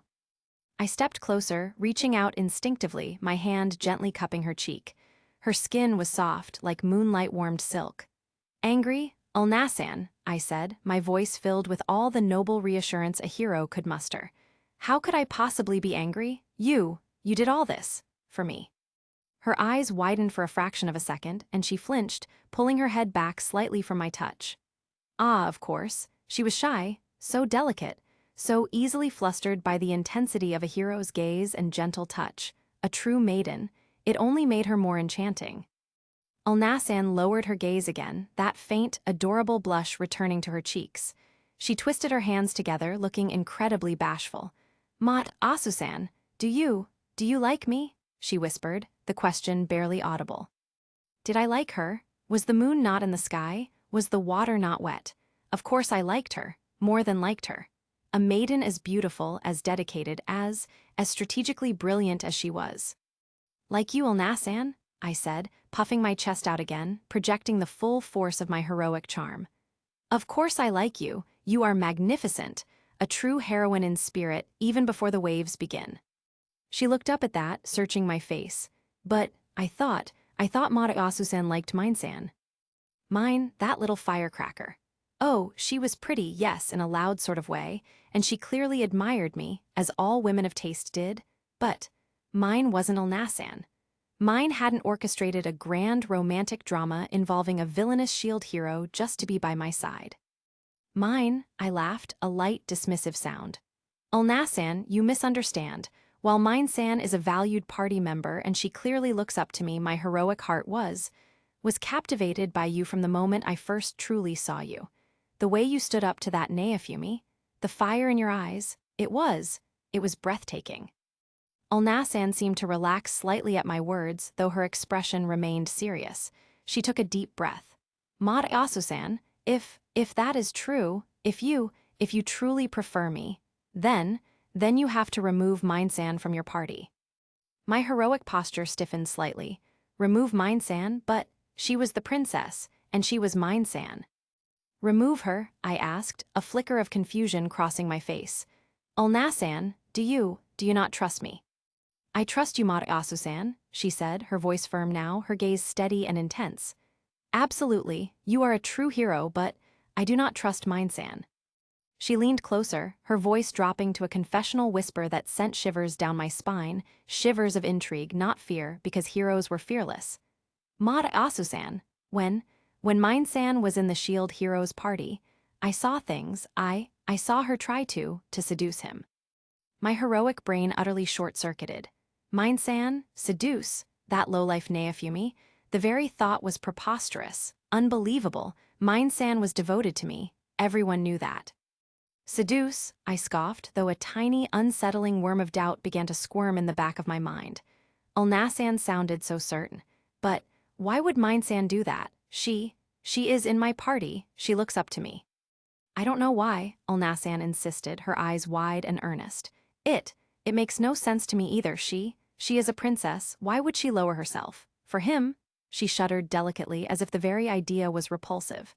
But I saw it, Mat Asusan, and I believe that it is why the shield hero removed her from his party. He saw her true nature, and he wanted nothing to do with it. She spoke with such conviction, such a heartbreaking mix of disbelief and certainty. It was difficult not to believe a maiden as beautiful and seemingly sincere as Elnasan. If she said Mine-san, the princess, tried to seduce that lowlife Neofumi, then perhaps Mine-san wasn't the pure maiden I thought she was. The worm of doubt grew, wriggling uncomfortably. I still can't believe it, I mumbled, though my heroic resolve was wavering under the weight of Elnasan's revelation. Mat Asusan, Elnasan said, reaching out and gently taking my hand, her touch sending another jolt through me. I know it is difficult. I could not believe it either, but you are too precious. I cannot leave even the slightest possibility that someone disloyal, someone who would even consider lowering herself for him. She squeezed my hand, her gaze intense. Is by your side. She leaned closer, her voice dropping again, becoming a conspiratorial whisper that was for my ears only. And Mariasu-san, mine-san is a princess. She is important if something were to happen to her, while she is in your party, if she were to get injured, or worse, Mariasu-san, you would be held responsible. The kingdom, the king, they would punish you. A cold wave washed over me. Punishment? For a hero? The very idea was anathema, and getting injured, or worse, yes, mine-san was a bit reckless sometimes, and she was important. If she got hurt while I was responsible for her, Ulna-san was right. This was a genuine heroic danger. I could not bear it, Mariasu-san, Ulna-san continued, her voice trembling with feigned emotion. To see the hero who saved me, punished, because of someone like that. Her concern for me, her genuine fear for my heroic well-being was overwhelming. She wasn't just a beautiful maiden, she was a wise, caring companion. She saw the dangers I, in my heroic focus, might overlook. You are right, Ulna-san, I declared, my mind made up. Mine-san was a liability, a potential stain on my heroic record, and she had dared to potentially try to seduce that low-life shield hero, unforgivable. I will remove her from my party, immediately. It is the heroic thing to do to protect myself and my party from potential disloyalty and potential punishment. Ulna-san's eyes widened, and a slow, radiant smile spread across her face. It was a smile of pure, unadulterated gratitude, a smile that banished the moonlight and illuminated the entire balcony. It was the most beautiful, the most precious smile I had ever seen. Mariasu-san, she whispered, her voice filled with heartfelt emotion. Thank you so much, you truly are a hero. Hearing those words, seeing that smile, made every moment of the day, every awkward encounter with that shield hero, every bit of feigned performance, worth it. I had saved a maiden, gained a loyal, beautiful companion, and protected my heroic reputation all in one night. Ulna-san looked at me for another long moment, that breathtaking smile still gracing her lips. Then, with a soft sigh that sounded like contentment, she turned. I should return to my room now, Mariasu-san, she said softly. It is getting late. Of course, Ulna-san, I replied, projecting my most heroic, understanding aura. Rest well, dream of glorious adventures with your hero. She nodded, a final, lingering look, then turned and walked towards the balcony door. I watched her go, her form silhouetted against the inn's lit hallway. The image of that precious smile burned into my memory. Yes, this was it. This was the true start of my heroic legend. With Ulna-san by my side, a beautiful, loyal, utterly devoted maiden I had rescued from that villain shield hero, there was nothing I couldn't accomplish. And that lowlife Naofumi? He was already fading into irrelevance, just a minor obstacle overcome on my glorious path to true heroism. Chapter 55, Tonight is My Night. The cobblestones of Seit were slick with the night's dampness, reflecting the slivers of moonlight like scattered tears. Footsteps echoed in the narrow street, quiet but steady mine. Most girls wouldn't walk alone at this hour. Most people, for that matter, knew better than to wander the shadows where unsavory types might lurk, looking for easy prey. But I wasn't most girls. I wasn't most people. My hand rested idly on the hilt of my newly purchased dagger, the steel cool and familiar beneath my fingertips. Let them come. Let the bandits, the thugs, the fools who thought a woman alone at night was an invitation, try their luck. They'd find themselves staring into the cold, hard reality of level 55 and climbing with zero patience for interruptions. They'd be lucky if I left enough pieces behind for a proper burial. Alone was more than enough. I was enough. Unless my opponent was him, Naofumi. The thought flickered, bringing with it that familiar knot of frustration and something else entirely. Would he ever look at me that way? Ever try to make a move? He was so damn dense sometimes. So focused on his shield, on his trauma, on his ridiculous noble quest. But if he did, I wouldn't fight him. Not really. I'd let him. I'd welcome it. Just for once, I wanted him to be the one to seize what he wanted. But that wasn't tonight's mission. Tonight's mission was complete. Almost. Marasu Kitamura, the idiotic spear hero, had swallowed my story hook, line, and sinker. Removing mine from his party? Done. He'd do it tomorrow. A simple request, really, though it took entirely too much effort. And the thought of him made my stomach clench. That look he gave me when he asked if I liked him, as if the sun revolved around his stupid, handsome face. And then he touched my cheek. My hand had flown to my dagger hilt before I even consciously thought about it. Instinct. Years of training screaming threat, eliminate, but I couldn't. Naofumi would be mad. Couldn't even complete such a simple task, he'd say. Got distracted, made a mess.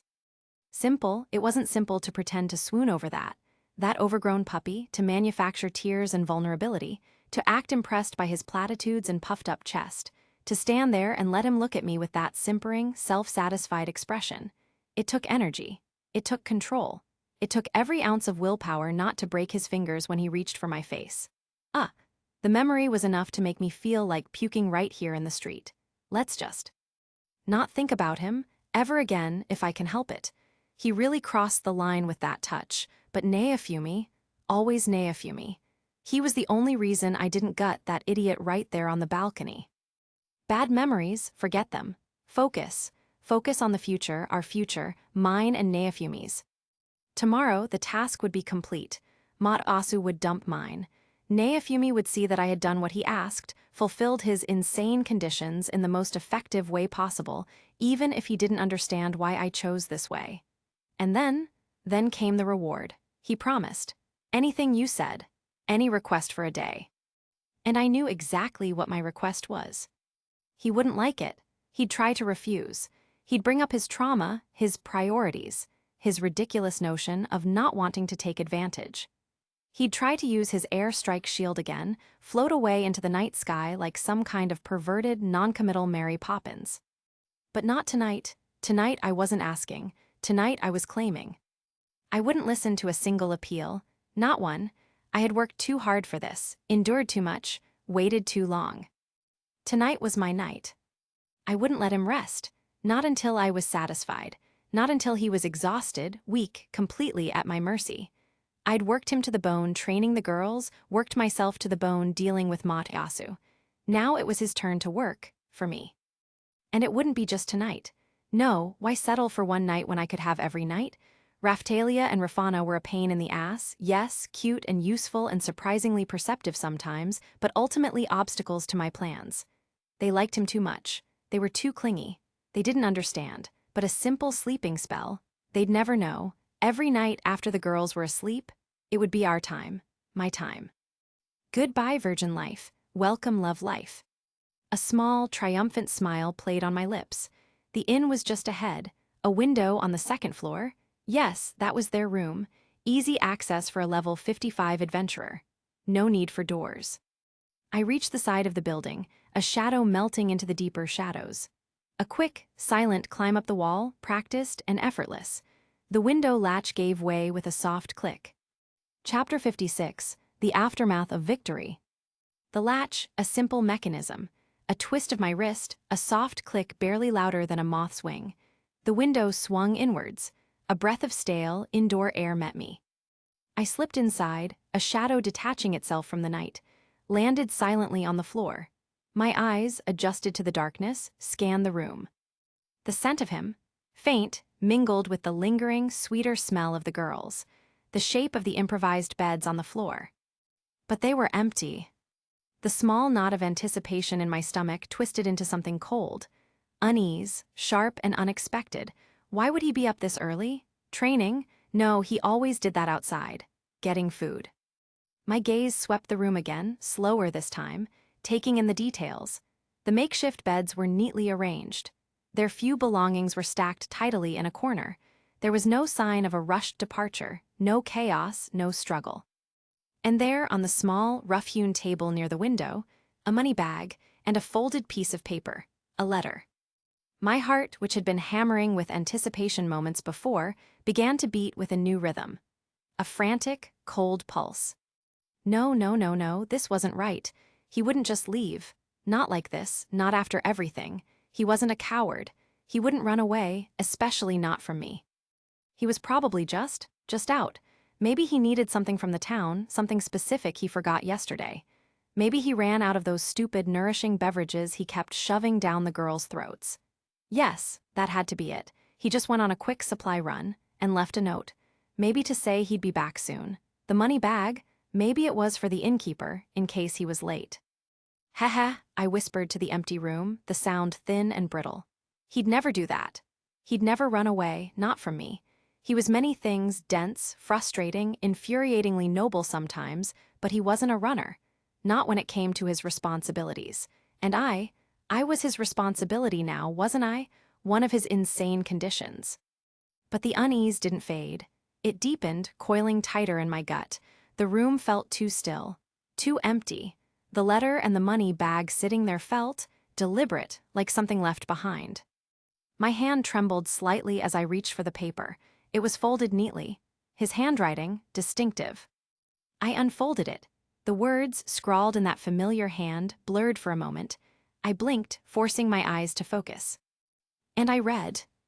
Every word was a hammer blow. Every sentence a fresh wound. He was gone. He took the girls, he left me, and the money, the 50 gold coins, it wasn't payment. It was a dismissal, an insult, an acknowledgement of the task and nothing more. He hadn't just left, he had anticipated, he had prepared, he knew I would come, he knew what I wanted, and he had run. He called my successful, painstaking manipulation a task. He treated the culmination of my desperate plan, my enduring that idiot Mataasu, my earning my place by his side, as a chore he was paying me off for.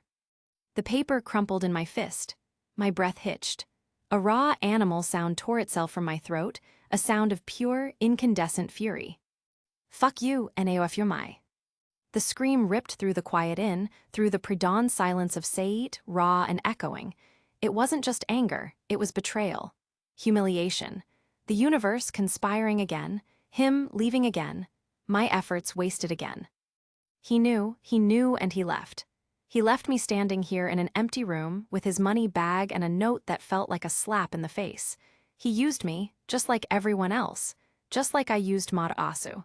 But Naofumi wasn't supposed to be like that, not with me. My vision swam, the room seemed to spin. That smug, infuriatingly dense face, that calm, dismissive voice, I had done all that, endured all that, for this. The 50 gold coins, an insult. He thought he could just pay off me, for my loyalty, for my efforts, for my everything. Tears of pure rage streamed down my face, hot and stinging. The crumpled letter fell from my trembling hand, landing near the despised money bag. He ran from me, from the reward he promised, from the consequences. "Naofumi?" I screamed again, louder this time, a guttural cry of fury and heartbreak that echoed in the empty room, in the empty inn, in the sudden, horrifying emptiness of my world. He wouldn't get away with this. He couldn't, not this time. He was mine, and I would find him, and when I did, he would pay. Pay for the humiliation, the betrayal, the sheer, unforgivable act of running away from me. This was not over, not by a long shot. Chapter 57, The Taste of Ash. Silence. After the scream, the world held its breath.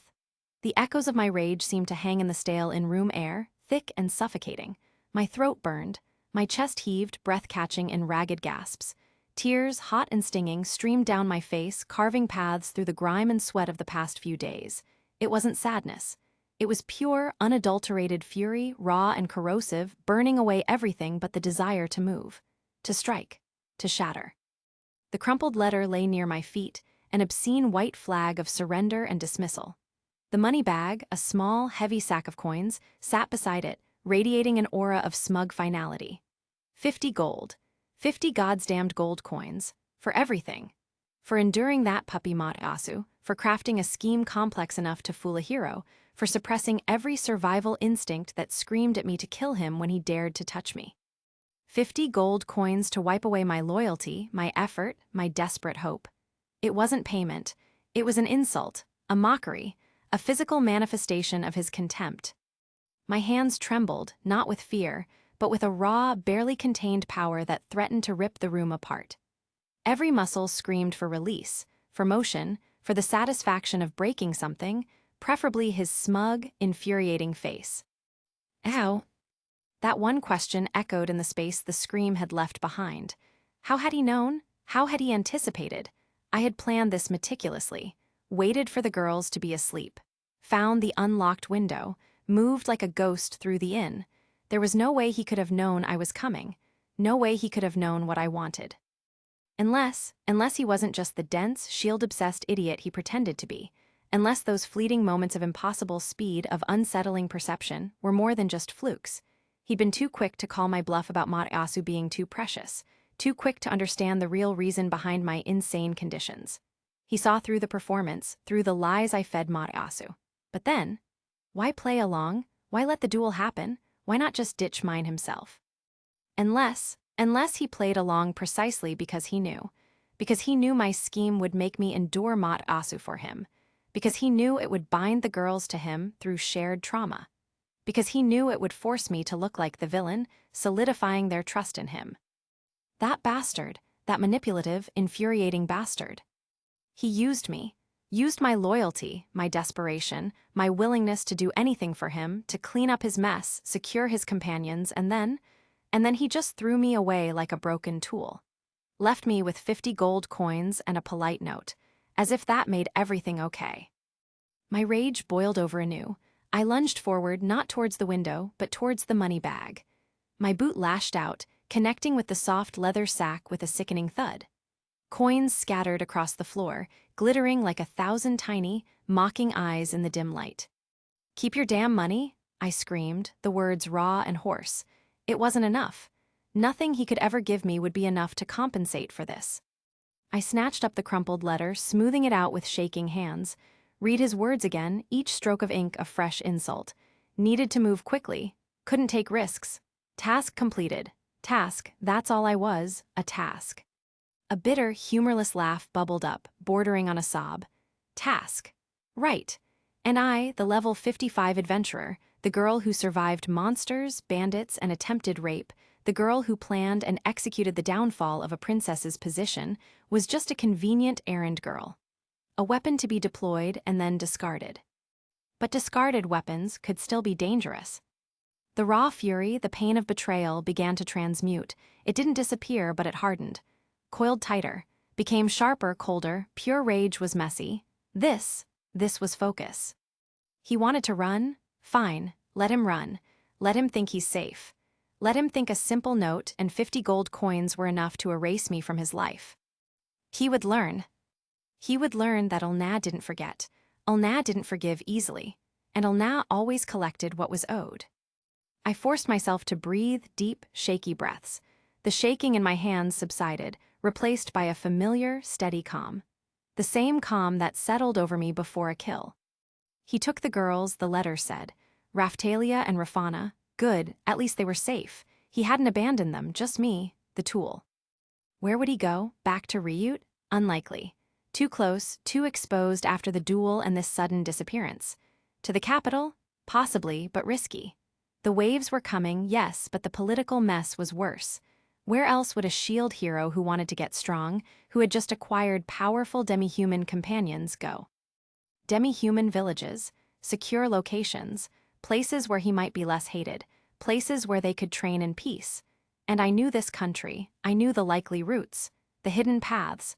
The rumors would follow him, yes, but I wouldn't rely on rumors. I relied on myself. I left the crumpled letter on the floor, a monument to his betrayal. The money bag remained scattered, a testament to his insult. I slipped back out the window as silently as I had arrived, a shadow melting back into the pre-dawn darkness.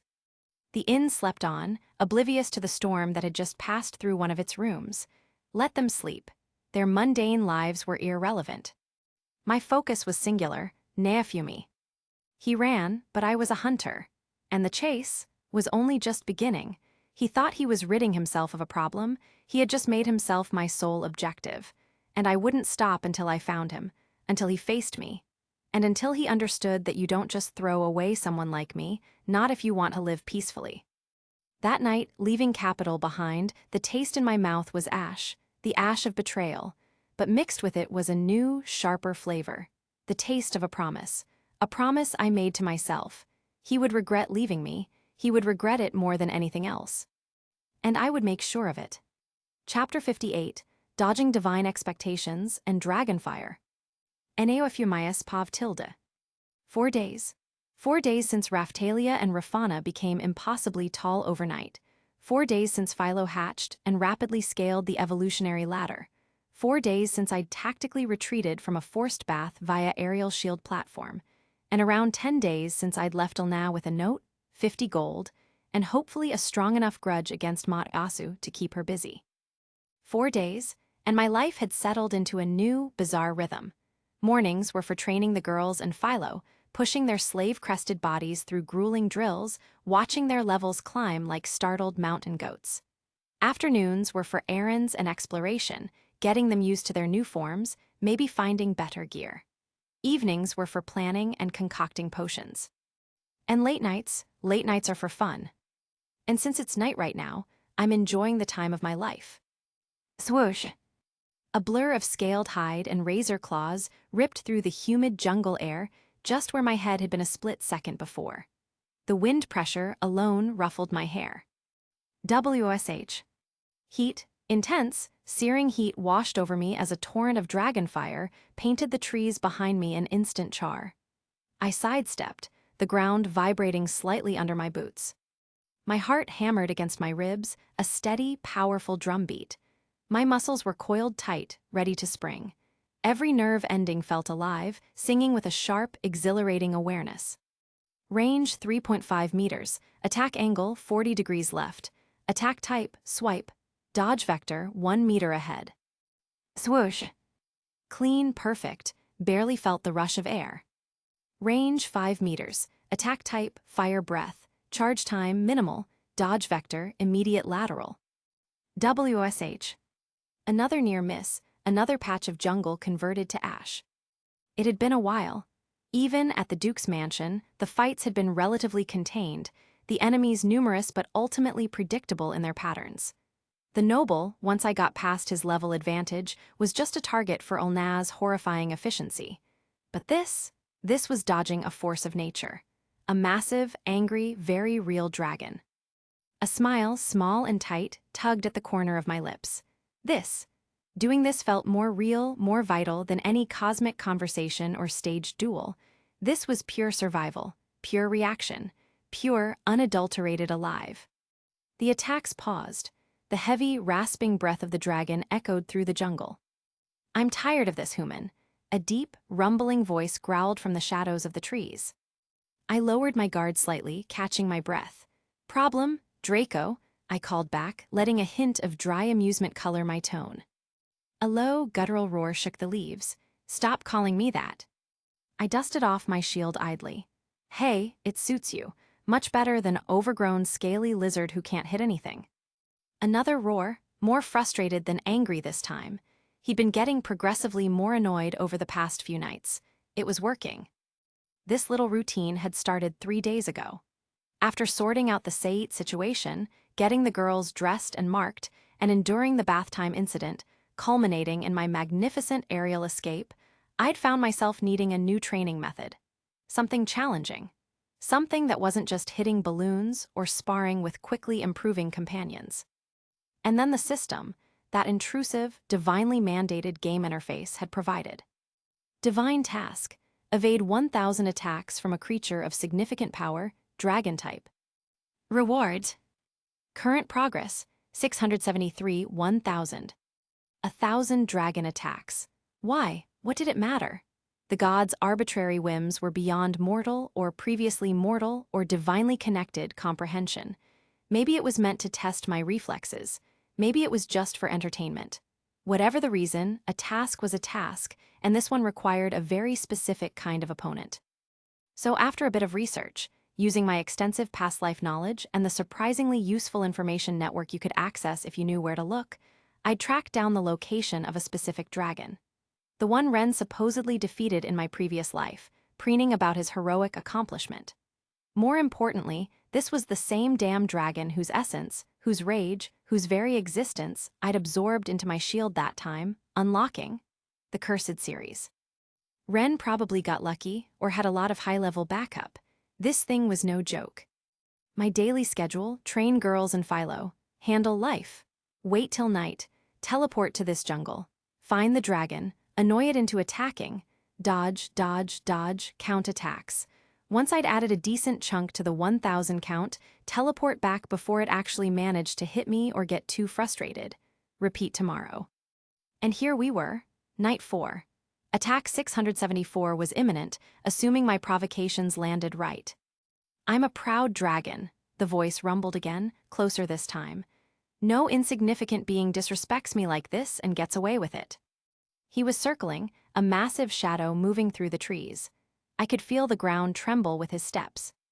Okay, Draco, I said, feigning a stretch. So what are you gonna do about it? Kill me? Come on, give it your best shot. Honestly, my muscles are starting to ache. You keep this up, you might actually land a blow. 3rd time's the charm, right? A snort, 4th time, HO a man. You've said that every night.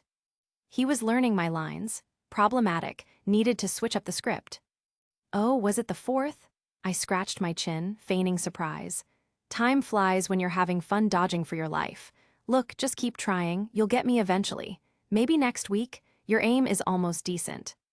That did it, a frustrated bellow tore through the jungle, louder than any previous roar. The ground shook violently. You! He charged, not with fire this time, but with sheer physical force. A massive, scaled form bursting from the trees, claws extended, jaws open in a roar of pure, unadulterated draconic fury. Range 2 meters, attack type, head-on charge, anticipated vector, direct line. My smile widened. Good, stay angry, Draco, just 326 more to go. I braced my shield, not to block, the task was to evade, but having it there felt right. A familiar weight, a promise I kept. Range 1 meter, impact imminent. Dodge vector, narrow lateral, use shield's passive resistance to shave momentum. Swoosh! The dragon's charge roared past me, a wave of hot, musky air. He crashed into the trees behind me with a sound like a small landslide. Progress, 674, 1,000. Yeah, this was my life now, dodging gods' errands and annoying dragons for XP. It was insane, it was dangerous, it was exhausting. But damn it, I felt truly, completely alive. Now, if I could just figure out how to get that stupid cursed series while I was at it, maybe poking the dragon with a rusty sword while dodging might be worth a try tomorrow. Assuming Draco didn't wise up and start using area of effect attacks, that would make things considerably less fun. Chapter 59, The Cycle of Rage. Swoosh! The dragon's charge roared past me, a wave of hot, musky air. He crashed into the trees behind me with a sound like a small landslide. Progress, 674, 1,000, just 326 more to go. My muscles vibrated, humming with the energy of the near miss. This was the rhythm. Provoke, dodge, repeat. But the usual frustrated roar and immediate re-engagement didn't come. Instead, there was silence, broken only by the creaking of stressed timber and the heavy, uneven heaving of the dragon's chest. Human, the deep voice rumbled again, and I could hear the weariness in it, the sheer annoyance. What is it you want? I lowered my shield slightly, though my stance remained ready. I want you to keep attacking. You stopped. Bad form, Draco. Gotta be persistent if you want to catch the elusive, slightly tired shield hero. Persistent? The dragon scoffed, a sound like grinding stone. I attack, you dodge. I charge, you dodge. I breathe fire, you dodge. I move, you dodge. Then you say stupid things and teleport away before I can squash you.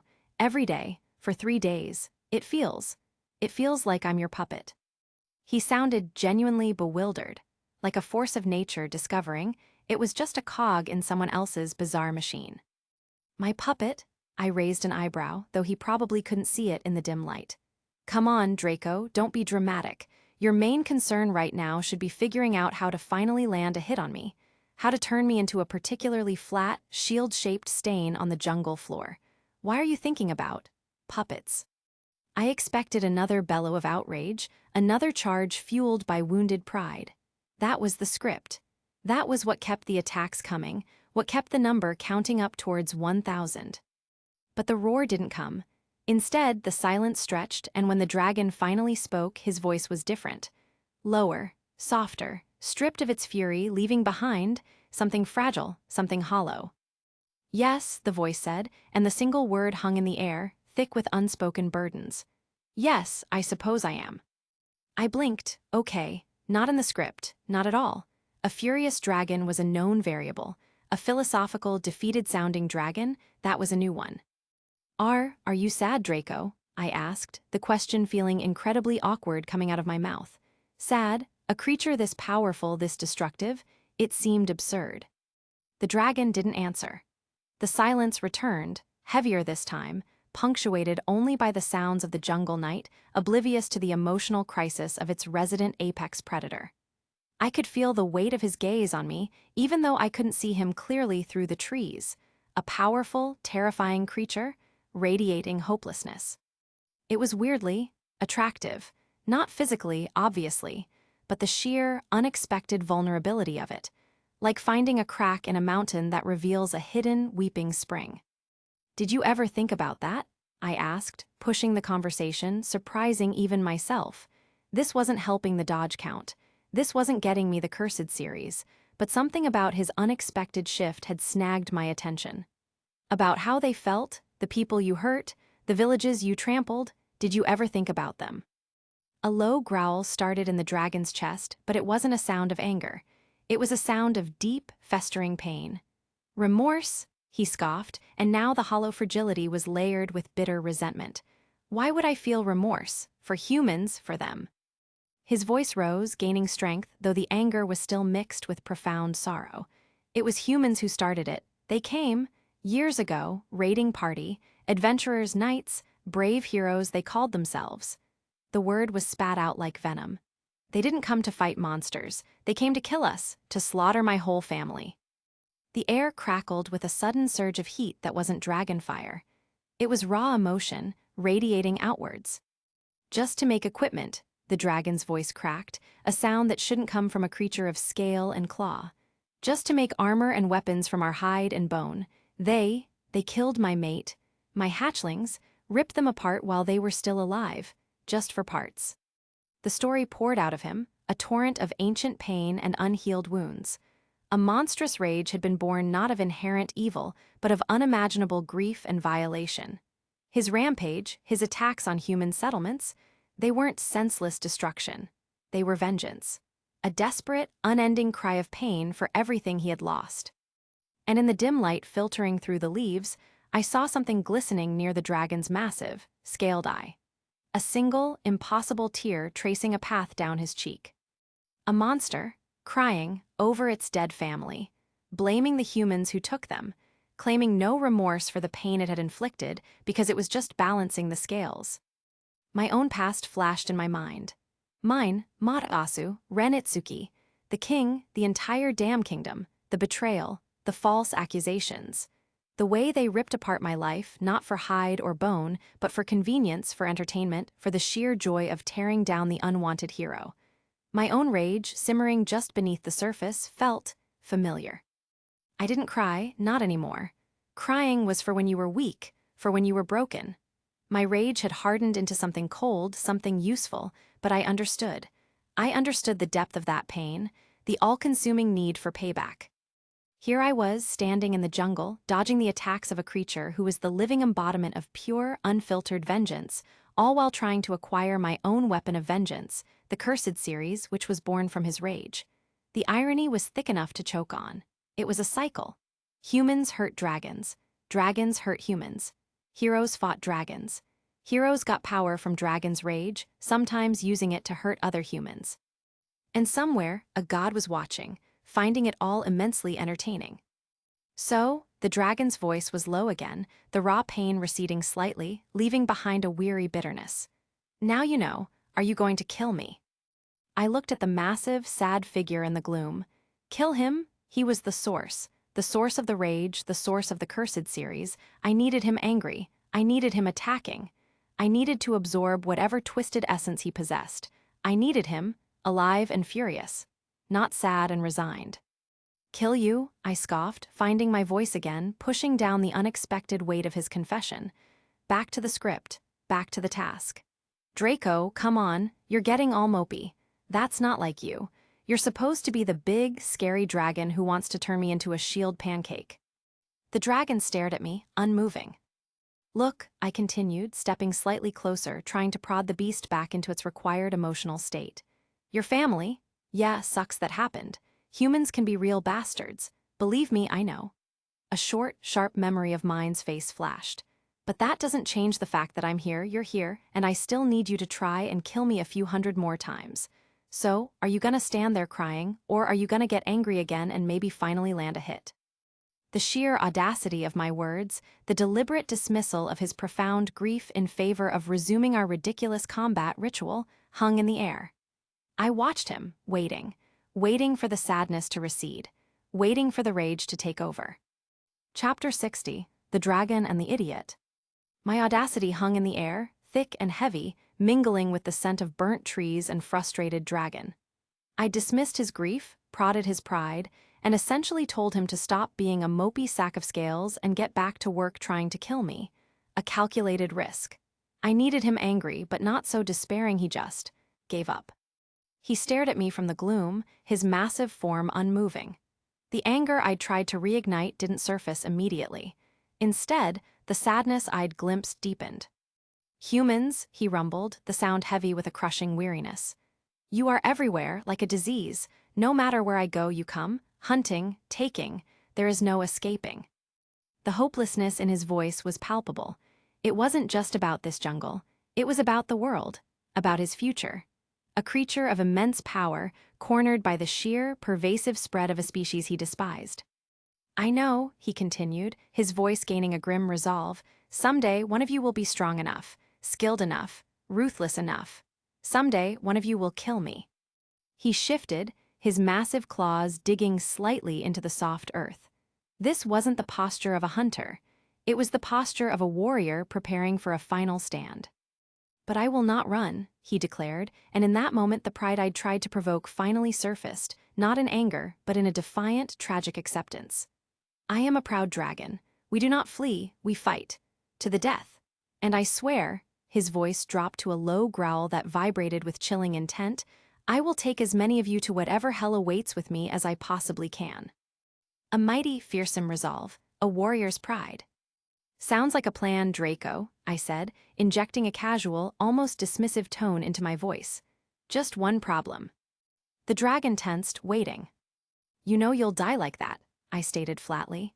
"You just said it, you know the outcome, you know you can't win, not long-term, not against the sheer numbers. You call it proud, preparing for a fight you know you'll lose just to take a few enemies with you. I call it idiotic." Roar. This time the bellow was pure, unadulterated rage, not just at being called Draco, but at the stark, brutal truth of my assessment. His tragic pride, laid bare and called foolish. The ground shook, trees swayed, and a wave of raw, unbound fury washed over me. It was the essence of the Cursed series. Close. So damn close. I braced myself, ready to dodge the inevitable attack, but he didn't charge. The roar died down, leaving behind a tense, quivering silence. If you were me," the voice was thick, rough now, the raw edge of pain returning, "if you had seen, had lost, everything, seen them used, harvested." He trailed off. In the dim light, I saw his massive head lower slightly. More glistening trails on his scaled cheeks. The tears of a creature of vengeance, shed for ancient wounds. "Would you still blame me?" he finished, the question a low, pained whisper, asking for absolution from the very species he hated. Would I, if mine, Mott, Asu, Ren, and Itsuki had slaughtered Raphtalia, Rafana, and Philo to make shiny gear? If they had hunted down every single person I cared about and reduced them to crafting materials? Would I show remorse for turning the world into my personal revenge grounds? Would I feel bad for every guard, every soldier, every so-called hero who got in my way? Honestly, probably not. The rage would consume me. The need for payback would burn brighter than any other light. "I don't know," I answered honestly, the pragmatic truth cutting through the emotional weight of the moment. "If I were you, steeped in your pain, your loss, maybe I wouldn't. Maybe I'd be just as blind, just as consumed." I took a step closer, my shield hand hanging loose, a deliberate sign I wasn't attacking. "But I'm not you, Draco. I'm me right now, and as me, I can save you." The dragon's massive form tensed again. This time, the emotion was disbelief, laced with bitter scorn. Saved by a human, the word was spat like poison. One of them who killed my lineage, who made lower dragons their pets, you dare speak of saving me. Yeah, I said, planting my feet. It may sound ridiculous, coming from one of them. Another memory of mine's face flickered, cold and sharp. But I'm not like them, and I'm not asking you to surrender. I'm offering companionship. I wasn't sure where the words were coming from. Companionship, me, with a grieving, vengeful dragon, but the thought had surfaced, surprisingly clear. You help me, I laid out the terms, simple and direct.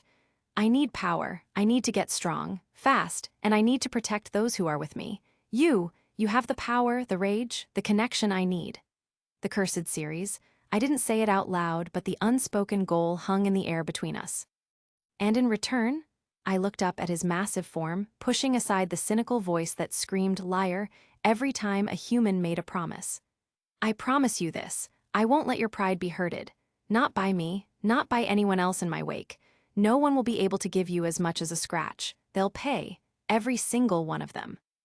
A wave of heat washed over me, the shield vibrating faintly. My own rage resonating with his, that was the currency here. The dragon was silent for a long moment. The air hung thick with unspoken pasts, with ancient grudges and potential new alliances. You humans, he finally said, his voice low and filled with suspicion. Just a bunch of liars, promising anything until you get what you want, then you discard us, hunt us, make gear from our bones. I'm not lying, I insisted, holding his gaze. And you're right, those humans, the ones who did that to your family, the ones who betrayed me, yeah, I hate them, I hate these humans. I gestured vaguely towards the direction of Seit of the kingdom, most of them scum. The dragon's head tilted. He stared at me, that single tear still visible on his cheek. Then why, he asked, the question cutting through my justifications, hitting the core of my own complex, contradictory motivations, why are you helping them? Why was I here? Why was I protecting this world?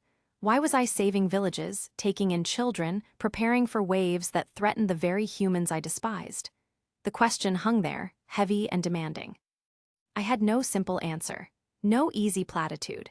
My trauma screamed for destruction, for payback, for letting the world burn.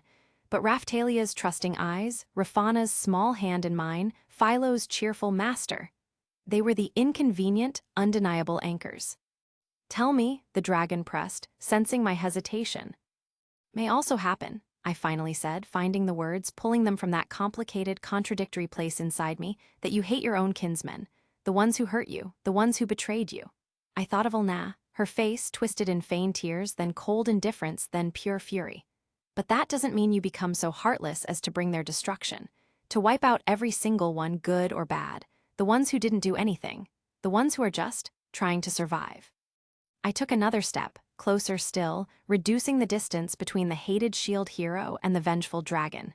If we do that, Draco, if we become blind in our rage, if we destroy everyone just because some hurt us, won't we just be the same as them? The ones who killed your family, the ones who broke me. The question hung between us, heavy with shared pain and the potential for mutual destruction. Right now, I said, my voice low, raw with the admission of my own limitations, right now, the only one I'm capable of saving is you, my own personal white whale, the source of my dark power, the embodiment of the rage I understood. And I will do it, I promised, locking my gaze with his, ignoring the system, the task, the cursed series for just this one moment. All I want is your approval, your agreement. Become my companion, Draco. The jungle fell silent, waiting for the dragon's answer. Waiting for the next turn of the wheel in this cycle of rage, revenge, and unexpected offers of companionship. Chapter 61, A Name and a New Path. All I want is your approval, your agreement. Become my companion, Draco. The final words hung in the air, swallowed momentarily by the vast silence of the jungle night. The dragon, that massive, scaled embodiment of vengeance and grief, remained motionless. The single tear that had traced a path down his cheek seemed to catch the dim light, a silent testament to the pain I had inadvertently exposed. My own heart hammered a steady rhythm against my ribs. I waited. No system notification popped up, no divine voice echoed in my head demanding I continue dodging. Just waiting, the weight of his gaze, invisible in the gloom but intensely felt, pressed down on me. What would he choose? Another furious assault, a scornful rejection followed by a fatalistic stand, or the impossible? After what felt like an eternity, a deep, resonant sigh escaped the dragon's massive chest. It wasn't a sound of exhaustion, but of profound contemplation, of a heavy burden being shifted, if only slightly. His massive head lowered further, not in defeat, but as if focusing his immense, ancient thoughts inward. The raw intensity that had radiated from him moments before seemed to soften, replaced by a quiet, almost melancholic presence. Finally, he spoke. Draco. The name was repeated, not with anger, but with a strange mix of distaste and finality. I am tired of that name. My internal monologue, always eager to provide commentary, perked up. Oh, name change, this is new, means he's considering it. Tired of it? I echoed, seizing the opening. But it suited you. Big, scary dragon, and source of my cursed series, but I didn't add that part aloud. It is the name you gave me, the dragon rumbled, his voice still soft but firm. A name for this. He gestured vaguely with his head towards the devastated trees behind me, the landscape marked by his rage and my evasions. For the puppet you claim I have become. He shifted, his posture changing from defensive readiness to something less hostile, though still powerful. His eyes, huge and glowing faintly in the darkness, fixed on me. If I am to walk a different path, he said, and the if felt less like a question and more like a possibility he was genuinely exploring. If I am to consider this. He didn't use the word companionship, but the meaning was clear. Then I will not be called Draco by you, call me by some other name. A name, okay. He wasn't saying yes, not outright, but asking for a new name, that was a negotiation. That was accepting the premise of a relationship that went beyond angry monster and irritating human. That was amazing. A different name, huh? My brain immediately went into pragmatic mode. What kind of name? Something cool, something descriptive, something that wouldn't make Philo giggle. Naming things wasn't exactly my strong suit, as my past life's track record with party member nicknames could attest to. All right, I said, trying to sound thoughtful, like I was bestowing a great honor, not just coming up with something on the spot for a creature who could melt me. Okay, let's see. How about Scaly or Big Guy? No, too generic. How about Fang? A low growl started in his chest, a warning rumble that lacked the previous fury but held distinct displeasure. Do not mock me, human, he said, and the word human was less an insult now, more a statement of fact, a reminder of the gap between us. A name of respect, of significance, if you are capable of such a thing. Right, respect, significance, for a creature whose rage I needed to unlock my own rage, whose pain I understood, whose family was slaughtered by my own species. Okay, this needed actual thought. Respect, huh? I mused aloud, rubbing my chin. The request, so simple, felt weighted with the burden of his past, the potential of his future. He wanted a name that acknowledged. What? His power, his suffering, his pride, or a new beginning? How about Fafnir? I suggested. Sounded appropriately dragon-like, legendary. The dragon was silent for a moment, considering. Then, a slow shake of his massive head. Too heavy, too much, baggage from the old stories, from what we once were. Okay, scratch legendary dragon names, something simpler, something that spoke of, what? Survival, resilience, a new path. My gaze drifted upwards, towards the sliver of moon visible through the canopy, towards the stars scattered like diamonds, towards the vast, indifferent cosmos that contained gods who gave arbitrary tasks and goddesses who forced awkward intimacy. How about Ryu? I offered, Japanese, simple, meant dragon, fit my background, and it felt cleaner than Draco. The dragon looked at me, his glowing eyes seeming to pierce the darkness. He considered the name, rolled it around in his ancient mind. Finally, he gave a small nod, a surprising, almost subtle movement for a creature his size. Ryu, he repeated, the sound a low murmur. It wasn't perfect. It wasn't burdened with the weight of his history or the promise of his vengeance. But maybe that was the point, a name for a different path. All right, I said, accepting it. Ryu it is, welcome aboard, companion. The word felt strange, attaching it to this creature, but fitting in its own messed-up way. Ryu looked at me for another long moment. The sadness I had seen before was still present, lurking in the depths of his eyes, but the despair seemed to have lessened, replaced by a wary, calculating curiosity. So, Ryu rumbled, the sound no longer just raw power, but a voice with a name. What do I have to do for this companionship? He hadn't explicitly agreed, but asking about the terms was the agreement. He was accepting the premise. He was willing to help me, in exchange for my protection, my respect, and maybe, just maybe, a chance at something other than a vengeful, inevitable death. First thing, I said, allowing a small, genuine smile to finally touch my lips. It wasn't a cynical smile this time. It was relieved and pragmatic. You have to keep trying to kill me, at least 326 more times tonight. Ryu blinked his massive eyes. A flicker of confusion, followed by something that might have been exasperated amusement. The task, I explained, seeing his reaction. System requires 1,000 dodges, and I need something from enduring your attacks. So, yeah, get angry again, Ryu, just for a little while, for old time's sake, and for progress. The absurdity of it all, laid bare, the divine task, the hidden goal, the recruitment of a vengeful dragon through a philosophical debate and a name change, all culminating in asking him to resume trying to kill me, was pure, unadulterated shield hero. Amazing in the sheer impossibility of it. Attractive in the strange bond forming between two outcasts, and humorous in the utter, bewildering chaos of my life. Ryu stared at me for another moment, then let out a sound that was somewhere between a sigh and a snort. Very well, he rumbled, settling into a more attack-ready posture, the faint glow returning to his eyes. The raw grief was still there, the deep scars of his past, but now there was also a spark of something else. A grudging acceptance, a shared absurdity, a new path beginning with 325 more dodges. The chase was far from over, but maybe I wasn't hunting alone anymore. Chapter 62, 1,000 dodges and a ticket to anywhere. Very well, Ryu rumbled, the sound no longer just raw power, but a voice with a name. He shifted, settling into a more attack-ready posture, the faint glow returning to his eyes. The raw grief was still there, the deep scars of his past, but now there was also a spark of something else. A grudging acceptance, a shared absurdity, a new path beginning with 325 more dodges. He didn't hesitate. The pause for contemplation was over. With a guttural roar that held less desperation and more professional courtesy, he launched his attack. Fire erupted, claws swiped, teeth snapped. He was relentless, powerful, every move honed by centuries of existence and fueled by a lifetime of rage. And I dodged. Swoosh, WSH, swoosh.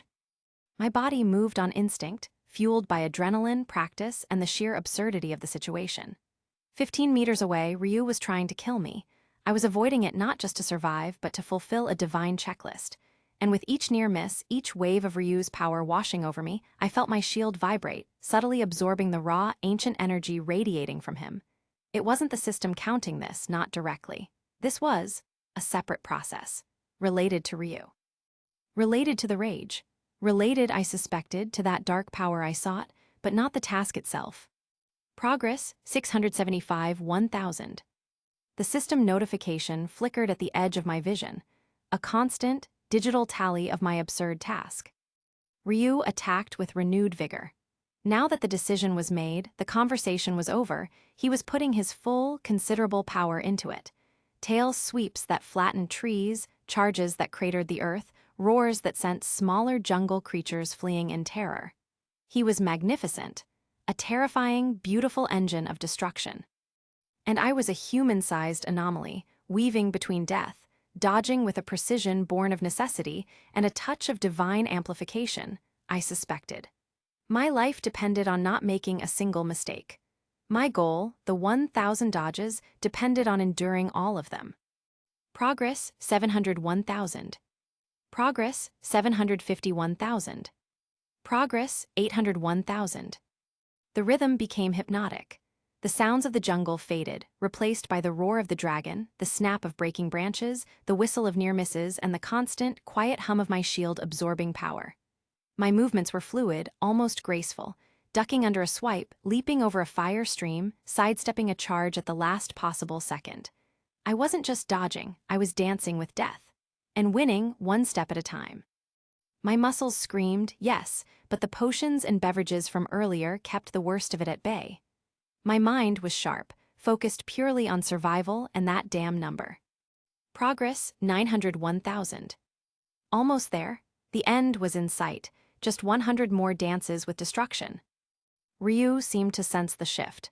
His attacks became more varied, more cunning, trying to anticipate my dodges, cutting off my angles. He was a proud dragon, and even if he'd agreed to this, he wouldn't make it easy. He was pushing me, testing my limits. Progress, 951,000. Sweat streamed down my face, stinging my eyes. My breath was coming in ragged gasps. Every part of me was screaming for me to stop, to rest, to just let one hit land. But I couldn't. Not now. Progress, 991,000. 10 more, just 10 more dodges. Ryu let out a final, ear-splitting roar, gathering energy for one last, massive assault. The air grew heavy, charged with draconic power. Fire swirled in his throat, his eyes glowed with an intense, burning light. This was it, the final push. Range immaterial, area of effect large, attack type, full power blast. I braced myself. There was no single dodge vector for this. Only finding the absolute safest spot at the edge of the impact zone, relying on speed and sheer luck. WOSH. A torrent of fire, scale, and pure, unbound rage erupted from Ryu. It consumed the space where I had been, tearing through the jungle with devastating force. But I wasn't there. Swoosh. I twisted, a final, desperate movement, diving to the side as the blast roared past, the intense heat scorching my shield arm even through the air barrier I threw up instinctively. The wind from the attack threw me, sending me tumbling through the undergrowth. I landed roughly, skidding across the damp earth. Pain flared in my arm. My vision swam for a second. But a notification appeared, not flickering at the edge. Center screen, big, bold. Divine task complete. Evade 1,000 attacks from a creature of significant power, dragon type. Reward unlocked, check system menu. A second notification layered on top, this one quieter, almost subtle, directly related to my shield. Dragon essence absorption, completed. Conditions for redacted met, awaiting further catalyst. Redacted, okay, so the system wouldn't even name the Cursed series yet, but the absorption was complete. The conditions were met. It wasn't the reward for the dodges, but it was triggered by enduring Ryu's essence. A separate process. Good, that goal was still on track. My immediate focus snapped back to the main reward notification. Check system menu. I pulled up the menu, navigating through familiar options. Status, equipment, skills, party, and a new one. Rewards, I tapped it. Reward list. Divine task, evade 1,000 attacks, dragon type, complete. Reward, multiversal pass, 1 use. Multiversal pass, 1 use. My brain stalled again, though less dramatically than with the sudden adult women incident. A pass, to other universes, just a ticket, for dodging a dragon 1,000 times. I thought of the god, his offer to make me a messenger, his ability to travel between worlds, his arbitrary tasks. This was him providing the means, a not-so-subtle nudge towards accepting his offer, or at least showing me the possibility. A single-use ticket to anywhere, the implications were staggering. Escape, information, a chance to see, other things. I pushed myself up, the physical exhaustion mixing with the mental whiplash of cosmic bureaucracy. A multiversal pass. Just like ordering something online and getting a completely different, potentially universe-breaking, package. Ryu stood where his blast had ended, his massive form silhouetted against the lingering haze of smoke. He wasn't attacking, he was watching. His glowing eyes fixed on me, sensing the stillness, the lack of immediate follow-up attack from my side. What was that? He rumbled, his voice holding a mixture of awe and something else. Did he feel the completion of the task, or just the end of our combat ritual? That, I said, my voice rough, still resonating with the memory of dodging, was, I completed the task. Ryu took a step closer, his gaze intense. The energy, he stated, not a question, but a realization. Something from me, it's with you now. He felt the essence absorption. Even if the system wouldn't name the Cursed series yet, Ryu felt the connection, the transfer of his raw power, his rage. Yeah, I confirmed, looking at my shield, still just my regular shield, no dark aura emanating from it visibly yet. The conditions were met, awaiting further catalyst. Maybe the catalyst was simply choosing to use the curse, but not now, not here. All right, Ryu, I said, pushing myself fully to my feet. The jungle felt different now. Charged, dangerous. Not just because of the dragon, but because of the bizarre rewards the universe decided to hand out. I looked at the massive creature who had gone from being a necessary evil, a target for a divine task, to an unexpected confidant, to the living source of power I needed, and now, my companion. So, I said, the weariness of the past few days, the confusion of the reward, mixing with the pragmatic reality of the situation. What now, companion? Ryu stared at me for a long moment. The sadness I'd seen earlier was still there, the deep scars of his past, but now his eyes held a new light, acknowledgement, understanding, and maybe a shared path. He had given me his rage unwillingly, then perhaps grudgingly. I had taken it, and I had offered him companionship in return. He shifted his weight, the ground rumbling softly. He didn't answer verbally. Instead, he turned, his massive form moving with surprising grace towards the direction of the jungle's edge, towards the way out. He expected me to follow. Yeah, okay. A vengeful dragon, the source of my potential curse, my new companion, and I just got a ticket to anywhere. Just another Tuesday. I accessed the system menu again, looked at the rewards tab.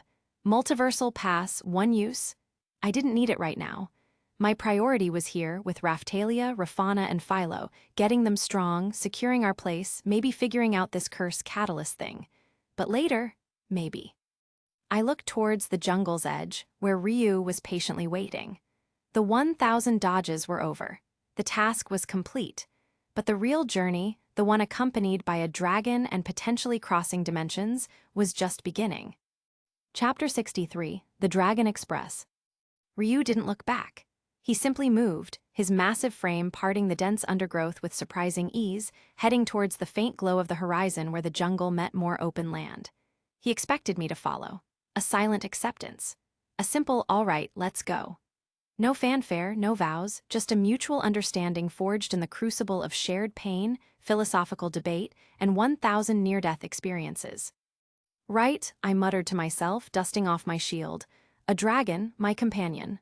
Okay, just add it to the list of things Naofumi didn't expect. Following Ryu through the jungle wasn't easy, even for me. His pace was deceptively fast, his ancient instincts navigating the tangled terrain without hesitation. I kept up, using a combination of raw speed and the occasional subtle air strike shield to clear obstacles. The air around him felt different now. Less purely hostile, more powerful, latent. We reached the jungle's edge just as the first hint of false dawn painted the sky in gray and rose. Before us lay rolling hills, patches of forest, and in the far distance, the faint lights of a town. Civilization. The world Ryu had fled, and the world I was stuck protecting. Now came the next logistical nightmare. How, precisely, does one travel with a massive, angry-at-humans dragon companion? Ryu was easily 50 feet long, covered in scales, and radiated an aura that screamed apex predator who hates your guts. Strolling down a public road was out. Flying high might work, but where would he land? Staying hidden meant slow, arduous travel through dense woods. My gaze fell on Ryu, standing at the tree line, his massive head tilted towards the distant town lights. He seemed contemplative, not eager to run, not eager to hide, just watching. An idea, born of necessity and a complete disregard for subtlety, popped into my head. It was ridiculous. It was dangerous. It was probably the fastest way. "Hey, Ryu," I called out, walking towards his massive form. He turned his head, his glowing eyes fixing on me.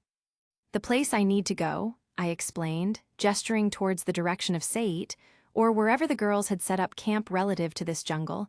It's a ways off. Traveling on foot. It'll take time. A lot of time. Ryu waited silent. You fly right? I asked the obvious.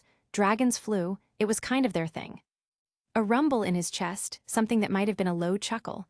I fly. Right, I nodded. Okay, so, maybe, could I? My voice trailed off. Asking a proud, vengeful dragon who hated humans if I could get a ride felt audacious. Ryu stared at me for a long moment. His eyes seemed to bore into my soul, weighing my past, my offer, my current ridiculous request. He knew humans. He knew what they did. Riding a dragon was an act of trust on both sides. For him, trusting me not to betray him once I was vulnerable on his back. For me, trusting that centuries of rage wouldn't suddenly boil over and send me plummeting to my death. He lowered his massive head slowly, bringing his snout closer to the ground. His glowing eyes seemed to challenge me. You dare. Okay, no backing down now. I promise, I said, stepping closer. I won't steer you towards any traps. I won't make you do anything that harms your pride. It's just travel, fast travel. We need to get back to my companions. Ryu let out a puff of air, a sound like distant thunder. Then, slowly, he lowered his neck further, bending his forelegs slightly, creating a path for me to climb onto his back. An invitation. A bizarre, terrifying, magnificent invitation. Amazing, it was undeniably amazing. The sheer scale of the creature, the raw power radiating from him offering me safe passage. Attractive? In a purely this is incredibly cool and powerful way, absolutely. Humorous? The visual of me, the shield hero, climbing onto the back of a dragon I'd been dodging moments ago, to ride him like a very large, very grumpy taxi, was peak absurdity. My internal commentary was having a field day. I climbed onto his back, finding a surprisingly comfortable spot behind the ridge of his neck scales. His hide was warm and rough. Being up here, feeling the immense power coiled beneath me, it was a different kind of alive than dodging his attacks. This was power shared, power entrusted. All right, I said, gripping a section of tough hide that seemed suitable as a handhold. Ready when you are, Ryu. Ryu let out a low growl that I was starting to understand wasn't always anger. Maybe it was anticipation, or just settling in. With a powerful surge of muscle, he straightened, extending his vast wings. They unfurled with a sound like snapping sails, catching the nascent light of dawn. Then, with a single, explosive beat, he launched himself into the air. The ground fell away rapidly. The trees became a green carpet. The air rushed past, cool and clean. Being this high up, with the world spread out below, was breathtaking. Ryu flew with effortless power, his wings beating with slow, measured strokes. He didn't fly recklessly. He flew with purpose, gaining altitude, heading directly towards the direction of Seit. From up here, I could see everything. Signs of human life, distant farms, winding roads, the faint shape of towns. Ryu didn't react visibly, no roars of hatred, no attempts to deviate course and incinerate a village.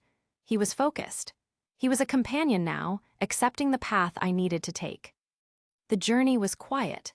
The sound of the wind rushing past, the steady beat of Ryu's wings.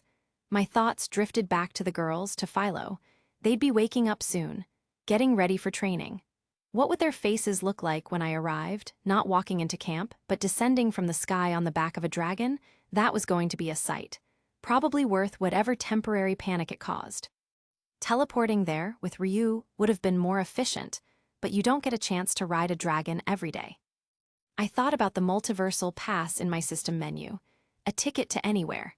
The god's lingering presence, a reminder of his arbitrary power and my new, unwelcome recruitment opportunity. I'd deal with that later, when things were more stable, when the girls were stronger, when I had a better handle on everything. I thought about the dragon essence absorbed into my shield. The conditions met, awaiting further catalyst. Was simply choosing to use the curse enough, or did I need to find that specific, dark catalyst from the original timeline? Ryu's rage was the source, yes, but the activation? That felt like a different step. Something to figure out. Something that probably wouldn't involve dodging. Hours passed. The sun climbed higher, warming my back. Ryu flew steadily, a tireless engine of draconic power. We covered ground faster than I ever could have imagined. Towns flashed by below, rivers wound through the landscape. The world, seen from this height, felt smaller, more vulnerable, more precious. As we neared the coast, nearing the area where Sayit and the girls' camp should be, I spotted them. Not the camp specifically, but 3 figures in a familiar training area near the town outskirts. 3 figures who looked remarkably like a rapidly aging demi-human girl, a rapidly aging human-like girl, and a giant white bird. They were running drills, hitting practice targets, moving with the newfound speed and strength the slave crests had granted them. They looked capable, strong, ready. Okay, showtime. All right, Ryu, I called out over the wind, gripping tighter. Looks like we're here, time to make an entrance. Ryu banked slightly, beginning a long, slow descent. He didn't spiral down like a bird of prey. It was a controlled, powerful glide aimed directly at the training field. He wasn't trying to hide. He was announcing his arrival. My arrival. The figures below stopped. Their heads snapped up. They pointed. Their forms froze, silhouetted against the morning sun.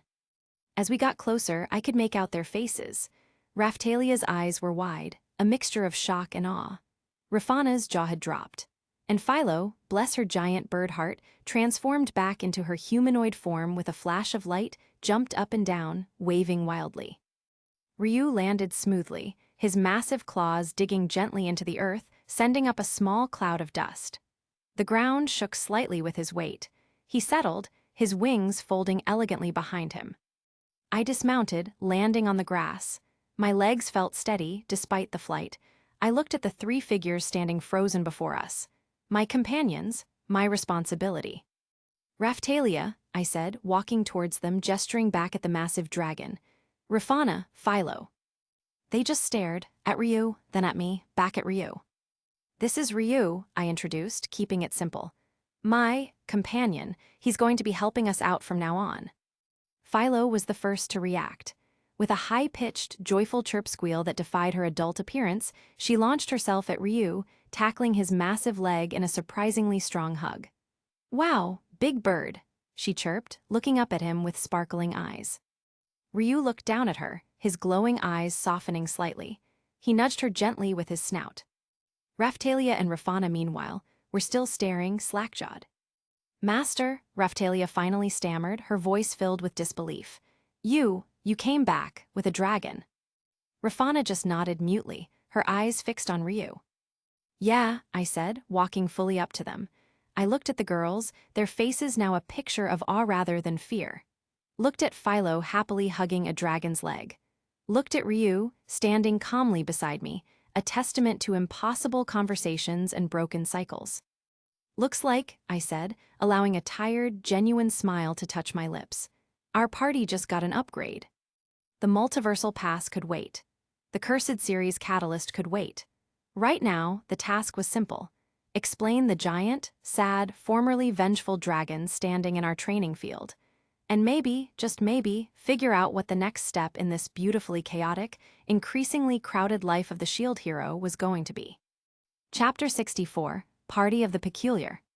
Our party just got an upgrade. The words hung in the air between me and the 3 figures standing frozen before Ryu's immense form. Raphtalia, Rafana, and Philo.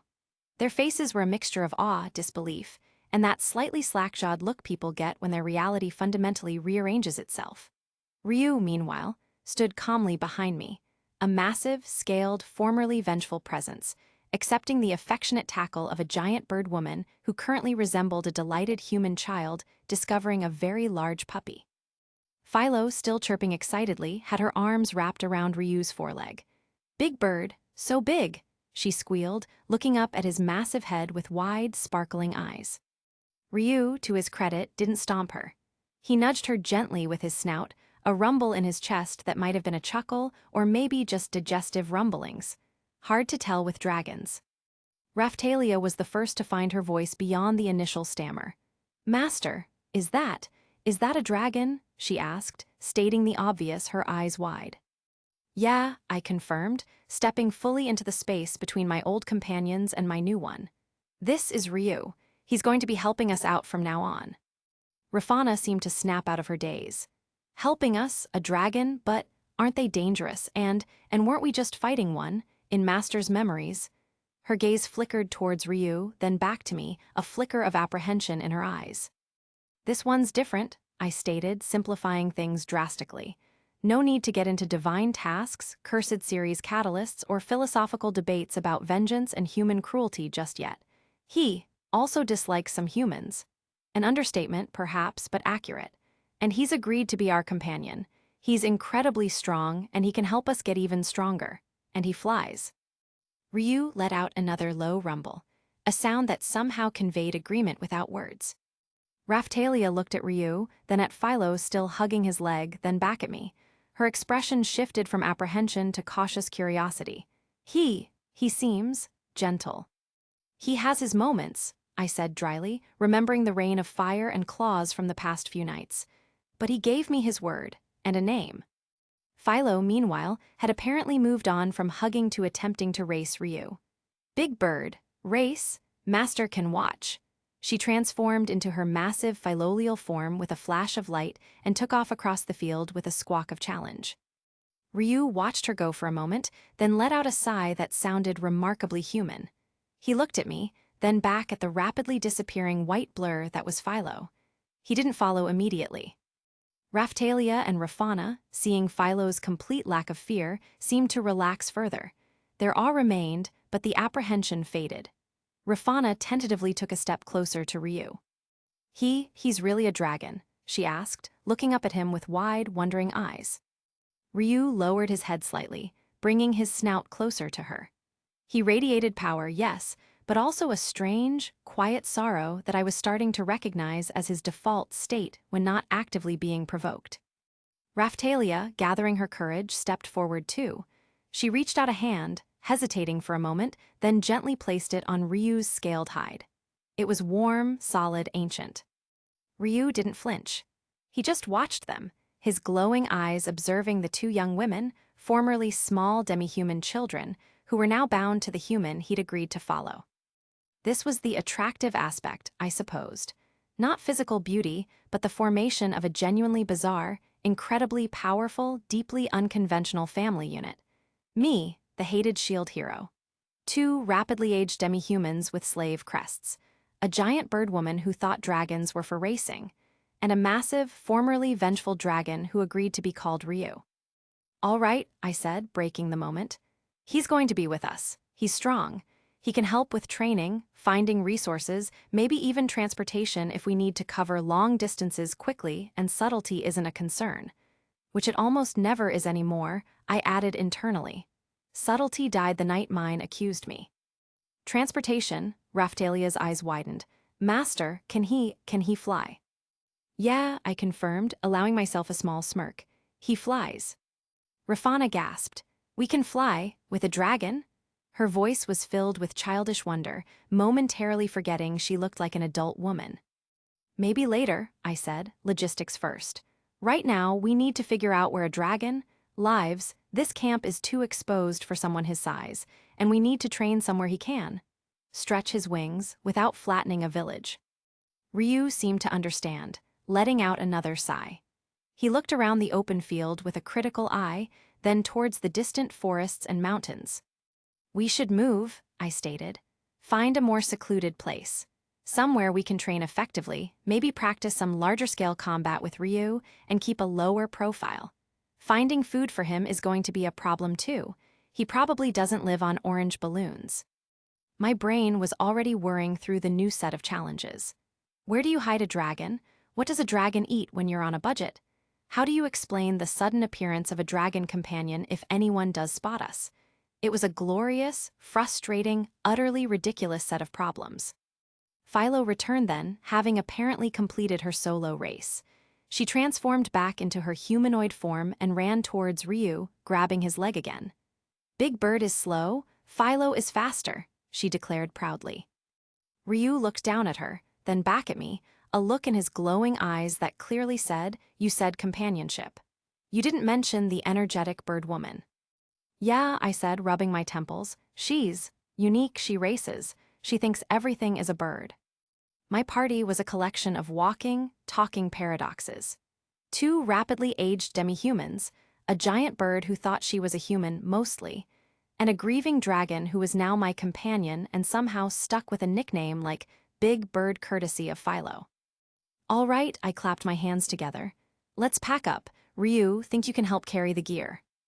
Ryu looked at his massive claws, then at our small piles of equipment. He let out a low rumble that I took as weary agreement. This was it. The start of the next phase. The shield hero, his rapidly growing, magically marked party and their new dragon companion. On the move, to somewhere, less conspicuous. The multiversal pass could wait. The Cursed Series catalyst could wait. Right now, I needed to figure out how to pack a dragon. Chapter 65, The Weight of Wanting. The midday sun beat down on the clearing, warm on my face. The air here was cleaner than near Sait, scented with pine and damp earth. We'd flown for a few hours on Ryu's back, covering ground impossible on foot, finding this secluded spot deep within a less populated forest region. Ryu himself was currently curled up near a large rock formation, his massive form blending surprisingly well with the landscape when he wasn't actively breathing fire or being ridden. Raphtalia and Rafana were practicing sword and bow drills nearby, their movements fluid and sharp, testament to the brutal efficiency of the slave crests and their suddenly adult bodies. Philo, in her humanoid form, was attempting to teach Ryu how to race, demonstrating sprints around the clearing with exaggerated arm movements, while Ryu watched with what looked suspiciously like draconic bewilderment. It hadn't been much time at all. 2 weeks since I arrived in this world, ripped from my old life and thrown into despair. 2 weeks since I found Raphtalia and Rafana, broken and hurting.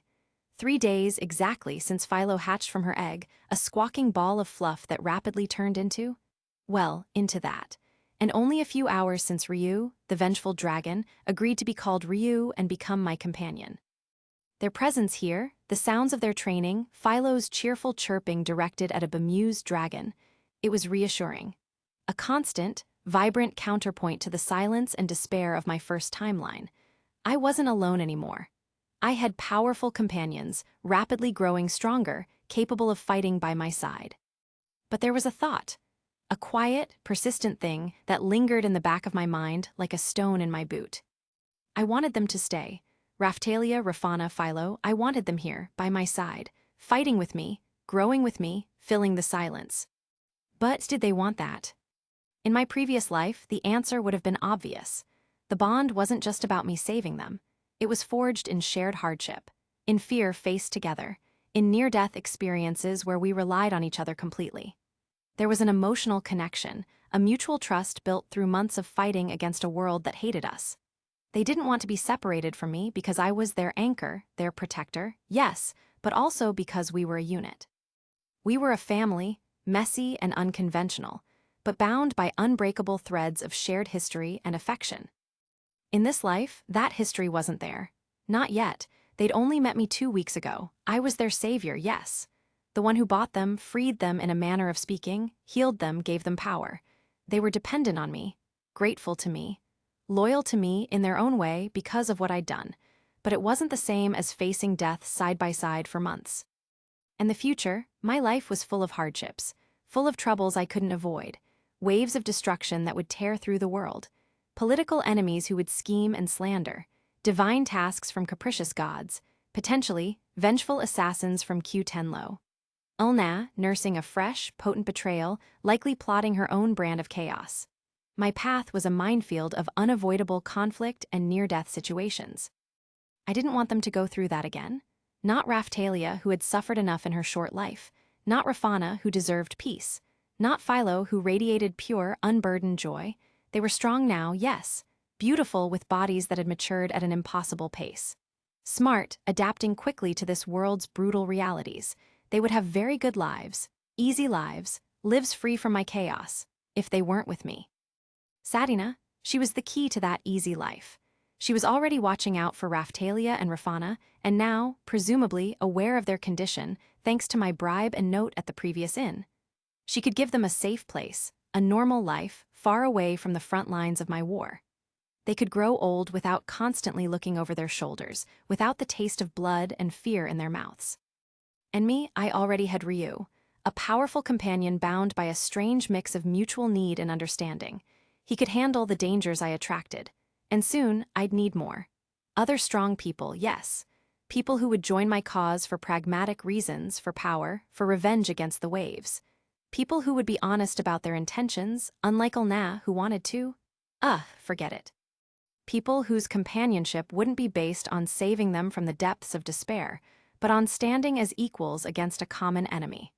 Relationships built on utility, not on the complicated, messy bonds of rescued innocence. When it came to Philo, she imprinted on me, yes, called me master, but she was adaptable. She'd bonded with Raphtalia and Rafana too. If she lived with them, with Sadina surrounded by others, she'd get used to it. She'd race them, play with them, see them as her family. She'd probably forget the shield hero who hatched her eventually, or remember me as a strange, distant figure who gave her treats and insisted on push-ups. It was fine, it was, probably for the best. I'd just learned to live without them. I'd had to learn to live without everything else in my previous life. I could learn to live without this too. I couldn't manipulate them into staying. Not these three. Not Raphtalia, whose trust I'd earned in a past life and was now being freely given again in this one, despite the grim circumstances of our reunion. Not Rafana, with her pragmatic questions and surprising resilience. Not Philo, with her pure, uncomplicated affection. They were the exception.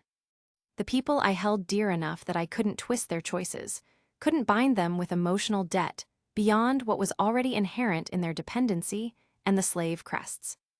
The thought settled, heavy and cold. They deserved better than my cursed path. They deserved a normal life, one where dragons weren't companions and puberty wasn't a magic trick. I watched Raphtalia execute a perfect parry in her training drill. Heard Rafana's quiet concentration as she aimed an arrow. Saw Philo finally convince Ryu to move, the dragon letting out a low rumble as he began a slow, ponderous sprint across the clearing, looking utterly ridiculous. They were magnificent, and they shouldn't be here, not with me. The decision felt like a betrayal of my own heart, the part that craved their presence, their laughter, their simple trust. But it was also pragmatic, necessary, the most logical outcome for them. I stood up, the grass cool under my boots. The time would come when they were stronger, when they were fully recovered, when I'd found Sadina and explained everything, leaving out the parts about gods and passes and curses, obviously. Then I'd have to let them go. It would hurt, probably more than a few hundred dragon attacks, but it had to be done, for their sake. For their chance at a normal life. One without the shield hero and the chaos that followed him. Even if it meant I was left with only dragons and the ghosts of a past I couldn't escape. Yeah, I could live with that, probably. Even if he's leaving them, they'll come in 10-11 chapters, don't worry. Chapter 66. A farewell to innocence and a dragon's welcome. The decision, once made in the quiet confines of my mind, felt heavy and cold in the open air. They couldn't stay with me, not on the path I was forced to walk. Sadina's place. A safe haven. A chance for the normal lives they deserved. First, Ryu. He was powerful, yes, and our newfound alliance was promising, but I couldn't bring a dragon to someone's doorstep unannounced. Even a companion dragon. Even one who agreed to be called Ryu. All right, Ryu, I said, looking up at his massive form. I need to take them somewhere safe for a while, somewhere, away from the immediate chaos. Ryu lowered his head slightly, his glowing eyes observing me. He didn't object. He was my companion now, my ally, not bound by slave crests but by a different kind of understanding. A mutual utility, a shared dislike for certain humans, and the intangible weight of a name and a promise. He was a tool, yes, but one I respected. One I couldn't just abandon. You'll need to stay here, I explained, gesturing around the secluded forest clearing. It's deep enough, you'll be hidden, no one will find you if you're careful. He let out a low rumble that vibrated through the ground. Agreement, acknowledgement. With dragons, it was hard to be certain. I'll be back, I promised. It wasn't just for his sake, I needed him, needed his power, needed the connection to that other power source. Ryu simply settled down, curling his immense body, becoming a silent, watchful guardian of the clearing. His eyes remained open, fixed on me. A powerful, ancient creature, patiently waiting on the whim of a human. The absurdity wasn't lost on me. Steeling myself, I turned to Raphtalia, Rafana, and Philo. They looked at me with curious, expectant eyes. Philo, in her humanoid form, bounced slightly. "All right," I said, trying to keep my voice even. "We're going somewhere safe." "Where, master?" Raphtalia asked, her hand instinctively going to her dagger. "Someone I know," I replied vaguely.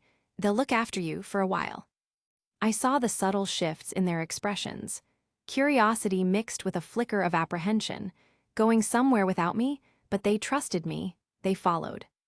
I gathered them close, the familiar weight of the three of them grounding me for a moment. Raphtalia's hand on my arm, Rafana's quiet presence, Philo's eager energy. It felt like a lifetime since I'd first held them, small and broken. Now they were, this, strong, capable, beautiful. My shield vibrated, ready. I accessed the teleportation skill, focusing on the location I had visited in my past life. The rebuilt demi-human village, Sadina's home. The specific coordinates locked in. The world dissolved. It wasn't just a shift in scenery. It was a wrenching, disorienting tear in reality. The familiar jungle smells vanished, replaced by nothing, a sensory void. Colors swirled violently around us, emerald greens, ruby reds, sapphire blues, amethyst purples, a chaotic, beautiful storm of raw mana. The air crackled, dry and electric. I felt the mana drain from my body, a physical ache, familiar now from past uses. The weight of the girls and Philo pressed against me, their small gasps of surprise audible even over the roar of the teleportation vortex. It felt like being shoved through a cosmic washing machine at high speed, the fabric of space and time blurring into an indecipherable mess. Then a jolt, a sudden jarring cessation of movement. The swirling colors snapped back into focus, resolving into a quiet, dusty road, the smell of wood smoke and damp earth, the distant sound of livestock. We were standing before a simple, sturdy wooden house, windows glowing faintly with lamplight. The air was cool, peaceful. A small, rebuilt village surrounded it, far calmer than the chaotic world I usually inhabited. Sadina's house, the coordinates were perfect. Raphtalia, Rafana, and Philo stumbled slightly as the teleportation ended, blinking in the sudden stillness. Their eyes scanned the unfamiliar but strangely comforting surroundings. My heart hammered in my chest, a different kind of rhythm than from battle or dodging dragons. Anticipation. For them, this was it, the moment. "All right," I said, my voice feeling slightly rough. "This is it." We walked up the short path to the house. My boots crunched on the gravel. Each step felt significant. The light spilling from the windows felt warm, inviting, a stark contrast to the shadows I usually occupied. We reached the door. Solid wood, well made. My hand hesitated for a second before I raised it. Knock, knock, knock. The sound was loud in the quiet evening air. 3 sharp raps, finality. The wait stretched. Seconds felt like minutes. Was she home? Had she moved? No, the shield coordinates were locked. She had to be here. Then movement. A shift in the light behind the window. Footsteps approaching the door from within. Heavy, purposeful steps. The latch clicked, slow, deliberate.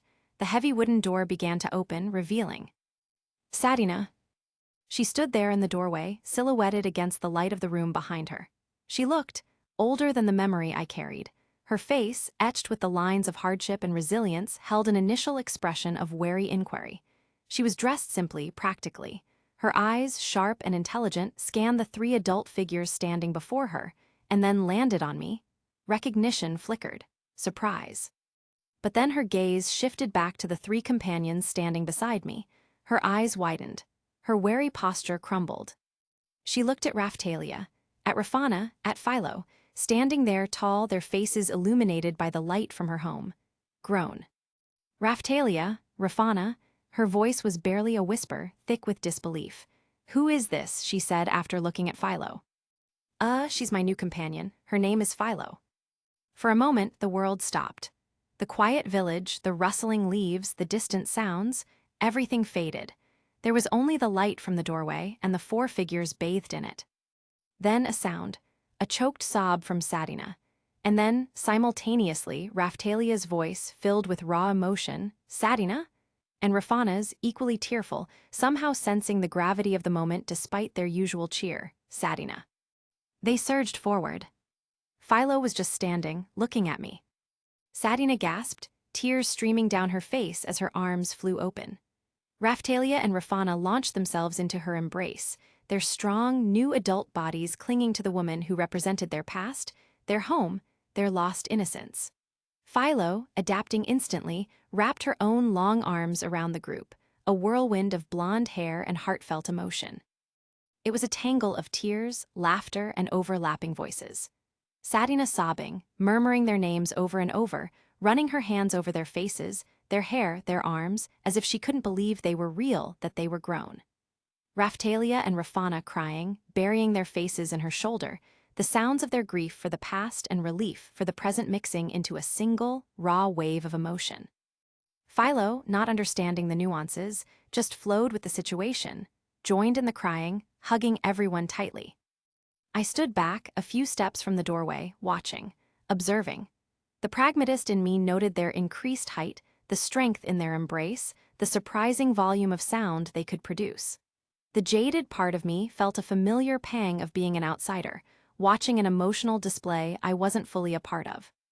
But another part, the part that remembered a small, shivering demi-human girl, the part that had held a dying Rafana in a nightmare timeline, the part that found unexpected joy in a giant bird's antics.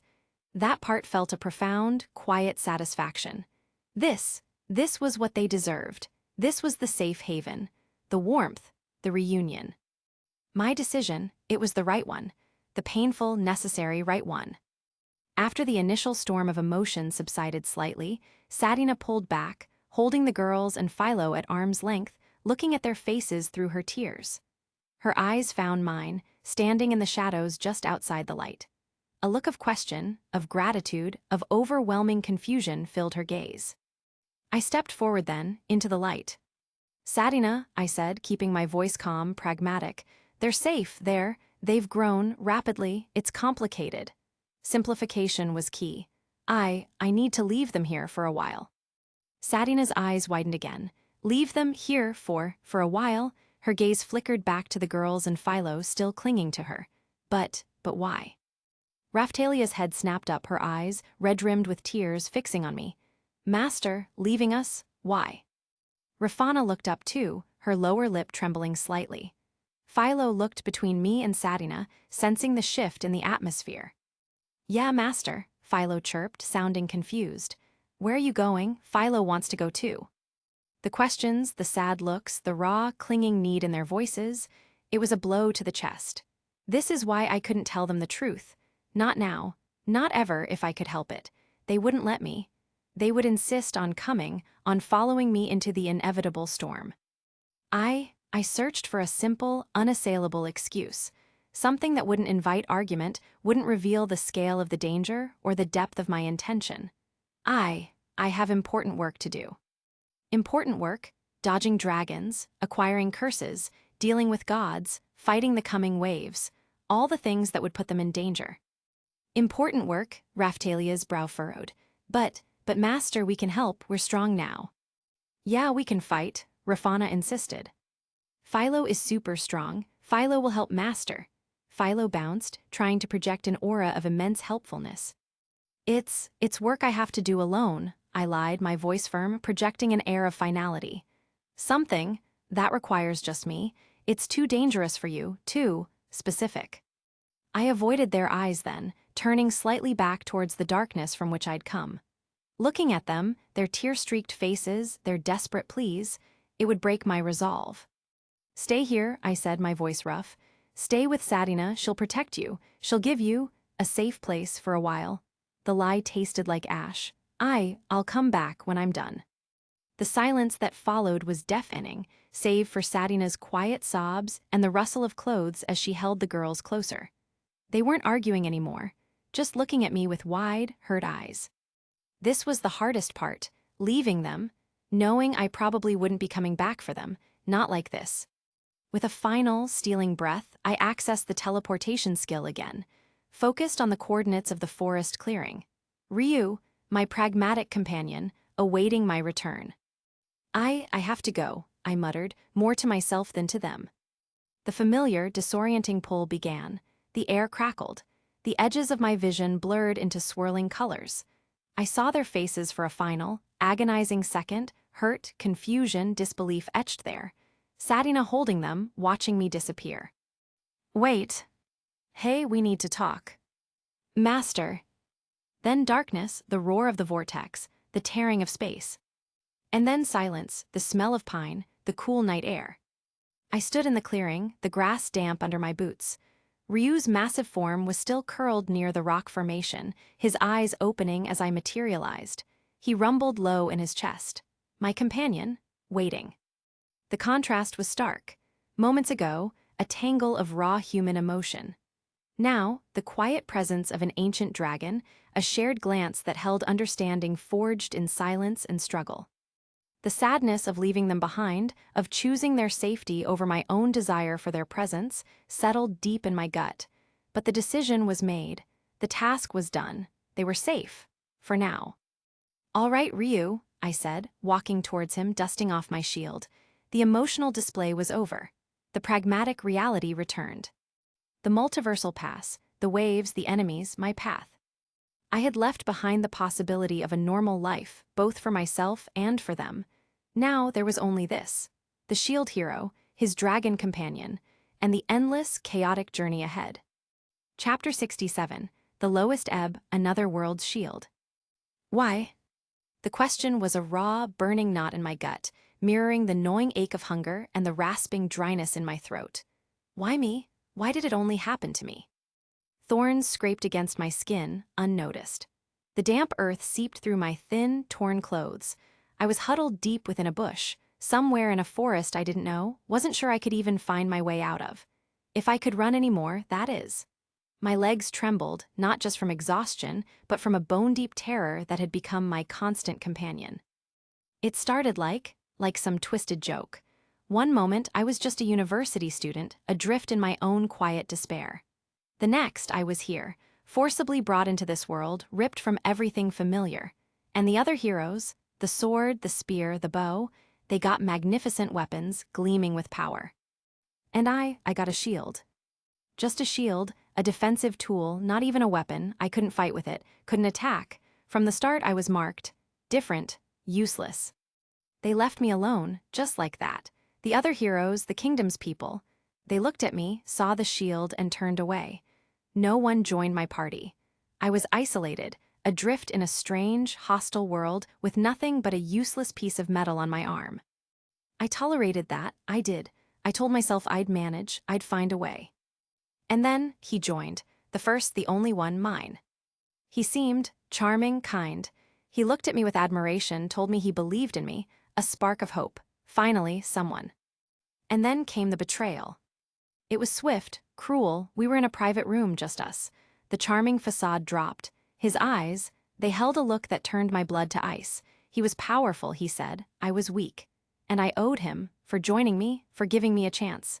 He didn't say it in so many words at first, not directly, but his intent was clear. He tried to take advantage. Panic seized me. The useless shield on my arm offered no defense against this. I scrambled back, heart pounding, the terror of being cornered by the one person I had dared to trust overriding everything else. The window, it was the only escape. Second floor. I ran, I didn't hesitate.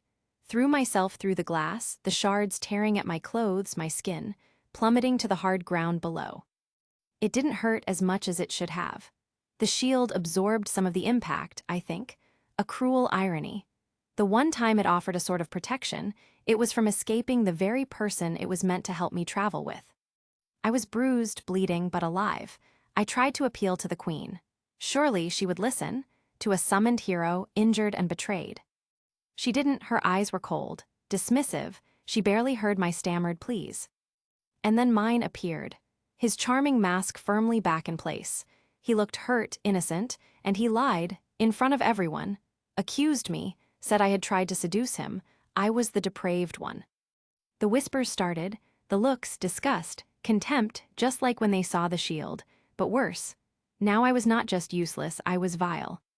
They took everything, my money, the meager funds I had been given, every single coin, leaving me with nothing, bruised, bleeding, publicly shamed, and utterly destitute. I tolerated that too. I got out, quietly, disappearing into the shadows. I survived on scraps, hiding, saving. Every copper coin was a victory, a tiny step away from the abyss. My only thought was to find someone, anyone, who wouldn't look at me with hatred, someone who needed saving more than I did. And I found him, Raphtalia, a small, trembling demi-human boy in a slave trader's tent. Sick, scared, abused, but his eyes, they held a flicker of something. Trust, hope. He didn't hate me. He was afraid, but not of me. I bought him, with the money I had scraped together through sheer desperation. He was my companion, my only one. We trained together, fought together. He grew stronger. His fear turned into determination. His trust in me became absolute. He was the light in the suffocating darkness of my life. My hope, my son in every way that mattered. I thought everything would improve. With Raphtalia by my side, I could face anything. And then mine found us. He killed him, my Raphtalia, my son, just like that. Cut him down, my shield useless, my power insufficient. I could only watch, my world shattered. Again. But mine wasn't done, not with me. He stood over Raphtalia's body, smiling, and he told me. He told me that I belonged to him now, that if I wanted to live, if I wanted to be allowed to even exist in this world, I would have to sleep with him. The world went numb. Grief for Raphtalia, terror for myself, combined into a paralyzing horror. I ran, that's all I could do. Run, leaving everything behind, Raphtalia's body, the shattered remains of my heart, just running anywhere, as far as I could get. And now I'm here, hiding in this bush. Physical pain, a dull throb against the screaming agony of my soul. Hungry, thirsty, every muscle screaming in protest. I can't run any longer. There's nowhere left to go. The sound reaches me. Voices, human voices, soldiers, searching. Soldiers disperse and found her. She may not have gone far away. Now. His voice, mine, leading the hunt. Cold, cruel, the man who killed my son and demanded my body as payment. Heavy footsteps move through the undergrowth, snapping twigs, trampling leaves, getting closer. My body trembles uncontrollably now. Tears stream down my face, silent, hopeless. Then silence right outside the bush. Too close, he knows. Can you come out now? Mine's voice. Soft, mocking, he knows exactly where I am. The system, the party window. He can see my location like a marker on a map. Hiding is useless. I don't move, I can't, paralyzed by despair. I said come out. His voice hardens, a steel edge replacing the mock gentleness. I know you're here, I can see your location in party window. If you didn't came out, you'll have to do much more than you have to initially. Do much more? The chilling implication hangs in the air. The initially referring to the horrifying demand over Raphtalia's body. The much more. His voice drops again, a cruel, satisfied purr. Now it's your decision, sleep with me or with all the soldiers. The ultimatum hits me like a physical blow. My breath catches in my throat, tears blur my vision. Sleep with him, the man who betrayed me, shamed me, killed my son, and threatened me, or be found by his soldiers and suffer. Worse. There is no choice, there is no escape, only two doors leading to the same hell. Why does this happen? Why this suffering? Why this endless, inescapable nightmare? Trapped, broken, alone, in the darkness of the bush with the sound of soldiers closing in and the depraved voice of my tormentor offering me a fate worse than death, I finally understand. This isn't a mistake. This is my life, my curse, my destiny as the shield hero, and it is a living hell. The horrifying sounds of the approaching soldiers, of mine's patient, cruel breathing, are the only answer I receive. Chapter 68, The Lowest Ebb Part 2. Mine's voice, a cruel, satisfied purr, echoed in my ears, offering me a choice between two hells. Sleep with him or sleep with the soldiers. The world narrowed to the sound of his breathing, the rustle of leaves as his men circled, and the frantic, animal beat of my own heart against my ribs. No. A sudden, searing wave of defiance, born of the absolute depths of despair, surged through me. Rather than either of those horrors, I would choose oblivion. I would choose the final, desperate act of defiance. If living meant that, then death was the only escape. My trembling hand shot out, tearing at the thorny branches of the bush. My fingers closed around a sharp, broken twig, jagged and surprisingly sturdy.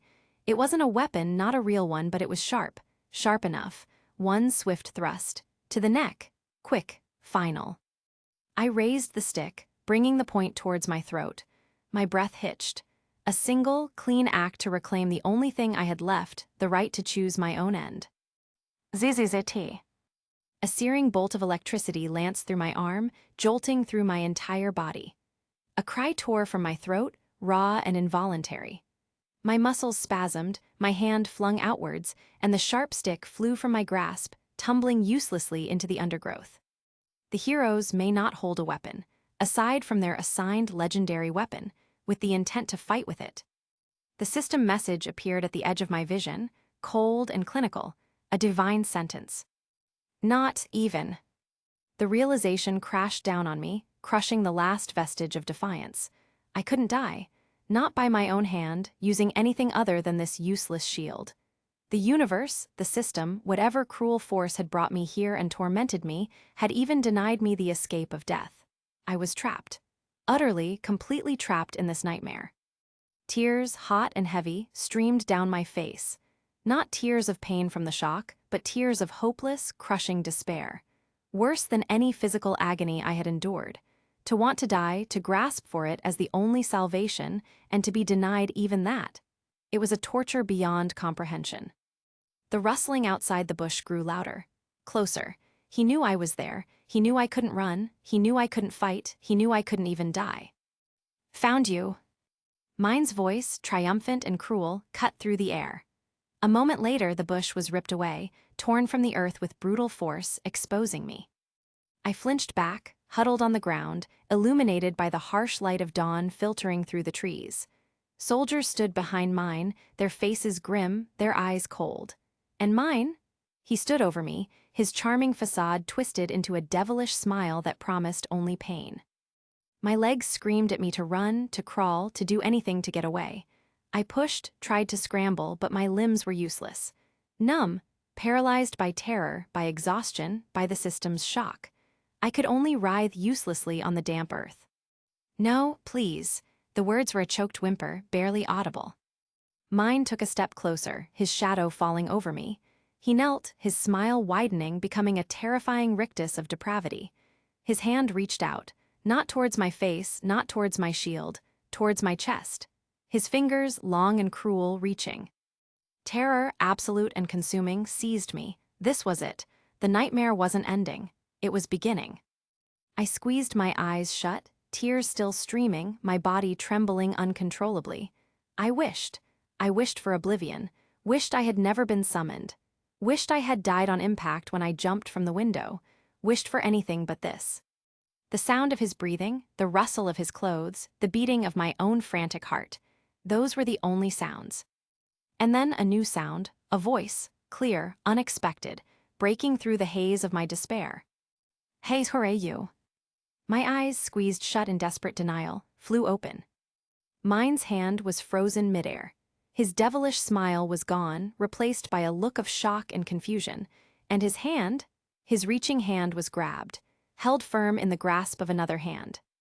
My gaze, trembling with fear, followed the arm upwards. A green outfit, the same dark, forest green as mine like the heroes wore, but the person. He was looking directly at mine, a young man, with a fearless smile that seemed to defy the darkness surrounding us. His eyes, sharp and intense, held a cold, unwavering light that was utterly unlike the terror I had known. You must have enjoying all this by making her suffer, right?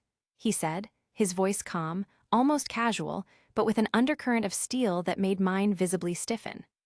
He wasn't talking to me, he was talking to mine, as if mine were the prey, not me.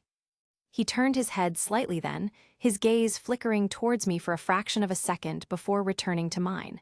That fearless smile remained, but it held something else now. An understanding, a grim acknowledgement. Well, he continued, his voice dropping slightly, becoming low and dangerous. I also enjoy very much, that is, by making people like you beg for death. Chapter 69, The Intervention. My eyes snapped open.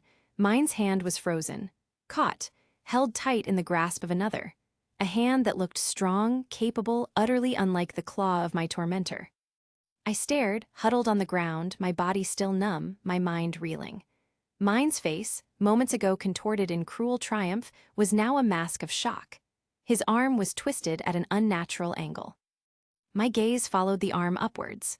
It belonged to the person who had spoken, a young man, wearing a dark green outfit, eerily similar to the one I wore beneath these rags, the uniform of a summoned hero. But his presence, it was different. He radiated power, control, an aura of quiet, formidable strength. He was looking directly at mine, his eyes cold, his face set in a fearless smile that sent an unexpected shiver down my spine. It wasn't a smile of kindness. It was a smile of grim purpose. "You must have enjoying all this by making her suffer, right?" His voice was calm, conversational almost, but the words were laced with a chilling intent that made mine flinch. He knew. He saw what mine was doing. The stranger's eyes flickered towards me for a fraction of a second, a brief, assessing glance that felt less like pity and more like recognition, before returning to mine, his smile widening. "Well," he continued, his voice dropping, becoming a low, dangerous rumble, "I also enjoy very much, that is, by making people like you beg for death." The words were a sentence, an execution order delivered with unsettling cheerfulness. Before mine could even stammer a response, the stranger moved. He didn't release mine's hand. Instead, he twisted it. A sharp crack echoed through the clearing, a sickening sound that made me flinch. Mine cried out, a high-pitched yelp of pain that quickly turned into a desperate, gurgling sob. The stranger didn't stop. He used mine's broken arm like a lever, pulling him off balance, throwing him to the ground. Mine landed with a grunt, clutching his arm, his face contorted in agony. The soldiers reacted then, drawing their swords, shouting confused challenges. "Who are you? Release Lord Mine." The stranger didn't even look at them. He stepped over mine, his boot planting firmly on mine's chest. He was fast, impossibly fast. Faster than anything I had seen, even in my brief, brutal adventuring attempts. The soldiers were frozen for a moment, intimidated by the sheer force of his presence, the brutal efficiency of his attack. Mine writhed beneath the stranger's boot, sobbing, no longer the cruel tormentor but a broken, pathetic figure. "Stop, please, my arm, I will complain to the king." The stranger's smile never wavered. "The king?" he scoffed, his voice dripping with contempt. "Your king is irrelevant here." He knelt then, still keeping his boot on mine's chest, forcing the air from his lungs. He leaned down, his voice a chilling whisper audible only to mine and to me, huddled nearby. "You like making people suffer? Good. Let's see how you enjoy suffering yourself." The sounds that followed were horrific. Thuds, grunts of pain, muffled screams. The stranger wasn't just hitting him, he was systematic, precise, breaking him.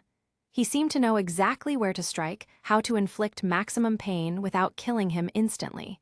It was a chilling display of controlled brutality. The soldiers, witnessing their leader being systematically dismantled, faltered. Fear warred with duty. They shuffled their feet, looking at each other, intimidated by the stranger's power, by the sheer malice radiating from him. They didn't charge. They didn't intervene. They just watched, frozen. From my spot on the ground, I could only see glimpses. A boot lashing out, mine convulsing. The stranger's chillingly calm face above him, the man who had been my nightmare reduced to a broken, begging mess. It should have felt like triumph, like justice, but witnessing the cold, methodical brutality, it was terrifying. This stranger, he was a force of nature, like a storm unleashed. A storm that was now saving me by destroying the one who was destroying me. He didn't release mine, not yet. The sickening crack of bone breaking was followed by a gurgling cry, quickly cut off. Then, the rhythmic thud of fist hitting flesh. Again and again. He was tearing mine's arm apart, I realized with a fresh wave of horror, deliberately dislocating or breaking it at multiple points before. The punching began. Each blow landed with brutal efficiency. Thud, thud, thud. Mine's body jerked with each impact. His face, contorted in agony just moments ago, now shifted. The anger from being attacked by this stranger faded, replaced by a raw, desperate fear. Then, as the punches continued, the fear morphed into pleading. "Stop," mine whimpered, his voice thick with pain and sobs. "Please, stop, no more." The man didn't falter in his rhythm. Thud, thud, thud. But after what felt like an eternity, after Mind's pleas had become ragged, desperate gasps, the punches stopped. Silence fell again, heavy and tense. Mind lay on the ground, a broken, sobbing mess, clutching his ruined arm. "All right," the stranger's voice was calm, conversational, utterly chilling. It mirrored the mocking tone Mind had used just moments before, but amplified by 100 magnitudes. "This time, I'll obey what you said." Obey Mind. What did that mean? A soft glow emanated from the stranger's hand as he reached down, healing magic, unnatural in its speed and effectiveness. Mind's broken arm shimmered, the twisted angles straightening, the torn flesh knitting itself back together. In seconds, it looked whole again, as if nothing had happened. Mind lay there, gasping, his arm miraculously healed, his body still shaking from the pain that had been so abruptly taken away. He looked up at the stranger, his face pale, confusion warring with terror. And then a sharp crack echoed through the clearing. The stranger slapped Mind, hard. Mind's head snapped to the side. Before he could even react, another crack, then another. Slap, slap, slap. A series of sharp, stinging blows delivered with cold, deliberate rhythm. It wasn't about inflicting physical damage anymore. It was about humiliation, about control. Mind cried out, raising his hands instinctively to shield his face. "Stop, don't."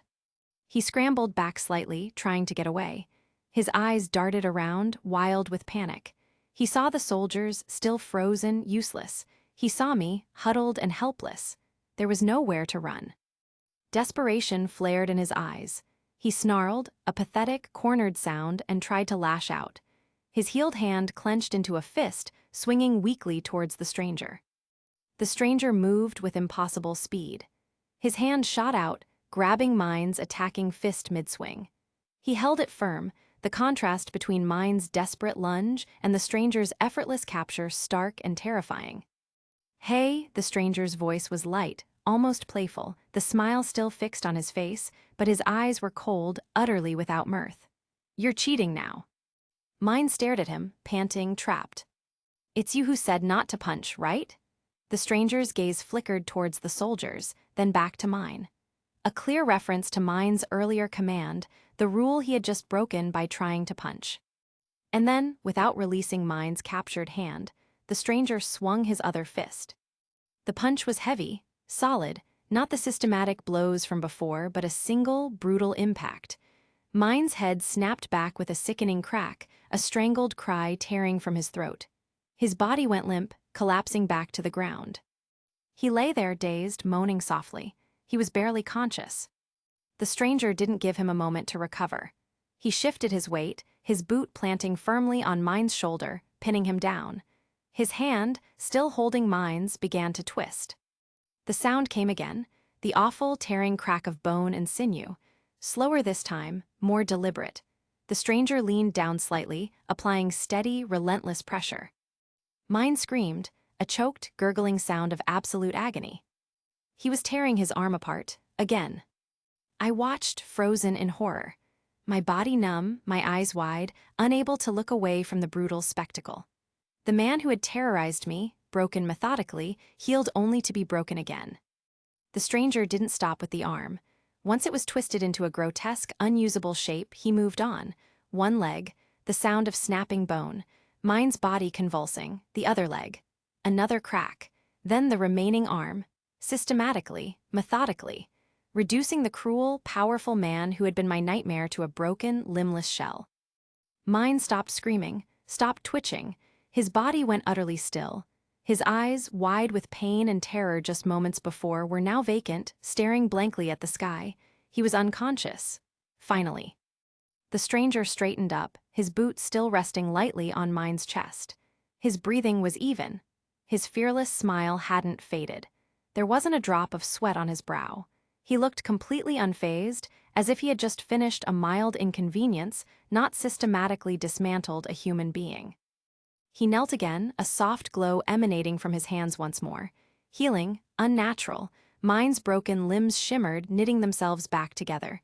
The twisted angles straightened. The ruined flesh repaired itself. In moments, Mind's body was whole again, intact, physically undamaged. A perfect vessel of terror and pain ready for What? The stranger looked towards the soldiers, who were still standing there, useless, faces pale with shock. He pointed at mine's unconscious form lying on the ground. You, he said, his voice carrying absolute authority. Not a request, an order. Take him to the king. The soldiers flinched, then scrambled forward, carefully, nervously, to obey. They clearly didn't want to touch mine, but they wanted even less to disobey the man who had just turned their leader into a broken, begging doll repeatedly and without visible effort. I lay there, watching them carefully lift mine's unconscious, physically healed but undoubtedly mentally shattered body. The horrifying sounds of his breaking, the image of the stranger's chilling smile, the crushing despair of my own failed escape. It all swirled in my mind. I was saved, from the soldiers.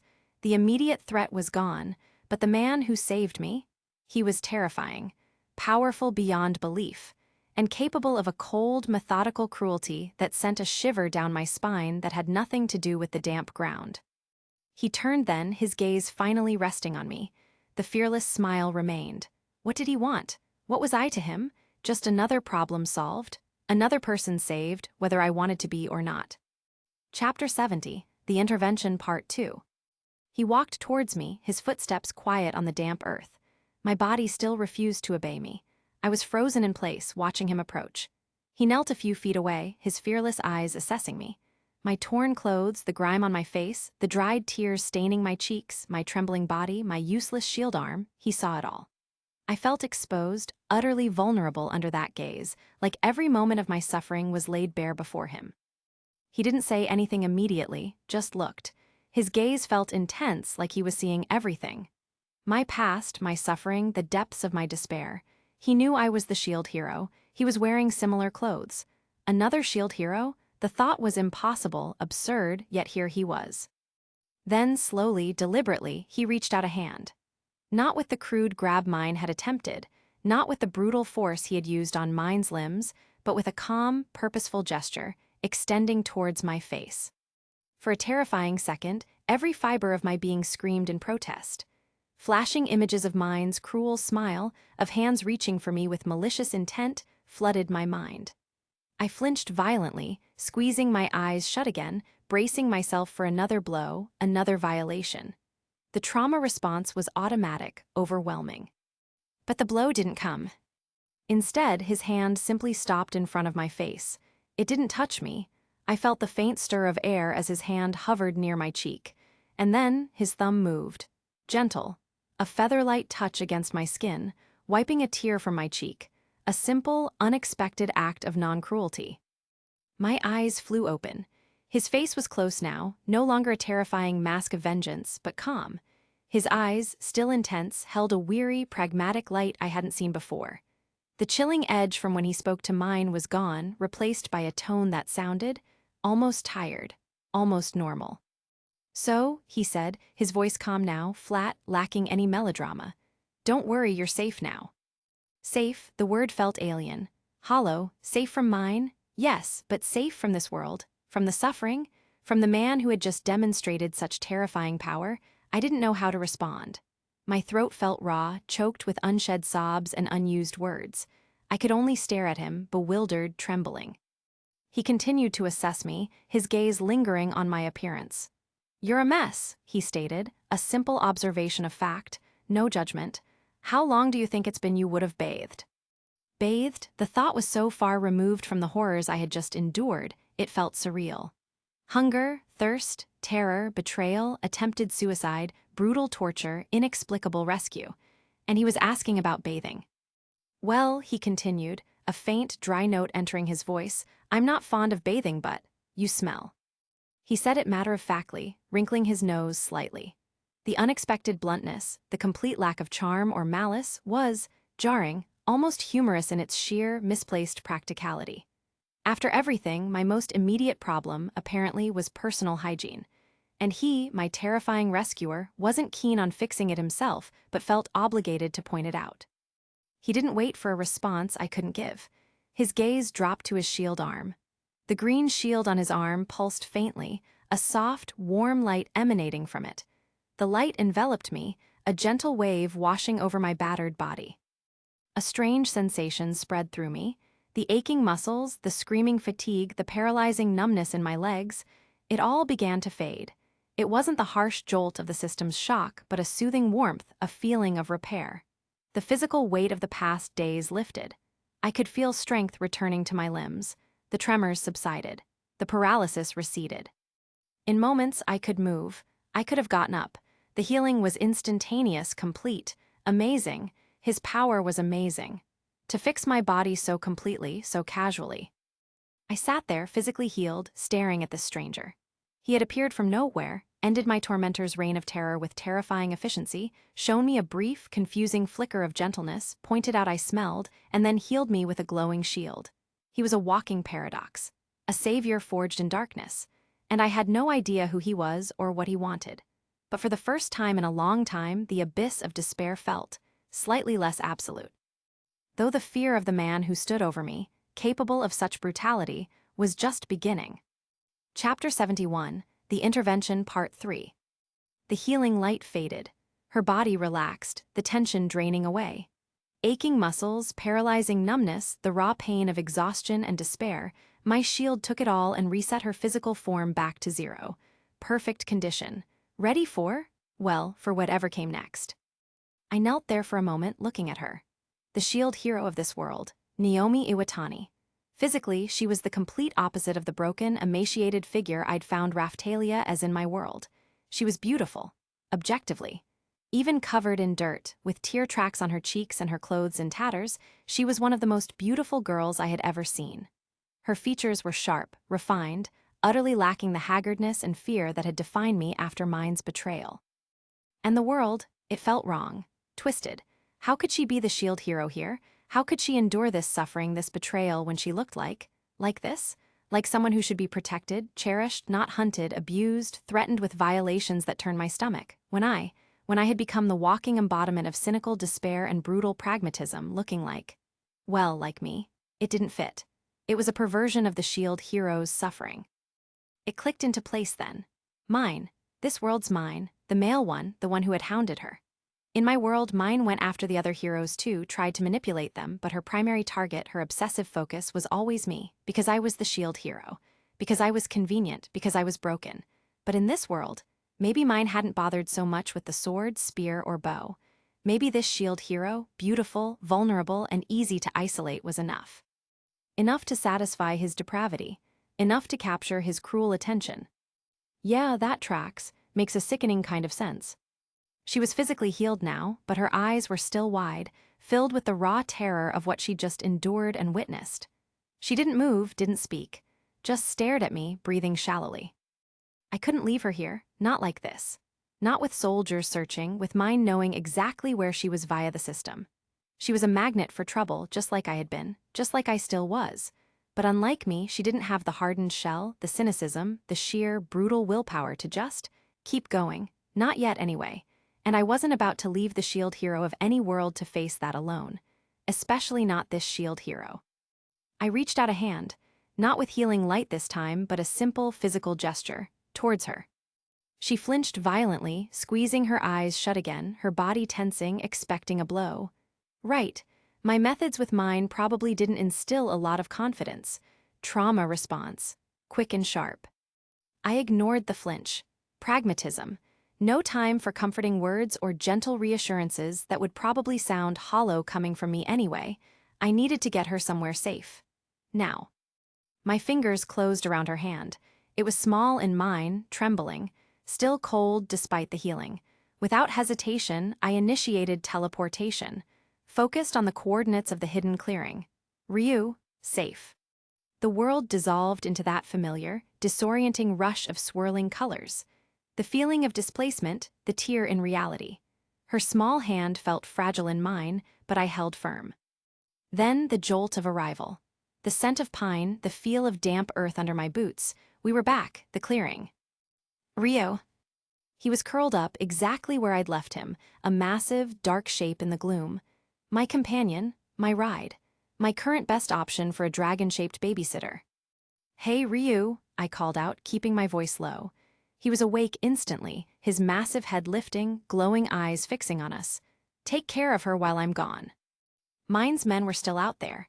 Ryu was hidden but a sudden scream. She saw him, Ryu, standing up. His immense form, scales catching the faint light, his ancient power radiating outwards. She gasped a sharp, terrified sound. Her eyes went wide, fixing on the dragon. Her mouth opened, ready to scream. Problem, immediate threat assessment, potential scream attracts soldiers. Solution, stop scream. My hand shot out, covering her mouth. Not roughly, not with mine's cruel intent, but firm, enough to stifle the sound. Her eyes, wide with terror at the dragon, snapped to mine. She struggled for a second, muffled sounds against my palm. Listen, I whispered, keeping my voice low and urgent. Soldiers are still out there. They'll come if you scream. That dragon, he's with me. He won't hurt you, just don't scream, not if you understand. She stared at me for another moment, caught between fear of the dragon and the immediate physical reality of my hand covering her mouth, the memory of mine's threat perhaps still echoing. Then, slowly, hesitantly, she nodded against my palm. Good, I said, releasing her mouth. She gulped, sucking in air, still trembling but silent. Okay, phase 1 complete. I turned away from her, towards the edge of the clearing. Where? Her voice was a raw whisper, raspy from screaming earlier, but she spoke, asking. I kept walking, no need to explain, no need for complications. My path wasn't hers, she was safe with Ryu. My goal was elsewhere, pragmatism. She didn't stay silent, I heard movement behind me. Footsteps, hesitant but following. I stopped, turned. She was getting up, stumbling slightly but trying to follow. Exasperation surged. Seriously, after all that? After being rescued from absolute hell, her first instinct is to follow the terrifying stranger. All right, time for a different tactic, one she might understand, one learned recently. I stopped, turning to face her fully. My expression must have shifted. I didn't consciously try to make it menacing, but thinking about mine, about his threat, about the sheer depravity of it, something must have bled through. If you don't stop following me, I said, my voice flat, cold, echoing mine's earlier words, I'll do what mine was going to do with you. It was a low blow, using that threat, replicating his cruelty, even if just in words, but I needed her to stop, to stay, to be safe with Ryu. And I didn't have time for drawn-out arguments or appeals to logic. She flinched, her eyes widening further, the terror returning. My brutal efficiency with mine was fresh in her mind. She knew I was capable of violence. But then, something flickered in her eyes again, not just fear. You wouldn't do that, she whispered, her voice trembling, but holding a strange note of certainty. After seeing me heal, after seeing the difference between my casual bluntness and mine's depravity, maybe she saw something else. I sighed, a real sigh this time, a sound of weary frustration. All right, I muttered, running a hand over my face. This won't work. Threatening her with that was crossing a line, even for me, and she saw through it anyway. Great, new tactic needed, one she couldn't dismiss. I reached for my belt, pulling out a dagger. Not one of my shield skills, just a standard physical blade I'd picked up. I held it out, the point aimed loosely towards her. You're right, I admitted, the cynicism returning. I wouldn't do that. Not mine's plan, not the sexual violation, but I can hurt you just fine.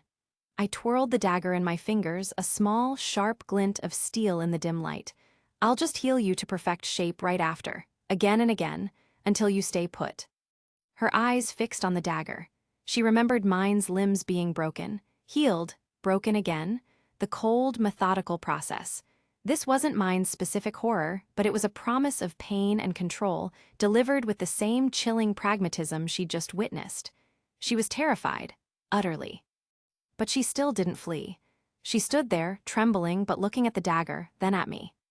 I don't have anywhere to go, she said, her voice small but steady now. The soldiers, they're still after me. Yeah, that was a problem, a major one. Also, she continued, her gaze returning to mine, a flicker of that surprising pragmatism I'd glimpsed before. If I'm around you, you can easily save me from them, right? She was calculating, weighing the terrifying unknown me against the known, pervasive threat soldiers' minds, and concluding I was the better shield. That dragon can save you just fine, I said, gesturing with my head towards Ryu, who was watching the exchange with apparent interest. He's with me. He'll protect you. She glanced at Ryu, his massive form, his glowing eyes. She shuddered slightly. It's scary. Right, big dragon scary. Valid point. And I'm not scary, I asked, raising an eyebrow, after what she'd seen me do. She looked at me again, her gaze lingering on my face, on my eyes. She saw the coldness, the capability for brutality, the lack of easy comfort. No, she said the word quiet. You're rather, leave it. Leave it, don't ask. Don't articulate the contradiction. The man who just tortured someone without flinching, who threatened her with violence, who radiated something cold and dangerous. He wasn't scary in the way a dragon was, or maybe he was scary in a different, more complicated way she couldn't put into words. Chapter 72, Falling for Yourself. You're rather, she started and then trailed off. I'm rather, I prompted, raising an eyebrow. Comforting, she finished the sentence. My brain short-circuited for a moment. Comforting? Me? The guy who just finished turning her tormentor into a human pretzel and promised to heal him only to do it again. The guy who used mine's own threats against her a minute ago. So you mean, I said, letting a note of weary cynicism enter my voice, a cold-blooded psychopath is comforting? Because that felt like a more accurate description of my recent behavior than comforting. She considered the question, her gaze unwavering.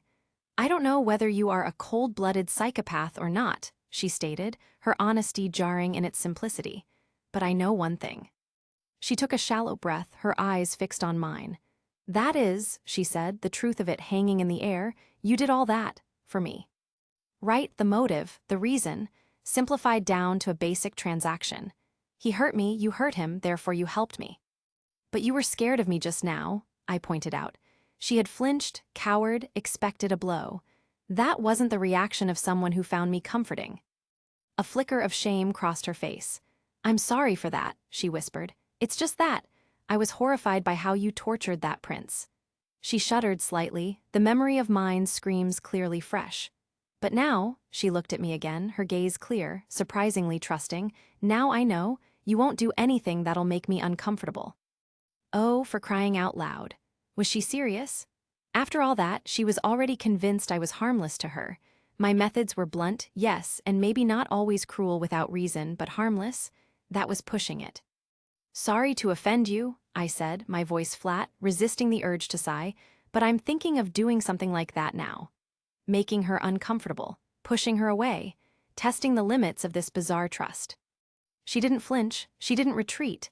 Instead, her eyes narrowed slightly, a spark of surprising boldness returning. So why haven't you done it yet? She challenged, her voice quiet but steady. Then, incredibly, she started to move. Closer. Crawling forward a little on her knees, reducing the distance between us.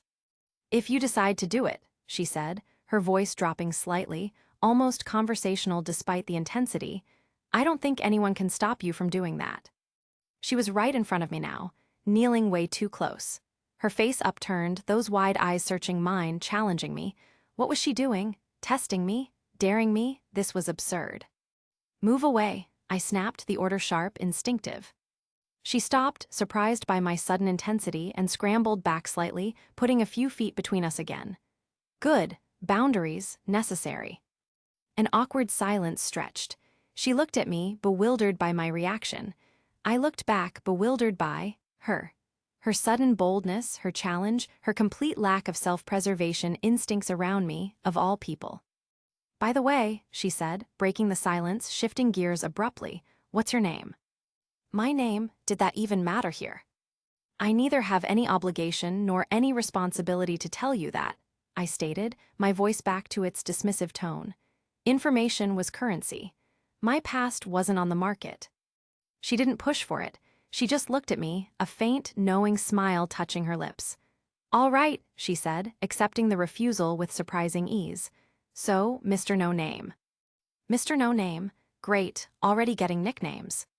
You may not know it, she continued, leaning forward slightly, as if sharing a secret, but we girls' instincts are very strong. My internal monologue groaned. Oh, here we go, emotional talk. Instincts, feelings, just what I needed. I tuned it out internally. I'm not interested in knowing that. We can tell, she insisted, undeterred by my lack of response, by looking at someone's gaze or by someone's touch, what his intentions are.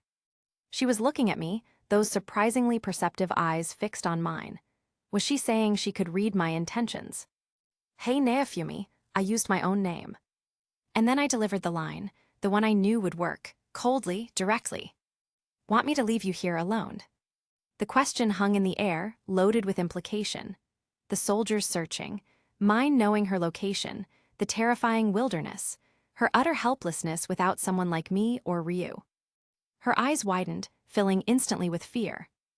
Sorry, she stammered, her voice trembling, shrinking in on herself. I got carried away, please forgive me. I won't do anything displeasing from now on. Her submissiveness was instantaneous. A complete shift in demeanor, from challenging confidence to fearful compliance. This was the reaction I was used to eliciting. So please, don't disappear. The final words were a desperate plea, quiet, heartbreaking. Oh God, she's so cute, my internal monologue intruded, completely unbidden, reacting to her sudden vulnerability, her desperate plea, her small, trembling form. I want to hug her tightly right away and start cuddling her. The thought flashed, sharp and vivid, the warmth of holding her, the simple comfort of presence. Control yourself, Naofumi, I immediately countered internally, shutting the thought down hard. You can't afford to be mesmerized by a woman's charm, especially if she is from another universe. My mission, my world, my existing problems. Focus. Yes, I will, I said, my voice back to being flat, denying the internal warmth that had flickered. I needed her to go. Now, to Ryu, so I could think, so I could figure out the next step without her staring at me. Now go, shoo shoo. I made a small shooing motion with my hand, like dismissing a stray animal. Blunt, dismissive, deliberate. She hesitated for a second, looking between me and the direction of Ryu's clearing. The fear was still in her eyes, but the pleading was gone, replaced by a quiet, compliant acceptance. She nodded slowly, then turned and began walking towards where Ryu was hidden, a small, solitary figure heading towards a giant, silent dragon. Right back to pragmatism, the emotional roller coaster of the past hour was over. Time to focus. Half an hour. It was just enough time to clear my head slightly, walk a perimeter around the clearing to ensure we were still alone, and bringing some rations. I walked back into the main part of the clearing. Ryu was still curled up by the rocks, a massive, silent guardian, and sitting near his head, her back resting against his scaled hide, was the shield hero of this world. Naomi. She wasn't huddled in fear. She was sitting up, knees drawn slightly to her chest, looking comfortable, and she was talking to the dragon. And then, she was saying, her voice quiet but clear, he just started beating him all over again. Ryu's massive head was lowered, his glowing eyes focused on her, or rather, the words. He let out a low rumble, a sound I was starting to recognize as something other than a threat, maybe agreement, or just acknowledging he was listening. Looks like you aren't scared of him now, I said, announcing my presence as I approached. She turned her head surprised, her eyes widening slightly. Then she smiled. A real smile, not forced or fearful. It lit up her face, pushing back the shadows of trauma. Oh, Mr. No Name, she said, using the ridiculous moniker. You came back, and no, she looked back at Ryu, who gave another low rumble, this dragon. He seems scary, yes, but he isn't. Ryu looked at me then, his gaze holding a flicker of amusement. Was my dragon companion finding my life choices entertaining? Great. Here, I said, cutting through the lingering awkwardness, immediate needs. I reached into my shield's expansion bag skill, pulling out items, the familiar shimmer of magic as objects materialized. A simple, sturdy set of adventure clothes I'd bought in Sate, dark trousers, a tunic, a cloak, and food, dried rations, some preserved fruits, hardtack, not a feast, but filling. I have brought some food and new clothes for you. You can wear them either now or after bathing. Her eyes fixed on the food. The simple, unremarkable rations. Her eyes widened again, but this time with pure, unadulterated delight. It was like seeing a child presented with a mountain of candy. All trace of fear, of trauma, even of the terrifying situation she was in, vanished for a moment, replaced by simple, desperate hunger. She looked up at me, her expression earnest. Can I eat first? She asked, her voice soft, almost shy, asking permission like a well-behaved child. Yeah, I said, of course. It was obvious she was starving. While she was busy unwrapping the rations, tearing into the food with a quiet urgency that confirmed she hadn't eaten properly in days, I took the opportunity to approach Ryu. He watched me come, his gaze steady. His scale felt warm as I neared him. "Thank you, Ryu," I said quietly, speaking to the massive creature who had waited for me and, more surprisingly, had apparently spent the past half-hour providing company and conversation. Ryu let out another low rumble, shifting slightly. "You don't have to thank me," he rumbled back, his voice deep. "I didn't contribute to the conversation at all. She was just asking about you, and I was answering." My brain stalled again. Answering about me? What? I asked, genuinely surprised. He told her about me. Ryu seemed to sense my sudden, mild panic. "Don't worry," he added quickly, his voice softening slightly. "I haven't told her anything about your personal information. No names, no where you're from, no why you are here." "So what did you told her about?" I pressed, my curiosity piqued despite myself. What could a dragon possibly tell her about me? "About kind of person you are," Ryu stated, matter-of-factly. "About what you like and your habits, etc." The kind of person I was. Likes, habits. What the heck did Ryu think he knew about that? Was this some kind of dragon-based psychological assessment? I glanced back at her. She was hunched over the food, eating with focused intensity, her face smeared with crumbs, utterly absorbed. By looking at how she's eating, I can tell that she haven't eaten for days. She was really cute in that moment, lost in the simple act of survival, her earlier terror forgotten for now. And smart too, judging by her questions and observations. She's just my type. The thought surfaced, unbidden, unwelcome. Smart, resourceful, surprisingly resilient, and, yeah, physically attractive. All right, stop these thoughts. I suppressed them hard. No time for that. No place for that. She was a mission, a responsibility. A complicated problem, not a romantic prospect. Not here, not ever ideally. I've to set up the stage, my mission, clearing her name, getting her strong, and that required information. "You can do anything," I said, turning back towards her, interrupting her meal without preamble. "I'm going somewhere right now and will probably return by tomorrow, so I hope Elle." She looked up from her food, her eyes wide again, not with fear this time, but with alarm. She put the food down instantly. "I won't ask where are you going, since you'll get mad," she said quickly, cutting me off, already remembering my previous attempts to leave. But can you try to come back sooner as possible?" She sounded genuinely concerned, genuinely hopeful. It wasn't the desperate plea from before, but a soft, earnest request, like a partner asking you not to be late for dinner. She really knows how to make men fall for her. My internal monologue supplied, observing her earnest expression, the hopeful light in her eyes. It was a cynical thought, yes, a jaded acknowledgement of how easily others could be charmed, how easily I might have been charmed in another life. "Yeah," I agreed, sighing internally. No point in arguing, I'd be back when I was done, sooner if possible. But before I disappeared again, before I left her here with the dragon, I needed something. "Yeah," I said again, more firmly this time, pivoting the conversation sharply. "But before that, I want to hear exactly what happened between mine and you inside the inn." Her face, which had brightened with hope, fell slightly. The memory was clearly painful, but the reality of the situation, the need to fix things, seemed to outweigh her reluctance. She looked at the half-eaten food, then back at me and nodded slowly. Chapter 73, Stranger and Dragon's Kindness. Naomi's POV. He just shooed me away after everything. After saving me from that nightmare, after healing me, after saying those blunt, strangely pragmatic things. He just dismissed me like a stray animal. He's way too cold. I walked towards the massive dragon curled up by the rocks, just like he told me to. The dragon looked scary, yes, huge and powerful and ancient, but after seeing what that man did to mine without blinking, scary was relative. The dragon, at least, hadn't inflicted pain on anyone while I was watching. I sank down near Ryu's curled form, keeping a respectful distance. He watched me with those glowing eyes, silent. Now he's gone for about half an hour. Alone, in a forest, with a dragon.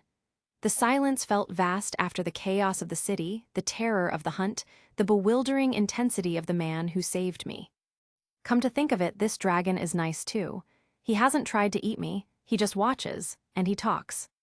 I started talking to him, cautiously at first, asking about the forest, about how long he'd been here. He responded with low, rumbling sounds that somehow felt like words, like answers. He seemed lonely. And that man, Mr. No Name, he's a mystery. I mean, he is way too strong. Stronger than anyone I've ever seen. He knew my name somehow. He saved me at the exact time, appearing from nowhere. And he's standing for me when the whole world is against me, when even the queen wouldn't listen. Who is he? Oh, stranger, if only you were a bit nice. Come to think of it, I'm not used to this treatment. I'm not being arrogant, but I know I'm very beautiful. Men in the capital, adventurers, even nobles, they always looked at me, always tried to get close. And still he just doesn't. He healed me. He offered clothes. He noticed I smelled. But he didn't look at me the way they did. He just looked. Like I was a problem to be solved or a fact to be assessed. It was baffling and, strangely, intriguing. My stomach grumbled then, loud in the quiet clearing. A long, drawn-out sound of pure, desperate hunger. I hadn't eaten for days. It felt like a lifetime. I looked at the dragon. He must have heard it. His head tilted slightly. But he didn't react visibly, just watched. I'm hungry, so hungry. I should have asked him to bring some food, but asking favor from the person who has saved you, it felt wrong, like being a burden. Other than this, I dunno whether he has money or not, and I'm completely broke, destitute, a dependent again. The thought was bitter. Suddenly, the dragon reacted. He shifted, a low rumble starting in his chest, louder this time. What happened? I asked, wondering if something was wrong. Nothing, he rumbled back. He was looking at me intently.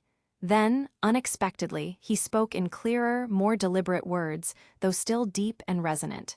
Hey, how did you met him? It was the first time he took the initiative to ask a question about the man. Well, I began, grateful for the distraction, for the chance to talk about the bewildering sequence of events that had led me here, to this forest, talking to a dragon. I told him how stranger saved me. Ha ha ha, the dragon rumbled, a sound that vibrated through the air. He doesn't seem that kind of person. He was referring to the stranger. He isn't, he did it for me, I said. I told him how stranger saved me. And then, I said, a flicker of awe returning to my voice as I remembered the impossible speed, the effortless power. He just started beating him again. Looks like you aren't scared of him now, a voice said. It was him, Mr. Stranger. He came back. I turned my head, relief flooding me so strongly it almost made me lightheaded. He was standing there, watching us. He came back. He really came back. Oh, Mr. No Name, I said, the stupid nickname slipping out before I could stop myself. I was going to keep calling him that until he himself tells me his name. It was mine, a name only I used for him. You came back, I said, genuinely happy. And no, I looked back at Ryu, who gave another low rumble, a sound that felt like shared understanding. This dragon. He seems scary, yes, but he isn't. He walked closer. He was empty-handed, of course. Guess I'll have to sleep without eating this night, too. My heart sank slightly, the hunger pangs returning with renewed intensity. I hope not to collapse before tomorrow. Here, he said then, and my eyes widened. He reached into a small bag, and he pulled out food and clothes, real food. Food. My heart soared. He wasn't empty-handed. He knew I was hungry. He brought food and clothes. He's an angel, although with a rotten personality.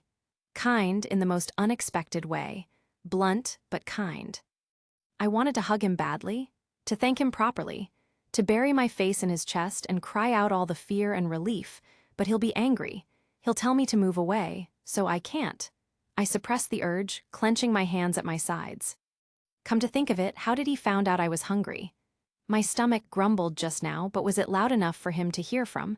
Wherever he was, maybe the dragon told him. He brought clothes too, and they look expensive, sturdy, not ripped rags. But he would have heard those rumors about me when he was buying these stuffs. In the capital, everyone knew, everyone whispered. I wonder whether he would have heard those rumors about me or not, whether they would have changed his mind. Despite thinking all this, I didn't let him know and kept a cheerful expression. The food was right there. Hope was right here. He was right here. "Hey," I asked, trying to sound just hungry, not desperate. "Can I eat first?" "Yeah," he said, his voice flat, no permission needed, just stating the obvious. I grabbed the food, the rations, opened them with trembling hands. The smell, oh, the smell, I started eating, wolfing it down at first, then slowing down, savoring the taste, the texture. The sheer, simple relief of not being hungry anymore. Come to think of it, I don't know what I'll do if he decided to leave me. If he disappears again and doesn't come back, I should become strong. He said he'd help me. Strong so that I won't have to depend on anyone. But even if I became strong, I want to keep depending on him, on his strength, on his presence. And I want him to depend on me too, to need me, to rely on me. The thought surfaced, strong and clear. "I'm going somewhere right now, and will probably return by tomorrow, so I hope you'll," he said, interrupting my thoughts about mutual dependence. He was leaving again. "I won't ask where are you going, since you'll get mad," I said quickly, remembering his blunt refusal to tell me before, a broody expression probably settling on my face. But can you try to come back sooner as possible?" I asked, the genuine plea escaping before I could stop it. "Yeah," he agreed, short and simple. My heart lifted. He would come back sooner if possible. He wasn't abandoning me, not yet. "Yeah," he said again, and then his voice changed, becoming serious. Abrupt. "But before that, I want to hear exactly what happened between mine and you inside the inn." The question hit me unexpectedly. The inn, that night, with mine, all of it. The facade I had put on, the cheerful hunger, the casual conversation, it wavered. "So he wants to know about that, huh? The full story, the ugliest part." "Well, it's normal for boys, they like pure girls. They want to know if you're clean, if you haven't been touched, and if you have, they leave you. It's just how it is." And I managed to stay pure, by jumping, by running, by being found by him. I wonder if he would have left me if I were impure. If he would just walk away, like everyone else did when they saw the shield. If that were the case, I would have lied. I would have told him I was still pure, unspoiled, just so that he won't leave me. Just so I could keep this fragile lifeline. But I don't have to worry because I won't have to lie. I am pure, physically. I managed to escape that. "You want to know whether I'm pure or not, right?" I said, my voice small, anticipating the real question behind his words. I wanted to get it over with, to tell him the truth, the important truth, the one that might make him leave. Then hear it, "I'm fully pure, I managed to." He looked at me, his eyes unwavering, serious. "What I asked you is, what happened that night?" he said, cutting through my assumption. His voice was flat, devoid of judgment, devoid of the expected male reaction. "I don't care whether you're virgin or not, and about why I want to know that, you'll know about that by tomorrow." He doesn't care whether I'm pure or not? The thought echoed in my head, confusing and utterly unexpected.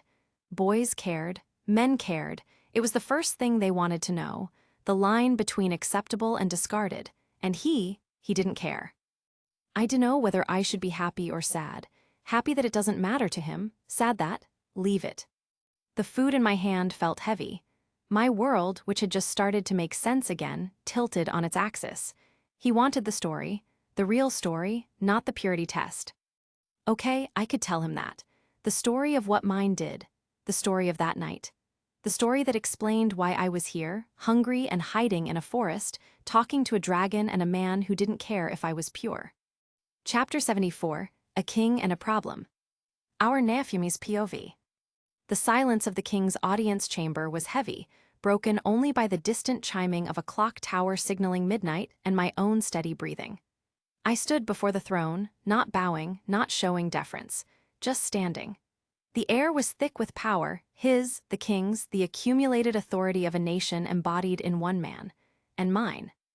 The subtle, humming power of a shield hero from another world, operating under different rules, a power I'd taken steps to conceal behind the sound barriers I'd put up around the room the moment I materialized.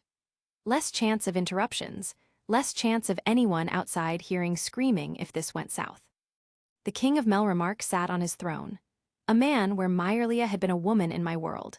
His features were sharp, intelligent, etched with the weariness of leadership, but lacking Altcray's boorishness. He had Meyerlia's eyes, Meyerlia's calculating stillness, a sense of keen observation that missed nothing. A gender-swapped counterpart, inheriting her political savvy, perhaps. He looked at me, a complete stranger who had just appeared out of thin air in his private chamber at midnight, with remarkable calm. No guards rushed in, no alarms sounded. Either my barriers were better than I thought, or he possessed an uncommon level of composure. "So," he said, his voice steady, lacking the bluster I might have expected from a conventional king. He held himself within quiet authority.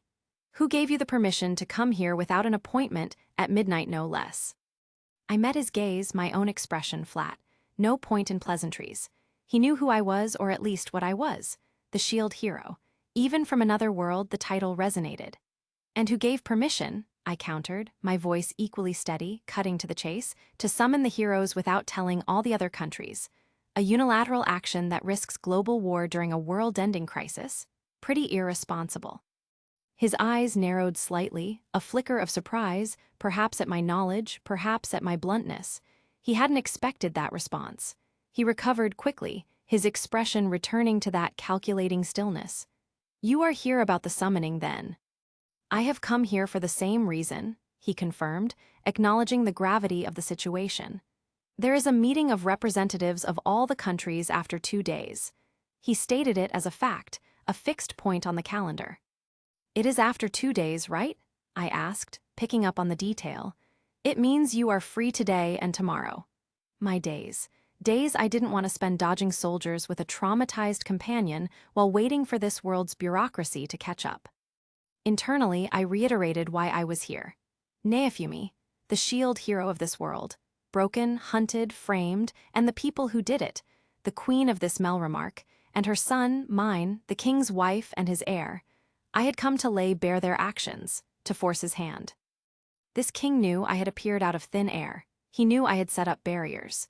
He was dealing with an unknown entity with potentially hostile capabilities, and he was still very calm. Maybe he knew, instinctively, that I hadn't come here to kill him, that my quarrel wasn't with him, but with his family. Or maybe he was just that good at hiding his fear. I leaned towards the latter, but acknowledged the former as a possibility. "What do you want from me?" he asked, cutting through the unspoken tension, getting to the point. Myrlia's practicality again. "It's a very long story," I said. And it was. A story of summons, betrayal, false accusations, torture, loss, dimension hopping, divine interference, and a pragmatic need to fix a mess I'd been dropped into. But I simplified it. I explained to him everything that the queen, his wife, and his son, mine, had done to their shield hero. I laid it out flatly. The isolation, the recruitment of mine, the engineered betrayal in the room, the public shaming, the theft of her money, the calculated cruelty. I didn't use overly emotional language, I stated facts. The systematic destruction of a hero's standing and a person's spirit. I included the part about mine finding her again, killing her companion, and the final, depraved threat. His face remained impassive throughout, but I saw a subtle tightening around his eyes, a hardening of his jaw. He was listening. He was processing. "So tell me," I finished, looking directly at the man who held the authority in this world. "Will you take any action, or will I have to take action myself?" A direct ultimatum. From a shield hero to a king. Something unheard of, even in my world. But this wasn't my world's king, and I wasn't just my world's shield hero anymore. He thought for a while.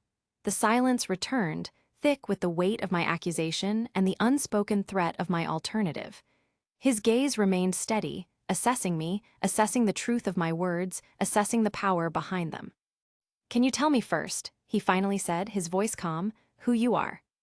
"As I said earlier," I replied, sticking to the script, "this is not necessary. Also, I can't tell." Internally, I knew the real reasons were complicated. I was a shield hero from another universe. 2 shields couldn't coexist in the same universe or something like that. That's why my original shield wasn't on my wrist when I arrived here. It was. Integrated differently, maybe, or held back. I didn't have the physical shield, but the system was still there. And in return for that, and for being dropped into this cosmic mess, the god had given me something else. Special buffs. Ones that only worked in other universes, not my own. Raw power boosts, speed, reflexes, the kind that let me dodge dragons for days and dismantle mine effortlessly. And this. This unlimited teleportation within this universe, using the multiversal pass. And this is an amazing thing. I didn't need to visit a place first, didn't need a trace, didn't need to calculate distances. Just think of the location, focus, and I could be there. Instantaneous travel. Anywhere. A damned useful ability for a hero who attracted problems and needed to be everywhere at once. The king's eyes narrowed slightly, sensing my refusal, sensing the power I wasn't explaining. He shifted on his throne, a subtle reminder of his position. "The way you are threatening the king of a country like Melremark," he said, his voice gaining a touch of cool steel, "I hope you have thought about its consequences." He wasn't Altcray, but he was still a king. He had his own power, his own limits. "It seems," I said, dismissing his subtle display of authority, "you have a lot of time to talk about useless things." My mission wasn't about power posturing with kings. It was about fixing Neofumi's life. And that required his cooperation or his removal from the equation. He held my gaze for another moment, then seemed to make a decision. The steel in his voice softened slightly, returning to that pragmatic tone. "All right," he said. "I talk about important things. Listen, I am going to be very busy for a few months." His expression grew serious, acknowledging the larger crisis looming over the world, the waves, the summoning, and you must know the reason for it. He assumed my knowledge of the upcoming waves, the core reason for summoning the heroes. So, he laid out his terms, pragmatic, logical from his perspective. "If you want to prove S.H.I.E.L.D. heroes' innocence in front of the whole country, in my presence, then you will have to wait. Wait until the immediate crisis passed, until he had time to deal with this internal political firestorm. Months. Months, Neofumi couldn't wait months. Soldiers were hunting her. Mine was still out there, physically healed but mentally shattered, likely wanting revenge. She needed her name cleared now. She needed safety now. "How about," I countered, stepping slightly forward, cutting through his time frame, "we finish this tomorrow itself?" He stared at me. Utter disbelief flooded his face, shattering his composure for the first time. "Are you crazy?" he sputtered, rising slightly from his throne. "Tomorrow, it will take 2 weeks to get to Melremark from here." He was here, presumably at some outlying castle or meeting point for the country representatives. Getting back to the capital, to the heart of his power base where a public declaration could be made, would take time. Conventional time. "Don't worry," I said, my expression flat, delivering the mic drop. "I can take you there, at this instant." The implications of that statement hung in the air. Instantaneous travel, across the country, bypassing all his defenses, all his preparations. His eyes widened, staring at me, then at the empty space around us where guards should have been, where walls should have been a barrier. He wasn't just dealing with a S.H.I.E.L.D. hero from another world. He was dealing with something else entirely. Something that didn't play by the rules of his reality. The negotiation had just taken a very sharp, very unexpected turn. Chapter 75, The Mark of Truth. Neofumi's pav, tilde. The sound of my laughter, sharp and cold, echoed through the silent hall. The court stirred, a wave of confused whispers washing through the nobles and knights. They looked between the king, me, and the trembling figure beside me, uncertainty clouding their faces. "Hey king," I said, my voice cutting through the murmurs, still holding that edge of mockery. "Sorry, but I'm not in the mood for jokes, so can you be a bit serious?" Their method of trial was laughable in its flawed premise. Beside me, her hand still clutching mine, Neofumi spoke, her voice quiet but clear. "Don't worry, Mr. No-Name," she said, addressing me but intended for the court. "I have no problem with this." My internal monologue recoiled. Oh, really? After everything she'd been through, the public shaming, the terror, the attempted violation, the sheer degradation of it all. She was willing to stand here and expose herself to that final indignity in front of the world, just to prove her innocence to them. It was a horrifying kind of courage, born of a world that had broken her spirit but not her will to survive. And the underlying idiocy of it all, even bigger than her willingness to endure this, was the fact that a slave mark cannot be placed on a hero. Not without their explicit consent, freely given, and not without significant modifications to their very system interface, modifications this world system was clearly not set up for with its summoned heroes. They didn't own us, not like that. We weren't chattel to be marked and controlled by their petty magic. But of course, these people wouldn't know this. They lived by their world's rules, their understanding of magic. They saw the shield hero as a tool, a problem, something to be controlled. And the slave mark was their tool of control, their method of extracting truth from those they deemed beneath them. "All right, put the slave mark on the shield hero," the king said, his voice calm, ignoring my mockery, giving the order. A group of knights, grim-faced, started coming towards us, their movements precise, professional, towards Neofumi. "Stop, king," I roared, my voice exploding across the hall, filled with a sudden, intense rage that had nothing to do with my own suffering and everything to do with the sheer injustice and ignorance of these people. "Don't you even know that slave marks cannot be placed on heroes?" The knights froze. The courtroom fell silent again, a stunned quietness descending. Everyone started whispering to each other, their eyes darting between me, the king, and the advancing knights. A fundamental rule openly challenged. The king's composure wavered slightly. He looked at me, his expression questioning. "No," he said, his voice steady, but with a hint of disbelief, "I really don't know that. I don't even know if what you said is true or not." He wanted proof. He wouldn't take my word for it. A pragmatic king. "Absolutely," I said, stepping slightly forward, my gaze sweeping across the other three heroes and their parties. Their faces held confusion, disbelief, maybe a flicker of fear. They didn't know this either. "You can try putting a slave mark on any of the three heroes." I gestured towards them. "Right now, pick one." I let a smile spread across my face, not mocking this time, but utterly confident, daring him. "If I am proven wrong," I said, letting the challenge hang in the air, "I'll gladly offer my head to you. My life for the truth of this system rule, a bargain I knew I couldn't lose." The king looked at the other heroes, then back at me. His political mind was clearly weighing the implications. Disproving my claim publicly would discredit me. Proving it would shake the fundamental understanding of his world's magic and the hero's status. "We don't want your head," the king said, dismissing my offer, his voice regaining its authority. "Also, whatever is happening today is because of the shield hero. That's why," he was saying, trying to steer the narrative back, to place blame on Neofumi, to justify their actions, but I cut him off. His attempt to minimize her suffering, to frame her as the cause of this scene. The rage I held for mine and the queen, for the system that allowed this, boiled over.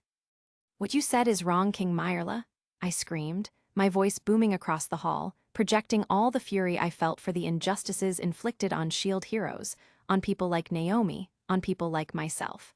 My focus wasn't just on the king anymore, it was on the entire system that allowed this. "Whatever is happening today is because of your son. And not only that, your son tried to rape a hero and then deceived the entire country." The court erupted in a fresh wave of gasps and murmurs. Rape, deceived the country, these were not the public accusations mine had made, these were the real ones. "Have you even thought," I continued, my voice raw with outrage, "about how much trouble, how much pain, the shield hero must have gone through because of you people? Not just the king, the queen, who was clearly complicit, mine, the architect, the system that enabled it." Beside me, a small hand grabbed my arm. Neofumi. She held me tightly, trembling, trying to quiet me, her face a picture of fear mixed with desperate resolve. She was afraid of my outburst, afraid of the consequences, but she was trying to stop me, trying to shield me, in her own way, from the backlash. A strange, twisted moment of protection from the person I was protecting. The king watched my outburst, his expression unreadable for a moment. The queen, however, was white with fury, her eyes blazing. "How can you say that mine did that?" the king asked calmly, cutting through my rage. He wasn't denying it outright. He was asking for proof. My accusation was based on Neofumi's word. "Because I trust the shield hero," I said, my voice firm, looking at Neofumi, who still held my arm. Her word against mine's, against the queen's. My trust in her against his duty to his family. The king looked between me and Neofumi, then back at the stunned court. He was weighing his options. My power was unknown. My claims were outrageous, but delivered with absolute conviction and backed by demonstrated abilities, teleportation, easily dispatching mine, knowing system rules. His son was incapacitated, his wife was furious, and the public might just believe the spectacle they were witnessing. "Very well," he said, his voice regaining a chilling authority. He looked at me, then turned to his knights. "Then we will find out right now what the truth is." His gaze swept across the kneeling knights who had attempted to advance on Naomi. Bring mine here. A different group of knights, those less directly involved in the previous scene, hesitated for a fraction of a second, glancing towards the queen. But the queen tried to protest, her voice sharp with alarm. Mine was her son, her heir. So what if he's scared of what happened yesterday? The king's voice rose, cutting off the queen's protest, filled with a sudden, surprising anger directed at her. Someone who behaves like that, he gestured towards where mine had been beaten, should be treated like this. He wasn't just being pragmatic. He was angry at mine, angry at the situation mine had created. Don't say that you trust a stranger more than your own son. Queen Altcray shrieked, her fury now encompassing me, the king, everyone who dared question her family. The king didn't say anything to her. He just looked at the knights, his gaze cold and absolute. Bring him. Soon, knights forcefully brought mine. He was awake, conscious, trembling, his eyes wide with terror, fixed on me. Leave me, he screamed, struggling against the knights holding him. Shut up, mine, the king shouted at him, his voice cracking like a whip. The knights forced mine to his knees before the platform. His struggles were pathetic. And then, grim-faced, they produced the tool, the slave mark crest, the magical ink. Mine's eyes widened further, focusing on the crest. Terror, real terror, not the feigned terror he'd shown earlier. And then they put the slave mark on him. On mine. On the charming prince, the golden hero candidate, on his chest. The symbol appeared, glowing faintly, a mark of ownership, of control, of truth extraction. The irony was thicker than dragon hide. The court was silent again, but the tension was electric. This wasn't the plan. The shield hero was supposed to be marked, not the prince. The king looked from mine, now kneeling, marked and trembling to me, standing beside Naomi, who still clutched my arm. All right, the king said, his voice calm, his decision made. He wasn't going to use this tool on Naofumi. He wasn't going to trust his son over a stranger, not without proof, and he clearly wasn't going to trust his wife's judgment. I'm leaving the interrogation to you, he stated, looking directly at me. Mine, the accuser, the villain, was now the accused, the tool, and I, the shield hero, the one he had tried to destroy, was now his interrogator. You can ask whichever question you want from him. The power had shifted completely. The tool of oppression was now turned upon its wielder. The trial wasn't about proving Naofumi's innocence anymore. It was about exposing mine's guilt, and I held the leash. A grim satisfaction spread through me. My rage had a purpose, my power had a target, and mine was finally going to pay. I tightened my grip on Naomi's hand, feeling her trembling stop, replaced by a quiet, trusting stillness.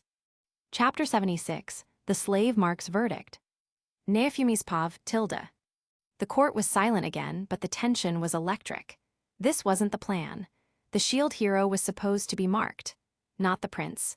Mine, kneeling there, physically healed but mentally shattered, marked, was living proof of how fundamentally I had derailed their little game. The king looked from mine, now kneeling, marked and trembling to me, standing beside Naomi, who still clutched my arm. All right, the king said, his voice calm, his decision made. He wasn't going to use this tool on Naomi. He wasn't going to trust his son over a stranger, not without proof, and he clearly wasn't going to trust his wife's judgment. I'll give you the job of asking questions, he stated, looking directly at me. Mine, the accuser, the villain, was now the accused, the tool. And I, the shield hero, the one he had tried to destroy, was now his interrogator. You can ask him whichever question you want from him. The power had shifted completely. The tool of oppression was now turned upon its wielder.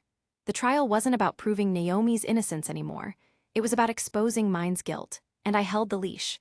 A grim satisfaction spread through me. My rage had a purpose, my power had a target, and mine was finally going to pay. I tightened my grip on Naomi's hand, feeling her trembling stop, replaced by a quiet, trusting stillness. She was safe, and mine was utterly, irrevocably mine. Stop, you all cannot do this to mine. A voice cut through the silence. Materasu, the spear hero of this world. He stood forward from the group of heroes, his face contorted in outrage, pointing at mine. The king's gaze shifted to him. Who is this girl? The king said, dismissing him entirely. How dare she interrupt? She is the spear hero, the queen spat out, her voice laced with venom. Whoever she is, the king stated flatly, his eyes returning to me, ignoring Mat-Asu completely. She has no right to speak in the middle of these matters. My own conversation with the king, disrespect included, apparently held more weight than the protests of his own summoned heroes. The irony.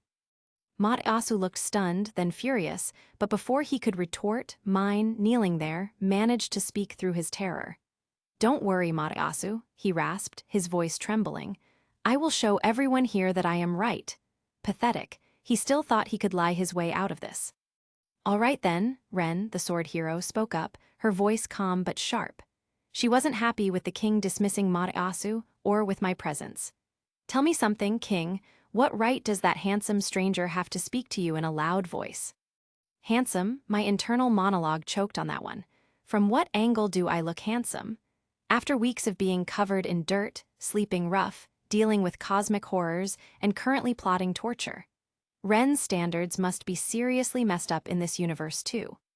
The king's gaze snapped to Ren, a cold glare. "You will not decide this," he stated, his voice hard. Ren fell silent, though her expression remained sharp. There is logic in what the sword hero said. I have been speaking disrespectfully to the king for so long, but the king is not saying anything to me, and when those two said a little something, the king shut them up.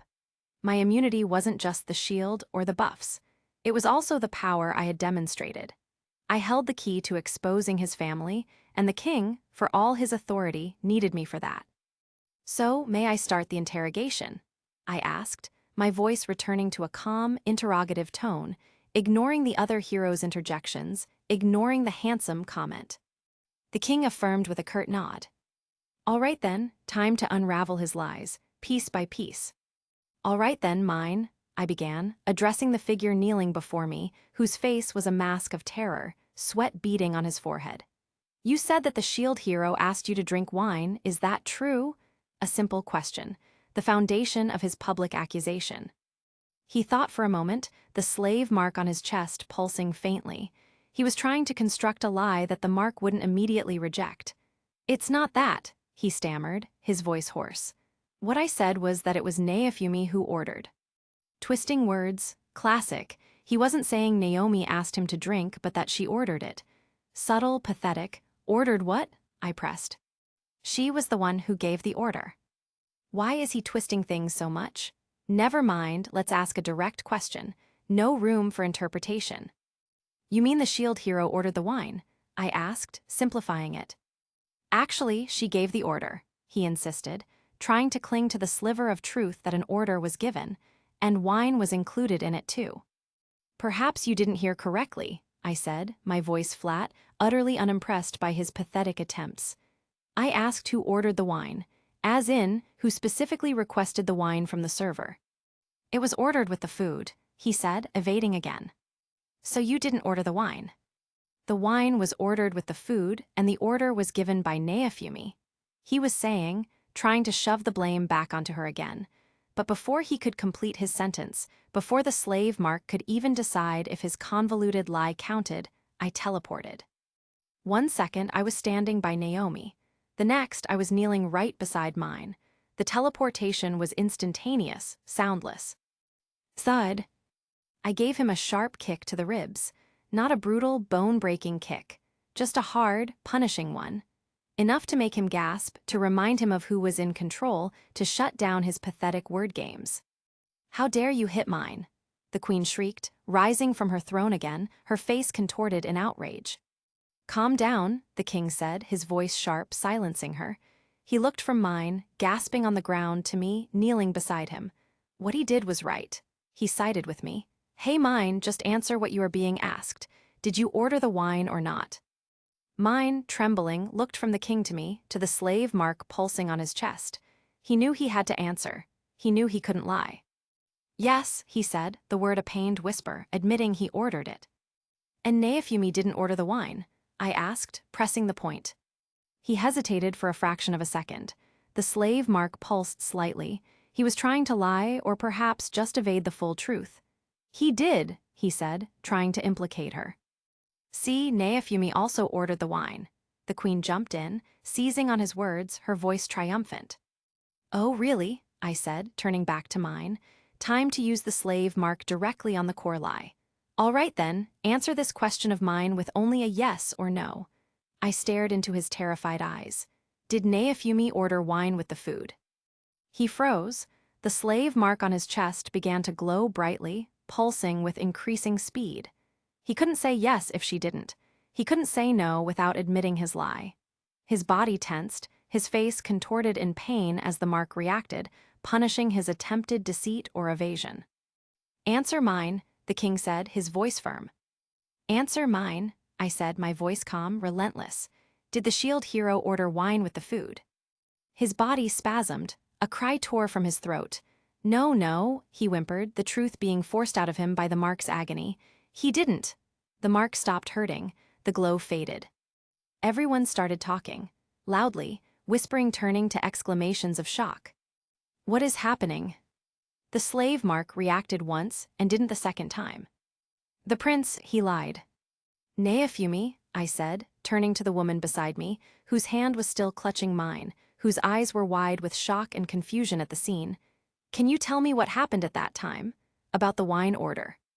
She looked at me, then at the murmuring crowd, then back at mine, who was staring at the ground, defeated. She seemed to gather herself. He asked me what I would order, she explained, her voice quiet but clear, carrying over the din. I said I didn't know, so he told me what to order. When the waiter came, I placed the order. Her version, simple, consistent. Is this true? I asked mine, looking at him. Mine flinched under my gaze, then under the faint throb of the slave mark, which seemed to anticipate his resistance. Yes, he said, the word forced out. It is true. Everyone started murmuring again, louder this time. The nuance was clear now. She ordered the wine because he told her to. His lie was unraveling. That's why the slave mark wasn't reacting when she spoke, because the order was given by the shield hero. But it reacted on mine because he was twisting the truth of his role in directing the order and placing blame on her. Next question, I pressed, not giving him a chance to breathe, moving on to the next part of his public accusation. Did Neafumi say that the night is still young? The seductive line he'd attributed to her. Mine froze again. The slave mark remained silent. He had realized. My tactic wasn't about whether a command was given, but about who initiated the action or the lie. His trick won't work again. He started, trying to use his previous evasion tactic. Mine give a complete answer. The king's voice was stern. You can answer with just yes or no if you want, I interjected, simplifying it, forcing a clear confession. I ask again, I looked at him, my voice cold, relentless. Did Neafumi say that the night is still young? Mine's body tensed. The slave mark pulsed faintly, threatening. No, he choked out, the truth forced from him. Then who said that? I demanded. His body convulsed. The mark flared brightly. It was me, he cried out, the full confession ripped from him by the mark's agony. Everyone was surprised after hearing that. Gasps rippled through the hall. The charming Lord Mine, the golden hero candidate, was the one saying suggestive lines, not the shield hero. I didn't wait. The momentum was mine. I kept asking. Rapid-fire questions, dismantling every single accusation he had made publicly. The false charges of theft, the fabricated story of the inn incident, the slanders against her character. 5 minutes later, Mine was a whimpering mess on his knees, forced by the slave mark to admit lie after lie, revealing his entire scheme piece by agonizing piece.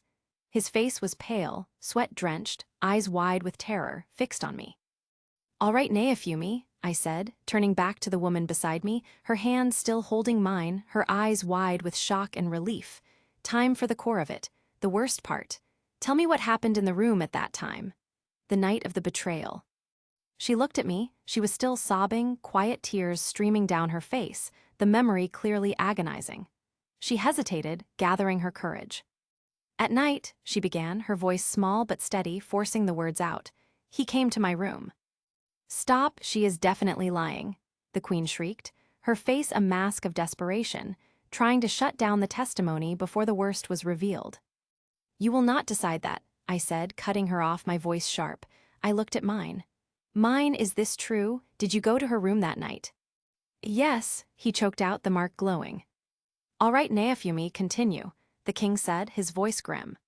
He said that he had never slept outside his palace, and that's why he was scared to sleep alone. she continued, forcing the words out, reliving the horror. I said that I would sleep downstairs and he could sleep upstairs, and he said that both of us should sleep upstairs. Stop, I interrupted, needing the specifics confirmed, needing his complicity undeniable. Mine is what she is saying correct. Did you propose you both sleep upstairs? Mine convulsed, whimpering, trying to resist, but the mark was absolute. Yes, he sobbed, the truth ripped from his soul. Silence, a heavy, horrified silence fell over the court. Everyone understood the implication. Mine wasn't scared, he was making a calculated move. All right, so the next question. The king's voice was cold now, devoid of any warmth towards his son. He looked at Mine. Did Neafumi seduce you? Answer with only yes or no, the king asked him. Mine froze, utterly. The slave mark on his chest pulsed furiously, burning brightly. He couldn't say yes, it was a lie, the mark wouldn't allow it. He couldn't say no, it would expose him completely. He just locked up, convulsing, whimpering, but silent. Answer mine, the king roared, his voice cracking with fury and frustration. Answer mine, I said, my voice low, relentless. Did the shield hero seduce you? Still nothing. The mark punishing his inability to answer, to either confess or maintain the lie. All right, next question, the king said, seeing his son's utter failure to answer. He changed the question, going for the core action. Did you try to take advantage of her? Answer with only yes or no, the king further asked. Mine's body seized up again. He was trapped. The mark wouldn't let him say no. He couldn't bring himself to say yes. He just hung there, trembling, silent, the mark a pulsing brand of his guilt. All right, the king said, his voice grim. I have got the answer to my question. Mine's silence, his inability to answer under the slave mark, was the loudest confession of all. The king looked from Mine to me, to Naomi. The trial, the public exposure of his son's depravity was complete. Now for the verdict. Shield hero, the king addressed Naomi, his voice softer now, acknowledging her status, her suffering. What do you want? What should be done with Mine? Putting the decision in her hands. After everything Mine had done to her, to Raphtalia, to her life, he was giving her the power to decide his fate. She started, her voice small, looking at Mine, then back at me. Huh? Why are you asking the shield hero about this? I interrupted, stepping forward slightly, my own anger flaring anew. This wasn't about her personal revenge. This was about justice, systemic justice. Shouldn't Mine face what the law dictates? Mine was a prince, a hero candidate. His crimes were treason, attempted rape, murder of Raphtalia, public deception. The law should handle this. Come to think of it, Mine should get an even greater punishment because he did something like this to a hero. I looked at Mine, still kneeling there, a figure of pathetic villainy. Oh, come on, don't tell me you want to save Mine, I finished, giving Mine another sharp kick for good measure. Mine gasped, flinching, but remained silent. The king watched me, his expression unreadable. He knew I was right about the law, he knew Mine deserved punishment, but he was still his son. I think you are right, the king said, acknowledging the legal and moral weight of my words, but it's normal for a king to protect his child. Besides, if the shield hero wishes, I will have Mine's head cut off right now, he said, an offer of absolute vengeance placed in Naomi's hand. A test. I think this matter should not be escalated further. Beheading the prince? That would cause chaos in this kingdom, maybe even politically damage the king. While Mine deserved it, throwing this kingdom into further turmoil right before the waves, it wasn't pragmatic. Hey, shield hero, I said, looking at Naomi, speaking low, for her ears only, lowering my voice from the roaring accusations. Now it's up to you what decision you make. I hope you make a well-thought-out decision that you won't regret later, I whispered to her, adding the weight of future consequences. Alrig, she was saying, her voice trembling, looking at Mine, at the king, at me. Remember, I interrupted gently, my voice still low, adding the crucial, pragmatic warning, the one that might sway her decision towards practicality over immediate vengeance. If that person survives and schemes again, which of course he will, then I won't be there to save you. I wouldn't be sticking around forever. My mission was here, but my life was in my own world. My decision is that, she said, taking a deep breath. She looked at Mine one last time, then back at the king. She had been through hell because of him. The choice was hers, life or death. It's best to kill him right now. My pragmatic mind supplied the most efficient, safest answer. Eliminate the threat permanently. Mine should be left alive. My eyes widened slightly. She chose mercy or pragmatism. Besides, she continued, her voice gaining a quiet strength, the king can give him whatever punishment he wants because only he knows what is best for his son. She deferred to the king's judgment, his authority, acknowledging his role, his burden as a father and a ruler. Neafumi, you have put me in a difficult position now, the king said, looking at me, a wry expression on his face. By leaving mine alive and putting the decision back in his lap, she had forced the king to act decisively, to punish his son adequately, or lose face completely in front of his court and the other heroes. That's right, now that everything is up to the king, he will have to give mine a befitting punishment, otherwise how will he be called a good king? Ha ha ha, I couldn't help it. A genuine laugh bubbled up, full of dark amusement and a surprising surge of pride. You made a good decision, Neafumi. It was complex. Mercy, or forcing the king's hand, either way it was a smart move, a survivor's move, but she was dumbfounded by my laughter. Hey, why don't you decide what punishment mine should get? The king said while looking at me, sensing my approval, perhaps wanting to deflect the difficult decision onto the stranger who had exposed everything. You really want that? I said while looking at him, a grin crept onto my face. Deciding the fate of the prince of a foreign nation, that was a power trip, a chance to truly dictate terms. Of course, he said, pragmatic as ever. Just don't kill him, the shield hero has forbidden that. Mine's life was spared, but his punishment was mine to decide. I thought for a while, what was the most fitting punishment? Death was too simple, eternal suffering, tempting, but time was limited. I leave this decision to you, I said, the grin fading, returning to a more serious tone. Forcing the king to act was the better long-term strategy for this kingdom's stability, for Naomi's potential future here. Since you are a great king, I am sure you will make the right decision. A subtle piece of flattery, a public acknowledgement of his authority, boxing him in. He had to make an example now. He started thinking, his expression grim, the weight of his decision settling on him. I think the rest of the process can happen without us, I said, turning from the king and the grim tableau of the court. My part was done, the truth was out. Mine was exposed and marked. Naomi was vindicated to the court at least. Her fate and mine's were now in the king's hands. I took a firmer grip on Naomi's hand. So, we will take our leave, I said, activating teleportation. The hall dissolved around us. The gasps of the court, the shocked faces, the kneeling figure of mine, the grim king, all vanished in a swirl of light and color. And then we were back, in the quiet forest clearing, the smell of pine, the sound of distant birds. I walked towards a clear spot of ground and sat down on the grass. She hesitated for a second and then sat beside me, her body touching me. Capitulo 77. Chapter 78, Farewell and the Gathering Storm. The warm morning sun dappled through the leaves, painting shifting patterns on the forest floor. Naomi and I sat there, a comfortable silence settling between us after the whirlwind of the capital. She was a few feet away, knees drawn up to her chest, occasionally glancing at me, then at the empty sky. I, too, was looking up, waiting. Ryu, he was supposed to be back by now. Naomi shifted, her gaze still worried. She was definitely on edge. The events of the trial, mine's forced confessions, the stark exposure of the slave Mark's power, and her own brave but terrifying decision had taken their toll. She was quiet, almost fragile. Her dependence on me, which had blossomed from pure necessity, was now palpable, a silent plea in her every glance. I knew I couldn't stay. He'll be here, I said, my voice cutting through her anxious silence. Ryu's not one to dawdle when he says he'll do something. She nodded, though the slight tremble in her hands belied her calm demeanor. He was very kind, she whispered, a faint blush on her cheeks as she thought of the massive dragon. It was endearing, really, the way this terrified girl found solace in a monstrous beast. We sat for a bit longer, the forest sounds filling the quiet. I knew what was coming. I had to leave. My mission here was largely complete, at least the part I could directly influence. Her innocence was established.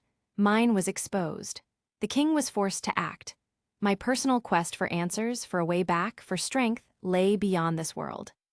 Will you leave now? Naomi asked, her voice barely a whisper, the question hanging heavy in the air. Her eyes, so often filled with fear or resolve, now held a deep, profound sadness. She looked at me like a lost child abandoned in a vast, indifferent world. My gut twisted. This girl, broken by her own world, had latched onto me, a complete stranger from another dimension, as her sole anchor. And I was about to cut that anchor. "Yes," I said, the word feeling rough on my tongue. "I have to. There are other things I need to do, other places I need to be." Her head dropped slightly, her shoulders slumping. The silence that followed was heavier than before, laced with her unspoken disappointment, her renewed vulnerability. It hurt to see, to know I was causing it, but I couldn't be her permanent protector. I had my own path, and staying would only hinder her own growth. A low rumble, growing in intensity, vibrated through the ground. A shadow fell over us. Ryu. He landed in front of us with a powerful beat of his wings, shaking the very trees, then settled into a crouch. His massive head dipped towards me. "Is your task done?" I asked, looking up at his enormous eyes. He rumbled an affirmative, a deep, satisfied sound. I knew what that task was. He had gone to find his own variant in this universe, to connect, perhaps to gather information about other dragons. It was something we'd discussed offhandedly while Naomi was asleep, a personal favor for allowing him to tag along. I didn't elaborate in front of Naomi, some things were better left unsaid. I stood up, dusting off my clothes. The moment of departure had arrived. "Well," I said, my voice trying to be firm, "I have to go now." Naomi gasped. Her head shot up, her eyes wide with a fresh wave of panic. She scrambled forward, grabbing my hand, her fingers surprisingly strong as they gripped my wrist. "No," she pleaded, her voice cracking. "Don't go, please." "What's wrong?" I asked, though I knew exactly what was wrong. Her fear of being alone. Her grip tightened. Where will you go after this?" she asked, desperation etching her features. Can I join you on your journey? Please, I won't be a bother, I can help." I looked at her earnest, hopeful, terrified face, and I knew the answer. "No," I said, the word a flat, definitive cut. "You can't." Her hand went limp on my wrist. Her eyes clouded over, glistening with unshed tears, her face crumpling into despair. The sadness was instant, profound. I felt like a villain, ripping away her last shred of hope. "There's no need to be sad," I said, trying to soften the blow, pushing the next part of my plan into action. "I'm leaving Ryu with you here. He'll train you." Ryu shifted, his gaze moving from me to Naomi. He let out a low rumble. Well, yeah. Even though I am a dragon, I couldn't leave a vulnerable girl alone like that." His words, of course, were for Naomi's sake. I knew the truth. Ryu wanted to stay here.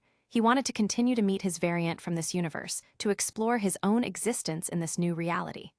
My allowing him to stay here wasn't out of altruism, it was a convenient overlap of our goals. I just grinned slightly, ignoring his feigned noble intentions. I patted Naomi's head once briefly, then pulled my hand from her grasp. "Goodbye, both of you," I said. As I turned, activating the multiversal pass, I saw them. Tears, glistening in Naomi's eyes, rolling silently down her cheeks. A single, crystalline drop of despair. And then the world dissolved. The forest, Ryu, Naomi, and her silent tears. All of it faded into the familiar shimmer of teleportation. In original universe. Melty's Pavitilde. My name is Melty Melremark, second princess of Melremark, and by some twist of fate, first in line of succession. Most of my life, I've been traveling with my mother, the Queen. It's her job to navigate the treacherous waters of international diplomacy, ensuring our kingdom doesn't stumble into war. My purpose on these journeys is to learn from her, to absorb the intricate dance of negotiations and veiled threats that keeps the world turning. About 2 months ago, everything changed. A strange phenomenon, dubbed the waves of destruction, began to plague our world. The first wave struck while Mother and I were still traveling. Before we could even consider going home, we were summoned to an international conference in Fabry, specifically to discuss these new, terrifying threats. We were slated to attend a panel on national defense, but the air was thick with tension, not cooperation. Our kingdom's unique ability to summon the holy heroes usually granted us significant diplomatic leverage. It was a card Mother often played with subtle grace. This conference was no exception. There was a lot of talk about the summoning ceremony itself, a peculiar show and tell where representatives from each country would observe how it was performed in different places. The first ceremony was to take place in Fabri, the host nation, but it was a catastrophic failure. The heroes never arrived. Mother, I remember asking, genuinely puzzled, why don't they hold the conference after the heroes have arrived? Wouldn't that make more sense? Mother sighed, a soft, almost imperceptible sound as she adjusted her fan. Some things are too difficult to decide simply pragmatically, Melty, she explained, her voice as calm as a summer breeze, yet full of underlying wisdom. Whether they be between people or between countries, the world wants a show of unity, even if it's a facade. So, every country was to attempt the ceremony, and we were expected to participate, even if just to demonstrate our supposed good faith. The facade cracked, however, when it became glaringly clear that Melremark had already performed the summoning ceremony without notifying any of the other nations. The world was already a complicated, hostile place before this happened. Our premature summoning was like throwing oil on a bonfire. It ignited a serious international dispute. Accusations, threats, and thinly veiled contempt filled every meeting room. Things spiraled rapidly after that. Assassins were sent after my mother, a chilling testament to the anger we'd provoked, and the conference itself descended into chaos. I couldn't help but feel it was Father's fault, and the church associates he surrounded himself with. But then, a creeping suspicion began to form in my mind. Perhaps my sister, Malty, had a hand in it too. Her ambition was boundless and her loyalty, debatable. You Melremark weasels, you want sole control over the heroes, is that it? A delegate from a rival nation roared, thrusting an accusatory finger at my mother. He was red-faced, veins bulging in his neck. Mother, ever the picture of composure, didn't flinch. She simply covered her mouth with her folding fan, her eyes calm and assessing. I was shocked when she responded, her voice as cool as ice. Would you like me to say that we aim to take over the world? What was that? The delegate sputtered, clearly caught off guard. Perhaps you mean to declare war against my country, which possesses all of the 4 holy heroes. Mother continued, her gaze unwavering, her voice gaining an almost imperceptible edge of steel. Think carefully about that. The delegate visibly deflated, his accusations dying in his throat. I knew my mother well enough to see past her calm exterior. Beneath that unflappable demeanor, she was deeply troubled. The strain of the negotiations, the accusations, the constant threats, all weighed heavily on her. Soon, she fell sick. A fever gripped her, making it difficult to swallow, yet she hid her discomfort with incredible willpower. She participated in every meeting, pushing the narrative that we summoned the heroes purely for our own protection. Her resilience, her unyielding dedication, filled me with immense respect. She had a willpower like no other. However, Mother conceded, her voice still strong despite her illness, depending on the conditions you propose, we are not opposed to sharing the heroes. Depending on the conditions, naturally. We can't trust you, another voice cried out. Is that so? Mother countered, her gaze sweeping across the room, challenging every delegate present. The world is in a deep crisis, and you would accuse my country of only protecting itself. Are there no other countries here that wish to pull ahead of the others? The accusatory speaker swallowed his response. Mother had cornered him. Then, with a flourish, my mother produced a report, a meticulously gathered document based on intelligence from her spies. It contained compromising information, secrets of other nations' ambitions. She turned the conversation on the most influential figure present. King Fabri, she said, her voice dripping with politeness, what do you think? To be honest, King Fabri was a truly disturbing man. He was immense, like a writhing ball of flesh, bloated and unsettling. He reminded me of some monstrous pig you desperately want to avoid. Ahahaha, King Fabri chortled, his voice a low, guttural rumble. Queen Melremark, you know very well what it is I desire. Yes, Mother replied, her face unreadable. All I need to do is agree to your conditions. The delegates around us were utterly shocked by the audacity of the conditions King Fabri proposed. I knew then that my mother had to make an incredibly difficult decision, one that went against her personal principles, to satisfy his demands. She had walked a very difficult path to get to these negotiations, sacrificing much to preserve peace. Very well then, she announced, her voice firm. All of your great nations will send envoys to Melremark. They will meet with the heroes, respect the wishes of the heroes, and the heroes will accompany them back to your lands. The delegates all nodded along with my mother, a palpable sense of relief washing over the room. This tense, difficult truce was brokered just a few days after Melremark had secretly summoned the heroes. A week later, however, the outcome surprised all of us, including me. All 4 of the heroes had declined to meet with the envoys. That's not what we agreed to, one delegate exploded, his face turning purple. The various countries had all been making extensive preparations for the heroes' supposed visits, expecting their diplomatic boon. Now they were furious, and the blame, naturally, fell back on my mother. Mother remained calm. It seems that the heroes have discovered a disease within our kingdom, she stated, her voice a calm balm over the rising anger, and they are currently making efforts to expunge it. They need a little more time. It was a plausible lie, one that shifted the focus, even if just for a moment. You liar, a representative of Siltvelt, the demi-human nation, jumped up on his table in anger.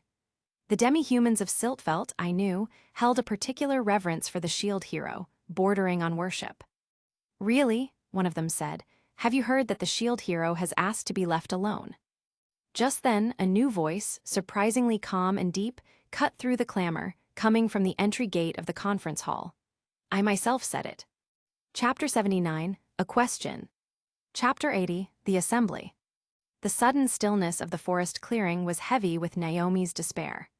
I watched her face crumple, the look of crushed hope making me feel, momentarily, like the villain she needed me to be.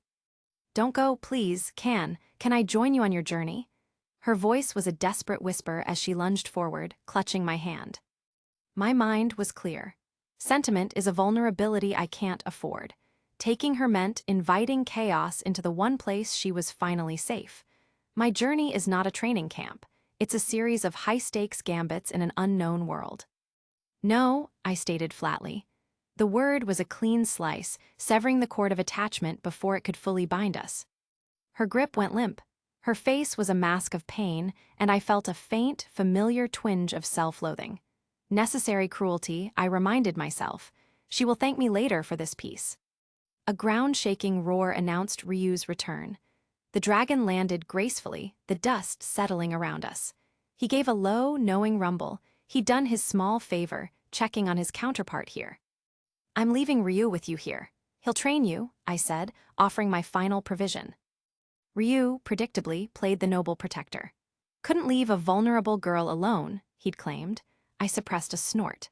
The dragon simply wanted to exist in a universe where one of his species is alive, and he knows where she is, and without constant threat of me absorbing his essence.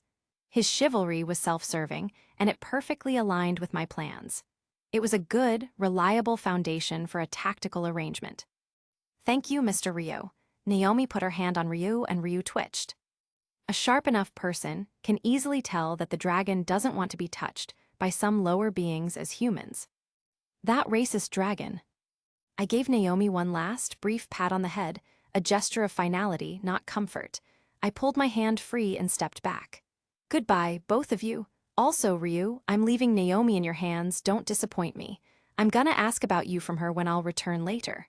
I made sure Ryu not leave Naomi alone. Ryu nodded. I activated the multiversal pass. The world dissolved into a shimmering wash of light. The last image burned into my vision was Naomi's silent tears, glistening on her cheeks. A profound sadness, beautifully painful, and instantly filed away under sacrifices for survival. My task here was done. I had saved her life, cleared her name, and left her a dragon ally and a clear path to strength. I had no regrets about the decision, only the necessity of its execution. I reappeared in a flash of light. I was back in my own timeline, 2 days after I had last left. My first thought was Raphtalia and Philo. I ran a quick mental check. Safe with Sadina, training should be progressing well.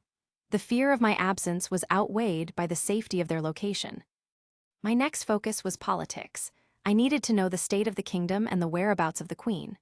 I went to Fitoria and told her to teleport me where Queen is. She teleported to a small town near the capital of a different country. I used the few gold coins I had left to buy information.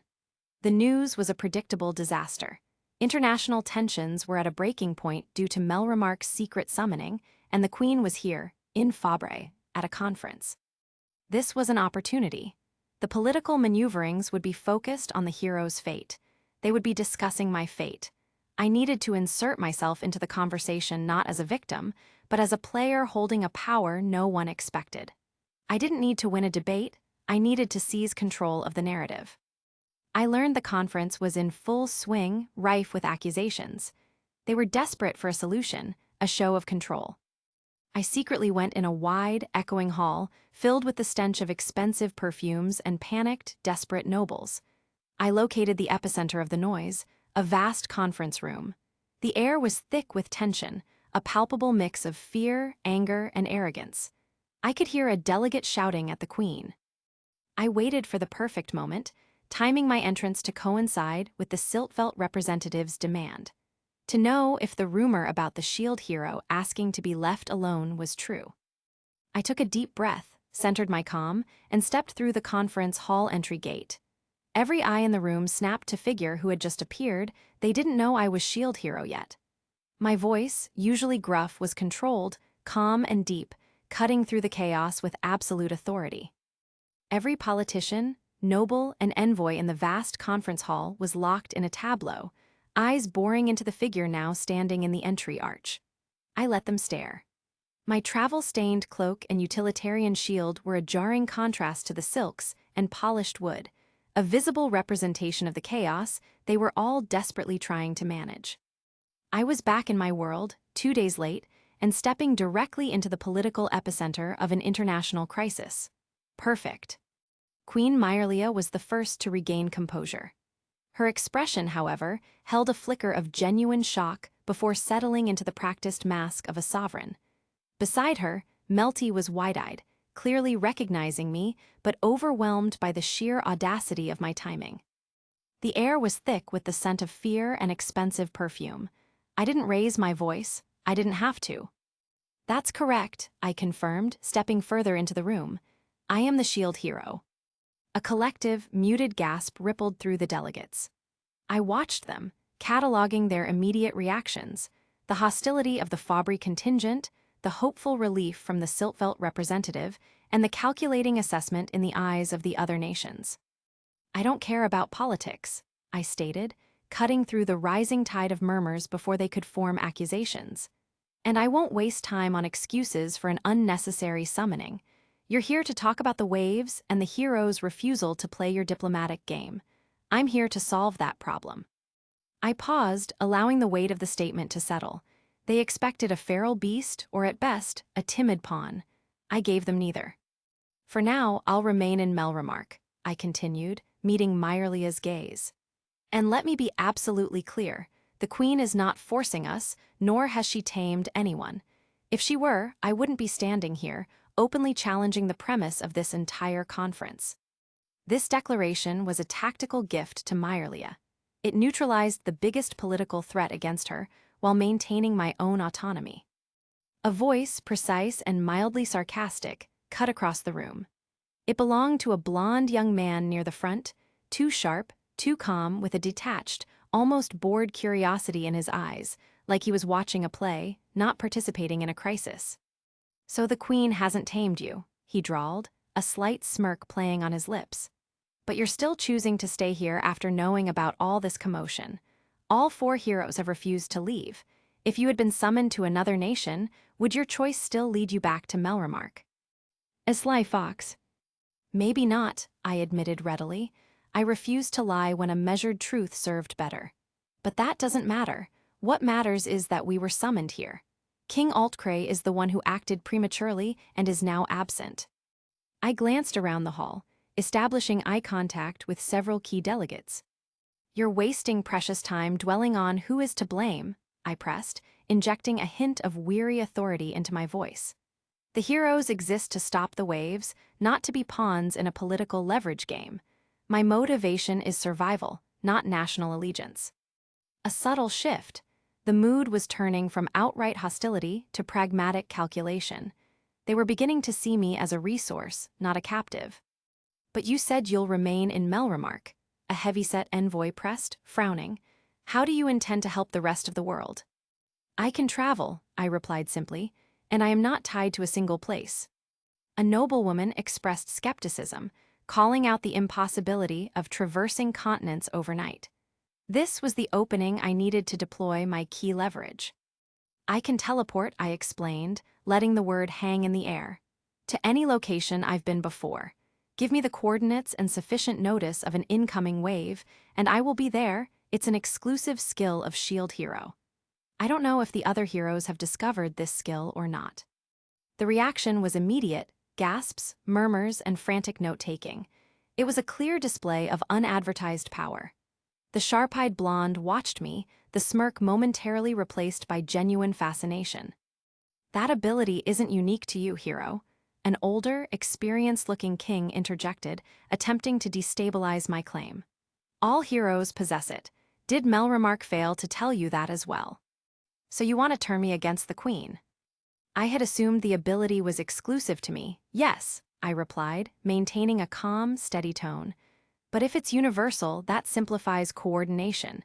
It means all four of us can respond to a global threat, not just a national one." Again, the facts change, but the objective remains the same: stop the waves. This diffused the political point. I used their attempt to corner me as a reason for international cooperation. "So you'll only appear when there's a wave, then?" the sharp-eyed blonde asked, leaning forward with renewed interest. "That's the plan," I affirmed, my voice final. "I am not a ruler, a general, or a diplomat. I am a fighter. My role is to fight. The rest," I paused, looking directly at the assembly of leaders, "is for the world's leaders to handle." Ongoing. This audiobook is in progress and stopped at chapter 80. Xuanhuan members can request an update in the following update request post or by sending me a message.